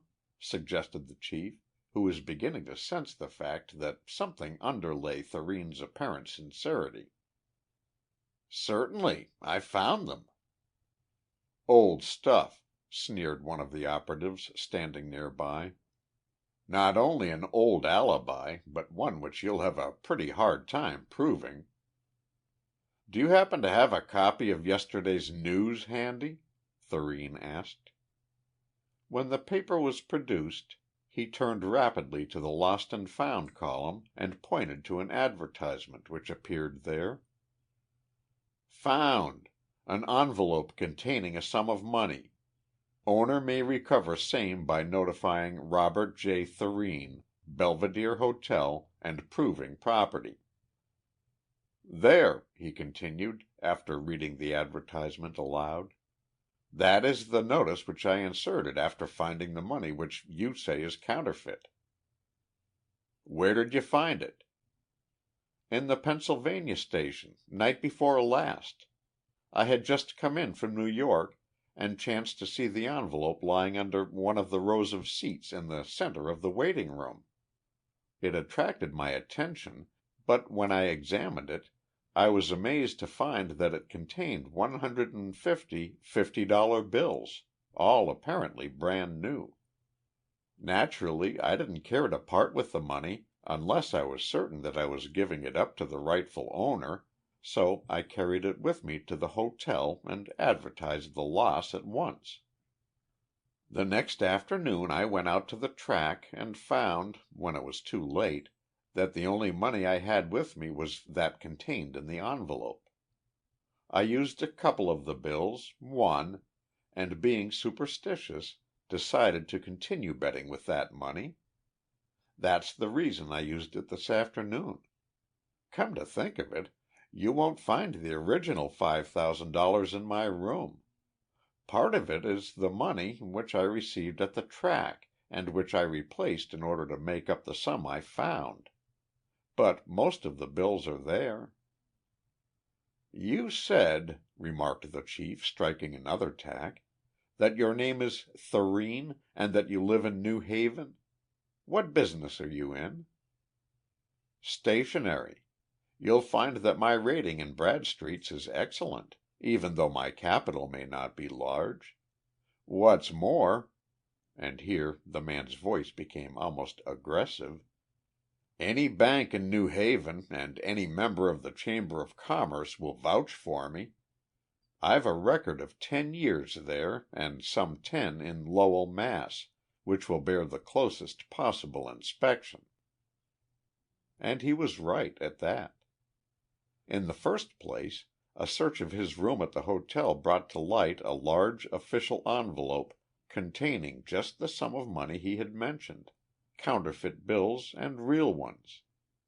Secondly, a wire to New Haven elicited the information that Robert J. Thurene, answering to description in inquiry received, has operated a successful stationery store here for the past 10 years. Financial standing excellent. Wide circle of friends, all of whom vouch for his character and integrity.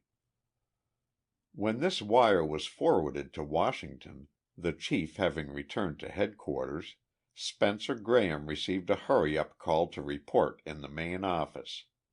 There he was informed that he was to take charge of the Thurene case and see what he could find out. "I don't have to tell you," added the chief, "that it's rather a delicate matter. Either the man is the victim of circumstances, in which case we'll have to release him with profound apologies and begin all over again, or he's a mighty clever crook. We can't afford to take any chances. The case, as it finally stands, will have to be presented in court, and, therefore, must be proof against the acid test of shrewd lawyers for the defense, lawyers who will rely upon the newspaper advertisement and Thurene's spotless record as indications of his innocence." "That being the case, Chief, why take any chances right now? The case hasn't gotten into the papers, so why not release Thurene?" "And keep him under constant surveillance? That wouldn't be a bad idea. The moment he started to leave the country we could nab him, and meanwhile we would have plenty of time to look into the matter. Of course, there's always the danger of suicide, but that's proof of guilt, and it would save the Service a lot of work in the long run. Good idea. We'll do it." So it was that Robert J. Thurene of New Haven was released from custody, with the apologies of the Secret Service, who retained the counterfeit money but returned the real bills, while Spencer Graham went to work on the Baltimore end of the case, 4 operatives took up the job of trailing the stationer, and Rita Clark found that she had important business to transact in Connecticut. Anyone who didn't know Rita would never have suspected that, back of her brown eyes, lay a fund of information upon a score of subjects, including stenography, the best methods of filing, cost accounting, and many other points which rendered her invaluable around an office. Even if they found this out, there was something else which she kept strictly to herself. The fact that she was engaged to a certain operative in the United States Secret Service, someone known as Number 33, and sometimes as Spencer Graham. In reply to Spencer's often repeated requests that she set a day for the wedding, Miss Clarke would answer, "And lose the chance to figure in any more cases? Not so that you would notice it. As long as I'm single you find that you can use me every now and then, but if I were married I'd have too many domestic cares. No, Spencer, let's wait until we get one more big case, and then, well, we'll say 1 month from the day it's finished." Which was the reason that Graham and his fiancée had a double reason for wanting to bring Thurene to earth. The first place that Graham went to in Baltimore was the Pennsylvania station, where he made a number of extended inquiries of certain employees there. After that he went to the newspaper office, where he conferred with the clerk whose business it was to receive the lost and found advertisements, finally securing a copy of the original notice in Thurene's handwriting. Also some other information which he jotted down in a notebook reserved for that purpose. Several days spent in Baltimore failed to turn up any additional leads, and Graham returned to Washington with a request for a list of the various places where counterfeit $50 bills had been reported during the past month. The record sounded like a megaphonic call of a train leaving Grand Central Station. New York, Yonkers, Poughkeepsie, Syracuse, Troy, and points north, with a few other cities thrown in for good measure. So Spencer informed the chief that he would make his headquarters in New York for the next 10 days or so, wired Rita to the same effect, and left Washington on the midnight train. In New York he discovered only what he had already known, plus one other very significant bit of evidence, something which would have warranted him in placing Thurene again under arrest had he not been waiting for word from Rita. He knew that it would take her at least a month to work up her end of the case, so Graham put in the intervening time in weaving his net a little stronger, for he had determined that the next time the New Haven stationer was taken into custody would be the last, that the government would have a case which all the lawyers on earth couldn't break. Early in December he received a wire from Rita, a telegram which contained the single word, "Come." But that was enough. He was in New Haven that night, and in a quiet corner of the Taft grill the girl gave him an account of what she had found. "Getting into Thurene's store was the easiest part of the whole job," she admitted. "It took me less than a day to spot one of the girls who wanted to get married, bribe her to leave, and then arrive bright and early the following morning, in response to the stenographer wanted advertisement." "Thurene's had a lot of practice writing ads lately," remarked Graham with a smile. "What do you mean?" "Nothing. Tell you later. What did you find in the store?" "Not a thing until day before yesterday. I thought it best to move slowly and let matters take their own course as far as possible. So I contented myself with doing the work which had been handled by the girl whose place I took dictation, typing, and the rest. Then I found that the correspondence files were in shocking shape. I grabbed the opportunity to do a little night work by offering to bring them up to date. "Certainly," said the boss, and then took good care to be on hand when I arrived after dinner that night.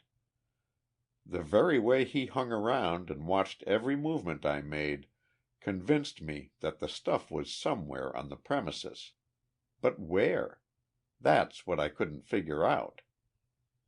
Having demonstrated my ability by 3 hours of stiff work on the files, I suggested a few days later that I had a first-hand knowledge of cost accounting and that I would be glad to help get his books in shape for the holiday business, the old man who usually attends to this being sick. Again Thurene assented, and again he blew in to explain any entries which might prove troublesome. I'll say this for him, though. There isn't a single incriminating entry on the books.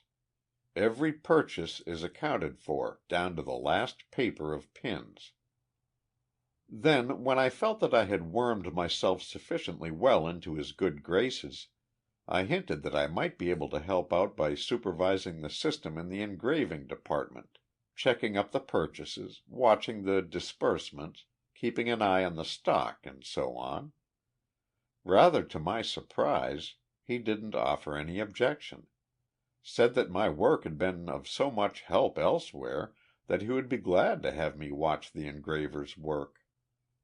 It was there that I got my first real lead. At least I hope it's a lead. Back of the engraving department is a small room, locked and padlocked, where the boss is supposed to ride his personal hobby of amateur photography.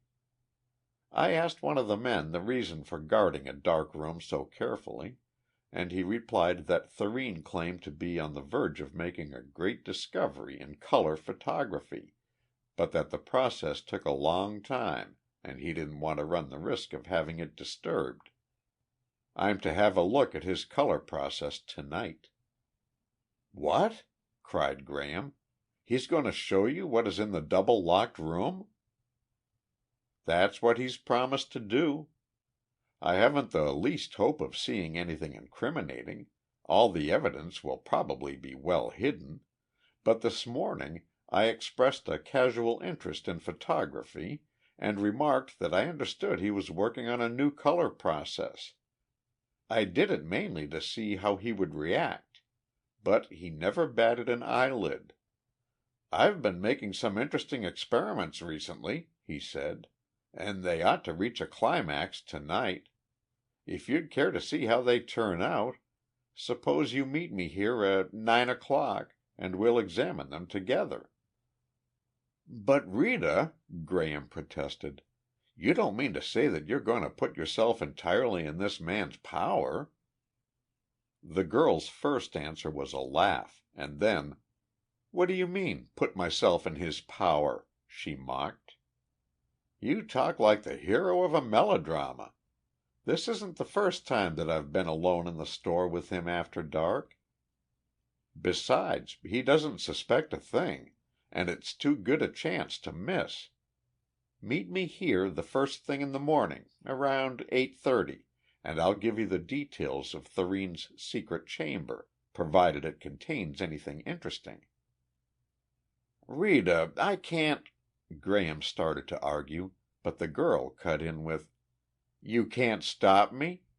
No, you can't. What's more, I'll have to hurry. It's 10 minutes to 9 now. See you in the morning." The next thing Graham knew she had slipped away from the table and was on her way out of the grill. When Rita reached the Thurene establishment, promptly at 9, she found the proprietor waiting for her. "On time as usual," he laughed.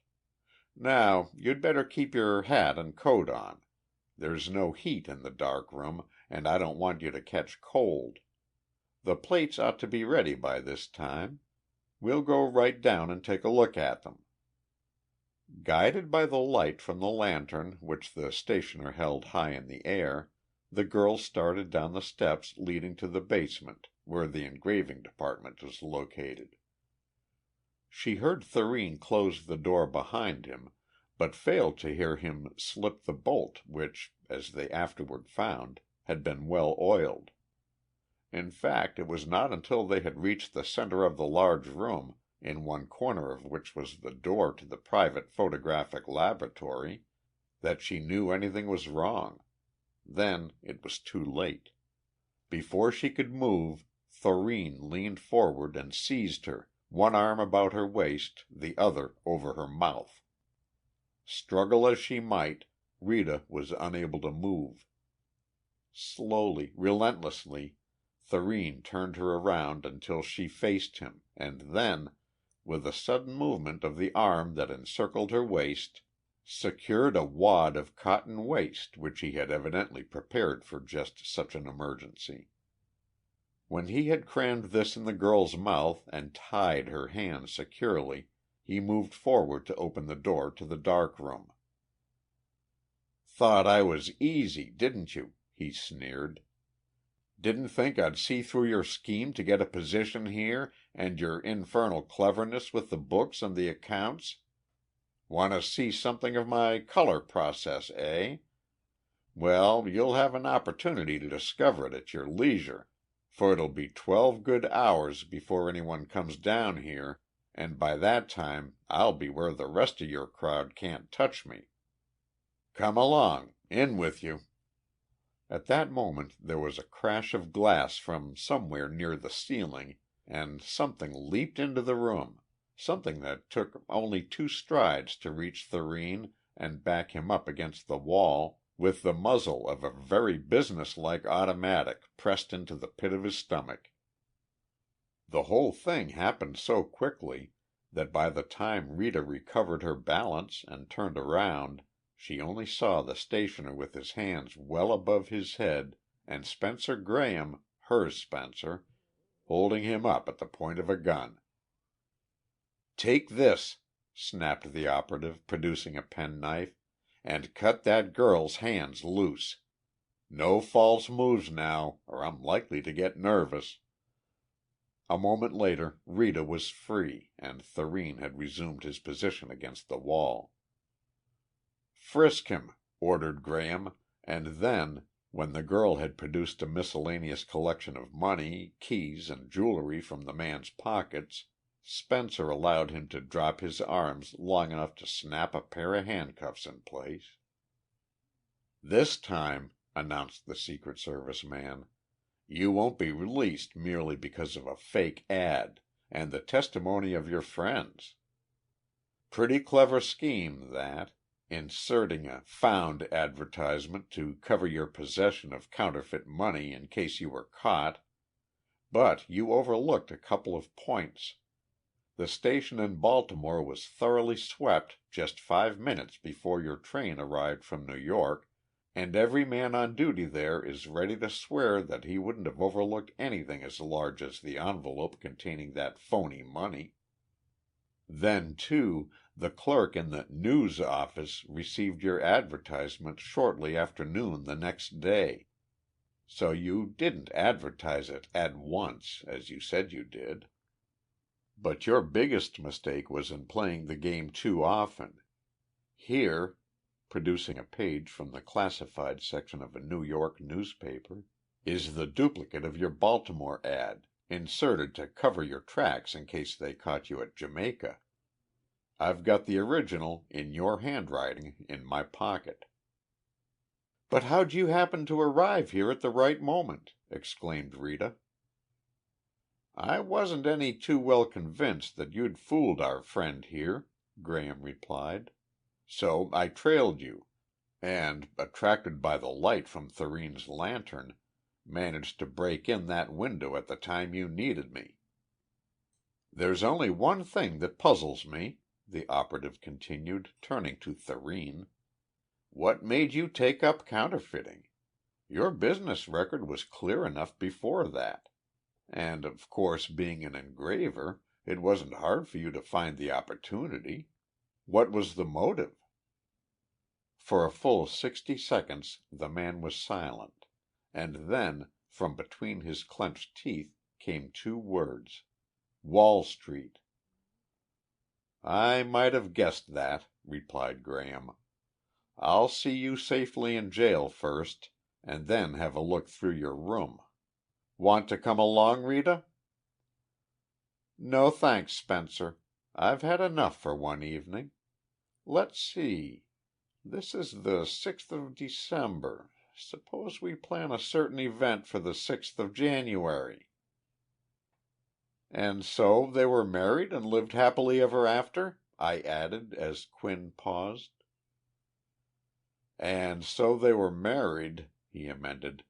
"I can't say as to the rest of it, though I'm inclined to believe that they were happy. Anyhow, Rita knew when she had enough, and that's all you can really ask for in a wife."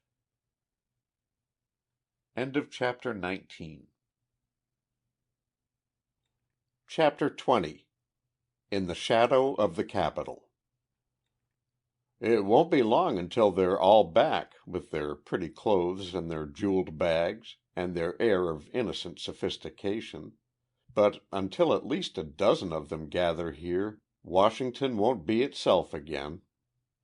Bill Quinn and I had been discussing the change which had come over Washington since peace had disrupted the activities of the various war organizations, and then, after a pause, the former member of the Secret Service had referred to "them" and to "their pretty clothes." "What do you mean?" I inquired. "With the possible exception of some prominent politicians, I don't know anyone whose presence is essential to make Washington itself again.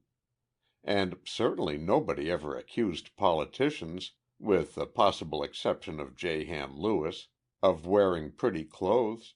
Even he didn't carry a jeweled bag." "I wasn't thinking of congressmen or senators or even members of the cabinet," replied Quinn with a smile. "Like the poor, they are always with us, and also like the poor, there are times when we would willingly dispense with them. But the others, they make life worth living, particularly for members of the Secret Service, who are apt to be a bit bored with the monotony of chasing counterfeiters and guarding the President. The ones I refer to are the beautifully gowned women whose too perfect English often betrays their foreign origin almost as certainly as would a dialect.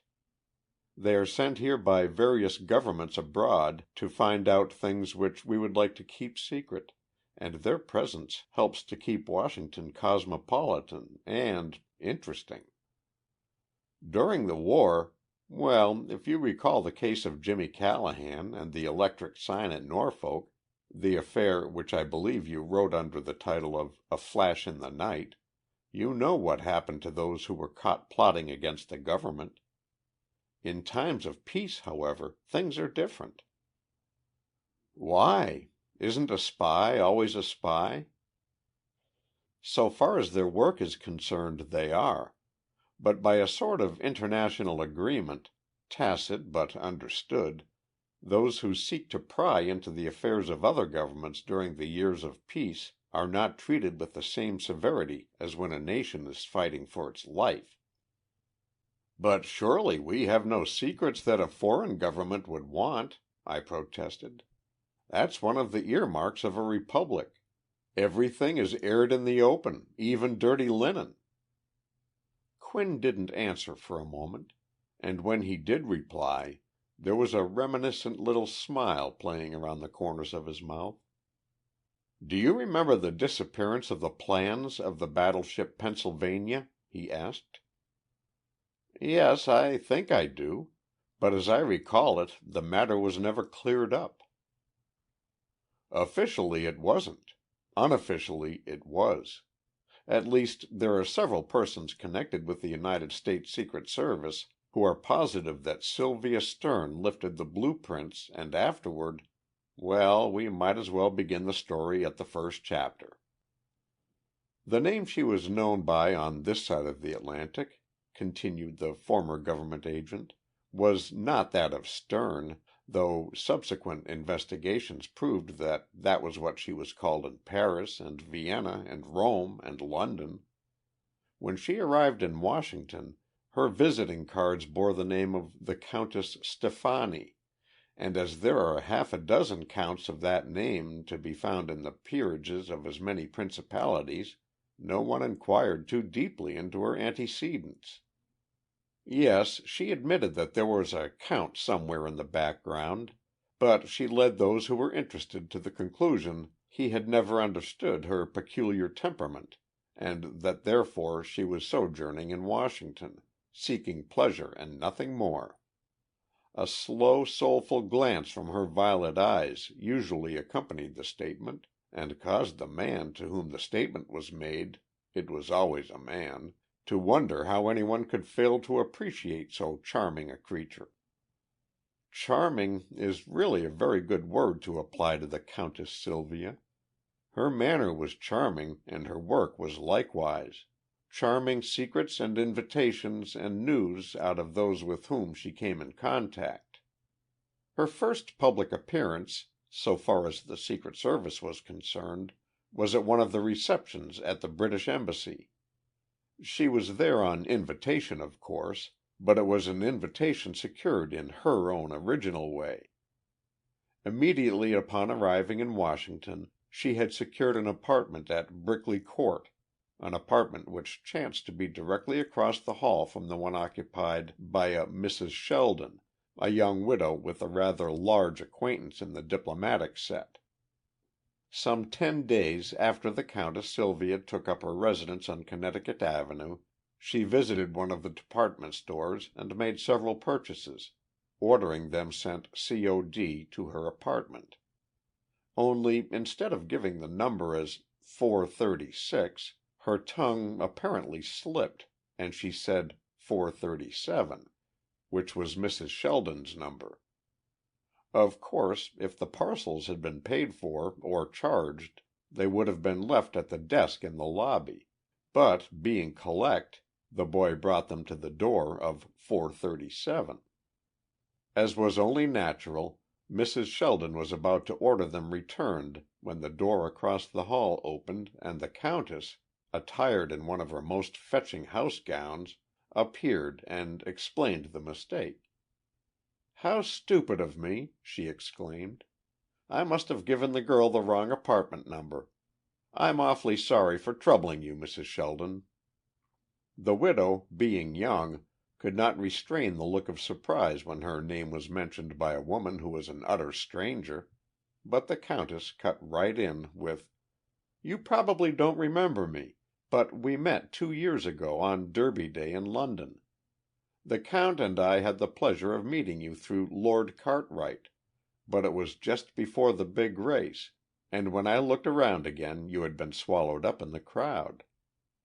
Mrs. Sheldon had been at the Derby 2 years before, as the Countess doubtless knew before she arrived in Washington, and also she remembered having met a number of persons during that eventful afternoon. So the rest was easy for Sylvia, particularly as the first half hour of their conversation uncovered the fact that they had many mutual friends, all of whom, however, were in Europe.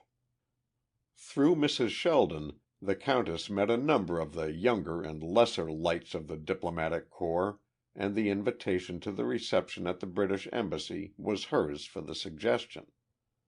Before the evening was over, several men were asking themselves where they had met that very charming Countess before. Some thought it must have been in Paris, others were certain that it was in Vienna, and still others maintained that her face brought back memories of their detail in St. Petersburg. The name of the Russian capital had not then been altered. Sylvia didn't enlighten any of them. Neither did she volunteer details, save for the vaguest nature, contenting herself with knowing glances which hinted much, and bits of frothy gossip which conveyed nothing. The beauty of her face and the delicate curves of her figure did the rest.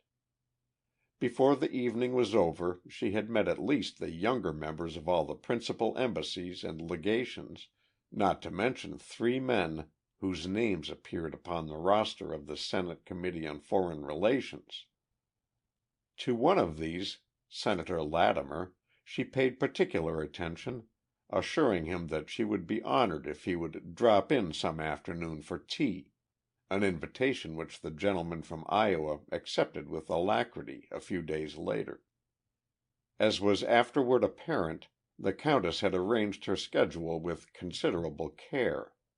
She had arrived in Washington early in the fall, and by the time the season was well under way She had the entree to the majority of the semi-private functions, teas and receptions and dances to which a number of guests were invited. Here, of course, she had an opportunity to pick up a few morsels of information, crumbs which fell from the tables of diplomacy, but that wasn't what she was after.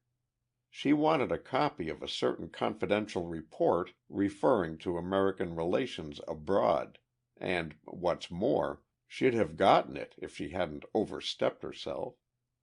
Through what might have been termed in vulgar circles pumping Senator Latimer, though the Countess's casual inquiries from time to time evinced only a natural interest in the affairs of the world, Sylvia found out that the report would be completed early in March, and that a copy would be in the Senator's office for at least 2 days, or, what interested her more, 2 nights. She didn't intimate that she would like to see it. That would have been too crude. In fact, she deftly turned the subject and made the Senator believe that she was interested only in his views with respect to the stabilization of currency, or some such topic far removed from the point they had mentioned. Just before he left, however, Senator Latimer mentioned that there was going to be a big display of fireworks around the Washington Monument the following evening, and inquired if the Countess would be interested in witnessing the celebration. "Surely," said she. "Why not let's watch them from the roof here? We ought to be able to get an excellent view." "I've got a better idea than that," was the senatorial reply. "We'll go down to the State, War, and Navy Building. The windows on the south side ought to be ideal for that purpose, and there won't be any trouble about getting in. I'll see to that," he added, with just a touch of pomposity. So it happened that among the dozen or more persons who occupied choice seats in a room in the Navy Department that next night were the Honorable Arthur H. Latimer and the Countess Stefani. The next morning it was discovered that plans relating to certain recent naval improvements, radical changes which were to be incorporated in the battleship Pennsylvania, were missing. The chief learned of the loss about 9:30, and by 10 o'clock every available man was turned loose on the case, with instructions to pry into the past records and watch the future actions of the people who had been in the room on the previous evening. Because he particularly requested it, Owen Williams, whose connection with the Secret Service was not a matter of general information, was detailed to learn what he could of the Countess Stefani.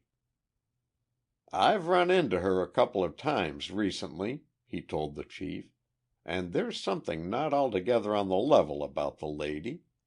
I don't suppose we have time to cable abroad and trace the particular branch of the family to which she claims to belong, but I have a hunch that she is not working altogether in the interest of Europe.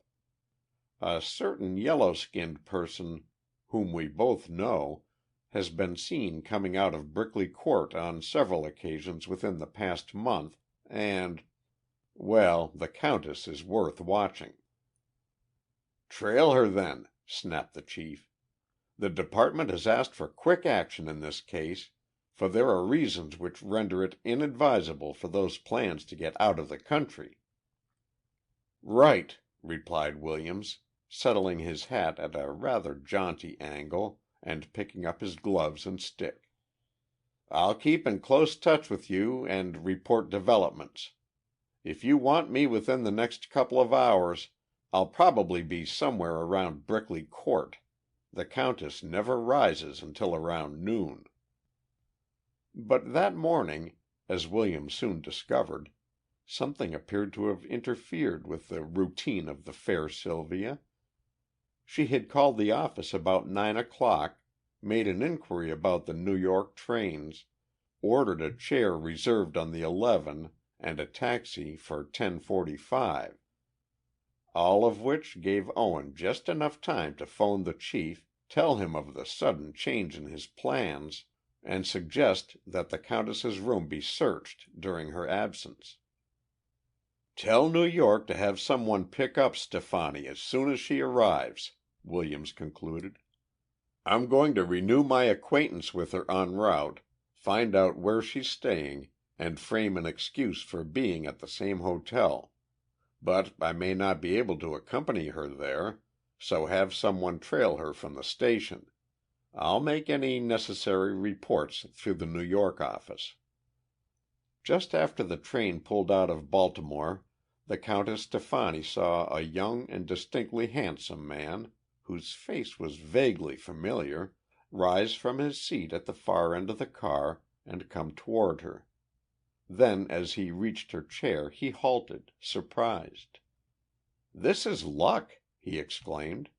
"I never hoped to find you on the train, Countess. Going through to New York, of course?" As he spoke the man's name came back to her, together with the fact that he had been pointed out as one of the eligible young bachelors who apparently did but little and yet had plenty of money to do it with. "Oh, Mr. Williams! You gave me a bit of a start at first. Your face was in the shadow and I didn't recognize you. Yes, I'm just running up for a little shopping. Won't be gone for more than a day or two, for I must be back in time for the Demorry dance on Thursday evening. You are going, I suppose?" Thankful for the opening, Williams occupied the vacant chair next to hers, and before they reached Havre de Grace they were deep in a discussion of people and affairs in Washington. It was not Williams's intention, however, to allow the matter to stop there. Delicately but certainly he led the conversation into deeper channels, exerting every ounce of his personality to convince the countess that this was a moment for which he had longed, an opportunity to chat uninterruptedly with the most charming woman in Washington. "This is certainly the shortest 5 hours I've ever spent," he assured his companion, as the porter announced their arrival at Manhattan Transfer. "Can't I see something more of you while we are in New York? I'm not certain when I'll get back to Washington, and this glimpse has been far too short. Are you going to stop with friends?" "No, at the Vanderbilt. Suppose you call up tomorrow morning and I'll see what I can do." "Why not a theater party this evening?" "I'm sorry, but I have an engagement." "Right. Tomorrow morning, then." And the operative said good-bye with a clear conscience, having noted that one of the men from the New York office was already on the job. Later in the evening he was informed that the countess had gone directly to her hotel, had dressed for dinner, and then, after waiting in the lobby for nearly an hour, had eaten a solitary meal and had gone back to her room, leaving word at the desk that she was to be notified immediately if anyone called. But no one had. The next morning, instead of phoning, Williams dropped around to the Vanderbilt and had a short session with the house detective, who had already been notified that the Countess Stefani was being watched by Secret Service operatives. The house man, however, verified the report of the operative who had picked up the countess at the station. She had received no callers and had seen no one save the maid. "Any phone messages?" "Not one." "Any mail?" "Just a newspaper, evidently one that a friend had mailed from Washington. The address was in a feminine hand, and—" "Tell the maid that I want the wrapper of that paper if it's not in the countess's room," interrupted Williams. "I don't want the place searched for it, but if it happens to be in the wastebasket, be sure I get it." A moment later he was calling the Countess Stefani, presumably from the office of a friend of his in Wall Street. "I'm afraid I can't see you today," and Sylvia's voice appeared to register infinite regret. "I wasn't able to complete a little business deal I had on last night. Succumbed to temptation and went to the theater, so I'll have to pay for it today." Here Williams suppressed a chuckle, both at the manner in which the lady handled the truth and at the fact that she was palpably ignorant that she had been shadowed. "I'm returning to Washington on the Congressional, but I'll be sure to see you at the Du Maurys, won't I? Please come down, for my sake." "I'll do it," was Owen's reply. "And I can assure you that my return to Washington will be entirely because I feel that I must see you again. Au revoir until Thursday night." "On the Congressional Limited, eh?" he muttered as he stepped out of the booth. "Maybe it's a stall, but I'll make the train just the same. Evidently one of the lady's plans has gone amiss." "Here's the wrapper you wanted," said the house detective, producing a large torn envelope, slit lengthwise and still showing by its rounded contour that it had been used to enclose a rolled newspaper. "Thanks," replied Williams as he glanced at the address. "I thought so." "Thought what?" "Come over here a minute," and he steered the detective to the desk, where he asked to be shown the register for the preceding day. Then, pointing to the name Countess Sylvia Stefani on the hotel sheet and to the same name on the wrapper, he asked, "Note everything?"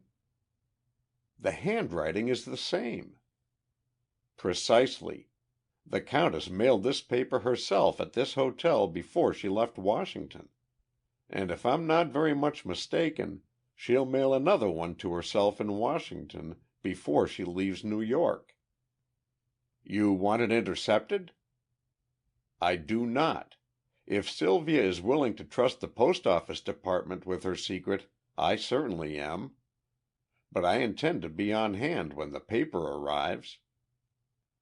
Sure enough, just before leaving for the station that afternoon, Williams found out from his ally at the Vanderbilt that the countess had slipped a folded and addressed newspaper into the mailbox in the lobby.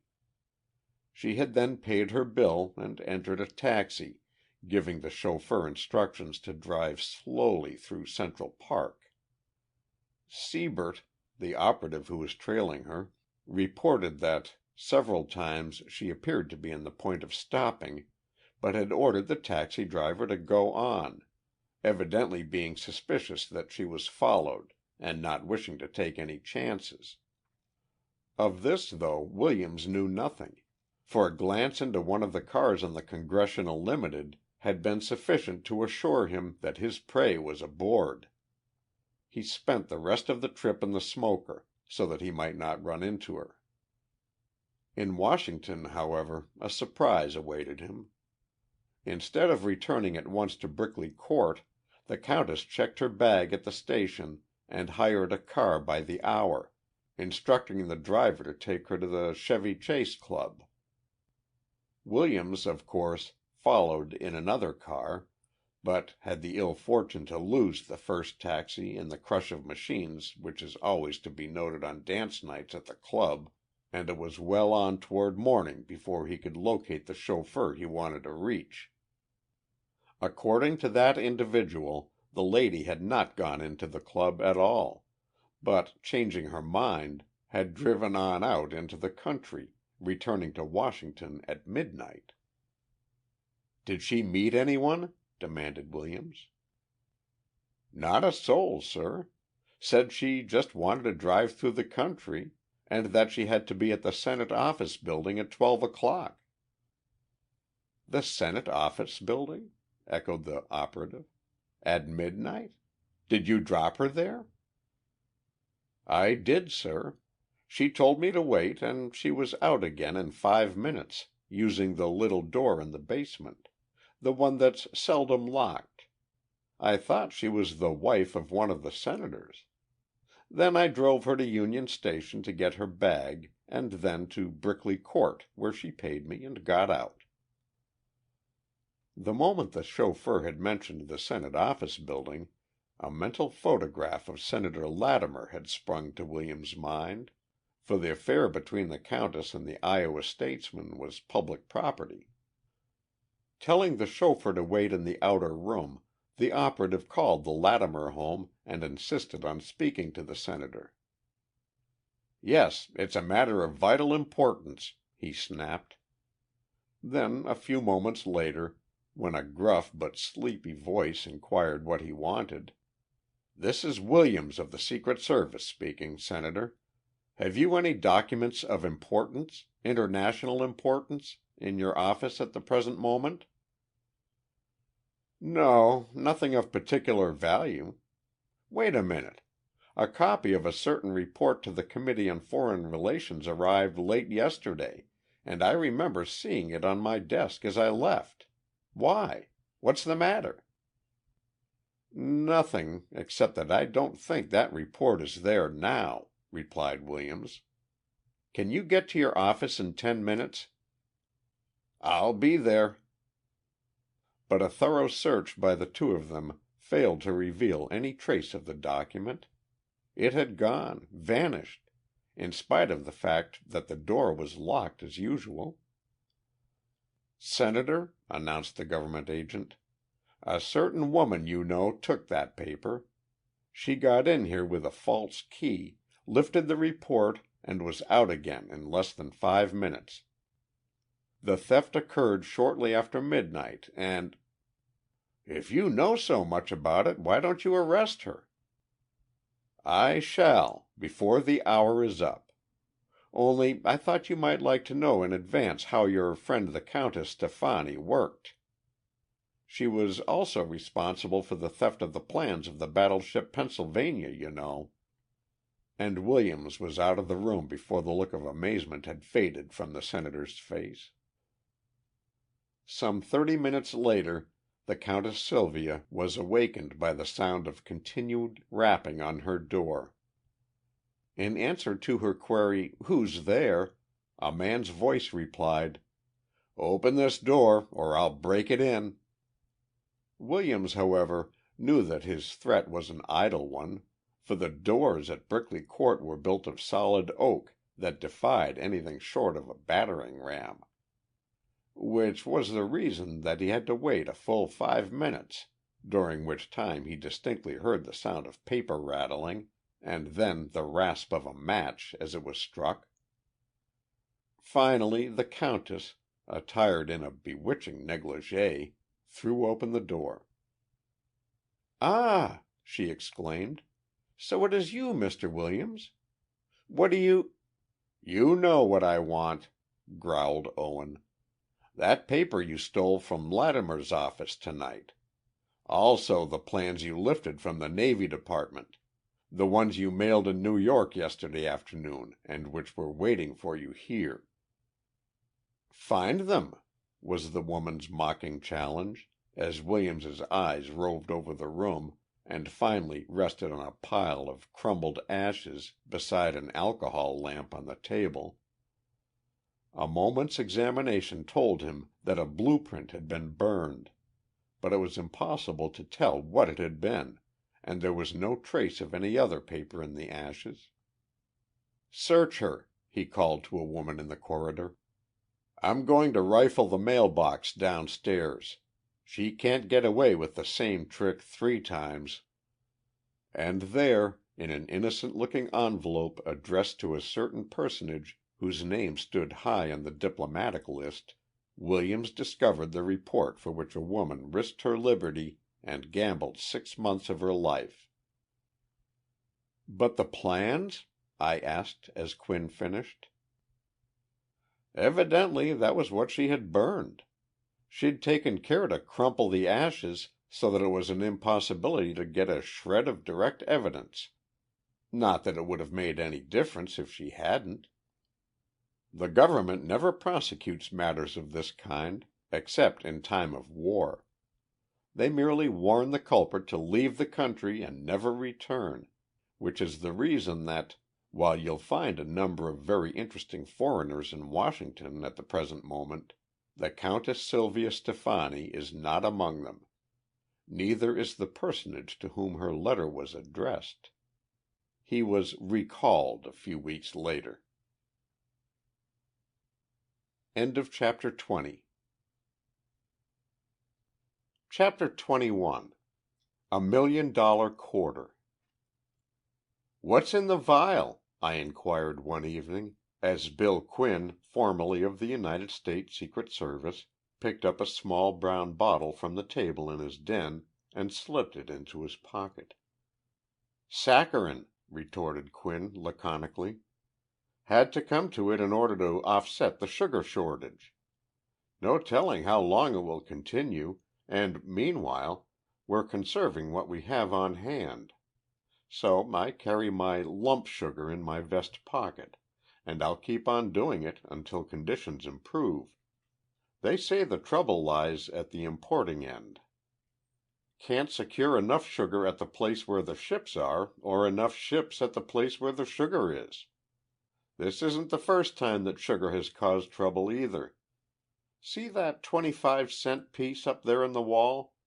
Apparently it's an ordinary, everyday quarter. But it cost the government well over $1,000,000, money which should have been paid in as import duty on tons upon tons of sugar. Yes, back of that quarter lies a case which is absolutely unique in the annals of government detective work, the biggest and most far-fetching smuggling plot ever discovered, and the one which took the longest to solve.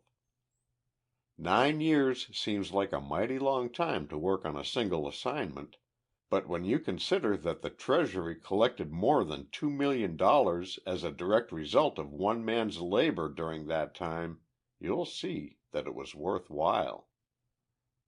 The whole thing really started when Dick Carr went to work as a regular sampler, continued Quinn, his eyes fixed meditatively upon the quarter on the wall. Someone had tipped the department off to the fact that phony sampling of some sort was being indulged in, and Dick managed to get a place as assistant of one of the docks where the big sugar ships unloaded. As you probably know, there's a big difference in the duty on the different grades of raw sugar, a difference based upon the tests made by expert chemists as soon as the cargo is landed.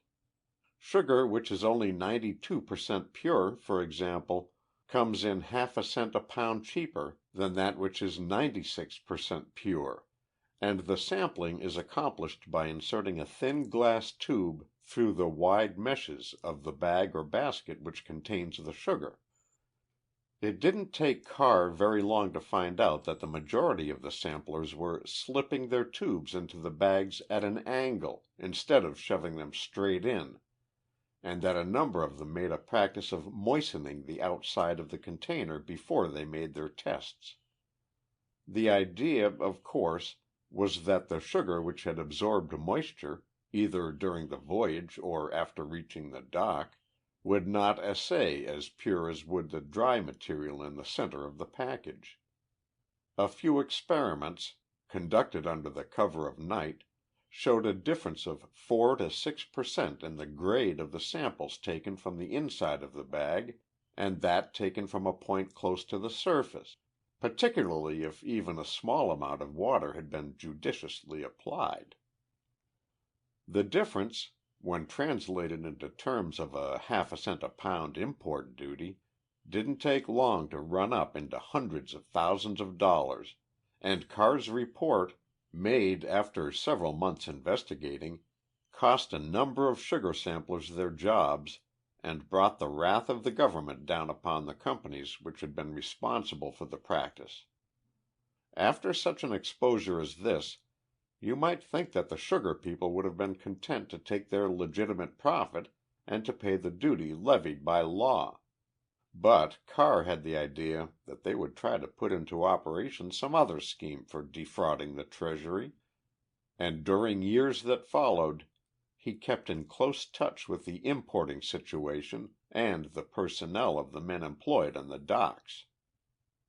The active part he had played in the sugar sampling exposure naturally prevented his active participation in any attempt to uncover the fraud from the inside, but it was the direct cause of his being summoned to Washington when a discharged official of one of the sugar companies filed a charge that the government was losing $500,000 a year by the illicit operations at a single plant.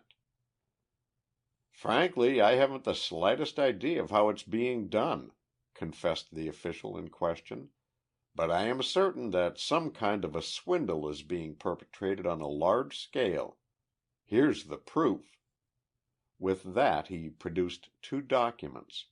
One the bill of lading of the steamer Murbar, showing the amount of sugar on board when she cleared Java, and the other the official receipt, signed by a representative of the sugar company, for her cargo when she reached New York.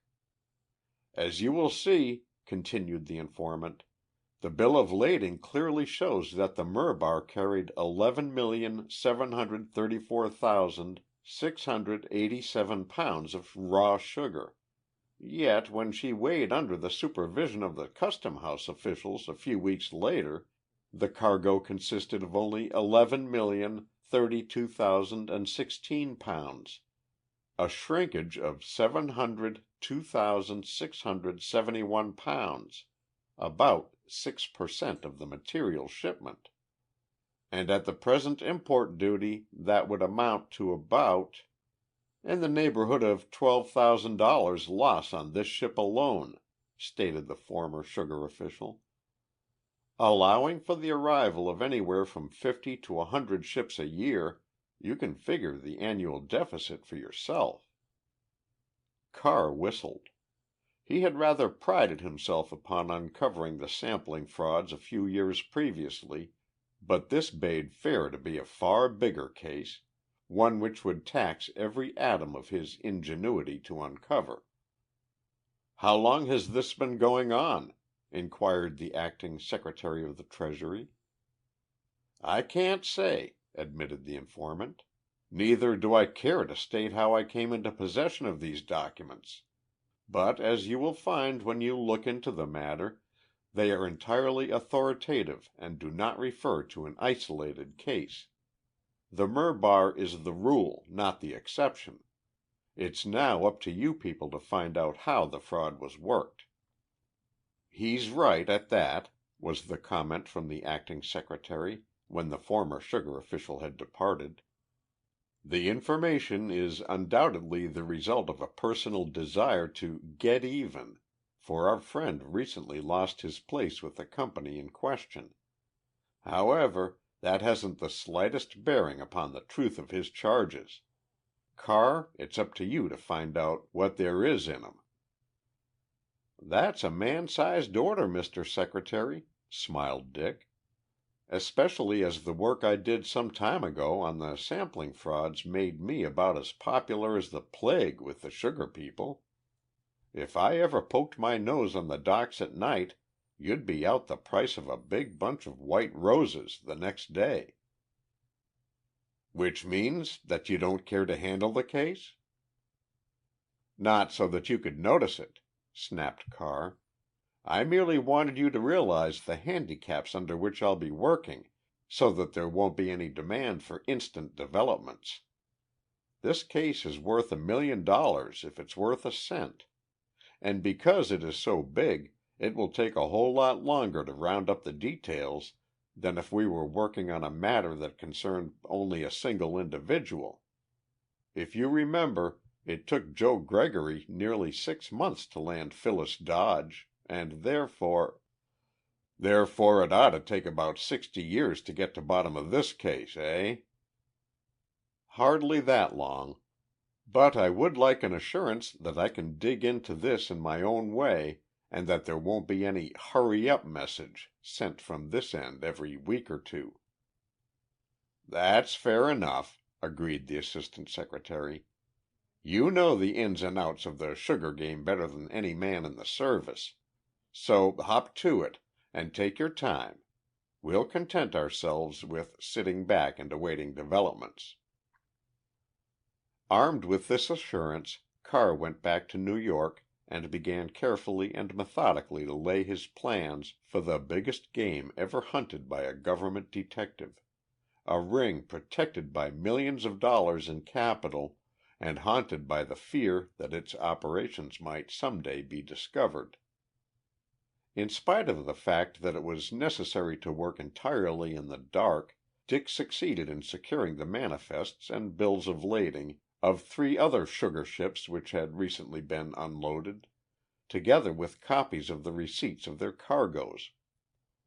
Every one of these indicated the same mysterious shrinkage en route, amounting to about 6% of the entire shipment, and, as Carr figured it, there were but 2 explanations which could cover the matter.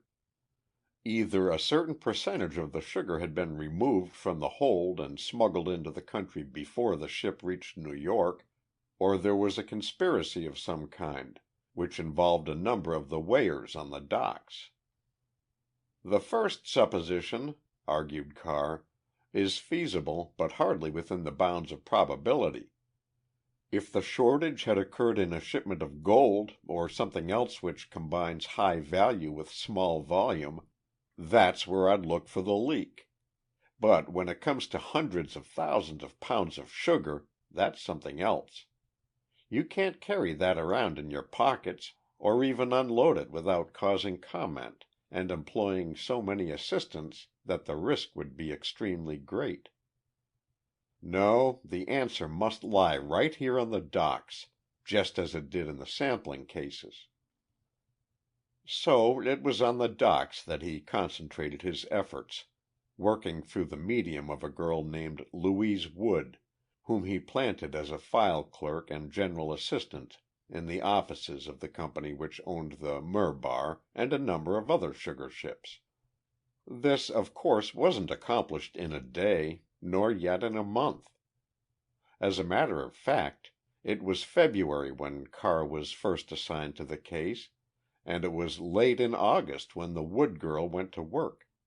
But as Dick figured it, this single success was worth all the time and trouble spent in preparing for it.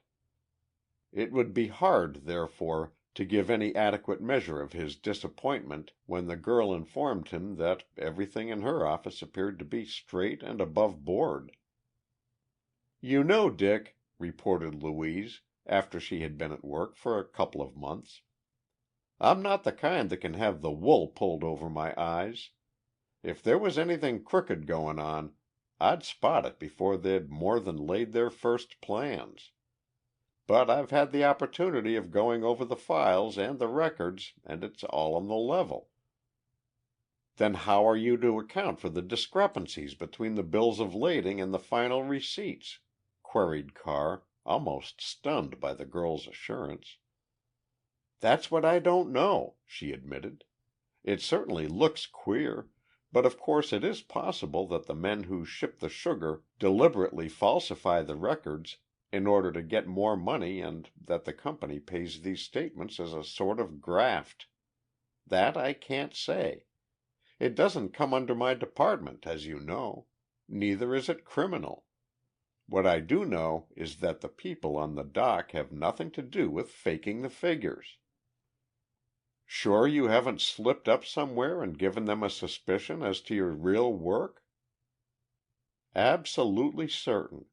I've done my work and done it well. That's what I was employed for, and that's what's given me access to the files. But as for suspicion, there hasn't been a trace of it." It was in vain that Carr questioned and cross-questioned the girl. She was sure of herself and sure of her information, positive that no crooked work was being handled by the men who received the sugar when it was unloaded from the incoming ships. Puzzled by the girl's insistence, and stunned by the failure of the plan upon which he had banked so much, Carr gave the matter up as a bad job, telling Louise that she could stop her work whenever she wished, but finally agreeing to her suggestion that she continue to hold her place in the bare chance of uncovering a lead.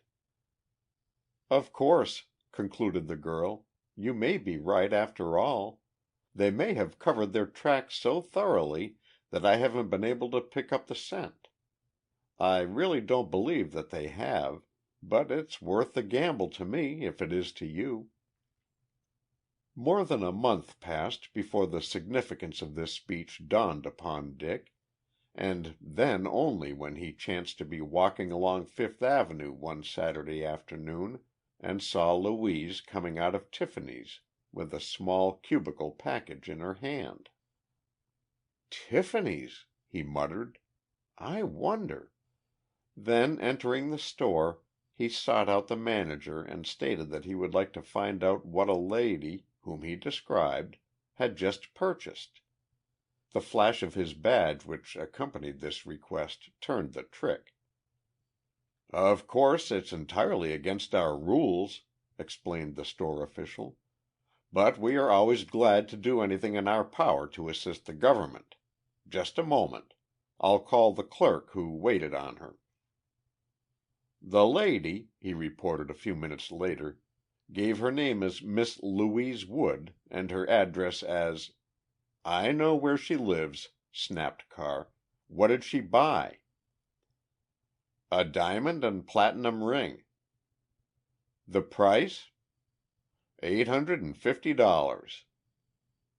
"Thanks," said the operative, and was out of the office before the manager could frame any additional inquiries. When the Wood girl answered a rather imperative ring at the door of her apartment, she was distinctly surprised at the identity of her caller, for she and Carr had agreed that it would not be wise for them to meet except by appointment in some out-of-the-way place.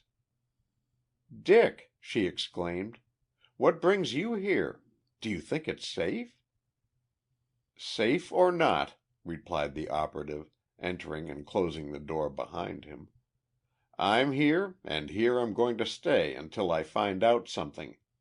Where did you get the money to pay for that ring you bought at Tiffany's today?" "Money? Ring?" echoed the girl. "What are you talking about?" "You know well enough. Now don't stall. Come through. Where'd you get it?" An aunt died and left it to me." But the girl's pale face and halting speech belied her words. "Try another one," sneered Carr. "Where did you get that $850? "What business is it of yours? Can't I spend my own money in my own way without being trailed and hounded all over the city?" "You can spend your own money, the money that you earn by working and the money I pay you for keeping your eyes open on the docks as you please. But—" and here Carr reached forward and grasped the girl's wrist, drawing her slowly toward him so that her eyes looked straight into his.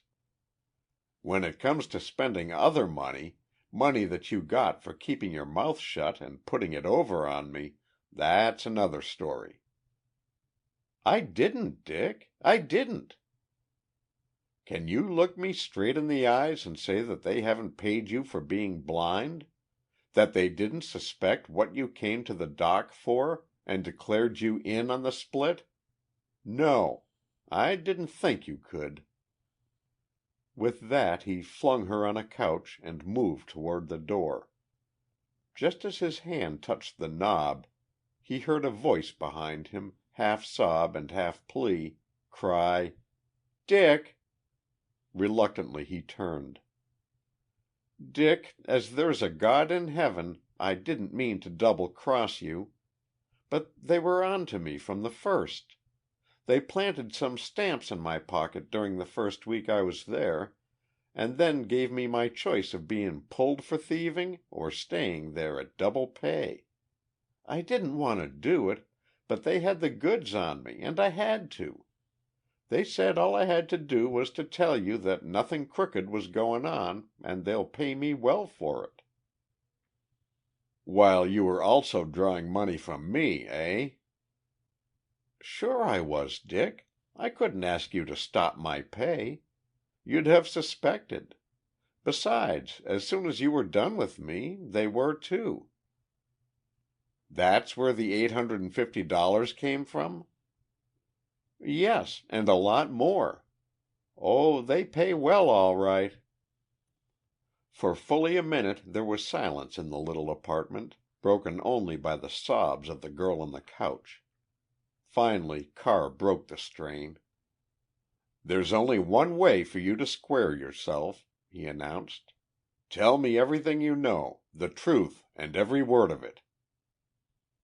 That's just it, Dick. I don't know anything, for sure. There's something going on. No doubt of that. But what it is, I don't know. They keep it under cover in the scale house."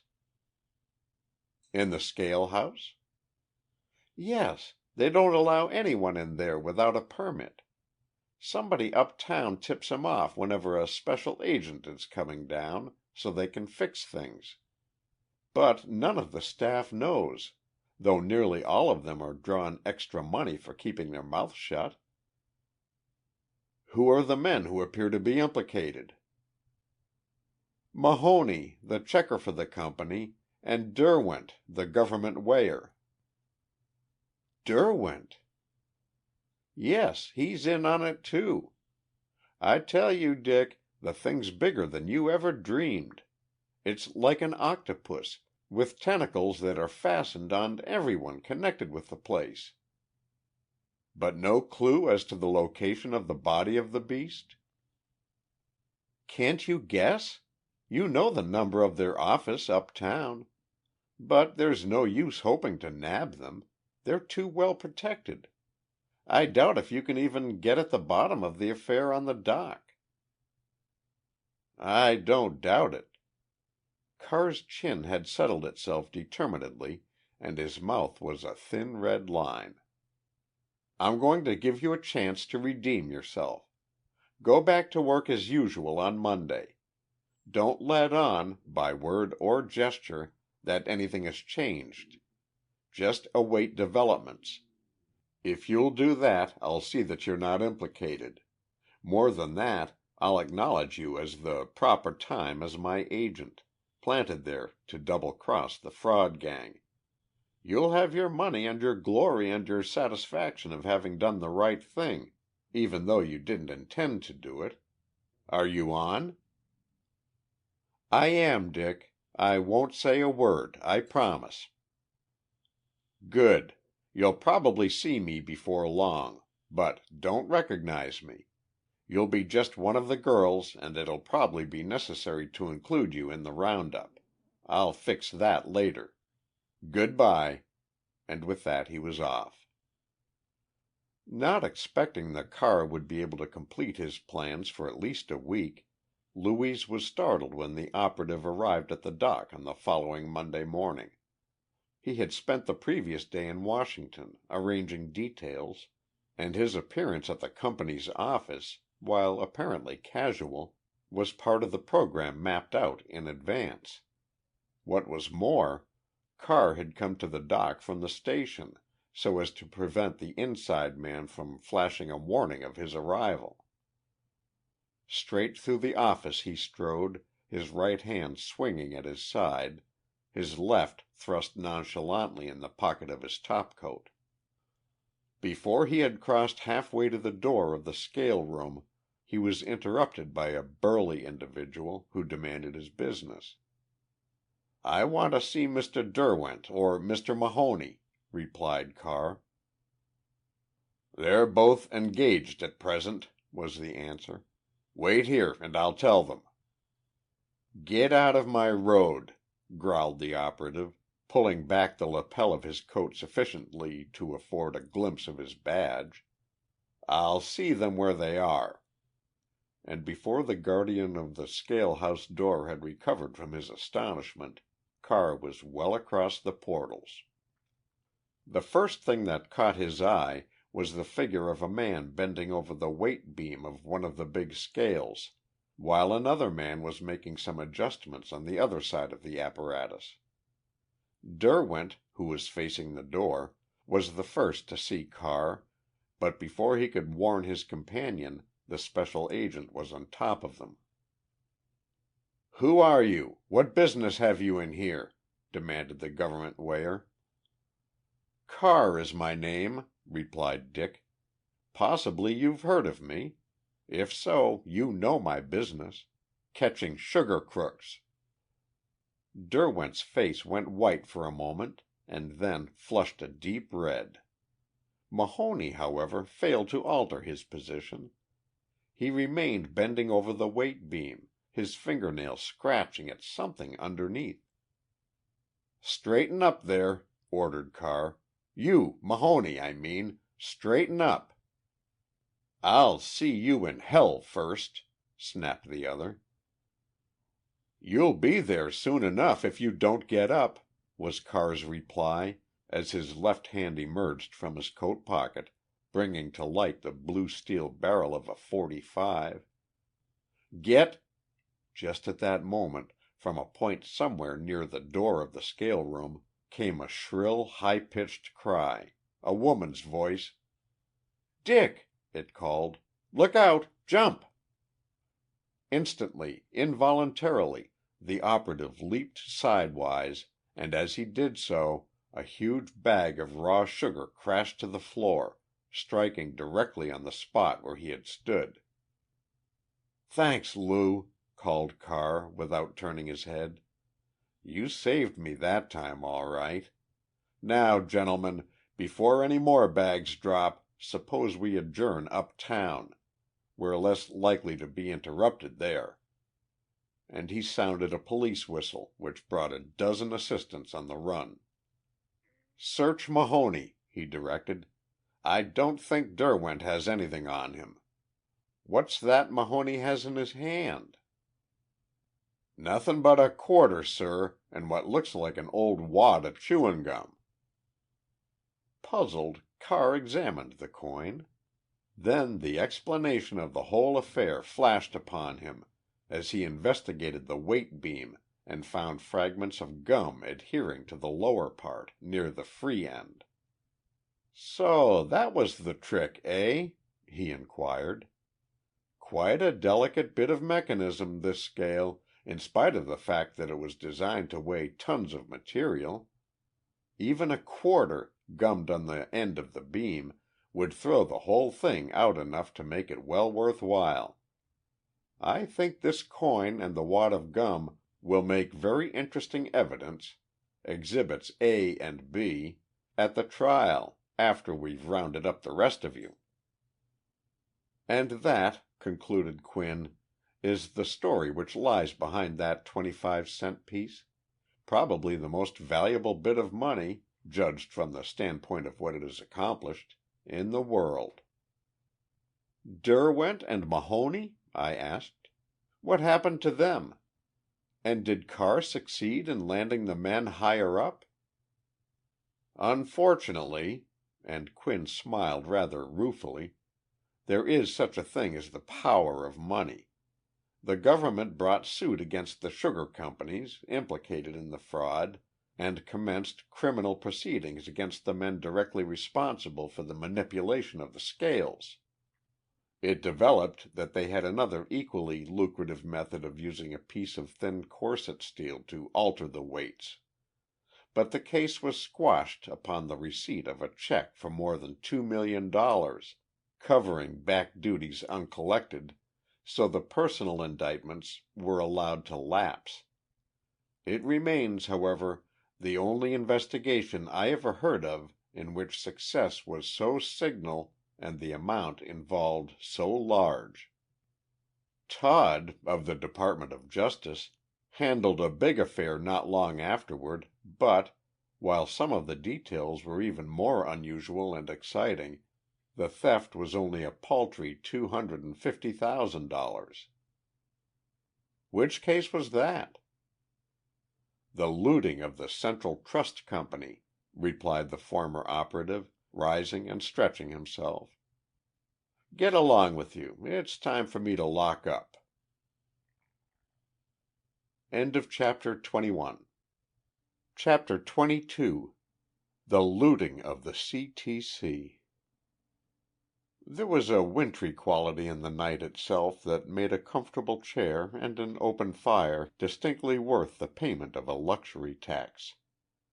Add to this the fact that the chairs of the library den of William J. Quinn, formerly Bill Quinn, United States Secret Service, were roomy and inviting, while the fire fairly crackled with good cheer, and you'll know why the conversation, after a particularly good dinner on the evening in question, was punctuated by pauses and liberally interlarded with silences. Finally, Feeling that it was really necessary that I say something, I remarked upon the fierceness of the wind and the biting, stinging sleet which accompanied a typical January storm. "Makes one long for Florida," I added. "Yes," agreed Quinn, "or even some point farther south. On a night like this you can hardly blame a man for heading for Honduras, even if he did carry away $250,000 of the bank's deposits with him." "Huh? Who's been looting the local treasury?" I asked, thinking that I was on the point of getting some advance information. "No one that I know of," came from the depths of Quinn's big armchair. "I was just thinking of Florida and warm weather, and that naturally led to Honduras, which, in turn, recalled Rockwell to my mind. Ever hear of Rockwell?" "Don't think I ever did. What was the connection between him and the $250,000 you mentioned?" "Quite a bit. Rather intimate, as you might say. But not quite as much as he had planned. However, if it hadn't been for Todd—" "Todd?" "Yes. Ernest E. Todd, of the Department of Justice. Extra Ernest, they used to call him, because he'd never give up a job until he brought it in, neatly wrapped and ready for filing. More than one man has cause to believe that Todd's parents chose the right name for him. He may not have been much to look at, but he sure was earnest.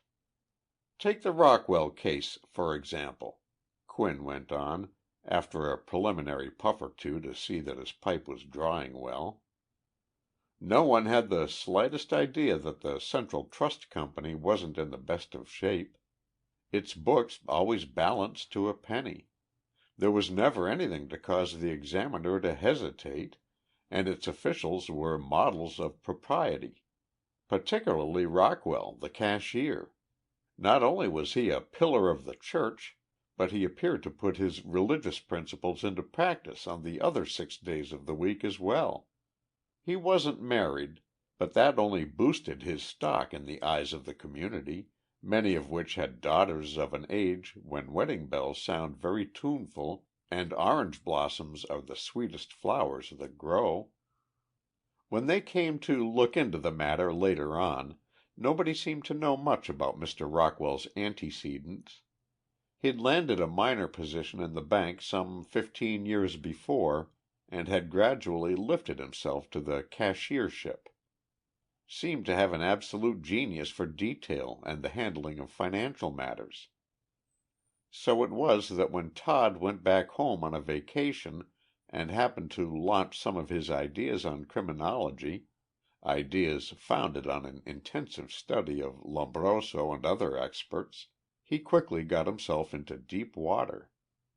During the course of a dinner at one of the hotels, E. commenced to expound certain theories relating to crime and the physical appearance of the criminal. "Do you know," he inquired, "that it's the simplest thing in the world to tell whether a man, or even a boy for that matter, has criminal tendencies?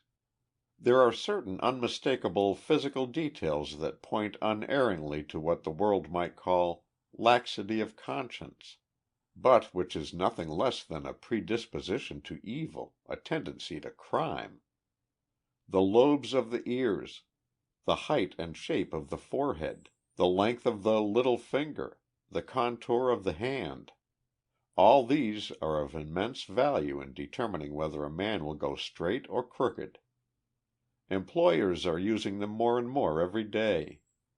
The old-fashioned phrenologist, with his half-formed theories and wild guesses, has been displaced by the modern student of character, who relies upon certain rules which vary so little as to be practically immutable. "Do you mean to say," asked one of the men at the table, "that you can tell a man is a criminal simply by looking at him?" "If that's the case," cut in another, "why don't you lock 'em all up?" "But it isn't the case," was Todd's reply.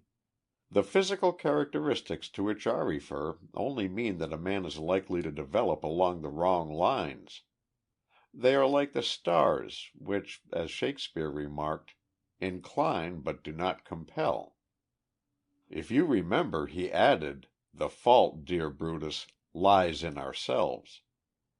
Therefore, if a detective of the modern school is working on a case, and he comes across a man who bears one or more of these very certain brands of Cain, he watches that man very carefully, at least until he is convinced that he is innocent. You can't arrest a man simply because he looks like a crook, but it is amazing how often the guideposts point in the right direction. "Anyone present that you suspect of forgery or beating his wife?" came in a bantering voice from the other end of the table. "If you're in earnest," answered the government agent, "lay your hands on the table."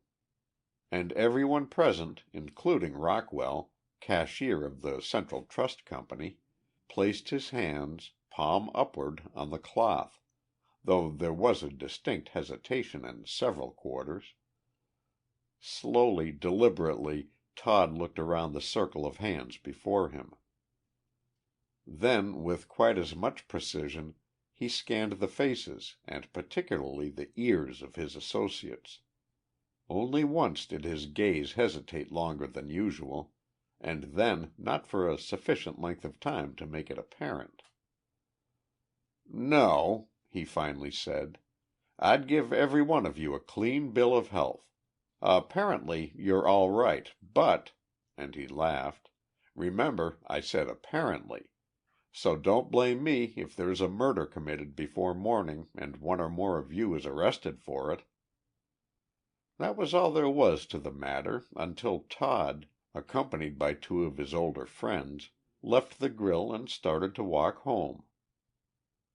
"That was an interesting theory of yours," commented one of the men. "But wasn't it only a theory? Is there any real foundation of fact?" "You mean my statement that you can tell by the shape of a man's head and hands whether he has a predisposition to crime?"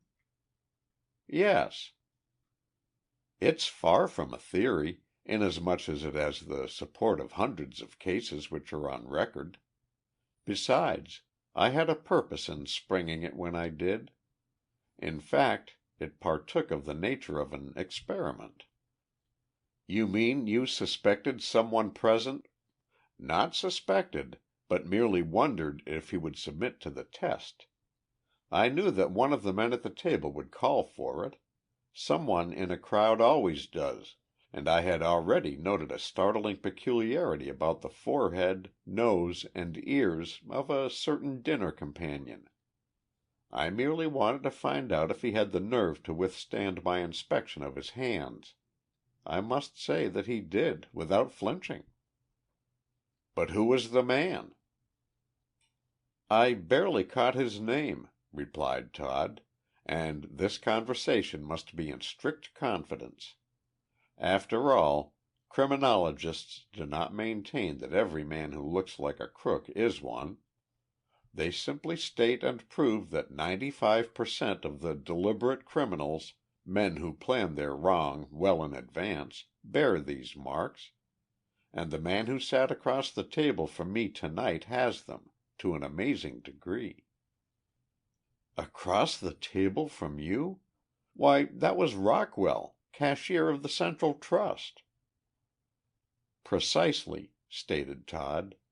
"And the only reason that I am making this admission is because I happen to know that both of you bank there." "But," protested one of the other men, "Rockwell has been with them for years. He's worked himself up from the very bottom and had hundreds of chances to make away with money if he wanted to. He's as straight as a die." "Very possibly he is," Todd agreed. "That's the reason that I warn you that what I said was in strict confidence. Neither one of you is to say a word that would cast suspicion on Rockwell. It would be fatal to his career. On the other hand, I wanted to give you the benefit of my judgment, which, if you remember, you requested.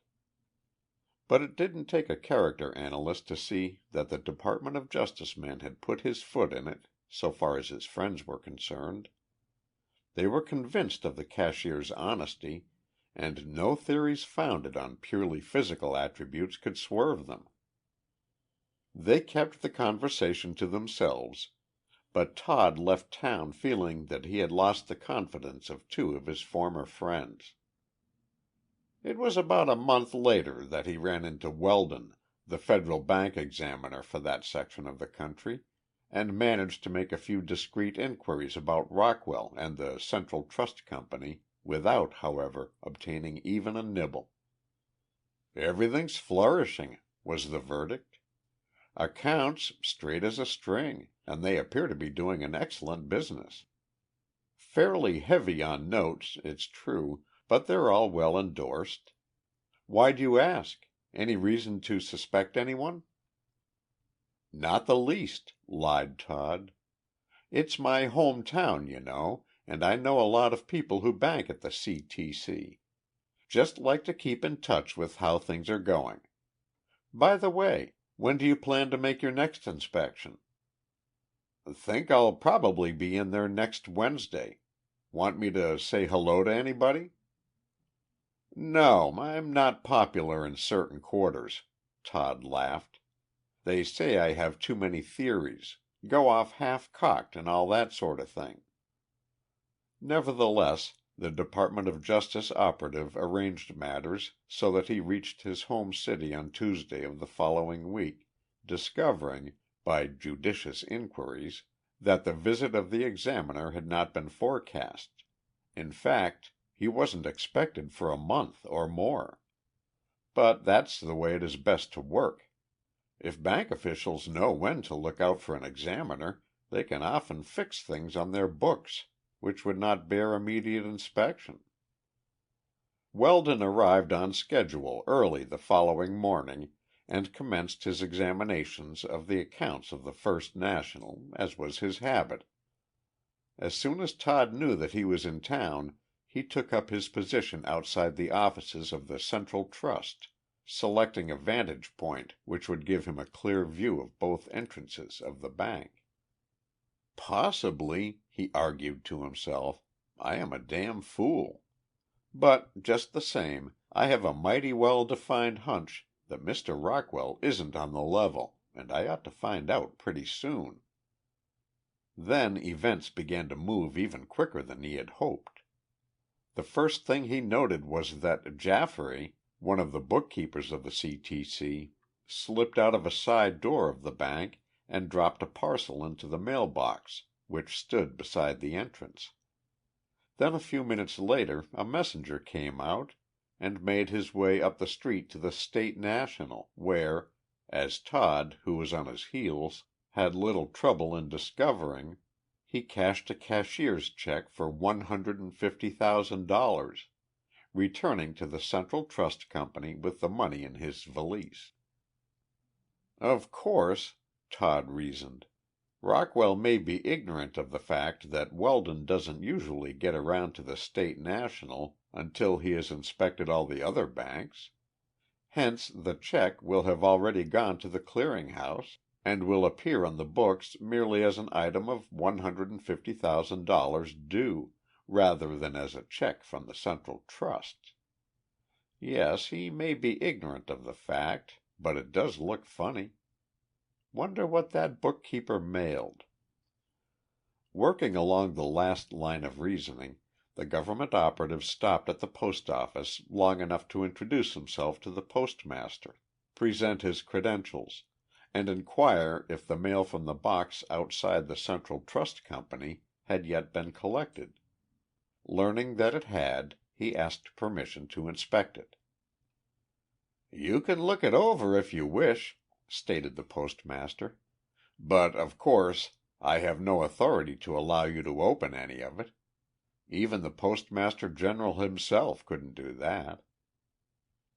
"Certainly," agreed Todd. "I merely want to see the address on a certain parcel, and I'll make affidavit, if you wish, that I have reason to suppose that the mails are being used for illegal purposes." "That won't be necessary. We'll step down to the parcel room and soon find out what you want."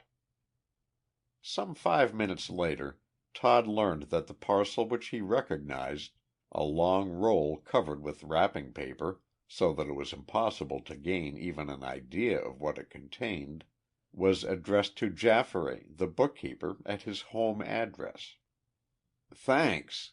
Now if you can give me some idea of when this will be delivered, I won't bother you any more." "About 5 o'clock this afternoon?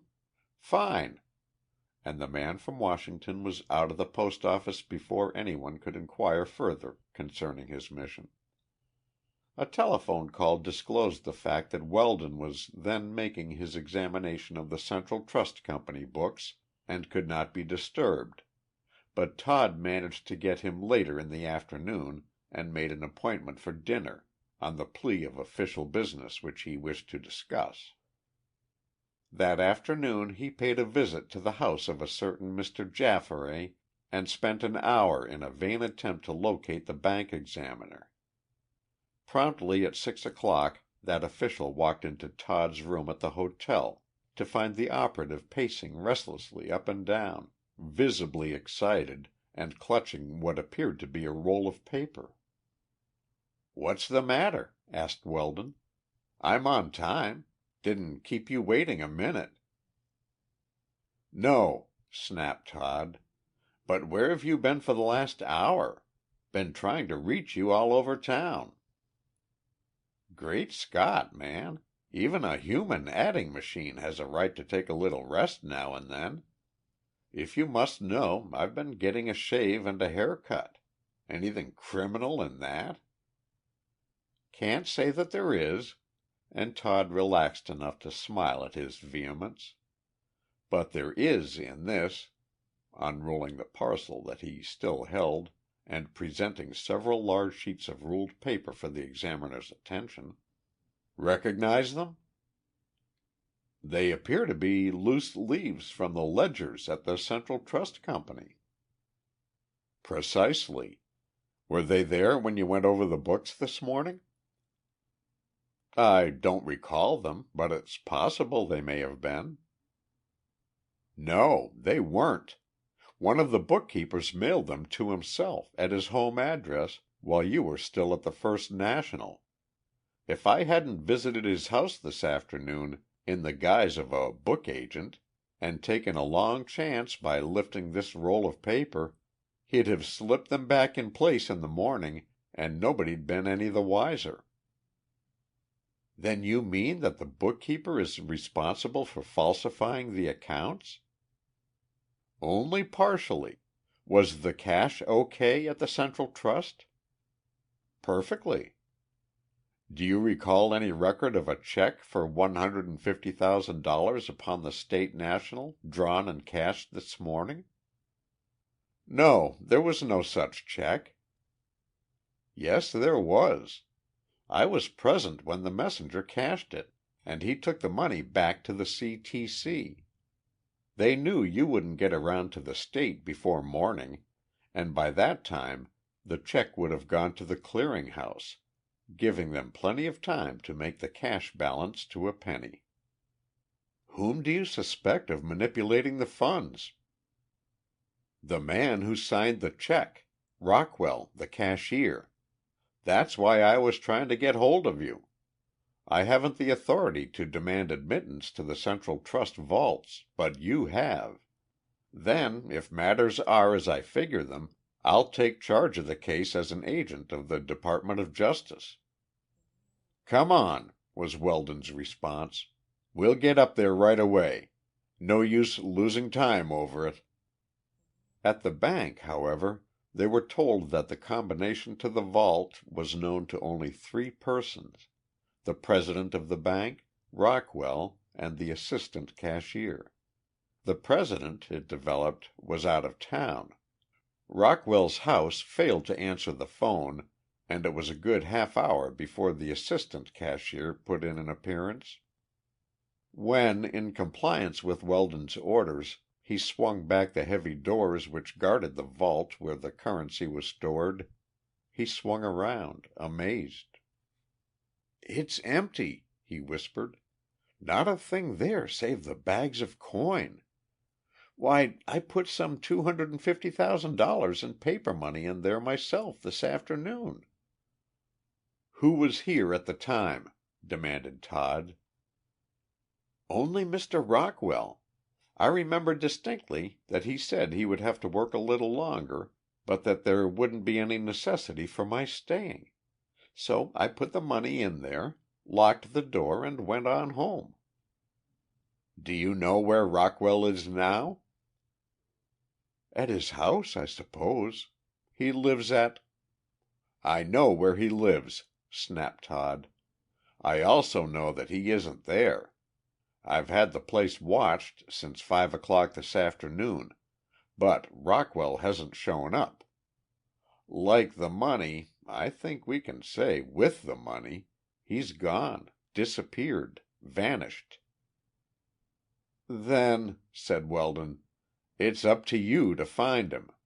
My part of the job ceased the moment the shortage was disclosed." "I know that, and if you'll attend to making a report on the matter, order the arrest of Jafferay, and spread the report of Rockwell's embezzlement through police circles, I'll get busy on my own hook. Good bye." And an instant later Todd was hailing a taxi and ordering the chauffeur to pick all the speed laws in reaching the house where Rockwell boarded. Examination of the cashier's room and an extended talk with the landlady failed, however, to disclose anything which might be termed a clue. The missing official had visited the house shortly after noon, but had not come back since the bank closed.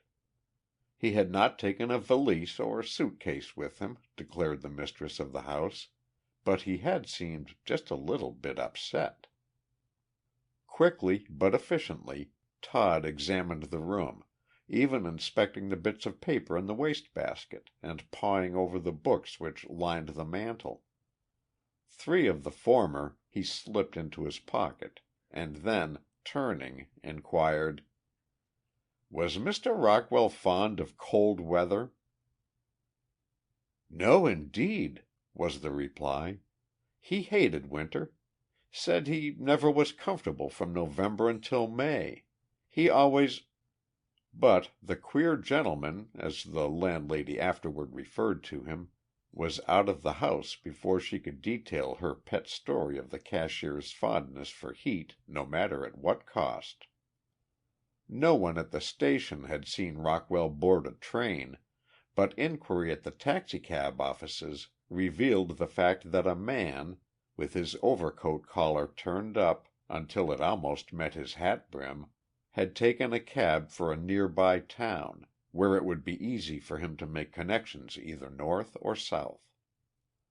Stopping only to wire Washington the bare outline of the case, with a suggestion that the Canadian border be watched, though it is almost certain that Rockwell is headed south, Todd picked up the trail at the railroad ticket office, some 10 miles distant, and found that a man answering to the description of his prey had bought passage as far as St. Louis.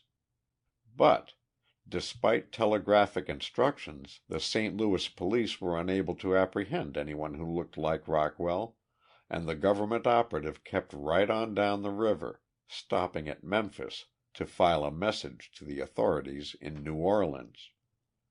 It was precisely a week after the looting of the Central Trust Company that Todd stood on the docks in New Orleans, watching the arrival of the passengers and baggage destined to go aboard the boat for Honduras. Singly and in groups they arrived until, when the all ashore signal sounded, the operative began to wonder if he were really on the right trail. Then, at the last minute, a cab drove up and a woman, apparently suffering from rheumatism, made her way toward the boat. Scenting a tip, 2 stewards sprang to assist her, but Todd beat them to it. "Pardon me, madam," he said. "May I not— Drat that fly!" And with that he made a pass at something in front of his face, and accidentally brushed aside the veil which hid the woman's face. He had barely time to realize that, as he had suspected, it was Rockwell, disguised, before the woman had slipped out of the light wrap which she had been wearing and was giving him what he later admitted was the scrap of his life.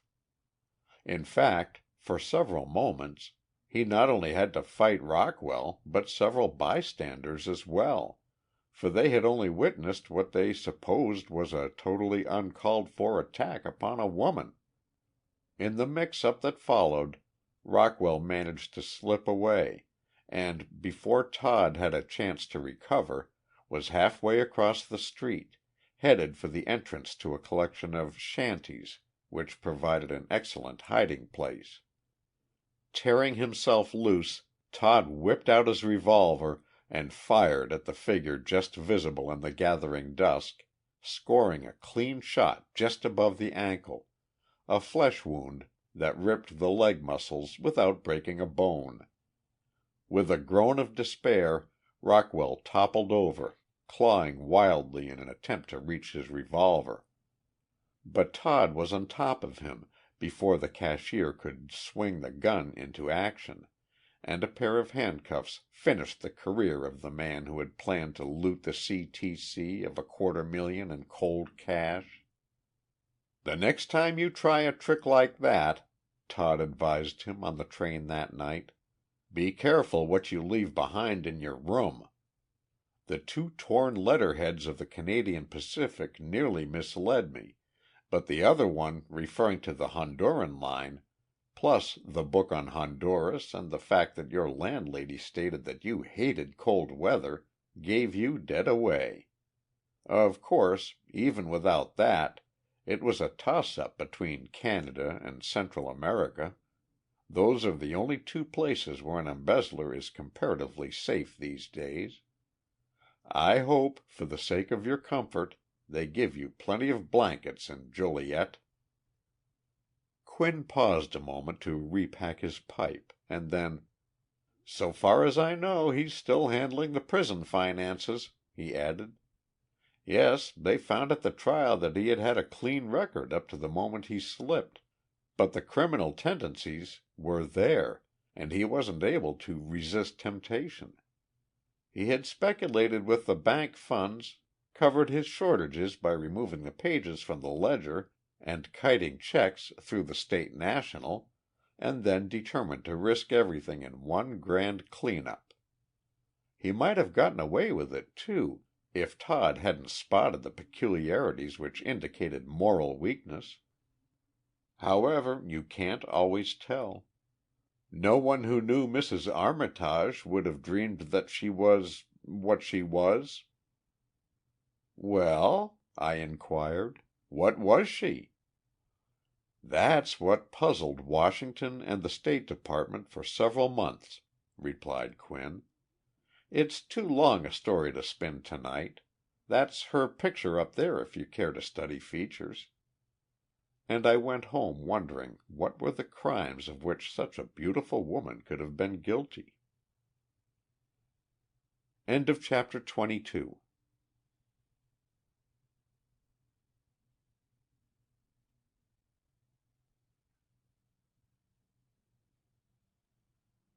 Chapter 23. The Case of Mrs. Armitage. To look at him no one would have thought that Bill Quinn had a trace of sentiment in his make-up. Apparently he was just the grizzled old veteran of 100 battles with crime, the last of which, a raid on a counterfeiter's den in Long Island, had laid him up with a game leg and a soft berth in the Treasury Department, where, for years he had been an integral part of the United States Secret Service. But in the place of honor in Quinn's library den there hung the photograph of a stunningly handsome woman, her sable coat thrown back just enough to afford a glimpse of a throat of which Juno might have been proud, while in her eyes there sparkled a light that seemed to hint at much but reveal little. It was very evident that she belonged to a world entirely apart from that of Quinn, yet the very fact that her photograph adorned the walls of his den proved that she had been implicated in some case which had necessitated Secret Service investigation, for the den was the shrine of relics relating to cases in which Quinn's friends had figured. Finally, one evening I gathered courage to inquire about her. "Armitage was her name," Quinn replied. "Lelia Armitage. At least, that was the name she was known by in Washington, and even the investigations which followed Melville Taylor's exposure of her foreign connections failed to reveal that she had been known by any other, save her maiden name of Lawrence." "Where is she now?" I asked. "You'll have to ask me something easier," and Quinn smiled, a trifle wistfully, I thought. "Possibly in London, perhaps in Paris, maybe in Rio or the Far East. But wherever she is, the center of attention is not very far away from her big violet-black eyes. Also, the police of the country where she is residing probably wish that they had never been burdened with her." "You mean—" "That she was a crook? Not as the word is usually understood. But more than one string of valuable pearls or diamonds has disappeared when My Lady Armitage was in the neighborhood, though they were never able to prove that she had lifted a thing. No, her principal escapade in this country brought her into contact with the Secret Service rather than the police officials, which is probably the reason she was nailed with the goods. You remember the incident of the leak in the peace note, when certain Wall Street interests cleaned up millions of dollars?" "Perfectly. Was she to blame for that?" "They never settled who was to blame for it, but Mrs. Armitage was dealing through a young and decidedly attractive Washington broker at the time, and her account mysteriously multiplied itself half a dozen times. Then there was the affair of the Carruthers Code, the one which ultimately led to her exposure at the hands of Taylor and Madeline James. The Carruthers Code," Quinn went on, "was admittedly the cleverest and yet the simplest system of cipher communications ever devised on this side of the Atlantic, with a possible exception of the one mentioned in Jules Verne's Giant Raft, the one that Dr. Heinrich Albert used with such success. Come to think of it, Verne wasn't an American, was he? He ought to have been, though. He invented like one. In some ways, the Carruthers system was even more efficient than the Verne cipher. You could use it with less difficulty, for one thing, and the key was susceptible of an almost infinite number of variations. Its only weakness lay in the fact that the secret had to be written down, and it was in connection with the slip of paper which contained this that Mrs. Armitage came into prominence. For some 2 years Lelia Armitage had maintained a large and expensive establishment on Massachusetts Avenue, not far from Sheridan Circle. Those who claimed to know stated that there had been a Mr. Armitage, but that he had died, leaving his widow enough to make her luxuriously comfortable for the remainder of her life. In spite of the incidents of the jeweled necklaces, no one took the trouble to inquire into Mrs. Armitage's past until the leak in connection with the peace note and the subsequent investigation of Paul Connor's brokerage house led to the discovery that her name was among those who had benefited most largely by the advance information. It was at that time that Melville Taylor was detailed to dig back into her history and see what he could discover. As was only natural, he went at once to Madeline James, who had been of assistance to the service in more than one Washington case which demanded feminine finesse, plus an intimate knowledge of social life in the national capital. "Madeline," he inquired, "what do you know of a certain Mrs. Lelia Armitage?"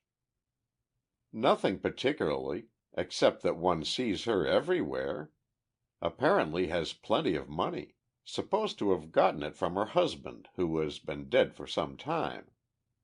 Dresses daringly but expensively, and while there are at least a score of men, ranging all the way from lieutenants in the army to captains of industry, who would like to marry her, she has successfully evaded scandal and almost gotten away from gossip." "Where'd she come from?" "London, I believe, by way of New York. Maiden name was Lawrence, and the late but not very lamented Mr. Armitage was reputed to have made his money in South Africa." "All of which," commented Taylor, "is rather vague, particularly for purposes of a detailed report." "Report? In what connection?" "Her name appears on the list of Connor's clients as one of the ones who cleaned up on the leak. Sold short and made a barrel of money when stocks came down. The question is, where did she get the tip?" "Possibly from Paul Connor himself." "Possibly. But I wish you'd cultivate her acquaintance and see if you can pick up anything that would put us on the right track." But some 6 weeks later, when Taylor was called upon to make a report of his investigations, he had to admit that the sheet was a blank. "Chief," he said, "either the Armitage woman is perfectly innocent, or else she's infernally clever. I've pumped everyone dry about her, and a certain friend of mine, whom you know, has made a point of getting next to the lady herself. He's dined there a couple of times and has talked to her at a dozen teas and receptions. But without success. Mrs. Armitage has been very frank and open about what she calls her good fortune on the stock market. Says she followed her intuition and sold short when everyone else was buying. What's more, she says it with such a look of frank honesty that, according to Madeline, you almost have to believe her." "Has Miss James been able to discover anything of the lady's past history?" "Nothing more than we already know. Born in England, husband made a fortune in South Africa, died and left it to her. Have you tried tracing her from the other side?" "Yes, but they merely disclaim all knowledge of her. Don't even recognize the description. That may mean anything. Well," and Chief sighed rather disconsolately, for the leak puzzle had been a knotty one from the start, "I guess we'd better drop her. Too many other things going on to worry about a woman whose only offense seems to be an intuitive knowledge of the way Wall Street's going to jump." It was at that moment that Mahoney, assistant to the chief, came in with the information that the Secretary of State desired the presence of the head of the Secret Service in his office immediately. In answer to a snapped, "Come along, this may be something that you can take care of right away," Taylor followed the chief to the State Department, where they were soon closeted with one of the undersecretaries. "You are familiar with the Carruthers Code?" inquired the Assistant Secretary. "I know the principle on which it operates," the chief replied, "but I can't say that I've ever come into contact with it." "So far as we know," went on the State Department official, "it is the most efficient cipher system in the world, simple, easy to operate, almost impossible to decode without the key, and susceptible of being changed every day, or every hour if necessary, without impairing its value. However, in common with every other code, it has this weakness. Once the key is located, the entire system is practically valueless." "When did you discover the appearance of the code secret?" asked Taylor, examining his cigarette with an exaggerated display of interest. "How did you know it was lost?" demanded the Undersecretary. "I didn't. But the fact that your chief sent for mine and then you launch into a dissertation on the subject of the code itself is open to but one construction. Someone has lifted the key to the cipher." "Yes, someone has. At least, it was in this safe last night." Here a wave of his hand indicated a small and rather old fashioned strong box in the corner. and it wasn't there when I arrived this morning. I reported the matter to the secretary, and he asked me to give you the details." "You are certain that the cipher was there last evening?" asked the chief. "Not the cipher itself, at least not a code book, as the term is generally understood," explained the Undersecretary.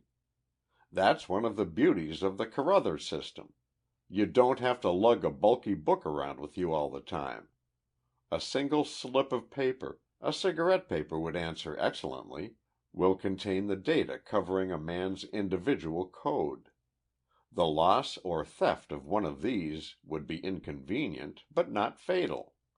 The loss of the master key, which was in that safe, is irreparable.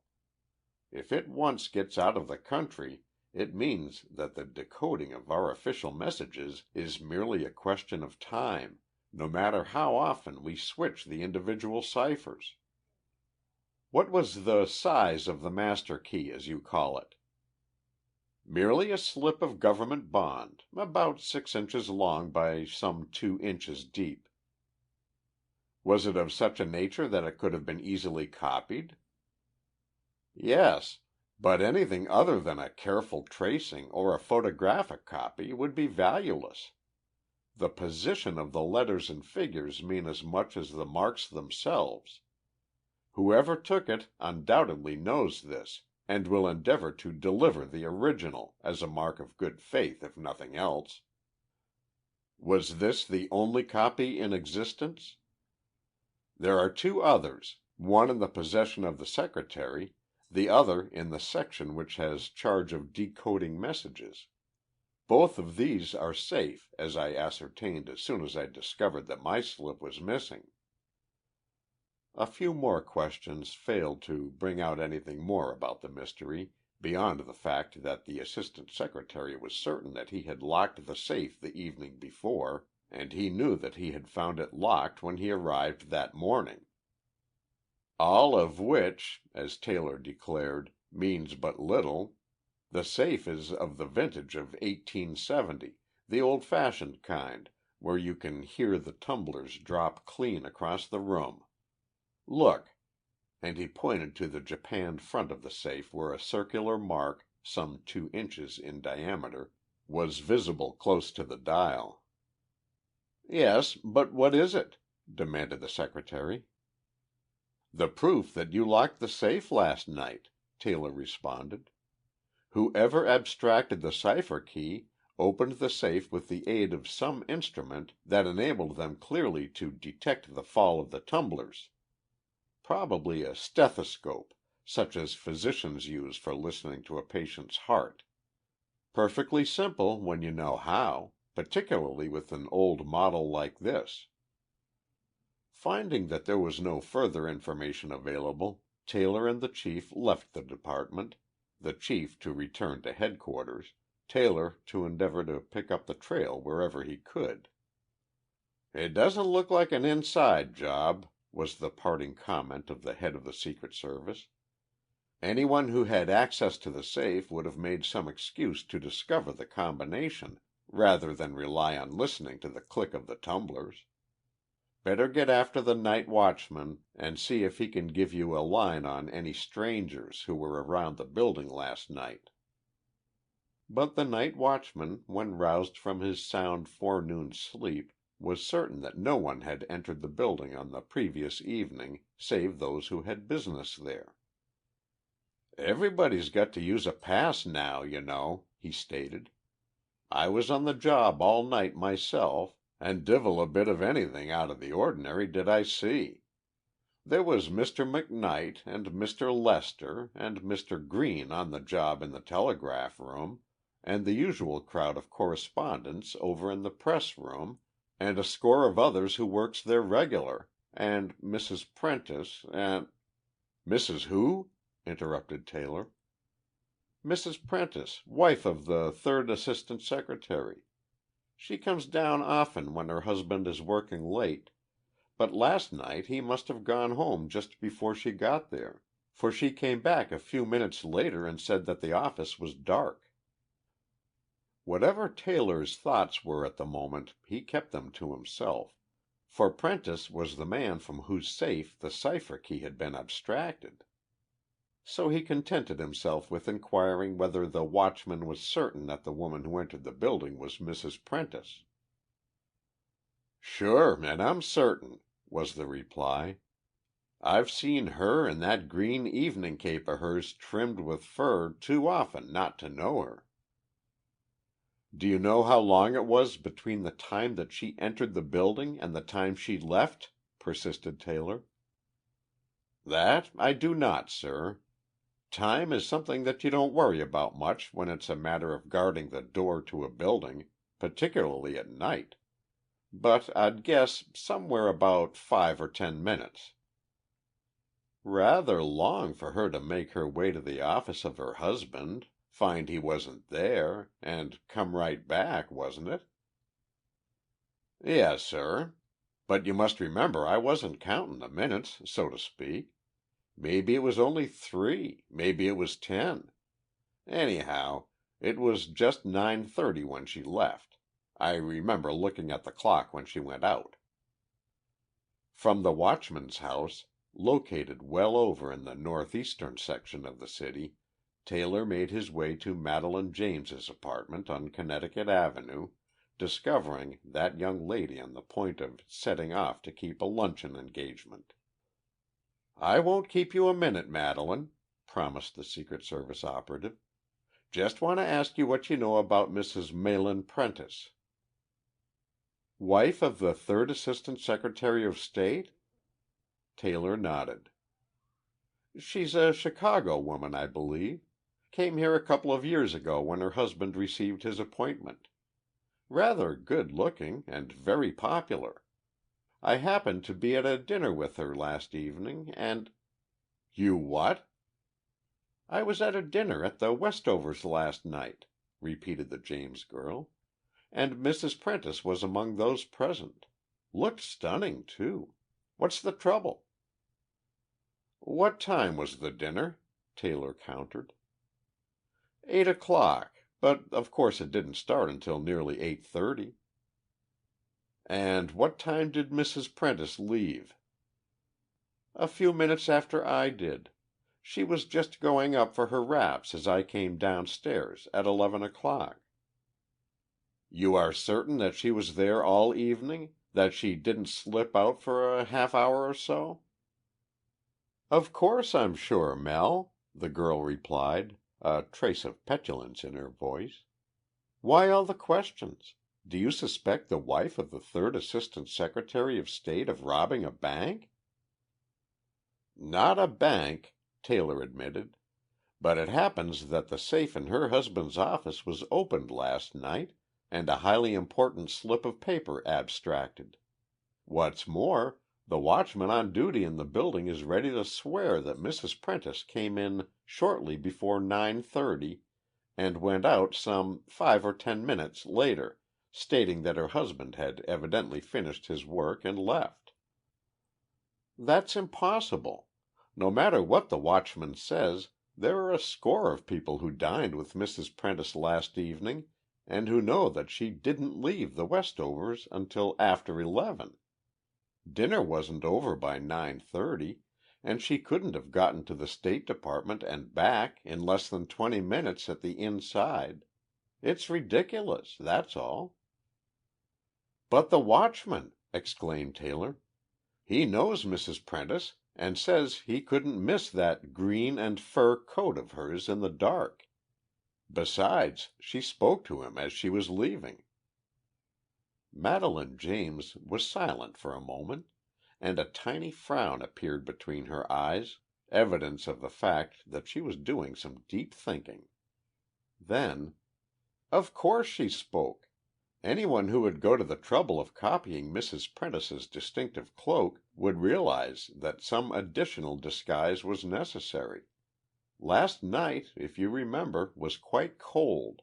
Therefore, it would be quite natural that the woman who impersonated Mrs. Prentice should have her collar turned up around her face and probably a drooping hat as well. The collar, in addition to concealing her features, would muffle her voice, while the watchman, not suspecting anything, would take it for granted that the green cloak was worn by the wife of the Under Secretary, particularly when she spoke to him in passing.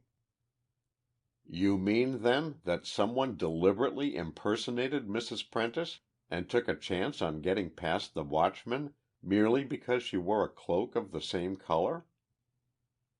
"The same color, the same style, practically the same coat," argued Miss James. "What's more, any woman who would have the nerve to try that would probably watch Prentice's office from the outside, wait for the lights to go out, and then stage her visit not more than 5 minutes later, so's to make it appear plausible. How was the safe open?" "Stethoscope.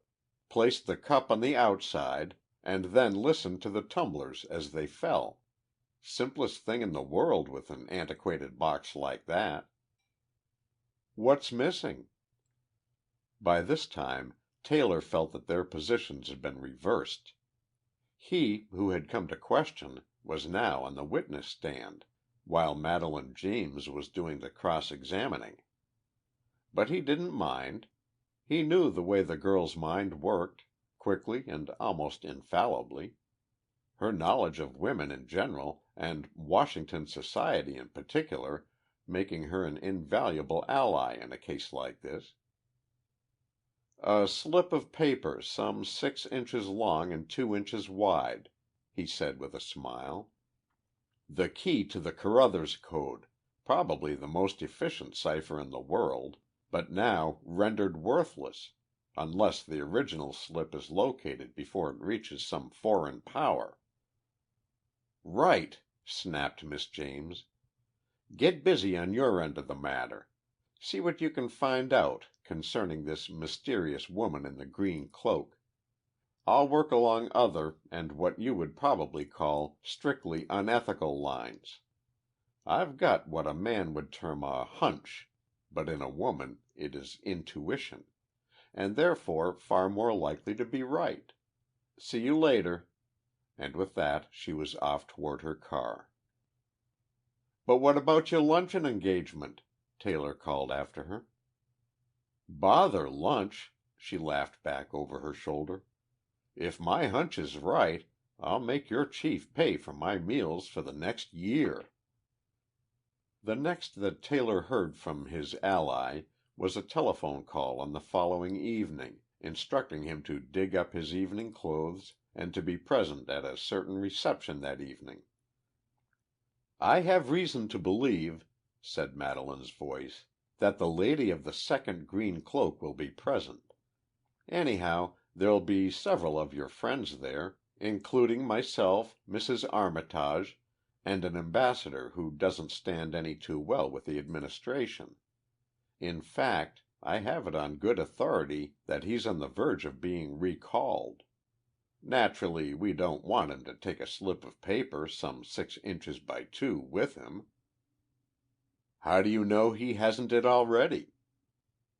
"He doesn't return from New York until 6 o'clock this evening, and the paper is far too valuable to entrust to the mails or to an underling. Remember, I'm not certain that it is he who is supposed to get the paper eventually, but I do know who impersonated Mrs. Prentice, and I likewise know that the lady in question has not communicated with any foreign official in person. Beyond that, we'll have to take a chance on the evening's developments." And the receiver was replaced before Taylor could frame any one of the score of questions he wanted to ask. Even at the reception that night he was unable to get hold of Madelaine James long enough to find out just what she did know. In fact, it was nearly midnight before he caught the signal that caused him to enter one of the smaller and rather secluded rooms apart from the main hall. There he found a tableau that was totally unexpected.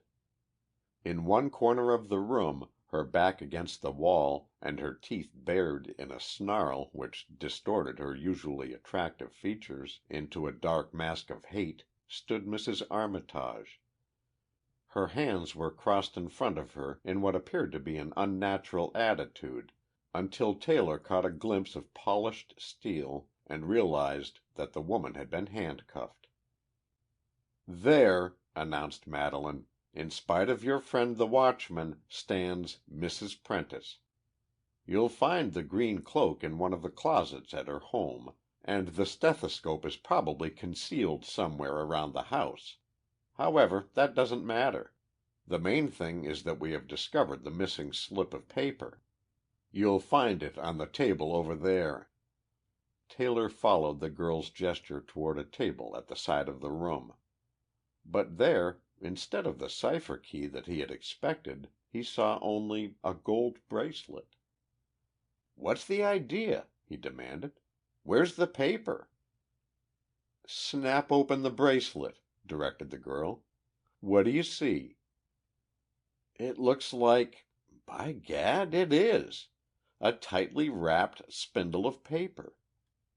And a moment later the original of the Carruthers Code reposed safely in the Secret Service agent's vest pocket. As he tossed the empty bracelet back on the table, he heard a sound behind him, and turned just in time to see the woman in the corner slip to the floor in a dead faint. "Now that we've got her," inquired Madelaine James, "what'll we do with her?" "Take off the handcuffs, leave the room, and close the door," directed Taylor. "She'll hardly care to make any fuss when she comes to, and the fact that she is unconscious gives us an excellent opportunity for departing without a scene. But what I'd like to know," he asked, as they strolled back toward the main ballroom, "is how you engineered the affair." "I told you I had an intuition," came the reply. "And you laughed at me. Yes, you did, too. It wasn't apparent on your face, but I could feel that inside yourself you were saying, 'Just another fool idea.' But Mrs. Armitage was preying on my mind. I didn't like the way she had slipped one over on us in connection with the leak on the peace note. Then, too, she seemed to have no visible means of support, but plenty of money. I felt certain that she wasn't guilty of blackmail or any of the more sordid kinds of crime, but the fact that she was on terms of familiarity with a number of diplomats, and that she seemed to have a fondness for Army and Navy officials, led me to believe that she was a sort of super spy, sent over here for a specific purpose. The instant you mentioned the Carruthers Code, she sprang to my mind. A bill, slipped into the fingers of her maid, brought the information about the green cloak, and the rest was easy. I figured that she'd have the cipher key on her tonight, for it was her first opportunity of passing it along to the man I felt certain she was looking for. Sure enough, as she passed him about a half an hour ago, she tapped her bracelet, apparently absent-mindedly. As soon as he was out of sight, I sent one of the maids with a message that someone wanted to see her in one of the smaller rooms. Thinking that it was the ambassador, she came at once. I was planted behind the door, handcuffed her before she knew what I was doing, and then signaled you. Quite elementary, my dear Melville, quite elementary." "That," added Quinn, "was the last they heard of Mrs. Armitage. Taylor reported the matter at once, but the chief said that as they had the code, they'd better let well enough alone. The following day the woman left Washington, and no one has heard from her since, except for a package that reached Taylor some months later. There was nothing in it except that photograph yonder, and as Taylor was interested only in his bride, née Madelaine James, he turned it over to me for my collection." End of chapter 23. Chapter 24. 5 Inches of Death. "Quinn," I said one evening when the veteran of the United States Secret Service appeared to be in one of his story-spinning moods, "you've told me of cases that have to do with smuggling and spies, robberies and fingerprints and frauds. But you've never mentioned the one crime that is most common in the annals of police courts and detective bureaus." "Murder?" inquired Quinn, his eyes shifting to the far wall of his library den. "Precisely. Haven't government detectives ever been instrumental in solving a murder mystery?" "Yes, they've been mixed up in quite a few of them. There was the little matter of the Hallowell case, where the crime and the criminal were connected by a shoelace, and the incident of the Red Circle. But murder, as such, does not properly belong in the province of the government detective. Only when it is accompanied by some breach of the federal laws does it come under the jurisdiction of the men from Washington. Like the Montgomery murder mystery, for example." "Oh, yes. The one that's connected with the postmark that's framed on your wall over there," I exclaimed. "I'd forgotten about that. Hal Preston handled it, didn't he? The same man responsible for running down the trail of the white mice?"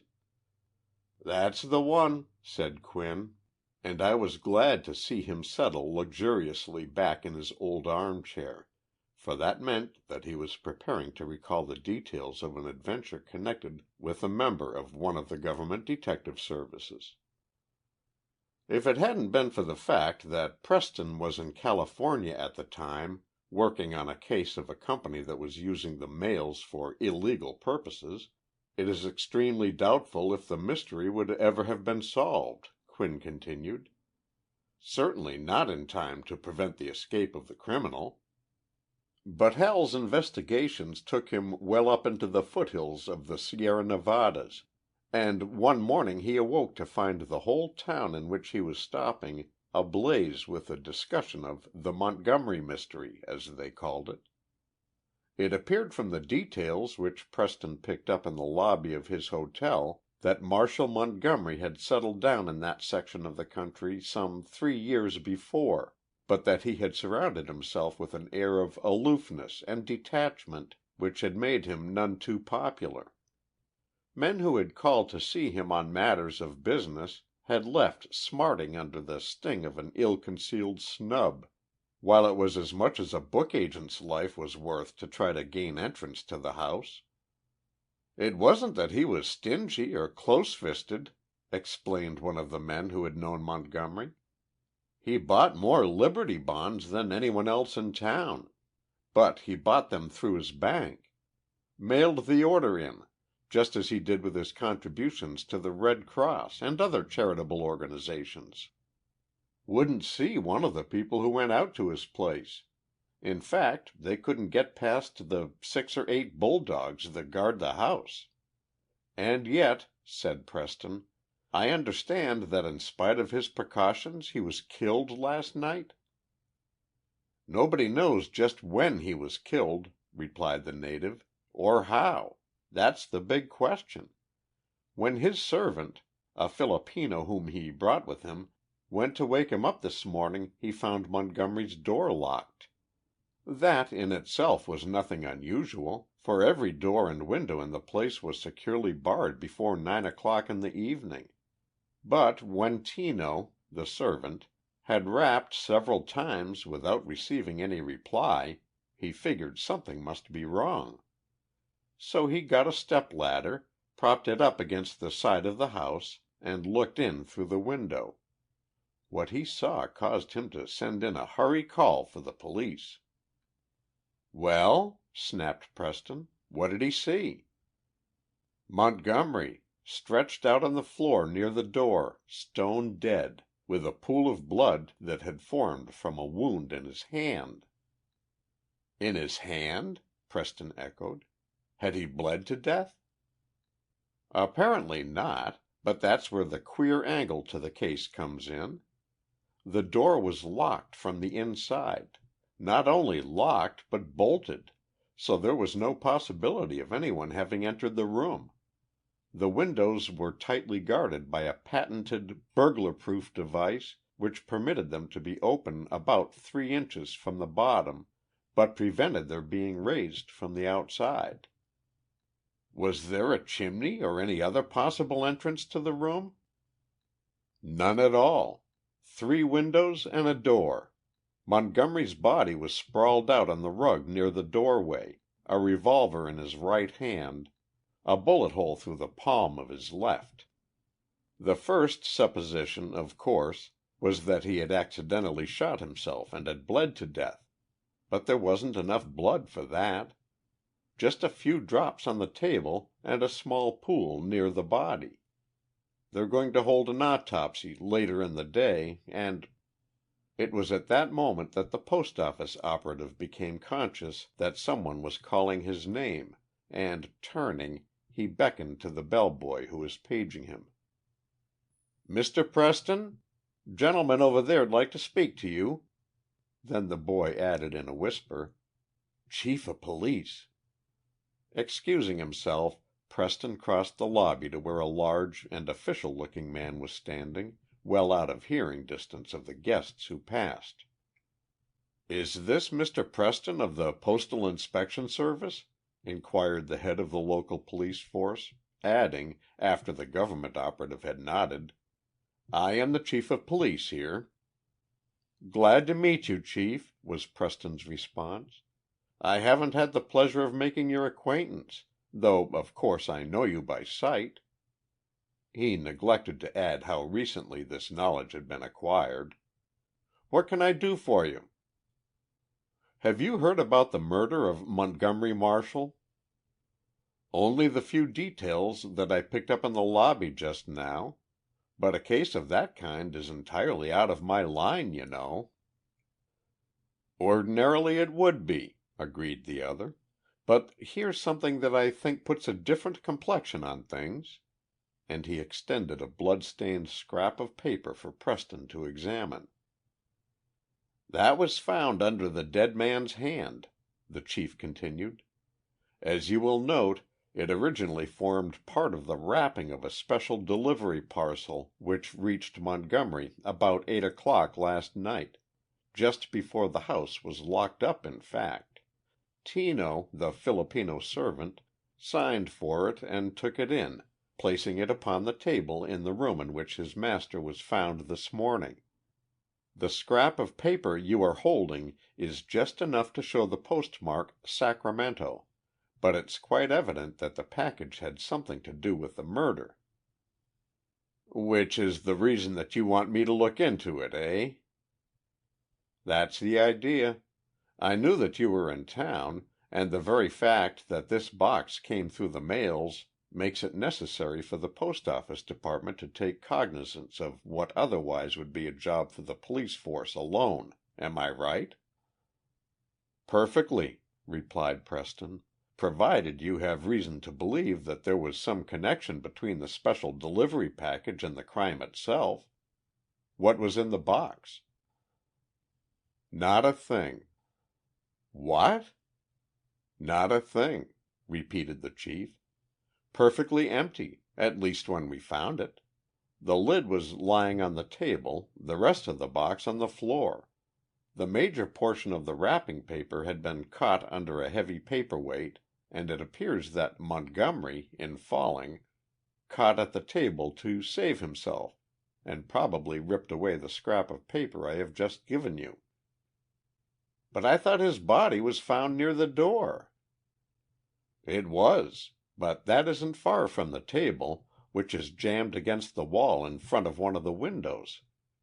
Come on up to the house with me, and we'll go over the whole thing." Glad of the excuse to look into a crime which appeared to be inexplicable, Preston accompanied the chief to the frame dwelling on the outskirts of town, where Montgomery Marshall, hermit, had spent the last 3 years of his life. The house was set well back from the road, but with a single gateway in a 6-foot wall of solid masonry, around the top of which ran several strands of barbed wire. "Montgomery erected the wall himself," explained the chief. "Had it put up before he ever moved into the house, and then, in addition, kept a bunch of the fiercest dogs I ever knew." "All of which goes to prove that he feared an attack," Preston muttered. In spite of his precautions, however, they got him. The question now is, who are they, and how do they operate?" The room in which the body had been found only added to the air of mystery which surrounded the entire problem. In spite of what he had been told, Preston had secretly expected to find some kind of an opening through which a man could have entered. But there was none. The windows, as the postal operative took care to test for himself, were tightly locked, though open a few inches from the bottom. The bolt on the door very evidently had been shattered by the entrance of the police, and the dark brown stain on the rug near the door showed plainly where the body had been found. "When we broke in," explained the chief, "Montgomery was stretched out there, facing the door. The doctor said that he had been dead about 12 hours, but that it was impossible for the wound in his hand to have caused his death." "How about a poisoned bullet fired through the opening in the window?" "Not a chance. The only wound on the body was the one through the palm of his hand.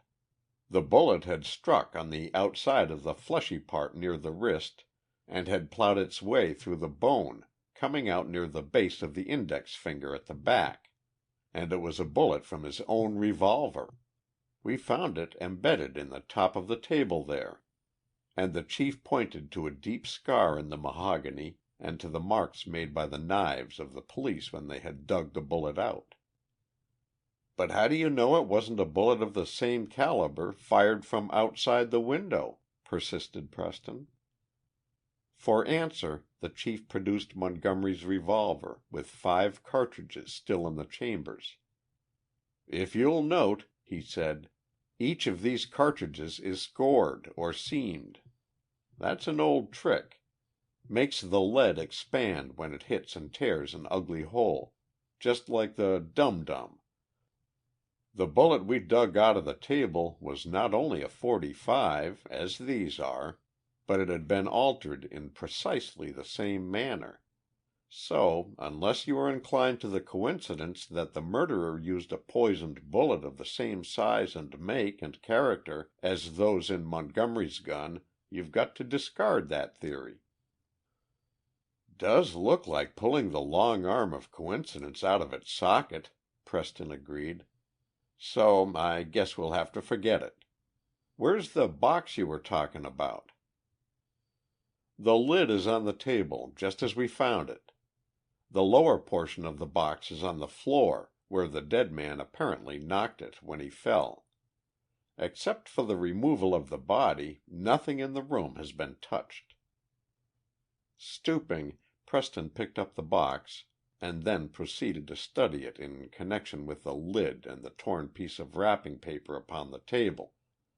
It was after he had examined the creases in the paper, fitting them carefully around the box itself, that he inquired, "Do you notice anything funny about the package, Chief?"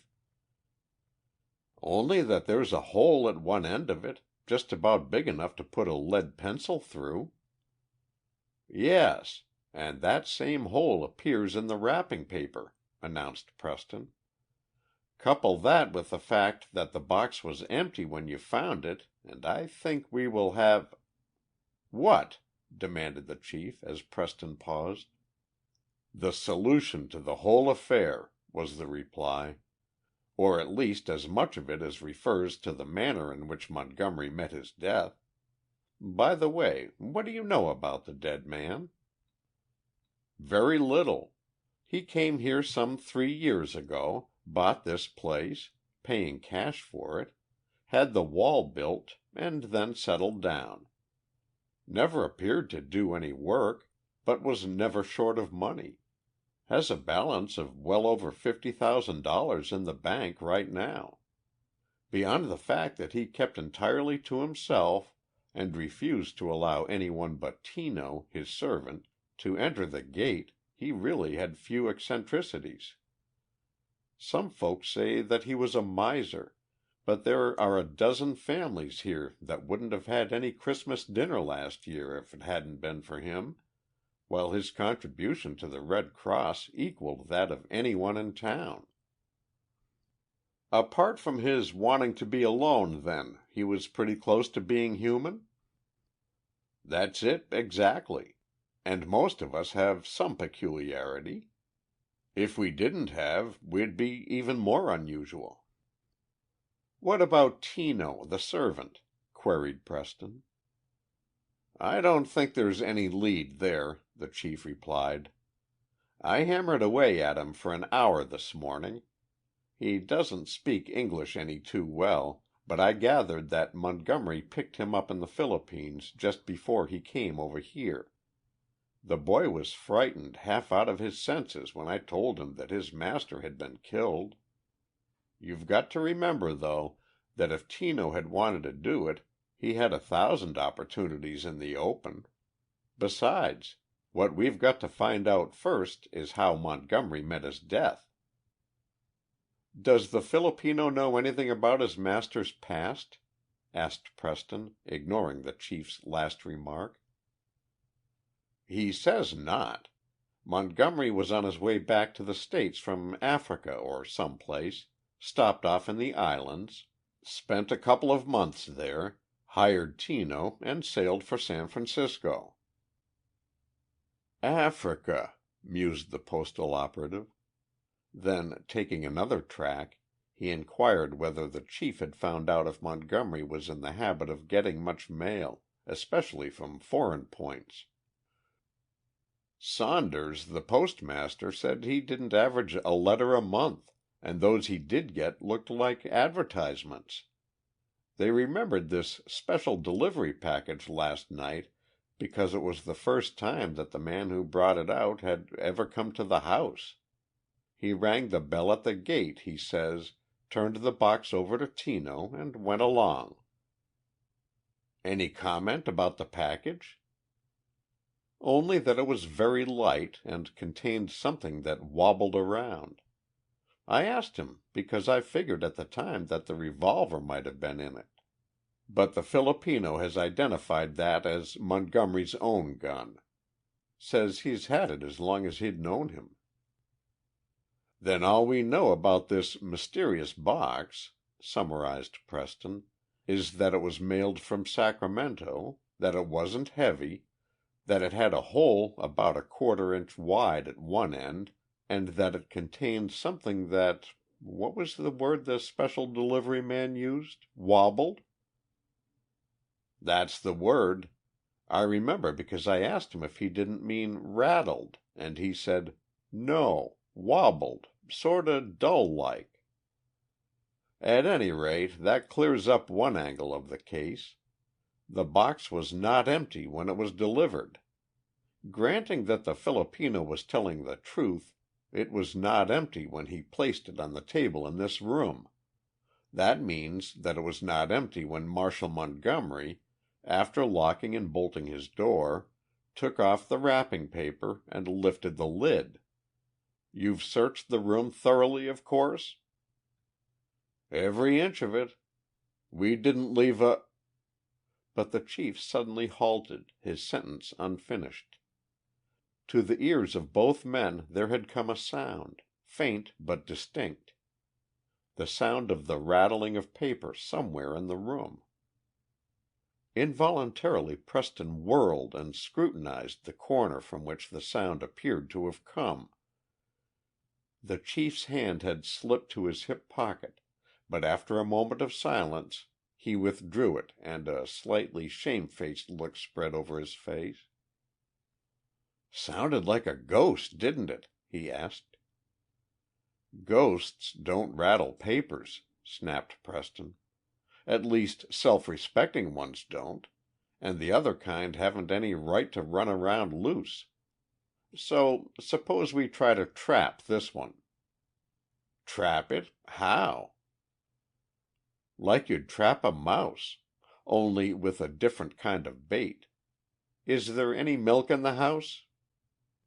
"Possibly. I don't know." "Go down to the refrigerator and find out, will you? I'll stay here until you return. And bring a saucer with you." A few moments later, when the chief returned, bearing a bottle of milk and a saucer, he found Preston still standing beside the table, his eyes fixed upon a corner of the room from which the sound of rattling paper had come. "Now all we need is a box," said the postal operative. "I saw one out in the hall that will suit our purposes excellently." Securing the box, he cut 3 long and narrow strips from the sides, notched them and fitted them together with a rough replica of the figure 4, with the lower point of the upright stick resting on the floor beside the saucer of milk and the wooden box poised precariously at the junction of the upright and the slanting stick. "A figure 4 trap, eh?" queried the chief. "What do you expect to catch?" "A mixture of a ghost and the figure of justice," was Preston's enigmatic reply. "Come on. We'll lock the door and return later to see if the trap has sprung. Meanwhile, I'll send some wires to Sacramento, San Francisco, and other points throughout the state." The telegram, of which he gave a copy to the local chief of police, in order to save the expense of sending it, read: "Wire immediately if you know anything of recent arrival from Africa, probably American or English, who landed within the past 3 days. Wanted in connection with Montgomery murder." The message to San Francisco ended with the phrase, "Watch outgoing boats closely," and that to Sacramento, "Was in your city yesterday." Hardly an hour later the phone rang and a voice from police headquarters in Sacramento asked to speak to Postal Inspector Preston. "Just got your wire," said the voice, "and I think we've got your man. Picked him up on the street last night, unconscious. Hospital people say he's suffering from poisoning of some kind and don't expect him to live. Keeps raving about diamonds and someone he calls Marsh. Papers on him show he came into San Francisco 2 days ago on the Manu. Won't tell his name, but has mentioned Cape Town several times." "Right!" cried Preston. "Watch him carefully until I get there. I'll make the first train out." That afternoon Preston, accompanied by 2 chiefs of police, made his way into a little room off the public ward in the hospital in Sacramento. In bed, his face drawn and haggard until the skin seemed like parchment stretched tightly over his cheekbones, lay a man at the point of death, a man who was only kept alive, according to the physicians, by some almost superhuman effort of the will. "It's certain that he's been poisoned," said the doctor in charge of the case, "but he won't tell us how. Just lies there and glares and demands a copy of the latest newspaper. Every now and then he drifts off into delirium, but just when we think he's on the point of death he recovers." Motioning to the others to keep in the background, Preston made his way to the bedside of the dying man.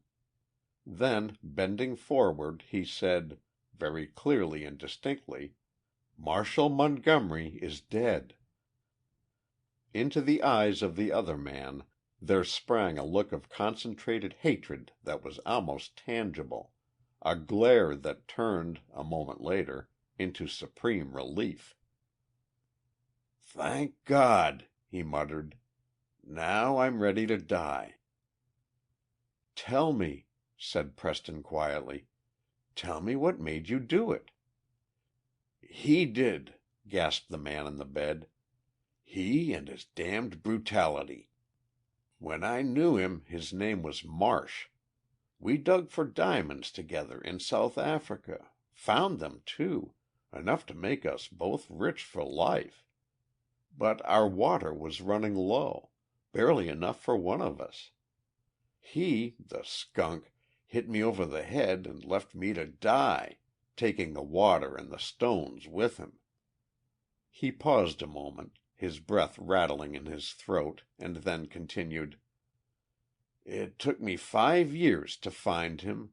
But you say he's dead? You're not lying?" Preston shook his head slowly, and the man on the bed settled back and closed his eyes, content.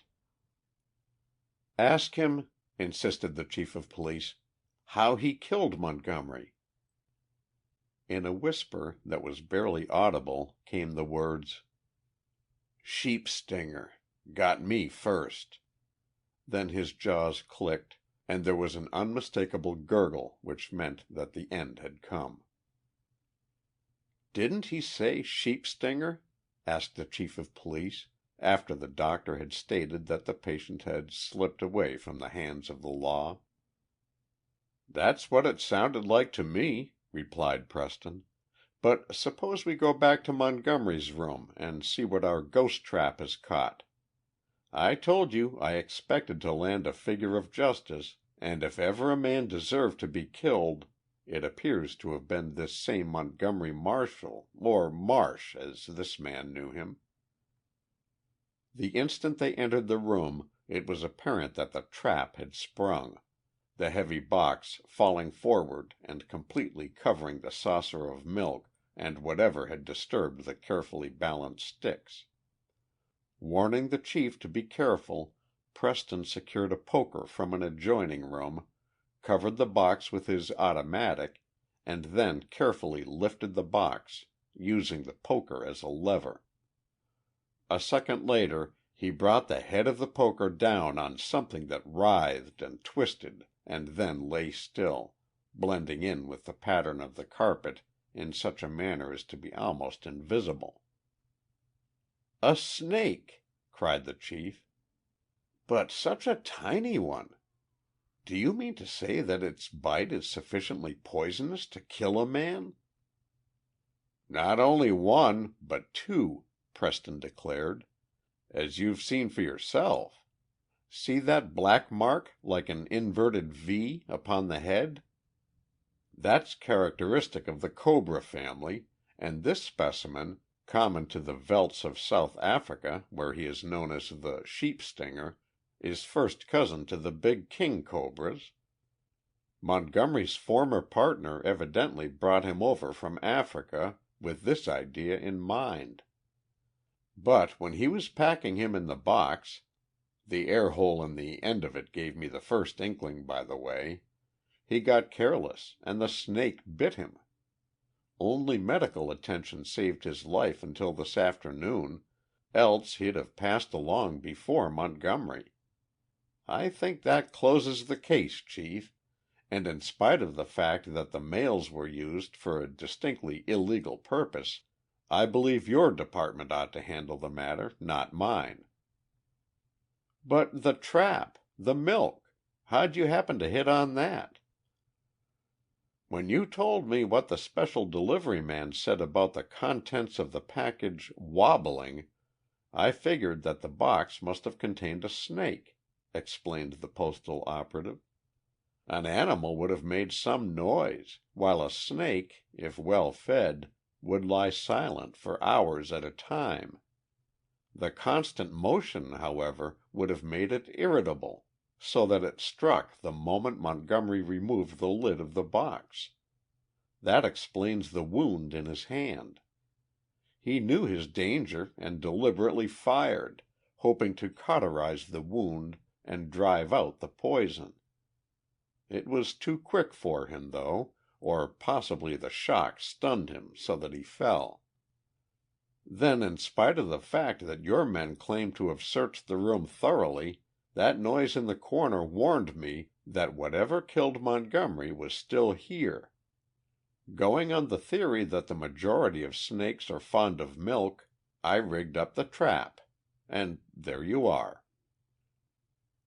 "Yes," concluded Quinn, "the majority of the cases handled by government detectives have to do with counterfeiting or smuggling or other crimes against the federal law, offenses which ought to be exciting but which are generally dull and prosaic.